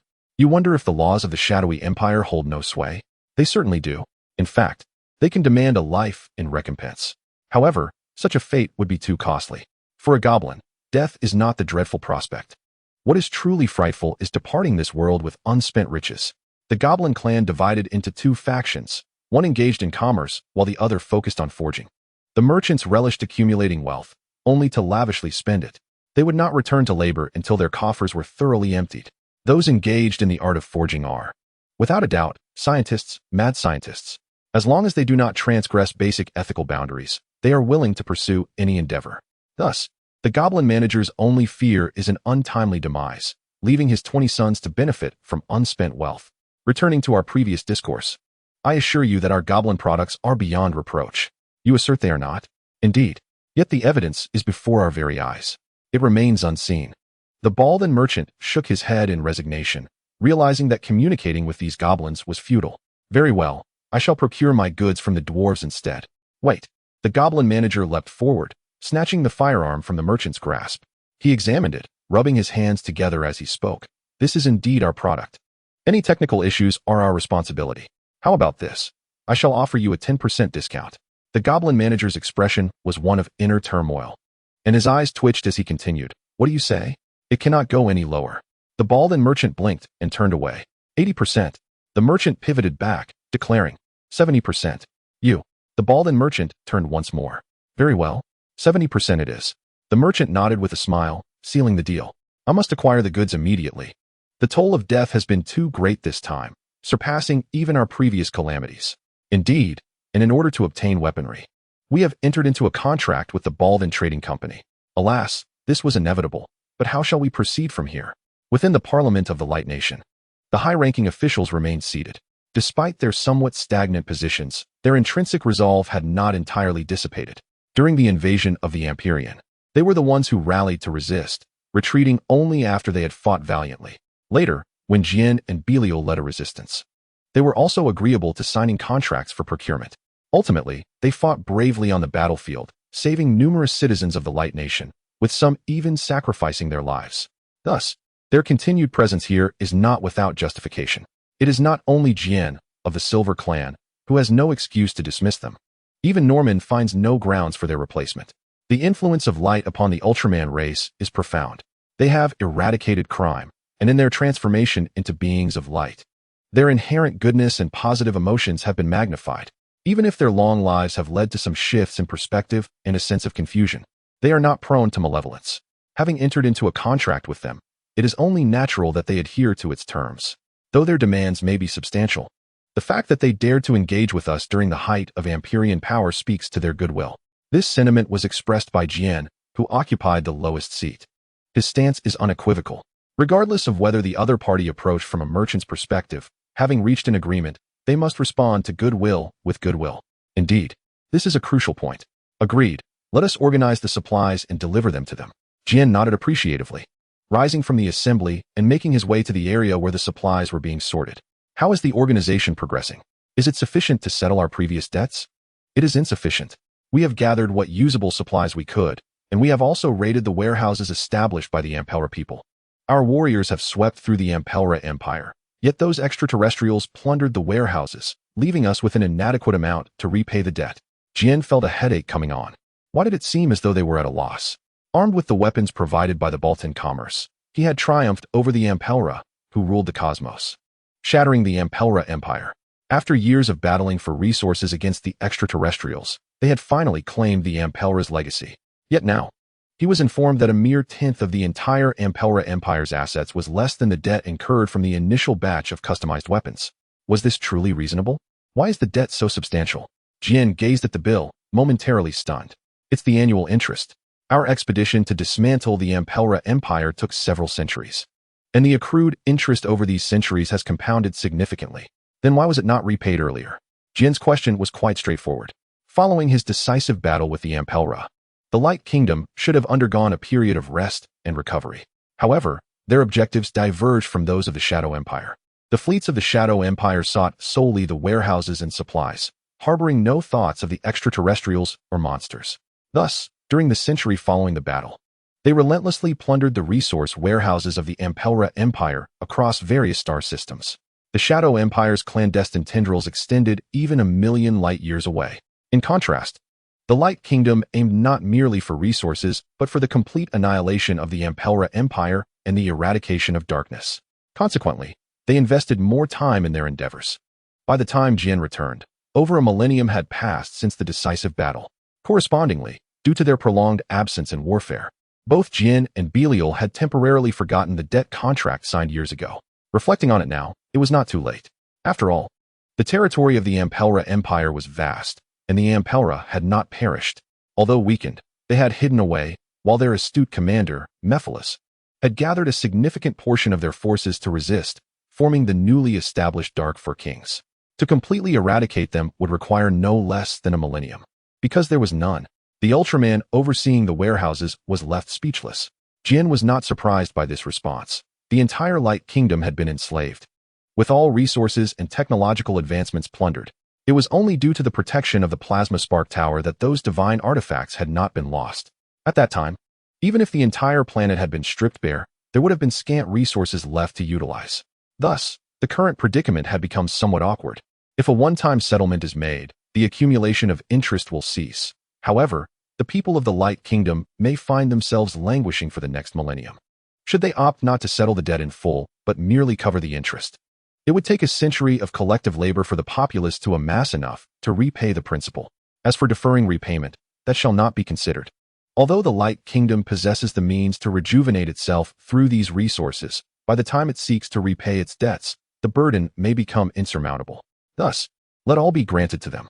Though it may cause a pang of distress, enduring prolonged suffering is less desirable than a swift resolution. Indeed, yes, the council has sanctioned it. Very well. The warehouse manager, with resolute efficiency, sat down to inventory the supplies and reach out to the Baltan Trading Company. Meanwhile, the news invigorated the goblin merchant, who eagerly rubbed his hands together. The vastness of the cosmos is unfathomable, so immense that even when measured in standard cosmic years, it becomes impossible to accurately gauge the passage of time across the universe or the relative time under varying gravitational influences. One can only approximate. For instance, the goblin trader Quiddick had traversed the cosmos for 1,000 standard years, yet upon returning home, he discovered that his wives had all perished. Upon investigation, he learned that 1,100 standard years had elapsed on his home planet, coinciding precisely with the limits of their lifespans. Due to their insufficient talents, even with ample resources for cultivation, they could not transcend the threshold of surface-level supremacy. Those who achieve such a pinnacle can live for at least 5,000 standard years, while those who do not must rely on gene-enhancing potions to extend their lives. However, these potions can only extend life for about 2,000 years before their efficacy wanes. Quiddick's return was delayed by a century, resulting in his gene potions failing to arrive in time. How to put it? While other species might mourn such losses, for goblins, the loss of a wife merely opens the door for a new marriage. Thus, Quiddick has been living quite splendidly of late. This newfound prosperity has ignited in him a fervent ambition to carve out further dominion for his sovereign. The first step in this endeavor begins with collecting debts. A headache ensues. I shall take a day off. In Black Throne City, the kingdom has undergone a renaming, and the entire planet has been extensively developed. Both the surface and the subterranean caverns have been transformed into dwellings for the Shadow Empire's denizens through the marvels of magic and technology. Progress is being made. Yet due to the rapid pace, Norman has insisted on preserving historical relics as a testament to their origins. The former royal city stands as a hallmark of this heritage, maintaining the visage of the magical industrial revolution. The central castle, still constructed from black stone bricks, looms amidst the radiant urban landscape like an intangible black hole. However, the inhabitants of the Shadow Empire harbor no fear. Rather, they are filled with profound longing, because they knew that within the seemingly abyssal darkness, resembling a black hole, sat their sovereign, their emperor. The majestic Shadow Emperor, the supremely revered Black King, gazed upon them, bestowing blessings upon them at every moment. Is this truly the city of the Black Throne? It is indeed awe-inspiring, suffused with magic and permeated by an aura of darkness. Helsodi beheld the castle before him, and a sense of reverence welled up within him. He knelt on one knee, bowing towards the palace. After a millennium of absence, he had finally gathered the necessary materials. It was time to report back to His Majesty. Titan, wielding his mighty hammer, stepped inside. Upon reaching the palace entrance, under the watchful eyes of 2 Black Knight sentinels, he resolutely set down his hammer, donned gloves to suppress his magical powers, and enveloped his blazing left hand. Remarkable. It can indeed temporarily suppress my magical flames. May I take this with me? Titan eagerly inquired of the guards. The sentinels shook their heads in silence. Titan felt a pang of regret and sighed as he ascended the steps to the palace. Helsodi walked beside him, questioning, "You are so resolute? You once claimed that the hammer is the lifeblood of dwarves, never to be parted from one's side. Indeed, but there is another saying, Titan replied. His gaze fixed ahead, his voice slightly fervent. The hammer is the lifeblood of dwarves, never to stray far from one's being. The god of hearth is our everything. For him, we would willingly forsake our lives. His majesty is our god of hearth. Helsodi was not surprised by this response. The fervent belief in his majesty was not unique to him. Most within the empire shared this sentiment. Over the millennia, Helsodi had encountered many from the various races who joined the empire before the Baltan people. There were the Landonians, the Trants, the dwarves, the goblins, the magical apes of Dolan, and even the insectoid races that had yet to develop intelligence. They adhered to their own customs, held their own boundaries, and possessed untouchable taboos. Under His Majesty's governance, they might have their disputes, yet they respected one another's traditions. Should one dare to offend these publicly known customs, it could lead to violent confrontations, even resulting in fatalities, a scenario Helsodi had witnessed on numerous occasions. Yet, without exception, when faced with His Majesty, they would cast aside their customs, boundaries, and even taboos, with singular devotion to His Majesty. This was not a false compliance born of a tyrannical regime, but a heartfelt allegiance. This deepened Helsodi's already profound respect and admiration for Norman. And now, at last, he was to meet the sovereign he had longed to see. Since his appointment, he had never laid eyes upon His Majesty, never personally presented himself before Norman. He had only reported from time to time, receiving responses from Norman. The two soon arrived at the grand entrance of the palace. After the guards announced their presence, the gates swung open. As the two individuals entered the grand hall, they beheld Norman, seated majestically upon his throne. Helsodi trembled with excitement, unable to contain himself as he knelt reverently, proclaiming, Helsodi pays homage to the Shadow Emperor, Your Majesty. I have fulfilled my mission and procured materials worthy of crafting a divine artifact. Next to him, Titan also bowed in respect to Norman. Norman set aside the tome he had been perusing, a book acquired from the Land of Light. This realm also maintained a tradition of chronicling history, documenting the civilizations that have flourished within the 78 nebulae over the past 400,000 years. Norman found great pleasure in such accounts. Rise, you have toiled greatly, he declared, gesturing as two chairs materialized beside them. Thank you, Your Majesty. The two rose and took their seats. With a smile, Norman addressed Helsodi. Helsodi. Present. Helsodi, upon hearing his name, sprang to his feet, stripped of the imposing presence of a Baltan warrior, resembling instead a hapless child. Do not be anxious. I hear you wish to become my personal guard? Are you not inclined to be the first general of the Baltans? Indeed, Your Majesty, I yearn more to be by your side, to serve you devotedly. Helsodi, inspired, employed a phrase he had just learned. Being a personal guard entails daily duties. Are you certain of your choice? Yes, I am most willing. Helsodi exclaimed fervently, I have grown up listening to your legends, and all that I possess now is due to Your Majesty. I am eager to fight for you. Ha ha ha, splendid. Then I shall appoint you as my personal guard commander. You shall receive your insignia shortly. Thank you, Your Majesty. While others may not fully comprehend Helsodi's sentiments, Norman understood them well. Helsodi was a newly cultivated Baltan, nurtured from the foundation of his clan by the Shadow Empire. He had absorbed Norman's tales from a young age, recognizing that his life and all he had garnered stemmed from Norman's influence. Most significantly, this new Baltan was a devoted son. Indeed, he was a paragon of filial piety. His unwavering faith was so profound that Norman could distinctly hear his prayers. It was through these supplications that Norman had intervened to rescue his mother from peril. Her life was not at its end, but rather endangered by disaster. Had it been a matter of her time running out, Norman would not have interfered. However, in cases of calamity, he was willing to extend his hand to assist. It was this very act of salvation that bound Helsodi to Norman as his most loyal devotee, not in the manner of a sovereign and subject, but as a divine figure and his faithful shepherd. Titan. Present, Your Majesty.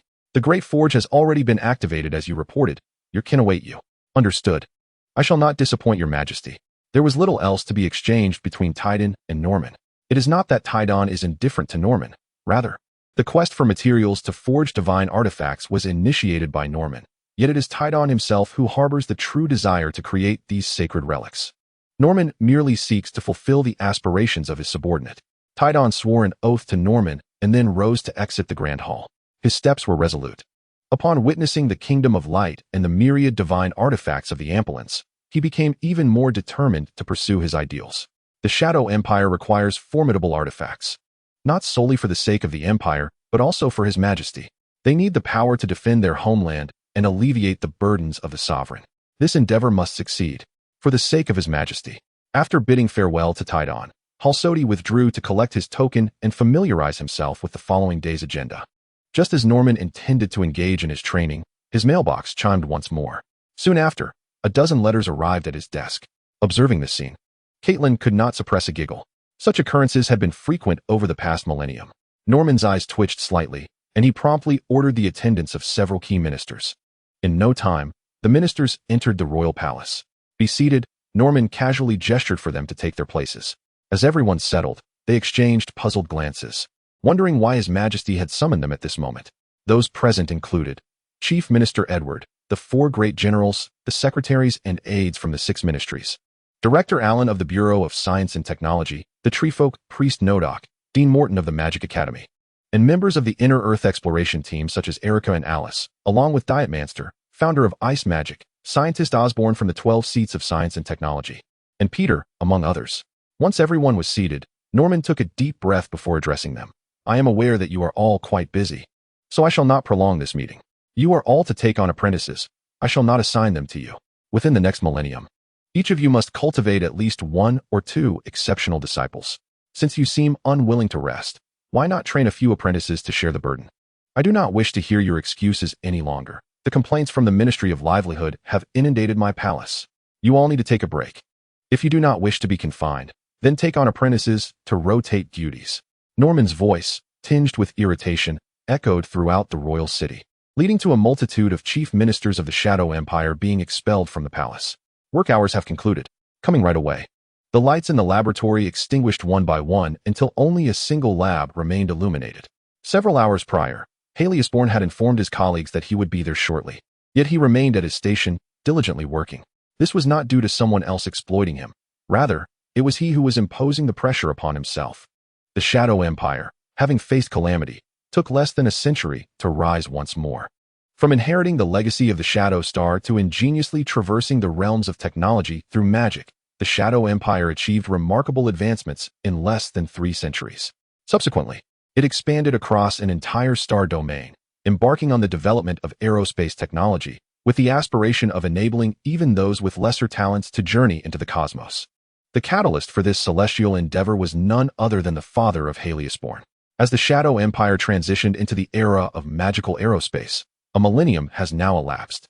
Within this span, the Empire's advancements in aerospace technology and the evolution of various warships have progressed at an astonishing rate, culminating in a stagnation period for spacefaring civilization after merely 1,000 years. Presently, the citizens of the Shadow Empire ardently hope for further breakthroughs in magical technology, yearning to transcend the current limitations and enter the realm of what His Majesty has termed galactic civilization. Among those held in high esteem for such aspirations, 2 families stand out: the Osborne family and the Peter family, renowned for their successful development of spacecraft that once soared into the heavens. The generation of your emerged from humble beginnings. Although Norman employed numerous methods to abolish the discrimination of surnames, most individuals from that era lacked the custom of adopting a surname for themselves. It was only later, in recognition of their contributions, that they took on names to commemorate their legacies, thus giving rise to the Osborne and Peter families. Heliosborn is the youngest son of the inaugural Osborne lineage, with 100 elder siblings preceding him. Each of these siblings has attained remarkable accomplishments in their respective fields, leaving Heliosborn to grapple with his own lack of achievements. The potency of one's lineage may wane, yet the enhancement of genes is bequeathed from one generation to the next. Although he is merely a second-generation scion, the Osborne lineage is distinguished, and coupled with Heliosborn's own burgeoning prowess, his siblings are undeniably gifted. However, disparities among geniuses are stark, in Helios's case. The chasm becomes painfully evident, resembling a vast gulf delineating their differences. If one were to articulate it, Helios and his siblings exemplify the adage that while you may be a genius, genius merely serves as the threshold to encounter my prowess. Section 52. He is not a prodigy of research. Even if he could grasp such knowledge, he remains merely a scholar, repetitively treading the well-worn paths of his predecessors, conducting redundant experiments. Titles such as scientist or inventor feel exceedingly distant from him. Despite his relentless pursuit, he cannot glimpse the shadows of his accomplished siblings. Beep, beep, beep. The instruments within the silent laboratory emit their alert signals, heralding the alarm sound. Startled from his reverie, Heliosborn hastens to open the testing chamber, carefully extracting the test tubes within and placing them under the microscope for examination. 5 minutes later, Heliosborn slumps despondently in his chair. Once again, his experiment has ended in failure. He is endeavoring to explore superior aerospace-grade materials, yet regardless of the direction he pursues, he remains in a state of stagnation. It is as though the molecules and atoms refuse to yield to him. No matter how he dissects and recomposes them, he cannot elicit transformations in these microscopic particles. Nor can he conjure entirely new elements through chemical reactions. The prospect of success eludes him entirely. Half an hour later, Heliosborn emerged from the edifice of the Aerospace Division of the Bureau of Science and Technology, briefcase in hand. He paused before the building, a structure crafted by a distinguished architect to commemorate the advent of civilian spacecraft. Its design resembles a launch tower, and from above, it appears as a colossal space dock, resplendent when illuminated, rivaling even the grandeur of the colossal magical towers on the sun. Although the colossal magical tower is still only in its second phase of construction, it stands as a testament to the superlative magical prowess of thousands of great sorcerers who have labored for millennia to create this magnificent crystallization of magic. Such a fact underscores the brightness and majesty of the building. This place will soon no longer offer me refuge, Heliosborn sighed, turning away to make his way home. Nearby lay a bustling commercial street, and on his route to his rented accommodation, there was a vibrant food street. Helios recalled how, in his youth, he adored persuading his father to take him there, often enjoying the luxury of an exclusive dining experience. However, upon attaining independence, he discovered that a single meal could cost 20 coins, while a typical researcher, lacking significant breakthroughs, earned a mere 180 coins per day, inclusive of benefits. How surprising it is to realize I was once quite affluent, Helios chuckled, reminiscent of the humorous anecdotes circulating online, pondering that if his endeavors continued to flounder, he might indeed be forced to return home to inherit the cold billion-dollar fortune. As he passed a small stall, Helios naturally took a seat. "Sir, a bowl of plain noodles, please." "Certainly." The proprietor, a jovial middle-aged man, quickly kneaded and stretched the dough with remarkable agility, serving a steaming bowl of noodles before Helios. "Young man, you seem to be sighing quite often lately. What troubles you?" "Ah, it's just that experiments yield no progress," Helios replied, shaking his head as he lowered his gaze to the noodles. "Indeed, the most vexing aspect is the lack of advancement in experiments. The magical runes are perpetually elusive." The proprietor nodded in agreement. "But that is no reason for despondency. Are you in need of funds?" "Not at all. But could you possibly add another bowl?" "Of course." The proprietor refilled the bowl generously, even adding peanuts atop. "Indeed, there are no longer any impoverished souls. No one pursues wealth, as from birth one is assured of sustenance. Supported by the empire. How fortunate." The proprietor mused. Helios placed the bowl down, reclining in his chair as he gazed skyward, feeling the weight of the disparity that separated him from his elder siblings, forever striving to reach their heights. In the sky, two luminous points shimmer. One is an enormous magical tower, while the other is an extraterrestrial space station. Some of his elder siblings are employed there, making it a sanctuary of technology, second only to the headquarters of the Bureau of Science and Technology. Indeed, they live without want, relishing life's pleasures. Yet the aspiration to shine and make a difference remains a daunting challenge. Harry sighed, rising to retrieve 2 bottles of wine from the refrigerator, one for his employer and one for himself. "I shall cover the expenses," he declared. "That sounds splendid." Harry took a hearty swig and, feeling somewhat despondent, remarked, "My siblings are quite remarkable. They are imperial scientists, luminaries who contribute significantly to progress. From a young age, they imparted scientific knowledge to me, and I once believed I could also become a distinguished scientist capable of aiding the Empire's advancement. However, after many years in this field, I feel as though I may not be suited for it. Now that you are aware, why not change your course?" His employer suggested with a smile. "I would like to, but I am uncertain of my other skills," Harry replied, taking another swig, only to find his drink depleted. He stood to fetch another bottle, but his employer restrained him. Puzzled, Harry looked at him, and the employer simply smiled, saying, "Beer is complimentary for refills," with a snap of his fingers. The bottle before Harry instantly refilled. Astonished, Harry regarded his employer with newfound respect, never imagining that the seemingly ordinary food stall proprietor was, in fact, a sorcerer. This surge of powerful energy emanated from him, at least of the 5th tier. "I've observed you for quite some time. Our Shadow Empire possesses more than just technology. While technology is admirable, it pales in comparison to my magic, the employer chuckled. What do you say? Interested in learning? Are you a grand sorcerer? Harry stammered. Not a grand sorcerer, but a grand archmage, a 6th-tier grand archmage. The employer rose with a smile. His work attire transforming instantly into a resplendent ice blue silk robe of magic. His formerly aged visage morphed into a youthful and handsome appearance. Allow me to introduce myself. I am the pioneer of ice and snow magic, one of the 20 titled sovereigns of magic, and a noble of the land and star, Ransdefray. Surely, you witnessed the scene not long ago when His Majesty expelled us from the palace? Harry, regaining his composure, responded softly, Yes, I have a video. Clearing his throat, Ransdefray continued, His Majesty deemed the complaints from the Labor Department excessive and mandated our leave. Your father was among them. You should understand why we do not rest. There is so much to accomplish. Although we have nurtured a generation of young talents, they are still insufficient compared to the pace of the Empire's expansion. Thus, His Majesty has instructed us to take apprentices, to train those capable of sharing our duties. After searching extensively, I have chosen you. Me? Indeed. Although your magical power is modest, that is merely in comparison to conventional magic. In learning my ice and snow magic, we focus not on power but on the heart and one's comprehension of ice and snow. Landstet raised his hand, instantly condensing a large snowflake within his grasp. The moment the snowflake materialized, the surrounding air seemed to freeze, and the temperature plummeted rapidly. As a scholar of molecules and atoms, you could swiftly comprehend the structure of snow, the formation of ice, and the genesis of cold air. However, the crux of the matter lies within your heart. There exists a certain chill, a unique fervor. Simply put, it is the disheartenment stemming from the lack of feedback for your diligent efforts. In my various experiments, this mindset aligns perfectly with the study of ice and snow magic. Harry opened his mouth, poised to retort, yet found himself at a loss for words. At that moment, he was uncertain whether Landstet was mocking his incompetence, expressing sympathy, or perhaps even complimenting him for enduring such a mindset without succumbing to despair. Enough with the jesting. Your father claims you possess talent, so let us see if you truly do, Landstet remarked with a grin. You appear quite promising. Indeed, you have a gift. So, would you like to learn magic from me? Do I truly have a magical gift? However, I have been training in magic since elementary school, and I have only reached the 2nd tier thus far. Oh dear, they say ice and snow magic is different. When I developed this magic, I did not rely on conventional methods for practice.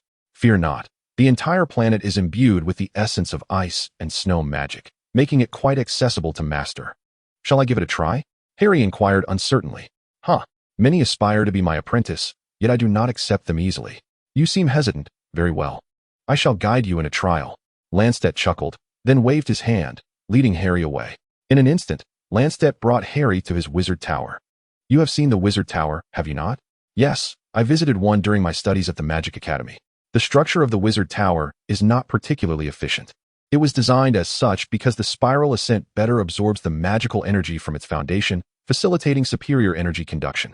Landstet guided Harry upstairs, where the stairs moved automatically, leaving Harry unsure whether it was magic or technology at play.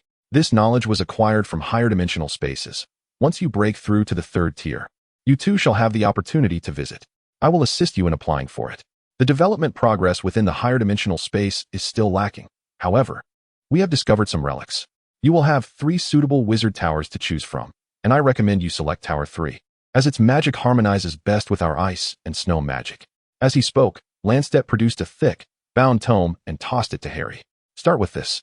We have a century to work together. Whether I am forced into a 1,000-year sabbatical depends entirely on your determination. Section 53, The Land of Light. It has been ages since I last visited this place. Indeed, the last time I was here was 5 centuries ago, during which they were under martial law and refused to trade with us. It is unfortunate. We may very well become adversaries in the future. Perhaps. Kadak gazed at the list in his hands, contemplating how to once again exploit the Kingdom of Light upon his arrival. He paid little heed to the discussions of his subordinates, for there lies a distinct chasm between a grand merchant such as himself and the petty traders who accompanied him. Their understanding of intelligence, their perspectives on matters, and their ambitions within the commercial realm diverged starkly. The diminutive goblin merchants were solely fixated on immediate gains, perceiving the Shadow Empire's exploitation of the Kingdom of Light as a means to amass considerable wealth. Their excitement over the impending acquisition of riches was palpable. Some, slightly more astute, could see beyond mere profit to the potential future relations that could blossom from this endeavor. The Kingdom of Light was poised to establish diplomatic ties with the Baltan Trading Company, engaging in civilized, organized exchanges. They would reap their share of benefits now, while also paving the way for long-term development, with the kingdom expressing gratitude towards them. Yet, Kadak envisioned far more than just a second round of exploitation. He aspired to orchestrate a scenario where the kingdom would be thankful for their involvement after the fact. Moreover, he intended for the Kingdom of Light to become somewhat enmeshed with them, serving as their protectors. In the ensuing years, the Baltan Trading Company would masquerade as a peace-loving civilization, while the Kingdom of Light would shield the Baltan Trading Company, becoming complicit in their exploitation of the universe through finance and trade. Indeed, this was the very essence of Quiddick's forthcoming scheme. He aimed to transform the Kingdom of Light into their accomplice. Perhaps the kingdom could discern their true intentions, but their actions were not overtly aggressive. How could one deem them malevolent? When the Kingdom of Light sought to thwart their plans, it was likely that by then, they would possess the means to withstand the kingdom's formidable forces. Kadak believed firmly that even the so-called Ultra King could be easily dealt with by their sovereign. Norman would serve as the final bastion for the Shadow Empire. "Let us descend and engage with them," Kadak declared. Rising as they had now assumed the guise of Baltan beings, they disembarked from their vessel into the Kingdom of Light. The current state of the kingdom was markedly different from the prosperous realm it would later become. The landscape was strewn with crumbling edifices and scarred by the ravages of war, embodying the aftermath of a cataclysm. Kadak understood that when Jian was prepared to settle debts, this desolation would need to endure for at least another millennium. Furthermore, the Amperian race had not perished. They still required forces to quell the Amperian Empire, which would further impede the kingdom's pace of development. "It has been long, Kadak," Jian remarked. "A millennium has passed, yet you remain as formidable and radiant as ever." Kadak approached, extending his hand to lightly touch Jian's. "Indeed, after all these years, you remain unchanged." Jian smiled and nodded, subsequently inviting Kadak and the merchant delegation into the Kingdom of Light. Meanwhile, in the royal courtyard, here lies the true sanctuary of Norman, a haven meticulously crafted into a traditional Chinese pavilion. From an external perspective, it occupies merely 500 square meters, akin to a modest courtyard residence. Yet, upon entering through the main gate, one is greeted by a genuine lake and several majestic mountains. This enchanting vista is the result of Norman's spatial sorcery. Upon entering, one perceives a summer landscape adorned with pavilions, babbling brooks, and serene lakes ideal for leisurely boating and exploration. Beyond the lake stretches a verdant forest, where the mountain flourishes with the essence of spring. A river cascades down the slopes, flanked by lush, tender willows. Ascending the mountain reveals a grand waterfall, beyond which lie snow-capped peaks and sprawling rice fields. Norman spends the majority of his time here, not confined to a throne. He is neither an emperor nor does he possess a gilded throne of gold. There is no necessity for constant sitting. The governance of the empire can be observed and managed from anywhere, as he delegates most responsibilities to the cabinet and the citizenry. They have evolved into a parliamentary system, with a rotating prime minister assisting in management. Caitlin, clad in her training attire, dances with a sword in the courtyard, a sight most delightful to behold. After completing a set, she approaches Norman and, after wiping her brow with a towel, inquires, "Your Majesty, are we truly granting them all a holiday?" The 20 geniuses from the first era's magic academies are still engaged in constructing the magic tower. If we allow them a break now, many crucial tasks may falter. She continues, "The members of the House of Commons from Dieter's generation are also occupied with governance on newly explored planets. If we grant everyone leave, significant issues may arise." Caitlin's concerns are not without merit. The Shadow Empire has grown immensely, encompassing a vast territory with a diameter of 500 light-years centered around Shadow Star. The officials of the Shadow Empire are navigating the complexities of governing such an expansive realm for the first time. Thousands of planets have been colonized, along with over 2,000 awaiting development, necessitating the coordination of fleets for exploration. Most critically, Edward and his colleagues are preoccupied with supplying magical troops stationed 500 light-years away at the Empire's borders. What is the mission of this magical army? To establish an extensive shadow barrier, concealing the realm of the Shadow Empire. This is the reason Edward and the high-ranking officials are reluctant to rest. It pertains to the very future of the Shadow Empire.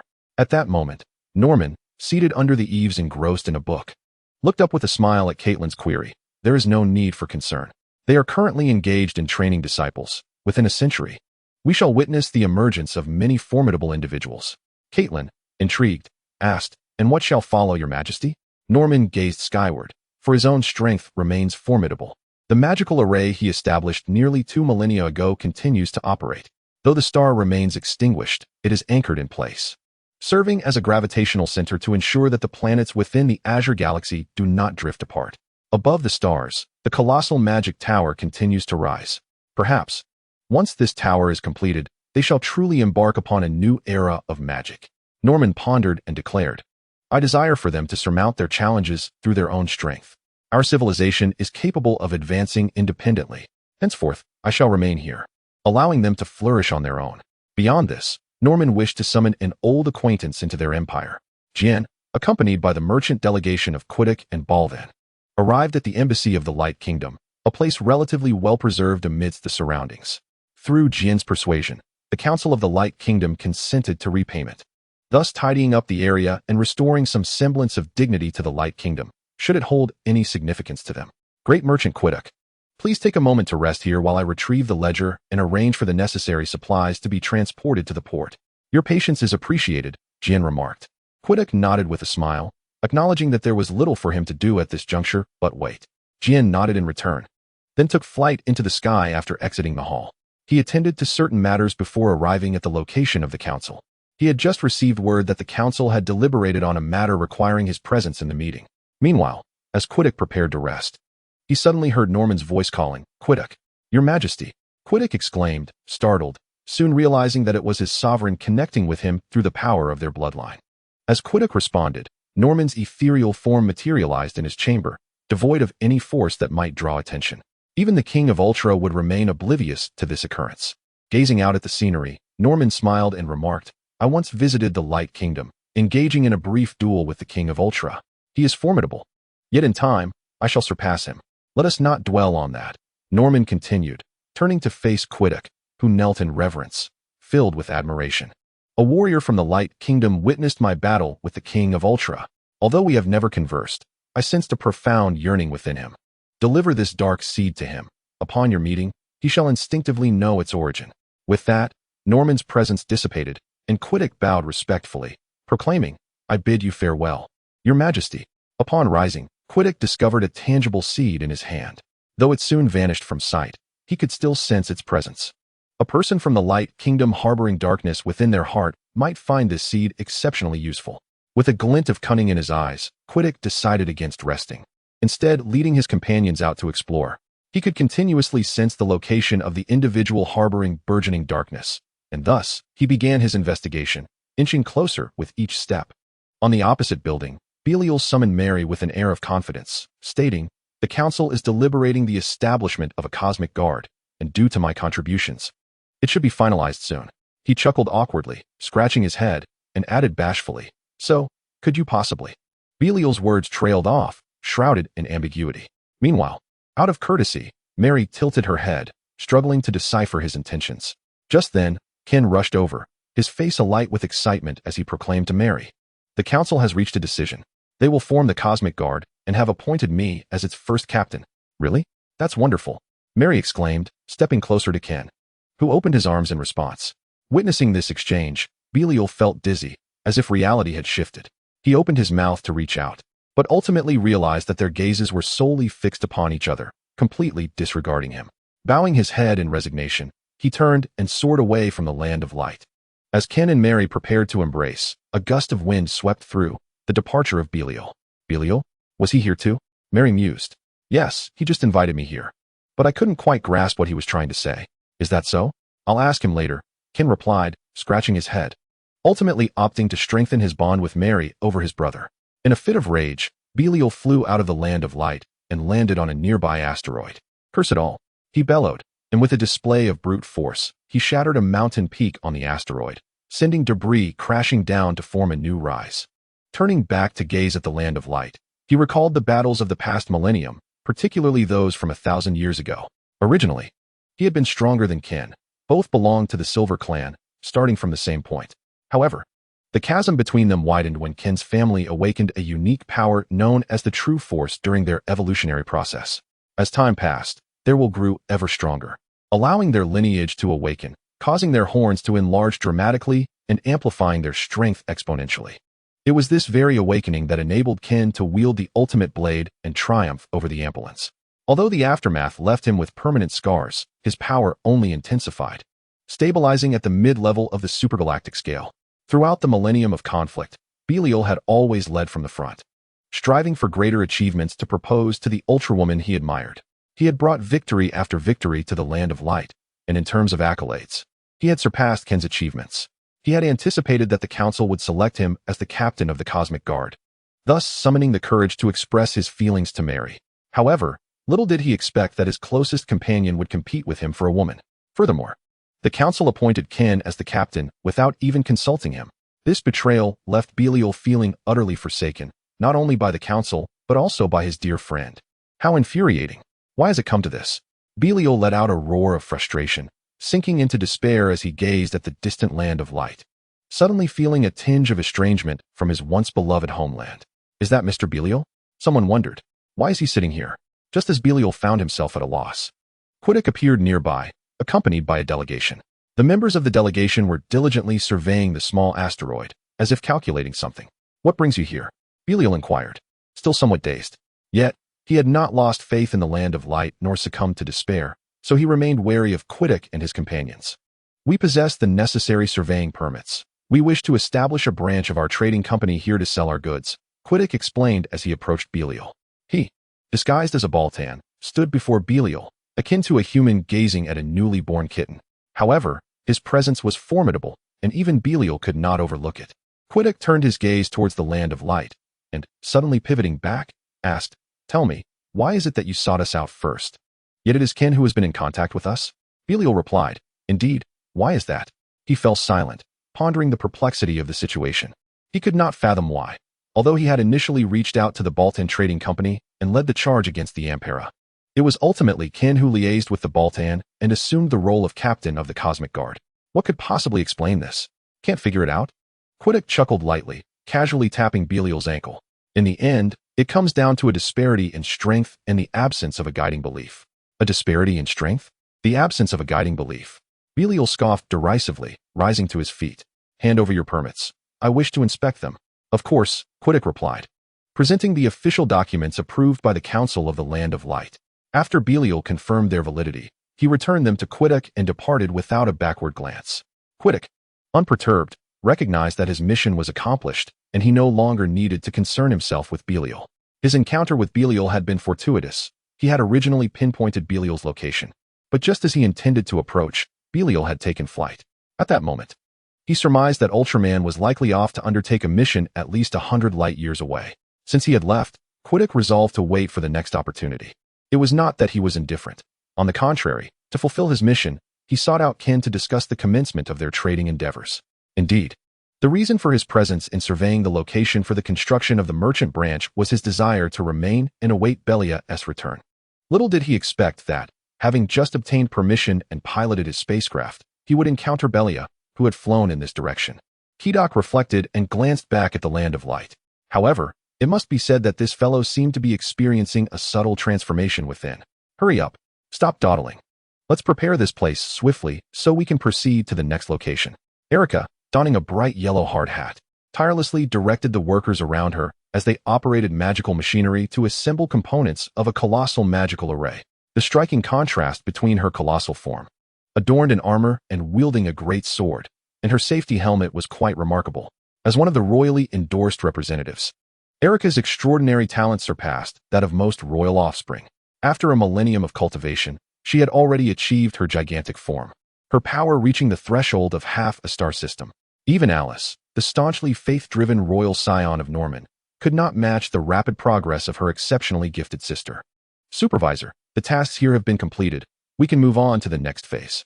Erica accepted the documents handed to her by the supervisor, perused them, compared them with the on-site progress, and nodded approvingly. "Excellent. You will lead the team for the preliminary arrangements at the next site. I shall return in 10 standard days, and I hope everything will be in readiness by then." "Yes." The supervisor nodded and then directed the workers aboard the ships. In just 10 minutes, the entire asteroid was left desolate, save for the stationed troops within the barracks. After counting the workers aboard, the fleet of engineering vessels soared toward their next target. Erica nodded with satisfaction. This engineering team had truly come into its own. She raised her hand and opened a portal, transforming back to her normal size as she stepped through and appeared at the stellar base within the Azure Galaxy. At that moment, Alice was frowning at a map before her, seemingly deep in thought. Alice approached and inquired, "How is it? What dilemma is troubling our little prodigy?" "Little prodigy? Father claims we are old women now." Alice rolled her eyes, still as youthful and radiant as she had been a millennium ago, a beauty that would surpass even the stars on Earth. "Don't listen to Father's nonsense. Our lifespans are long. His Majesty has expressed concern that we might be unable to cope with eternal life and fall into confusion. He also hopes we find companionship." "Absolutely not. If someone wishes to marry me, they must be a great general," Erica replied nonchalantly, fully aware of her standing. After all, with her half-star system level of power, she would rank among the elite forces of the Cosmic Guard, even in the future Land of Light. Should she break through to the star system level, coupled with her military achievements, she could join the ranks of the Ultra Brothers. After all, ultra-large star systems are rare, and individual cosmic levels are even more so. Even between the supergalactic and individual cosmic levels, there exists a chasm so vast that even Ultraman would require a minimum of 200,000 years to traverse. Alas, the great generals are hardly inclined towards matters of affection. Alice pursed her lips, handing the blueprint to her sister. "First, let's tackle this crucial strategy." "What a conundrum." Erica glanced at it and decisively tossed the blueprint back to Alice. "I'm merely on a patrol break. These matters must be resolved by you all. If you cannot comprehend it, simply admit it." Alice retrieved the blueprint, then opened her laptop to display the current design status to Erica. "We are now constructing the fourth layer of the Magic Tower, which consists of 9 layers in total. Completing the first 3 layers would suffice to replace a star, albeit only providing light without heat. The first layer serves as the foundation, primarily addressing structural integrity and magical energy, a challenge resolved with the aid of His Majesty's colossal magic array. The second layer functions as the conduction layer, focusing on energy output and stability, assisted by our director and dean. The third layer is the output layer, dealing with energy conversion and regulation, which we accomplished ourselves. Now for the fourth layer. We must address the transformation of energy output to generate heat for the entire solar system and regulate gravitational effects. Unfortunately, we are currently stymied by the gravitational aspect." Alice sighed as she spoke. Erica inquired, "Gravity? Can't that be substituted with magic?" "Indeed. But the issue lies in the inadequacy of existing magic to manipulate the gravity of an entire solar system. We require a completely novel form of magic. One with high malleability, flexibility, and adaptability." "A brand new magic, you say? That sounds quite challenging. Perhaps we should consult His Majesty?" "Asking His Majesty is our last resort. We still wish to attempt this independently." Erica blinked, noticing the determination in Alice's eyes. This sentiment resonated among the cohort of Magic Tower builders. They all yearned to achieve this grand feat through their own efforts. It was not that they wished to avoid relying on Norman, but rather to alleviate His Majesty's burdens, demonstrating their capability for autonomy, thereby instilling confidence in Norman. It was akin to a child striving to prove their worth to their parents. "Very well, should you require assistance, I shall offer my unwavering support. The principal and interest have all been settled. Yes, everything is accounted for." After surveying the location, Kadak returned with the team and completed the handover with Ken. Some materials from the handover were withheld to fund the rental of the site, simultaneously serving as a new aid package to the Kingdom of Light. "I am pleased you have made the right choice. Only through our strong alliance can we illuminate civilization in this dark universe." Kadak smiled, raising his hand to lightly tap Ken's. Ken nodded slightly, his expression inscrutable, murmuring, "Let us hope for the best. You shall not be disappointed." Kadak chuckled once more, his smile radiant, for he sensed an unusual emotion emanating from Belial beside him. They currently stood at the commercial port of the Land of Light, with the ships of the Baltan Trading Company behind them, preparing to depart with their cargo. Ken had come to bid them farewell, accompanied by a multitude, including Mary and many returning Ultra Warriors.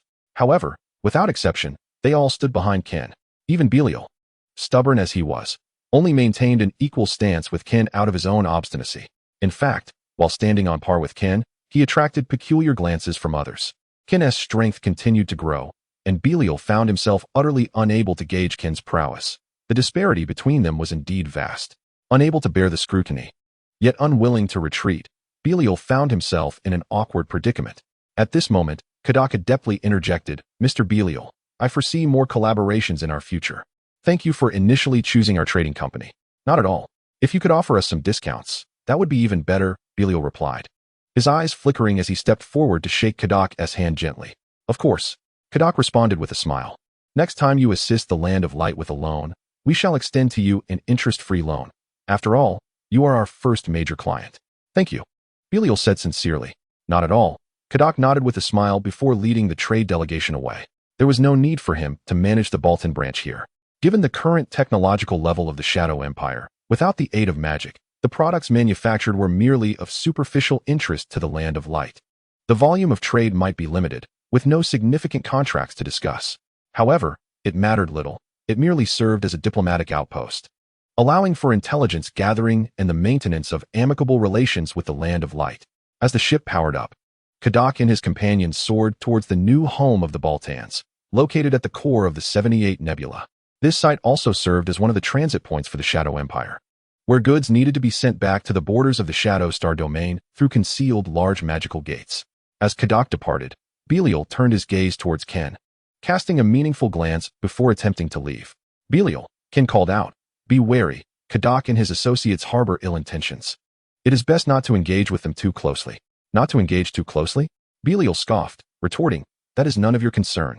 The way he emphasized Captain was heavy, and upon hearing those words, Ken felt an urge to speak, yet ultimately held his tongue. The words swirling in his heart transformed into a mere sigh. After this incident, the Land of Light returned to its routine existence. As we venture forth, we uncover remnants of the Ampera Empire, calling for reinforcements amidst the chaos of battle, striving to restore order before returning. Third Squad, requesting assistance. Received en route. Hello. Please respond. Please respond. Damn it, hurry over.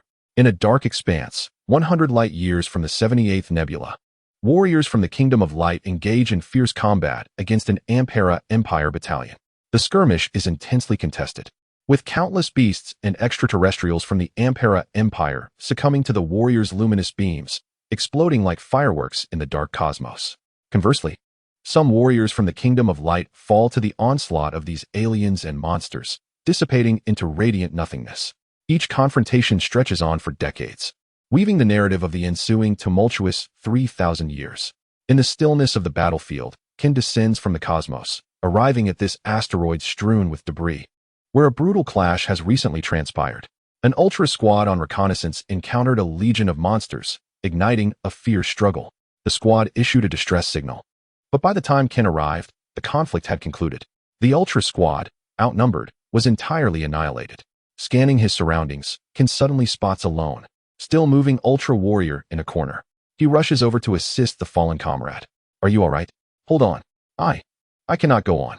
The warrior, a member of the Silver Clan and a dear ally of Ken, a veteran of the Resistance, speaks weakly.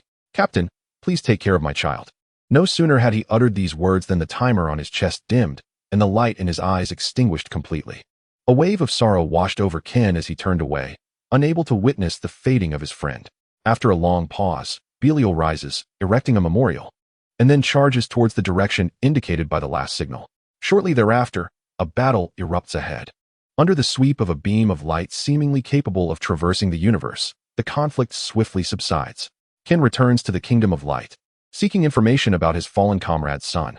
Eventually, he finds the warrior's home and cradles the child, who is still in the care of a nanny.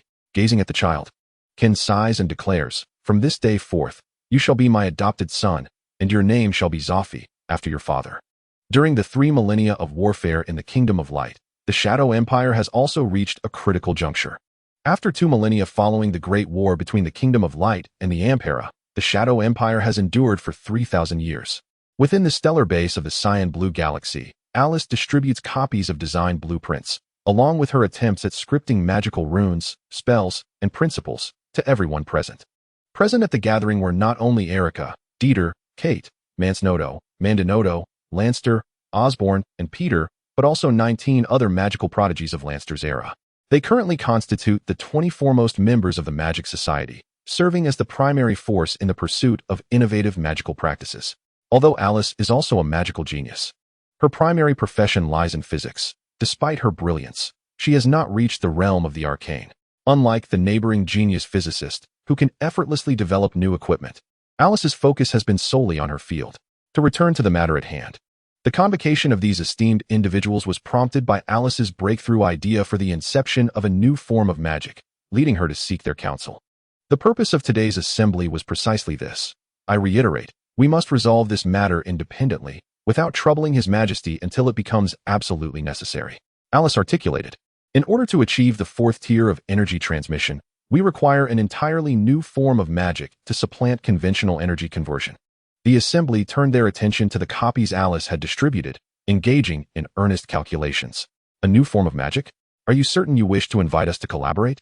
You do comprehend the implications of this. Lanster was the first to respond, his sensitivity as a pioneer of magical disciplines making him acutely aware of the significance. Over the millennium, this cohort of magical geniuses has developed a plethora of unique magical types based on existing elemental magics, including water magic, metal magic, earth magic, curse magic, and lightning magic. Norman has also unveiled certain rudimentary time magics, creating wind and psychic magics. Now, Alice aspires to forge a more efficient, or rather simpler, magic that is better suited for energy applications. Most crucially, she has openly shared her research and invited collaboration. It is essential to recognize that this is an act of magical creation. Even the citizens of the Shadow Empire, who toil for the glory of the Empire, often harbor selfish ambitions, concealing their unique accomplishments until success is assured. Yet Alice has boldly laid her findings bare, calling for collective discussion. I am indeed aware. Alice nodded in affirmation, stating, technological advancements cannot be hastily achieved to meet our required standards of efficiency, but magic can. His Majesty has proclaimed that magic is a miracle, the manifestation of our imagination. If we unite, we shall undoubtedly create a new form of magic. Furthermore, this endeavor is for the benefit of the Shadow Empire. The number of names credited post-development is of little consequence. What truly matters is that we fulfill the promise made to His Majesty a millennium ago. Upon hearing Alice's words, the assembly gazed at her with newfound respect. This singular resolve is enough to surpass most of their own convictions. Truly, as a princess of the royal family, her determination is genuinely admirable. The crowd began to ponder deeply, gradually offering their insights. Indeed, achieving the functionality of the fourth layer with current technology appears exceedingly challenging. If reliant on technological advancement alone, it may take at least 3 millennia. Employing magic to bridge the technological gap presents a viable solution. Envisioning magic as a pure form of energy, one can shape it through personal mental strength and imagination. What a marvelous concept. If this notion proves feasible, it would transcend the mere creation of a single spell, heralding the advent of an entirely new school of thought. However, a certain degree of modification is necessary. I propose to forego runes entirely, relying instead on incantations and personal markings to execute the spells. This approach would indeed circumvent the various issues arising from insufficient rune quantity and limited capacity.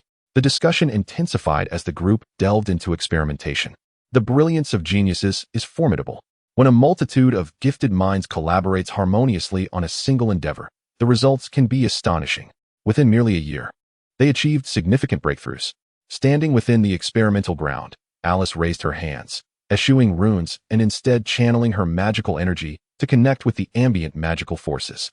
As she communicated, the surrounding magic began to surge, coalescing into a bolt of lightning at her behest. Thunder roared as the lightning struck the ground, transforming into flames in an explosive moment, which then splintered into pure magical energy, subsequently morphing into water that fell to the ground, instantly freezing and spreading across the entire area. In just 3 seconds, 5 distinct transformations occurred. All of this was a manifestation of Alice's manipulation and transformation of magical energy. Most crucially, the energy expenditure associated with the transformation into different magical attributes was nearly negligible. They had succeeded. Huzzah! The crowd erupted in applause, eager to attempt once more. Each individual's spellcasting ability varied, yet the magical equations they derived yielded the same results. This signifies that the low energy consumption during magic conversion is an inherent capability of their invention. They are ready to present their findings. However, to apply this to the Grand Magical Tower, further modifications are required. Indeed, utilizing the Magic Tower necessitates rune engravings, an aspect that warrants additional research. Thus, the process must be expedited. The assembled geniuses were filled with excitement, as were their eager apprentices. Their involvement positioned them as creators of a groundbreaking magical paradigm and harbingers of a new era. Why, you may ask? Certainly, because the completion of the crucial fourth layer of the colossal magical tower signifies that the subsequent construction will merely be a matter of diligent labor. Once the grand magical tower is successfully erected, the Shadow Empire will enter a new epoch. Moreover, their names will be inscribed on the monument of magic, forever etched in memory. Your Majesty, they have succeeded, Caitlin reported upon her return. Indeed, I have observed. Norman nodded with satisfaction and remarked that their ability to create independently allows them to forge a new future, a hallmark of a progressing civilization. Truly, their growth is remarkable. Caitlin nodded, then hesitated. If there is something you wish to inquire, feel free to speak. It is about the former princess of Landenstar. She is still alive. Oh, Katarina? Yes, and she has developed a new form of magic. What has Katarina created? Norman, intrigued, peered into her lineage. At that moment, Katarina resided on Landenstar, fervently kneeling before an image, persistently offering her prayers. As her supplications concluded, a pure, radiant light emanated from her being. This was a peculiar magic, imbued with a potent aggressiveness and exclusivity. Clearly, it was an unprecedented form of magic, conceived by Katarina herself.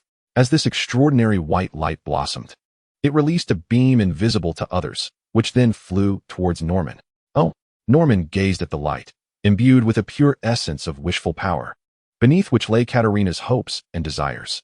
It was not something bizarre, but rather a profound homage to Norman. Her faith in him and her acceptance as a citizen of the Shadow Empire stemmed purely from witnessing the joyous lives of the Landenstar inhabitants upon her return. In the memories transmitted by Katarina, the faces of the people brimmed with happiness, each individual vibrant and lively, a stark contrast to their demeanor under the rule of the Landon Empire. However, upon recognizing Katarina and her identity, everyone harbored significant animosity towards her. It was as if she were a harbinger of plague. They would not resort to violence against her, yet they refused to sell her goods or extend hospitality. No one wished to associate with her. Why? Naturally, they did not want to afford the so-called Restoration faction any opportunities. The populace of Landenstar despised these revivalists, who spoke on the streets and disseminated notions of restoring the empire. Some even adopted orphans to nurture them, aiming to send these children to the academies established by the Shadow Empire, infiltrating their military to assist in the so-called restoration. Alas, their plans have all been thwarted. The Shadow Empire permits public demonstrations, allows speeches, and advocates the dissemination of one's doctrines and beliefs. To interfere with an authorized speaker would, in fact, constitute a crime. Thus, no one disrupts these speeches, yet no one attends them either, regardless of the promised benefits. Moreover, their insidious methods of child-rearing could never come to fruition under the systematic oversight of Norman. Those children could directly acquire knowledge of science and magic. The probability of a groundbreaking genius emerging from the masses is far more elusive than winning a lottery jackpot. Moreover, the endeavor to develop an entirely new form of magic or to ascend to the pinnacle of scientific achievement through self-study, without any assistance, is an exceedingly arduous task. It has been nearly 3 millennia since they brought the planet of Langdon under their dominion. Without joining the Shadow Empire and genuinely believing oneself to be a citizen of it, one would never reap the benefits bestowed by the system.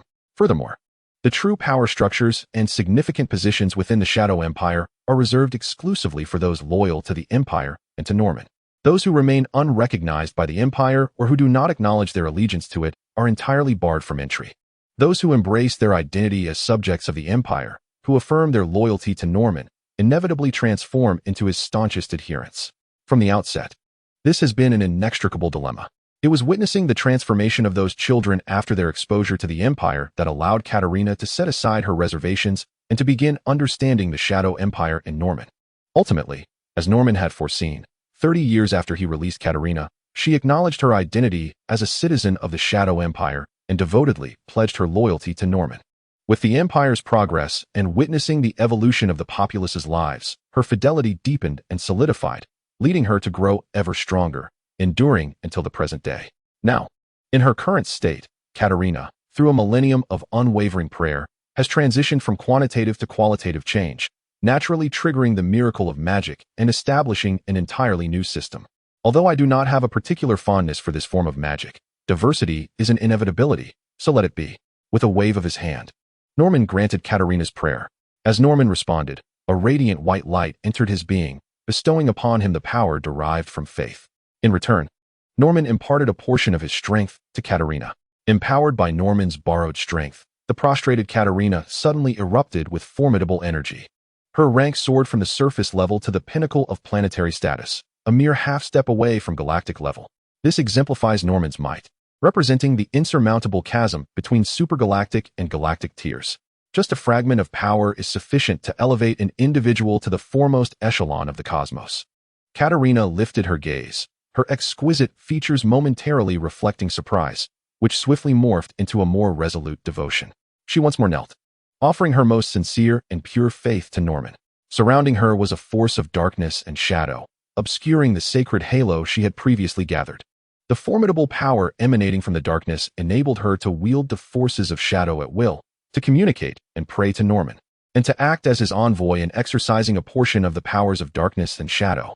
Subsequently, under Norman's divine decree, a cadre of guards arrived to escort Katarina.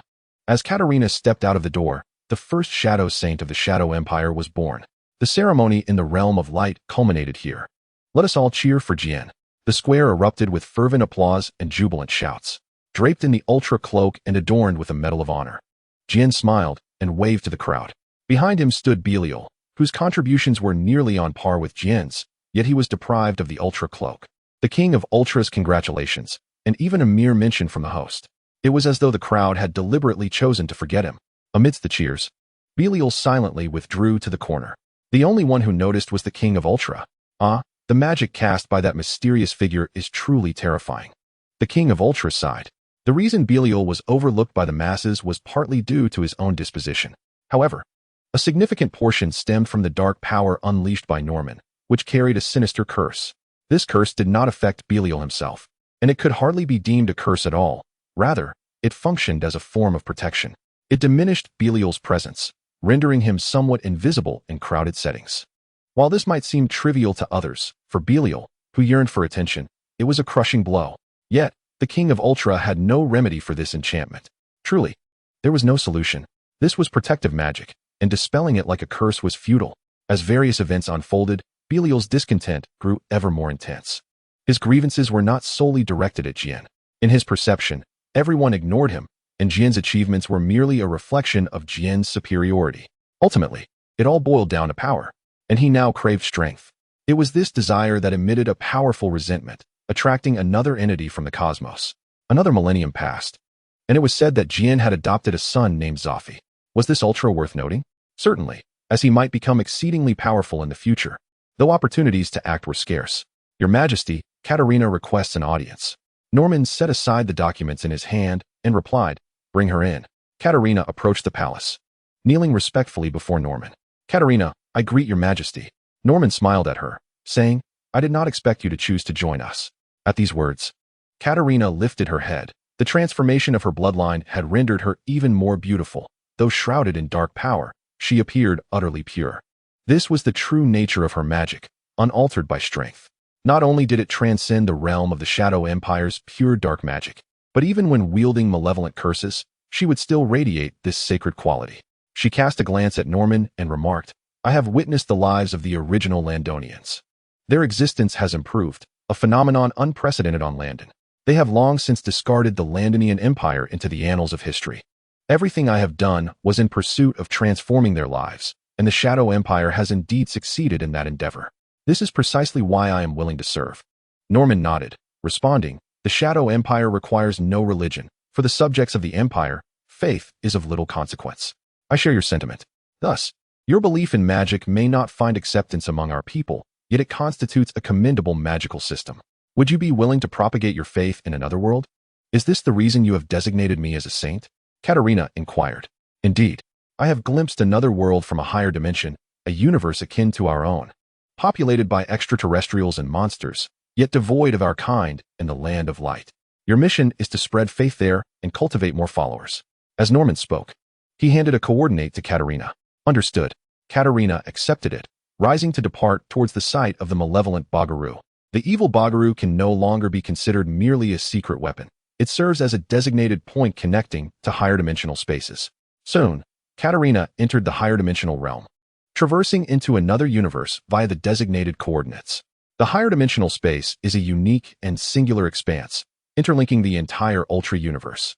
Therefore, theoretically, One can directly enter another universe from a higher dimension, provided one locates the appropriate coordinates.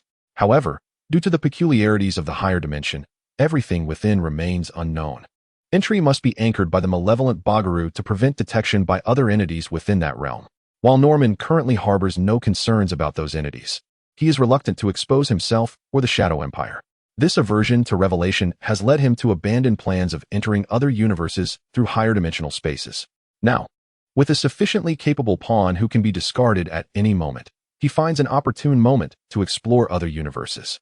Is it truly safe for her to go? Caitlin asked. Certainly. Her magic possesses formidable brainwashing capabilities and approaches galactic-level power.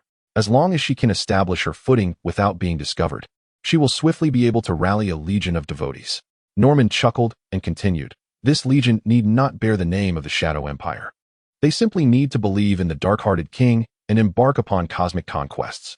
Faith will augment my strength, and I need only to respond to them, granting a modicum of power in return while reaping the benefits. Caitlin, surprised, inquired, reap the benefits? Is that not what your majesty refers to as capital? Indeed, it bears some resemblance. However, this is the reality. Observe the land of light, where their strength is rapidly ascending, yet their comprehension of darkness and shadows remains rather superficial. When we inevitably encounter them, we must fortify ourselves to prepare for future confrontations. Caitlin nodded, then resumed her training. The vast cosmic expanse is always veiled with secrets unknown to later generations. Even the King of Ultra cannot fathom all the mysteries. For instance, at this very moment, a figure, radiating a peculiar luminescence and flickering in and out of visibility, seeks the deep yearning for power harbored within Belial's heart. He hovers on the periphery of the land of light, quietly observing this planet that brings extraordinary transformations to the universe. His presence is dreadfully formidable, yet he lacks a tangible body. This is none other than the once dominant overlord of the cosmos for millennia, the Labrando alien, who possesses the power to control all monsters and extraterrestrials, create beasts and beings, and fabricate wormholes. What an intense desire, just a step away from succumbing to darkness. Perhaps the unique genes of the inhabitants of the land of light, combined with mine, could forge a body that satisfies me. Hee. The Labrando alien emitted a sinister laugh, then directed an imperceptible psychic disturbance toward Belial. Belial sat restlessly in a corner of the plaza, gazing at the throngs of people, a wave of dissatisfaction surging within him. At that moment, the grand screen in the square displayed footage of Ken's battles, showcasing scenes of his valor on the front lines. Upon witnessing these combat sequences, the residents of the land of light gasped in awe, lamenting the brutality of war while simultaneously cheering for Ken.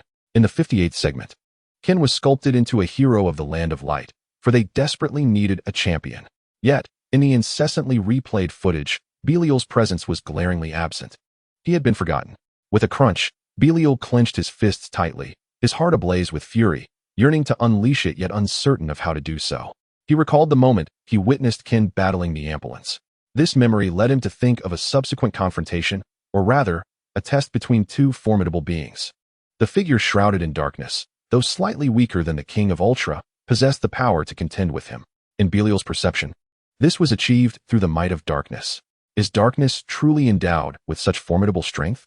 If I were to possess immense power or transform into darkness, could I, too, attain all of this? Belial incessantly pondered these questions in his mind. A seed named power quietly germinated in the depths of his heart.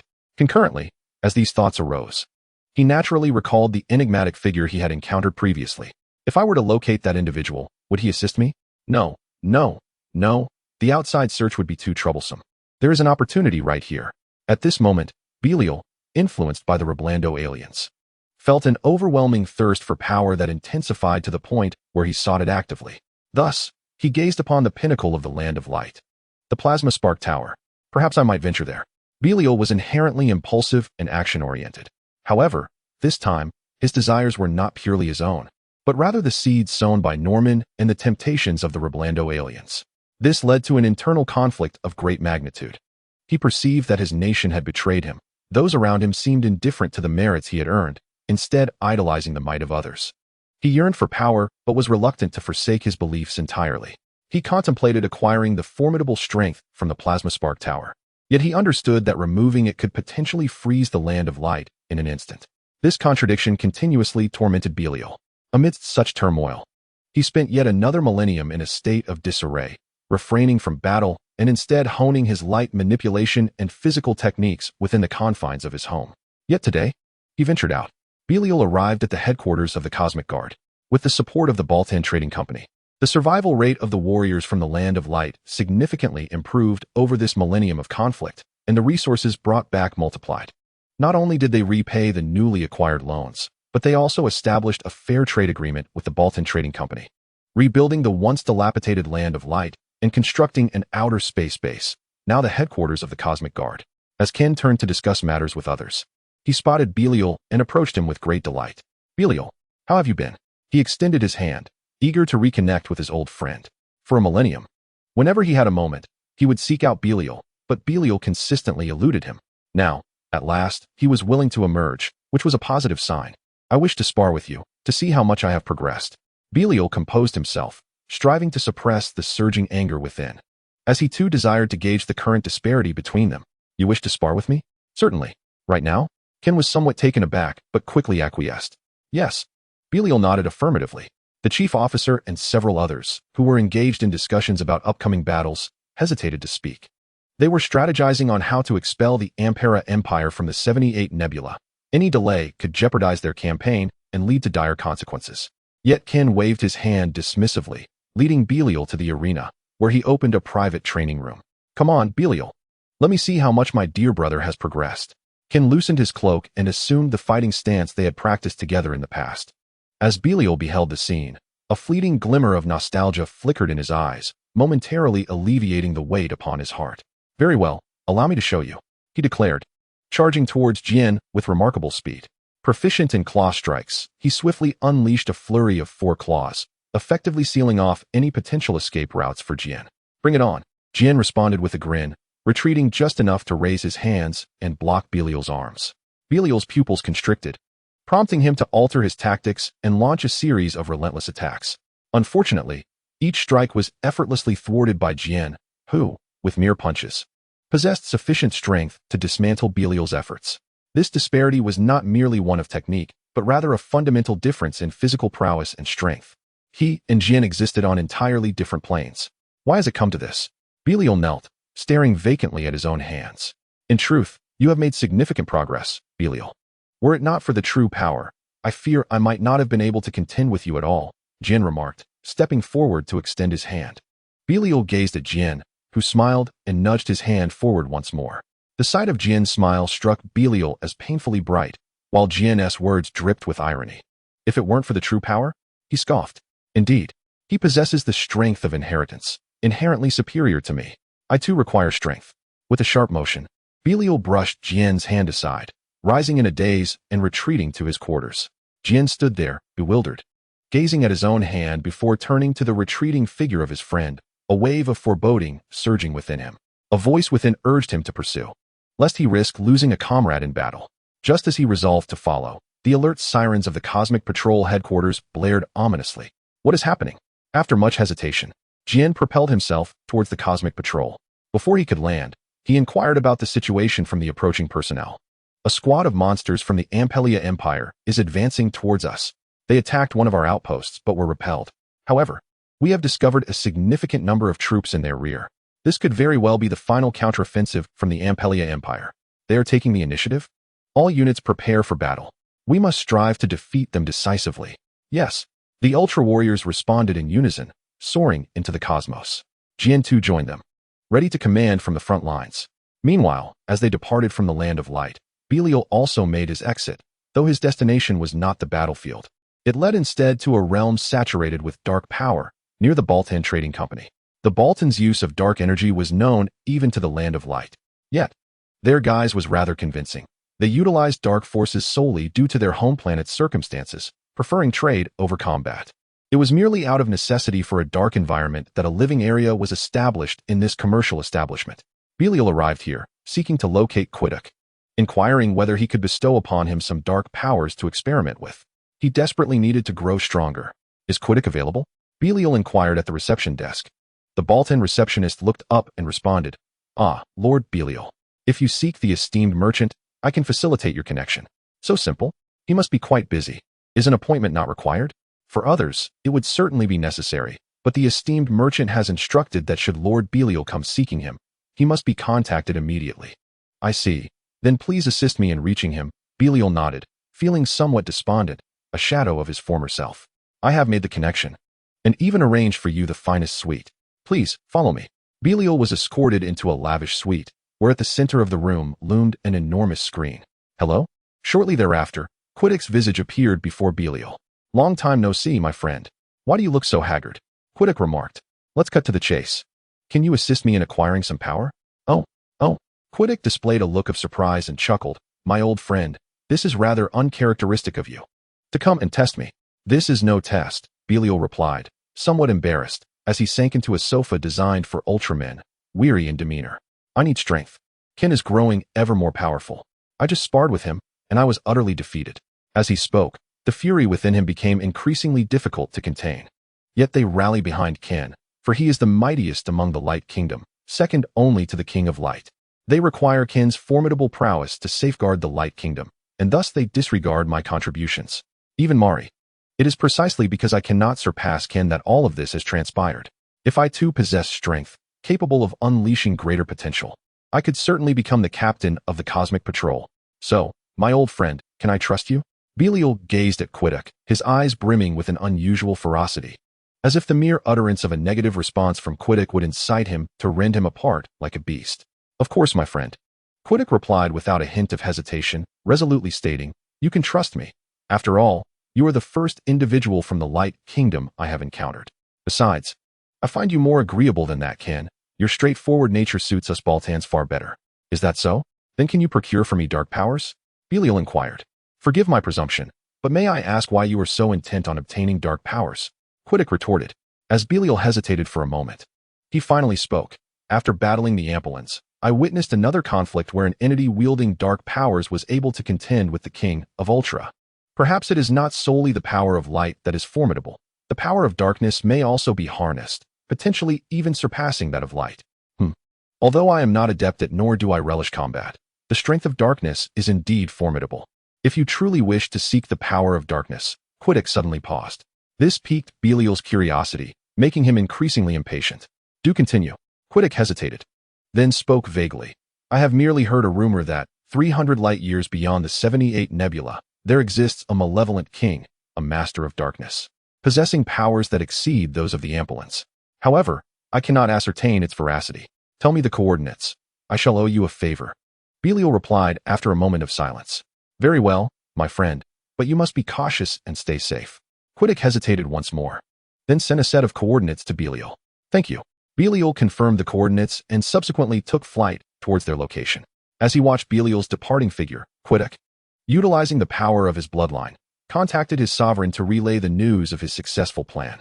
Upon receiving a response, Quiddick smiled. My friend, I await your arrival. In a star region, 300 light-years beyond the 78 Nebula, there existed a domain shrouded in darkness. This expanse was not merely filled with dark energy, rather, its stars were dimmed due to age, an excess of dust, or the presence of light-absorbing substances that impeded the propagation of light, resulting in diminished brightness. Upon entering this realm, Belial distinctly sensed a weakening of his powers. The power of light was suppressed in this domain. Coupled with his solitary journey, Belial felt the limitations of light acutely. Within the boundaries of the Land of Light, the ultra-warriors of the Light Clan could always draw sustenance from the plasma spark towers, receiving energy even from a distance. Previously, while engaged in battle far from the 78 Nebula, they would carry ultra bracelets infused with the energy of plasma spark towers, or be accompanied by vessels that provided energy, allowing for constant replenishment.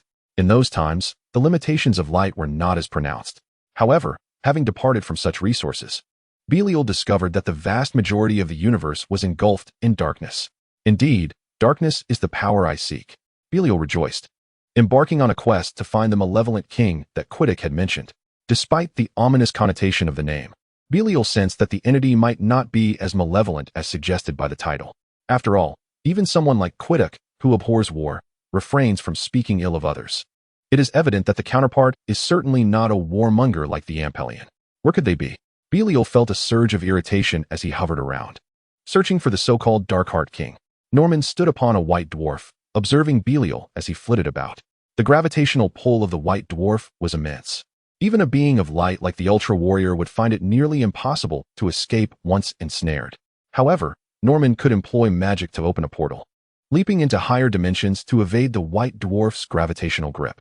He could also manipulate the magic array to transform the white dwarf into a habitable planet. The reason Belial perceived the darkness as potent was due to the existence of Norman and the Shadow Empire. The forces of light and darkness are in a delicate balance. As light strengthens, darkness wanes, and vice versa. According to the original trend, following the defeat of the Ampelians, the light in the universe ought to have intensified. Yet, due to Norman and the Shadow Empire, the power of darkness had not diminished. Rather, it had become pure, devoid of any extraneous attributes. The strength of darkness not only remained undiminished, but subtly surpassed that of light. Thus, upon entering the realm of shadows, Belial felt the darkness intensify. "Are you searching for me?" As Belial's energy dwindled, Norman finally spoke, transmitting his voice through telepathy into Belial's mind. Belial hurriedly halted, spinning in place until he caught sight of Norman, clad in a black robe. A sword hung at his waist, a great sword rested on his back, and a staff levitated beside him. Indeed, this was the very individual from years past. Are you the one who battled the King of Ultras?" Belial inquired. "Darkheart King is indeed one of my titles. As for my confrontation with the King of Ultras, I intended to rescue the Ampelians. But it is likely that he thwarted my efforts," Norman replied casually. "Splendid." A glimmer of joy sparked within Belial, and he subsequently asked, "Can you grant me the power of darkness? I am in need of strength." "Grant you strength? Why would I do that?" Norman's smile was concealed from Belial, who only heard a slightly mocking retort. He fell silent. An epiphany struck him. He realized he had transformed. Long-standing envy, persistent imbalance, and a multitude of disappointments and failures had twisted him into a being of madness. He had developed an insatiable thirst for power, willing to forsake everything he once held dear for it.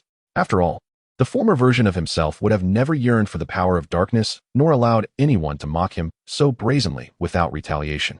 Belial opened his mouth to speak. "Do not rush," Norman interrupted him, stating, "Before you lies your first choice. Come down and stand before me. You cannot beseech me for strength without daring to venture forth and meet with me. Can you? If you lack the courage to even approach a white dwarf star, what need do you have for my power? Alternatively, you may choose to turn back. The decision rests in your hands. Once you have made your choice, we may discuss further matters." Norman spoke and quietly observed Belial. Belial cast his gaze towards Norman. Though positioned above the white dwarf star, he felt as if it were Norman who overlooked him, rendering him the more insignificant entity. This sensation was reminiscent of his encounters with the King of Ultra and the present being. "I refuse to endure this feeling any longer." With a roar of defiance, Belial summoned his remaining strength and charged towards Norman. Thud! Belial collided with the white dwarf star, landing before Norman. Then, with a resounding crash, he was ensnared by the overwhelming gravitational pull, his body pressed against the ground, powerless against the relentless force. Had he not possessed extraordinary strength and a unique form, he might have been crushed into mere sludge. "Very well, it seems you have made your initial choice. You exhibit both courage and awakening."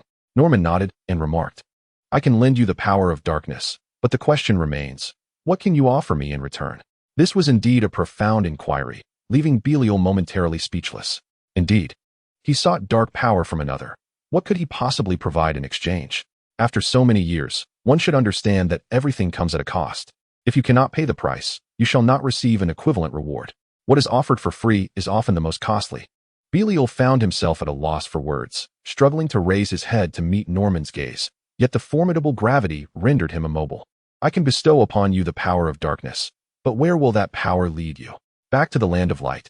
They would never permit the presence of darkness within their realm. You would be cast out, and once expelled, where would you go?"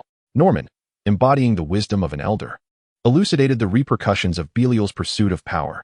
"Contemplate this. Power is devoid of morality. True darkness is not inherently malevolent.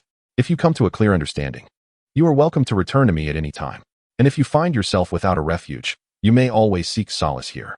Upon concluding his words with a slight smile, Norman raised his hand to activate the dark magical array inscribed upon the white dwarf star. Through the invocation of faith magic, he summoned the gathered dark energy and channeled it into Belial's being. The potent force surged into Belial's body, a tempest of raw power assailing both his physical form and psyche. The intense pain elicited cries of anguish. Yet soon he discovered an extraordinary equilibrium within the force coursing through him. The pure essence of dark power did not dispel the light within him. Rather, it coexisted harmoniously with it. Light did not repulse darkness, nor did darkness devour light. Just as Belial was about to speak, he felt a dizzying whirl, and when he regained his senses, he found himself upon a meteorite outside the White Dwarf. Norman, who once stood upon the White Dwarf, had vanished, leaving only a resonant phrase echoing in Belial's ears. Power is devoid of moral distinction. Return and test it for yourself. I eagerly await your final response. Staring vacantly, Belial inhaled deeply and turned towards the realm of light. Norman's words, though cryptic, beckoned him to explore the truth of their acceptance and the outcome that awaited him. Belial's journey to the realm had taken approximately a month, yet this return transpired in less than 10 days. A testament to his newfound strength that had significantly enhanced his speed of flight. Upon his arrival in the realm of light, Belial did not immediately seek out Ken. Instead, he retreated to his abode to familiarize himself with the essence of darkness. The power of darkness bore a striking resemblance to that of light. Both were imbued with unique energies and philosophical strength. Light embodied bonds, hope, kindness, and courage, whereas darkness was intertwined with hatred, rage, desire, and murderous intent. However, the darkness he had previously received from the Reblando people was specifically designed to evoke Belial's own anger and hatred. In contrast, what Norman bestowed upon him was the most unadulterated form of darkness, devoid of any particular inclination, leaving its essence entirely contingent upon Belial's own will. Next time, I shall defeat you, Ken, Belial declared as he stepped outside, briefly surveying the current state of affairs. Due to the assault by the Ampila Empire's fleet, the opportunity to expel the remnants of the Ampila Empire from the 78 Nebula had arisen sooner than anticipated. Thus, Belial resolved to partake in this monumental conflict. Thunderous roars echoed in the background as Ken, amidst the fray, caught sight of the lightning beams shooting from the side, and joy surged within him. Belial, he exclaimed. Indeed. Belial replied with a slight nod, propelling himself forward. He refrained from employing the powers of darkness, relying solely on his own strength in combat. Yet, the dark energy coursing within him continuously fortified his physique, ensuring that enhancement occurred even in absence of its active use. Has Belial grown stronger? Splendid. Ken rejoiced. A formidable combatant could significantly sway the tides of battle, while Ken alone could only exert a certain level of pressure.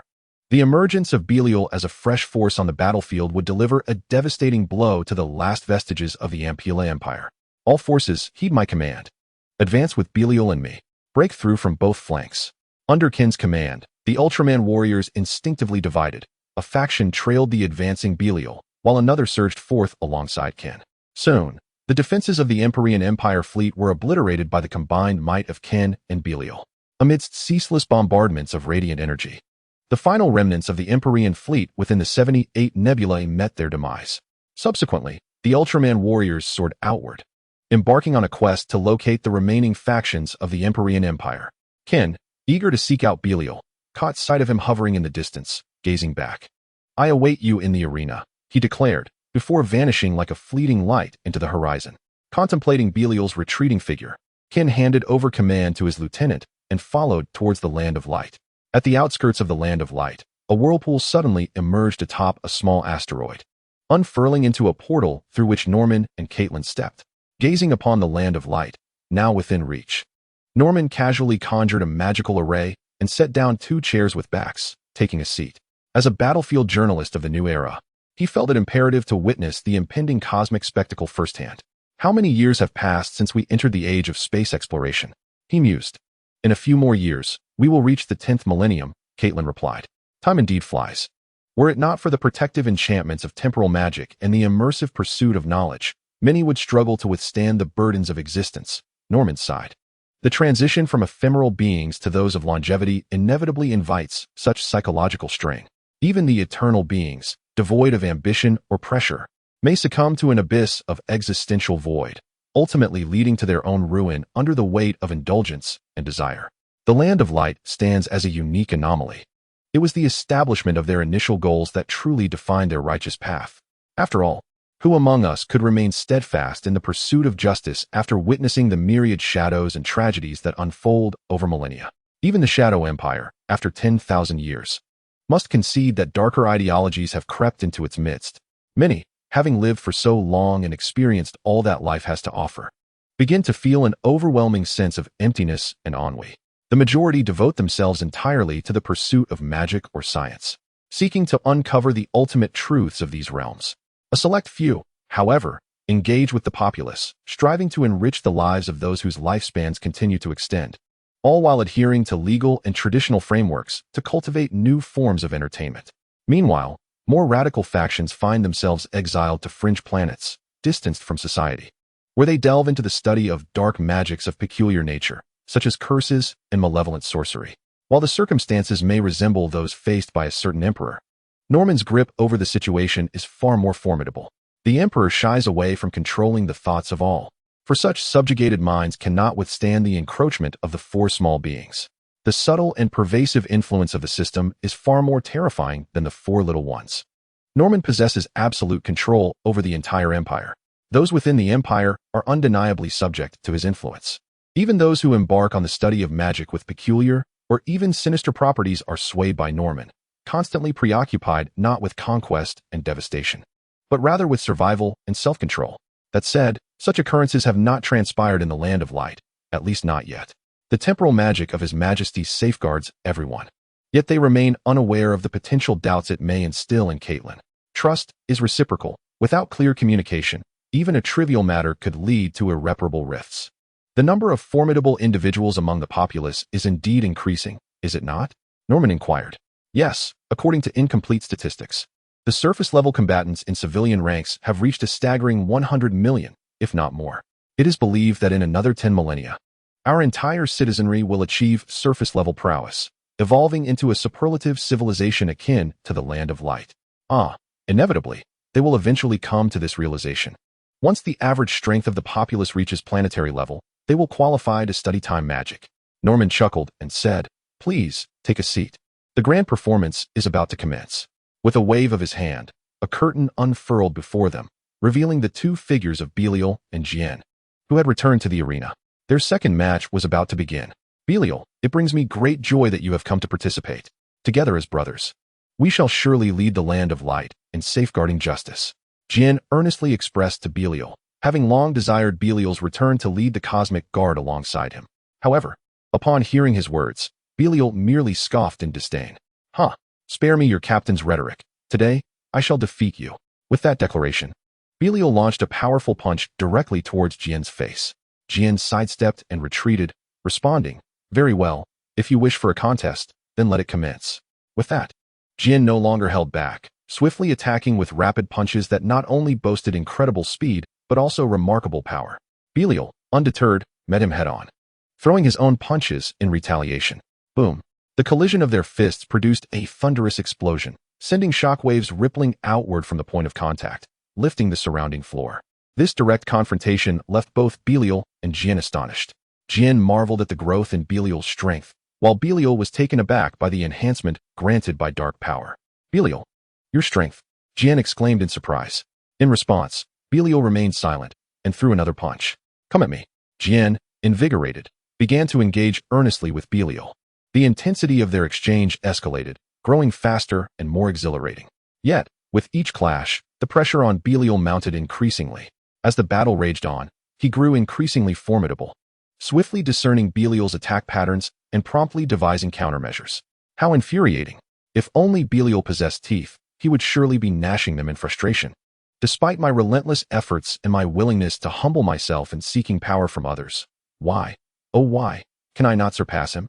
A fiery rage ignited within Belial, flames of fury consuming him and instantly igniting the dark forces he wielded. Boom! Another clash of fists erupted, yet this time, black light surged from Belial's palm. Dark power. "Belial, what have you done?" Jian's expression changed drastically. The Land of Light could tolerate the Baltan Trading Company because, although cunning, they had provided tangible assistance during the nation's struggles. Without their weapons, the Land of Light would have found it exceedingly difficult to commence the first resistance war. However, Belial, as one of their own, sought the power of darkness, a transgression that could not be forgiven. It was betrayal. You were born with a legacy. So why pursue other powers, pretending to care for others from your lofty position? With another derisive snort, Belial gathered the dark forces and, fueled by rage, unleashed the devastating Destrium Ray, crackling with dark red arcs of electricity. Jin instinctively retreated, but as he did, Belial soared into the air, flying away into the distance. As he ascended, Belial seemed to conceive a thought, his gaze shifting to another direction. Since I have been discovered, perhaps I should resolve this once and for all. Belial pondered, turning towards the plasma spark tower. No, Belial, you must not. Jin, initially torn about whether to pursue, was struck with alarm upon realizing Belial's intended destination. For he was flying straight towards the plasma spark tower. Guards, stop Belial. Jin urgently called upon the members of the Land of Light's security team, rallying them to rush to the base of the plasma spark tower. Upon entering the tower, Jin spotted Belial standing ahead and shouted, Belial, do not touch it. Belial, dismissive, turned his head back. Do you intend to stop me? It's over. As he spoke, Belial lunged towards the plasma spark. Sizzle. The instant Belial grasped the plasma spark, he was engulfed by an overwhelming force, akin to an inferno of extreme heat, scorching his hand and arm entirely. In agony, Belial relinquished his grip, and only after releasing the dark power, which had not been fueled by rage, did his body begin to heal. You all. Belial turned to see Jin and the members of the cosmic security force surrounding him. Belial, cease your actions. There is still a chance to turn this around. Jin's eyes brimmed with concern, yet he feigned a stern demeanor due to the presence of his subordinates. You need not concern yourself. Belial felt an intense fury as he glanced back at the plasma spark. In that fleeting moment of grasping the spark, he realized it was resisting him. The plasma spark did not acknowledge him at all. This was the source of his searing pain, a manifestation of the spark's rebellion. After the uprising against the Amperians in the Land of Light, the spirit of resistance had permeated throughout the realm. Everything bore the indomitable will and strength of defiance. With a sudden surge of power, Belial attempted to break free towards the outside. Yet, the Land of Light had already returned to its peak state. Their weaponry was not only aimed at enemies, but also specifically designed to counter potential crimes. And now, it was these very weapons that were directed at Belial. ZZZZT. In the face of Belial's resistance, the members of the Cosmic Guard, freshly invigorated from their training, unhesitatingly pulled the triggers. A powerful current pierced through Belial's defenses, striking directly at his core and rendering him unconscious. He collapsed to the ground, gazing into the void, unable to regain his senses. Why had his once dear friend chosen such a path? Where had it all gone awry? Due to Belial's rebellion, the elders bypassed their captain, Jin, and brought Belial forth for judgment. Belial, you have unlawfully engaged with dark forces, attempting to manipulate the plasma spark, a grave error indeed. Do you plead guilty? The elder's voice echoed with authority, though in truth, this generation of elders was only a mere 20,000 years older than Jin and Belial. To Belial, who had just awakened and viewed these once perceived weaklings, now elevated by tradition, he displayed no respect. Humph, a bunch of inept fools, dare you pass judgment on me? Belial scoffed, were it not for my leadership in the uprising, you lot would still be scurrying like rats in the sewers. Belial, you once held merit. But merit is merit, and fault is fault. You have now committed a grave sin. It is for us to decide your fate. Indeed, but what then? How did you treat me afterward? Speak. Belial bellowed, suddenly feeling the dark power within him begin to awaken. The dark forces bestowed upon him by Norman not only eluded the technological constraints of the Land of Light, but thrived upon the attempts to seal them. Was the strength from that individual truly so formidable? Even the technology of the Land of Light could not contain it. If I could escape, perhaps I should seek him out, Belial pondered, once again raising his gaze towards the elders above, suppressing the powerful dark energy while secretly restoring his body. Still daring to retort? Then we shall enact the death penalty. The elders, now infuriated, invoked a form of punishment that had not been used in the Land of Light for 400,000 years. Elders. Jin could no longer restrain himself, speaking out. Though Belial has erred, he once contributed greatly. Why not balance merit with fault? Balance merit with fault? The elders exchanged glances. For Jin's counsel was of paramount importance in the present circumstances. If Jin intended to preserve Belial, then exile was the decree for him. After deliberation, the elders reached a predictable conclusion. Belial was banished.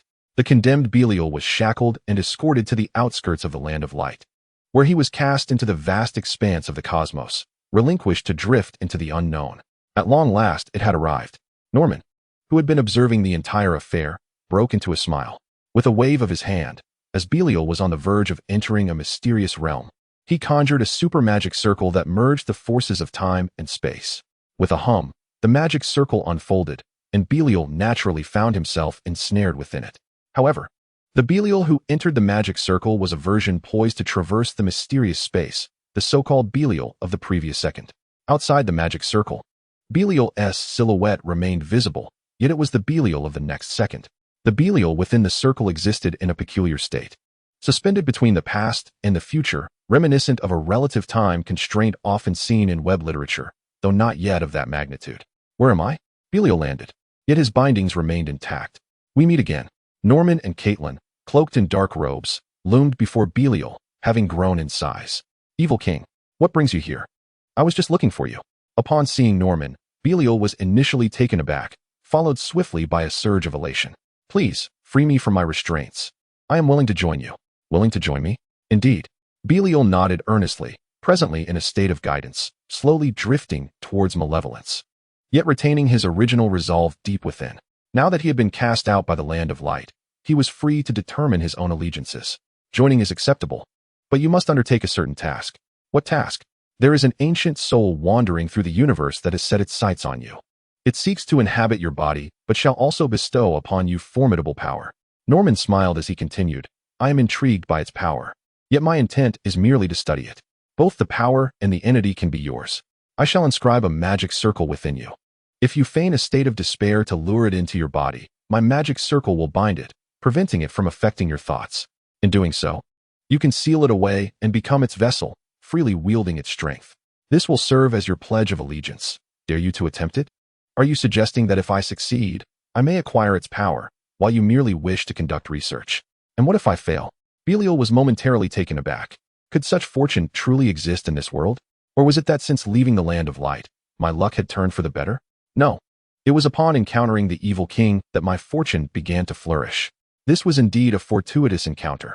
In a moment of fervent contemplation, Belial turned to Norman, his eyes glimmering with hope. Not only had he lent me strength, but he also granted me the liberty of choice, even advising me that the consequences, despite any desires, would be preferable to those of the land of light. Perhaps he could bestow upon me further power to retaliate against the land of light. Aligning myself with him could well be my true destiny. As Belial pondered, Norman merely nodded gently. Indeed, his strength may not serve me significantly. I merely wish to investigate how he commanded the monsters. As for the matter of his power's allegiance afterward, if you harbor any doubts, we can formalize a magical contract. The efficacy of such a contract is safeguarded by the rules of the cosmos. You have signed one with Quiddick, so you should be aware of this. Regarding potential failure, wait a moment. The contract signed with Quiddick originated from you? Belial suddenly perked up, inquiring, Are you the formidable mage Quiddick spoke of?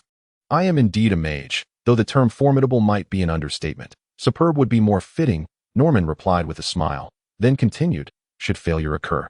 There is no need for concern. The magical array will expel him, meaning you will not acquire his power, and my research will simply be thwarted. My primary concern is your protection. Any side effects have been mitigated by me. So what do you say? Do we have an accord? I agree. Belial wholeheartedly acquiesced. Just as in a confession, I am worthless in your eyes, yet there will always be those who cherish me. Previously, the land of light had disregarded him, leaving him utterly disheartened.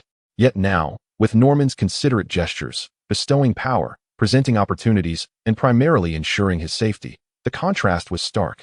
If Belial, possessed by the Rebland multiverse, were in this moment, he would undoubtedly be insufferably arrogant. Regardless of Norman's kindness, he would feel no gratitude and might even retaliate against him.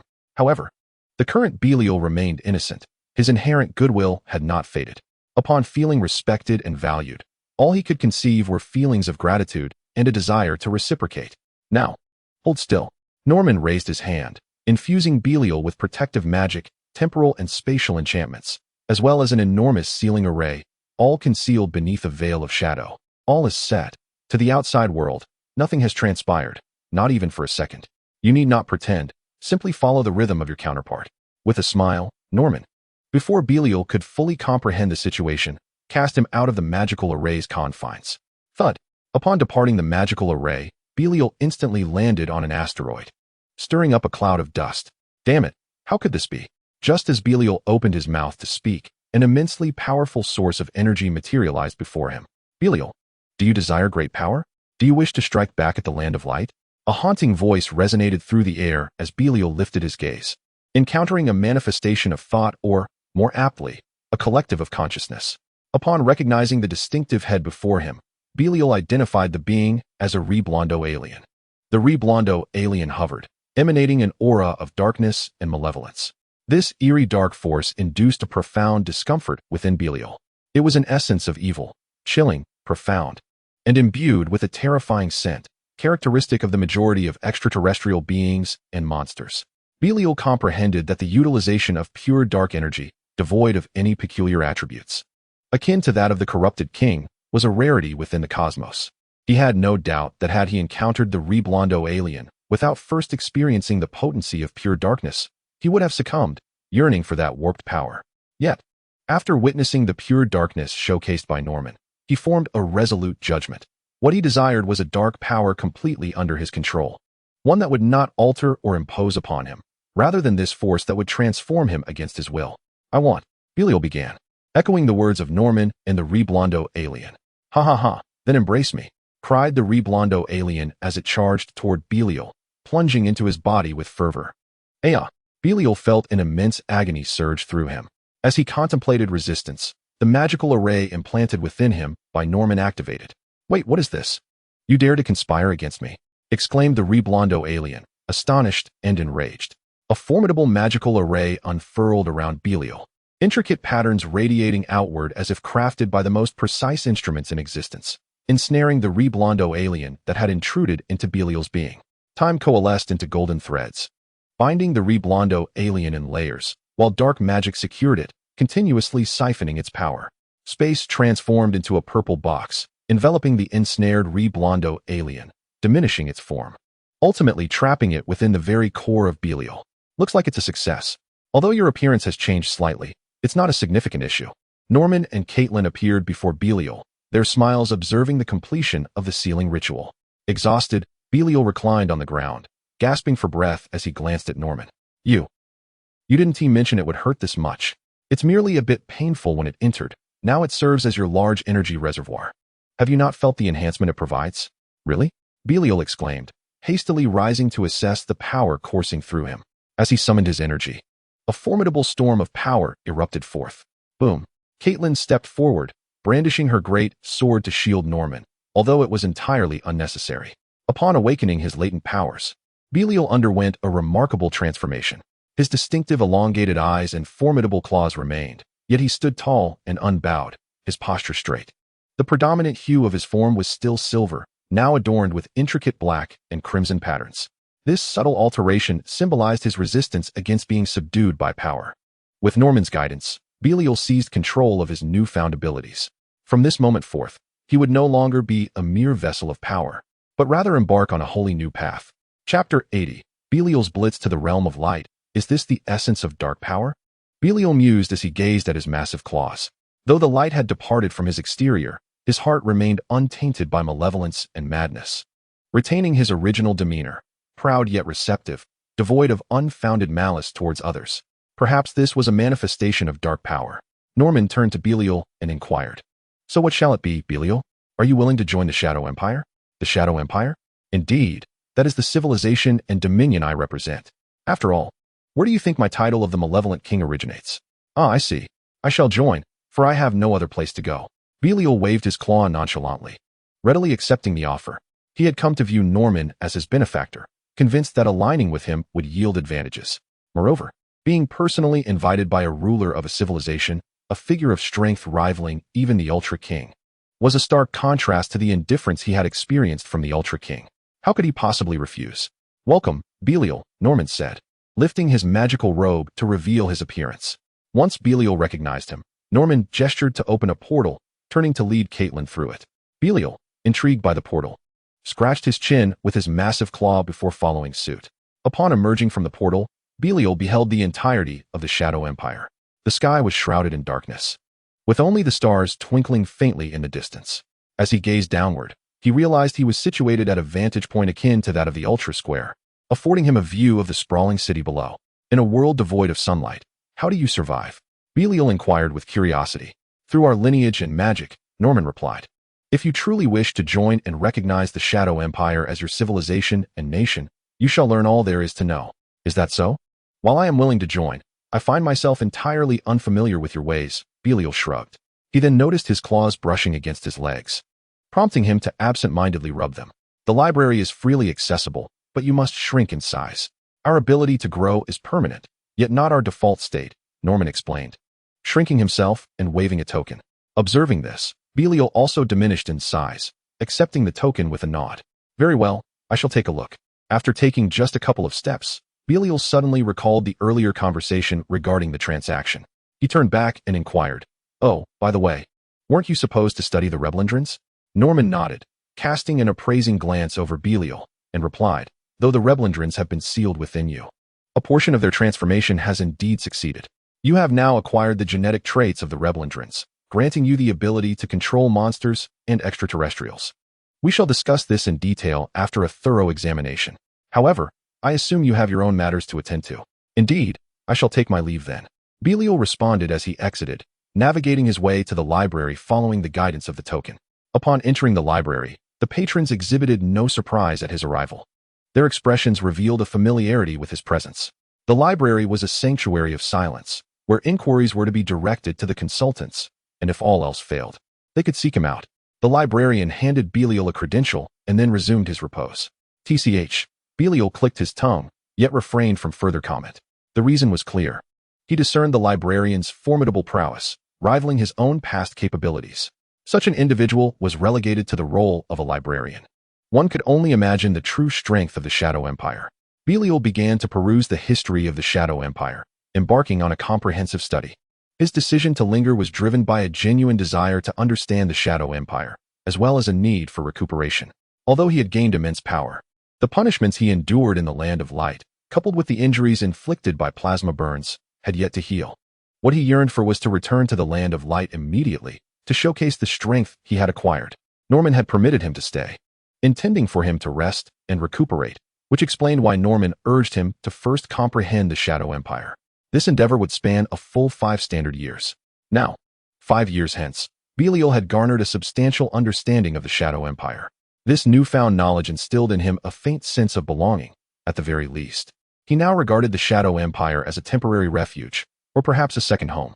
With this sense of belonging, Belial also earned the system's acknowledgement.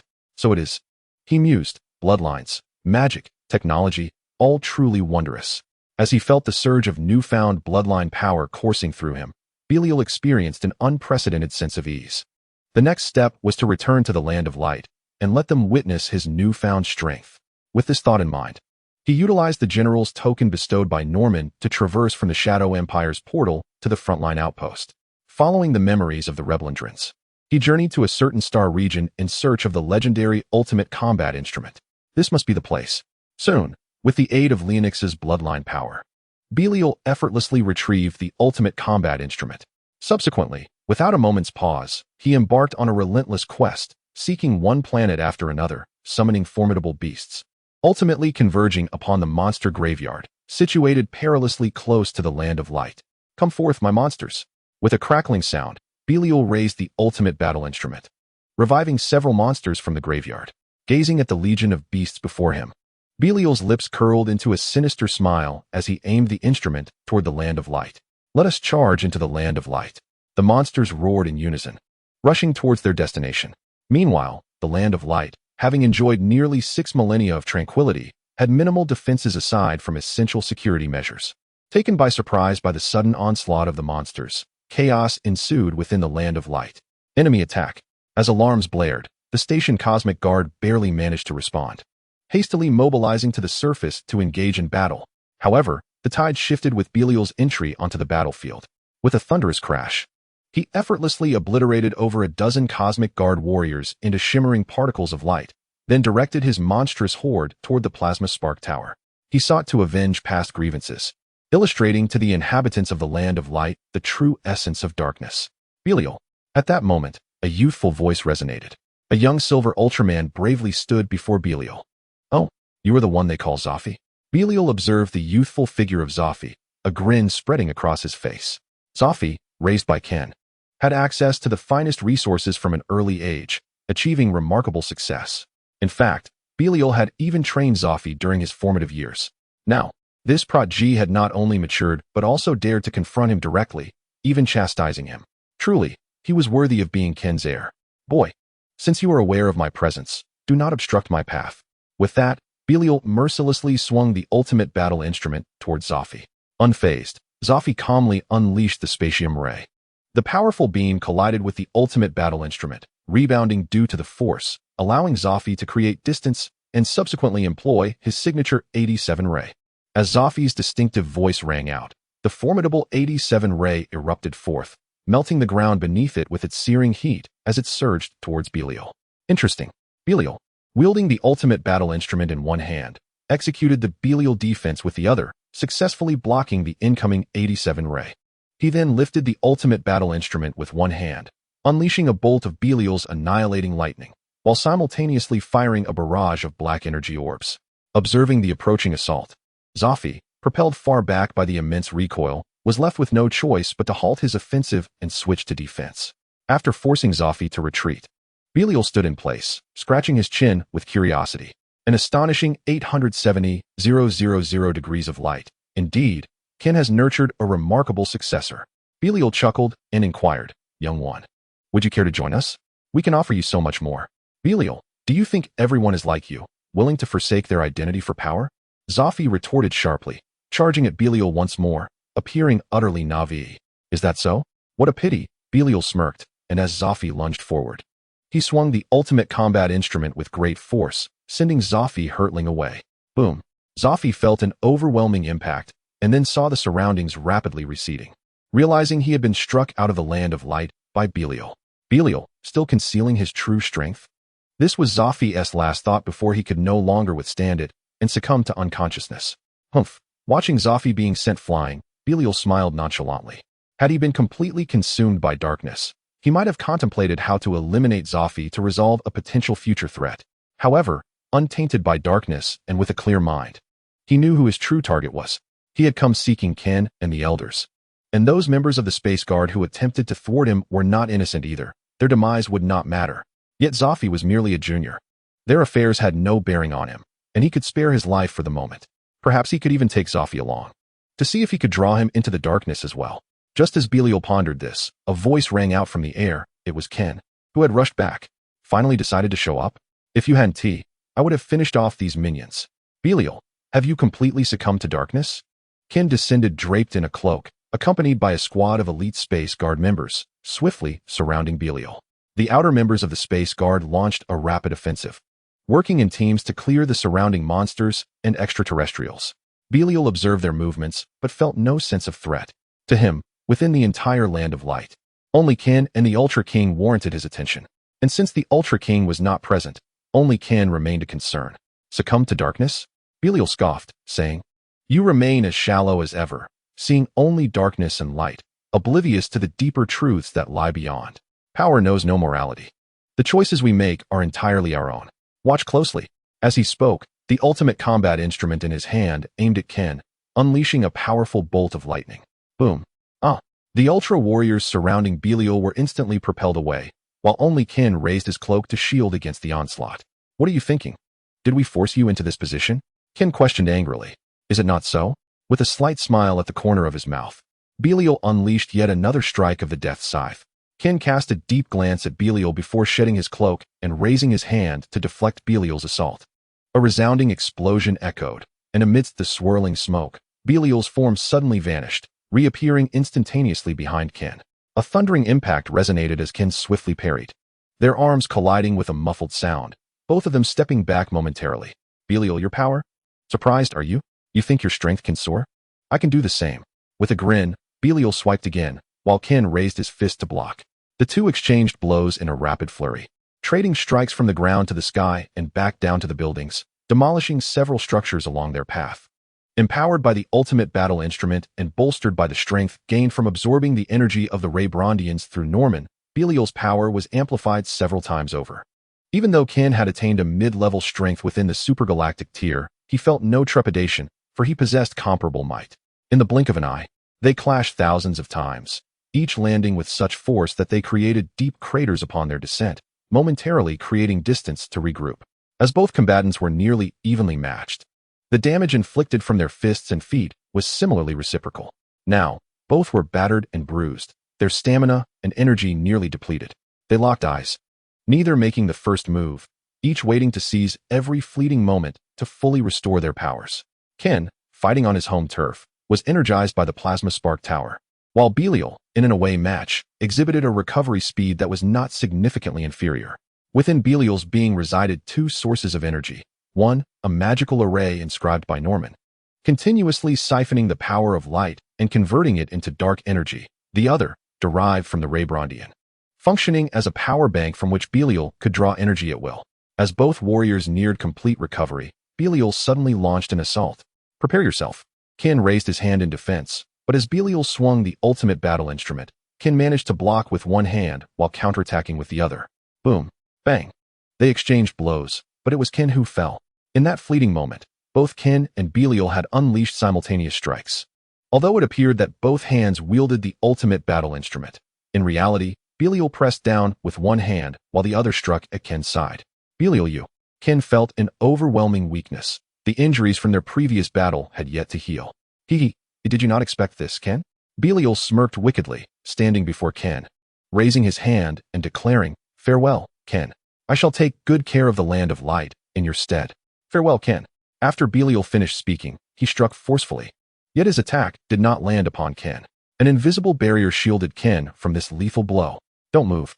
Belial abruptly turned around and beheld a towering figure manifesting behind him. It was none other than the King of Ultra. Belial, you have gone too far. It is time for you to reflect, the King of Ultra declared, raising his hands to bind Belial, while the surrounding debris swirled and rapidly assembled into a colossal cubic structure. Just as the King of Ultra intended to confine Belial within, Belial burst into laughter. Ken, you truly know how to play. When you cannot win, you call for help. Do you think you are the only one with allies? Upon hearing Belial's words, Ken, kneeling and clutching his waist, instinctively raised his head, puzzled by Belial's remarks. The King of Ultra, too, narrowed his eyes slightly at Belial's words. With a smirk, Belial inhaled deeply and shouted, "Your Majesty, save me." As Belial's sense of belonging to the Shadow Empire deepened, his address for Norman unconsciously shifted from the dark-hearted king to "Your Majesty." This marked a significant advancement. From this moment forth, Belial would wholly integrate into the Shadow Empire, truly becoming one of its members. With this complete assimilation, Norman would also finally fulfill a long-awaited fantastical event and receive additional rewards. I knew this would be the outcome.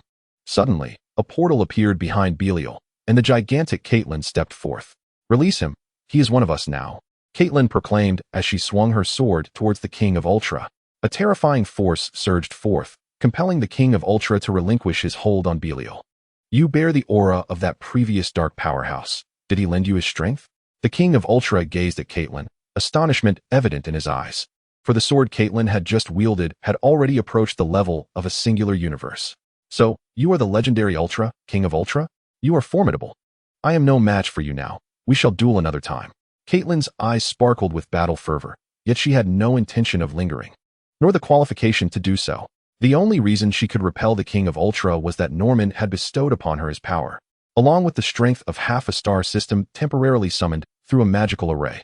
However, that was the extent of her capability. Currently, she was merely sustaining herself on the energy supplied by Norman. Otherwise, she would have already succumbed. The disparity between a colossal star system and a singular universe was still too vast. Even with significant augmentation, Norman remained a step away from the level of a singular universe. Of course, it was merely a step. Once Belial fully joined the Shadow Empire, he could traverse that gap instantaneously. By that time, unless two mysterious four Ultras intervened simultaneously, Norman would not face defeat. "Let us go." Caitlin stepped forward, grasping Belial and swiftly retreating into the portal. "My liege has declared that he will personally seek you out for a confrontation in the future."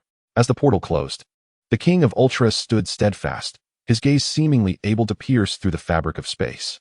Catching sight of a distant realm and the figure that had just looked toward him through the portal, he beheld the other, and the other beheld him. The presence was dark and profound, as if it dwelled within the shadow of the cosmos, unsettling even the King of Ultra, who had witnessed the rise and fall of the universe over 300 millennia. At this moment, Ken rose and inquired of the King of Ultra, "Do you know where that individual came from? What makes him so formidable?" The king sighed, "I do not know. They have never appeared in the annals of our history. They might originate from the present or the future." He continued, "What has just manifested is merely an agent. The true adversary lingers behind. Prepare yourselves well." I have a foreboding that the turmoil instigated by Belial and the Ampera aliens may pale in comparison to that individual. Ken was taken aback by these words. Yet respecting the king's reluctance to elaborate further, he refrained from pressing the matter and turned to address the aftermath of the battle. The king of Ultra lingered for a moment, waving his hand to restore the structures damaged by the conflict, before vanishing once more. How do you feel? Norman asked, smiling as he regarded the recently rescued Belial, who lounged casually on the ground, seemingly indifferent to the 7 irate generals surrounding him. Belial scratched his chin with a claw, expressing his frustration. The power of the King of Ultra is still too formidable. According to your classification, what stage is he at now? Single universe level. Likely approaching multi-universe level. That is an even more potent realm where the cosmos is but a toy to them, Norman replied. Belial pondered this for a moment before asking again. If I were to seriously enhance my strength, how long would it take to reach that level? Norman chuckled softly. The talents of the Light Clan are exceptional, and yours is among the most distinguished. If you are willing to dedicate time, from this moment forward, it would take at most 160,000 years. That is far too long. I cannot wait that long. Besides, he will also be growing stronger, correct? In 160,000 years, he may very well attain multi-universe level. Then you may test our powers. Perhaps magic can assist you. This notion intrigued Belial, and he turned to Norman. My liege, cannot you simply bestow your power upon me as before? That is indeed possible, but ultimately, it would be my power, not yours. Norman replied, casually raising his hand to extract the power he had previously infused into Belial. Belial was taken aback, and just as he registered the shock, Norman returned the power. Do you see? This is why I am reluctant to grant you or anyone else my strength. In essence, this power belongs to me. For you, it is but a castle in the air, far inferior to what you could cultivate through your own efforts.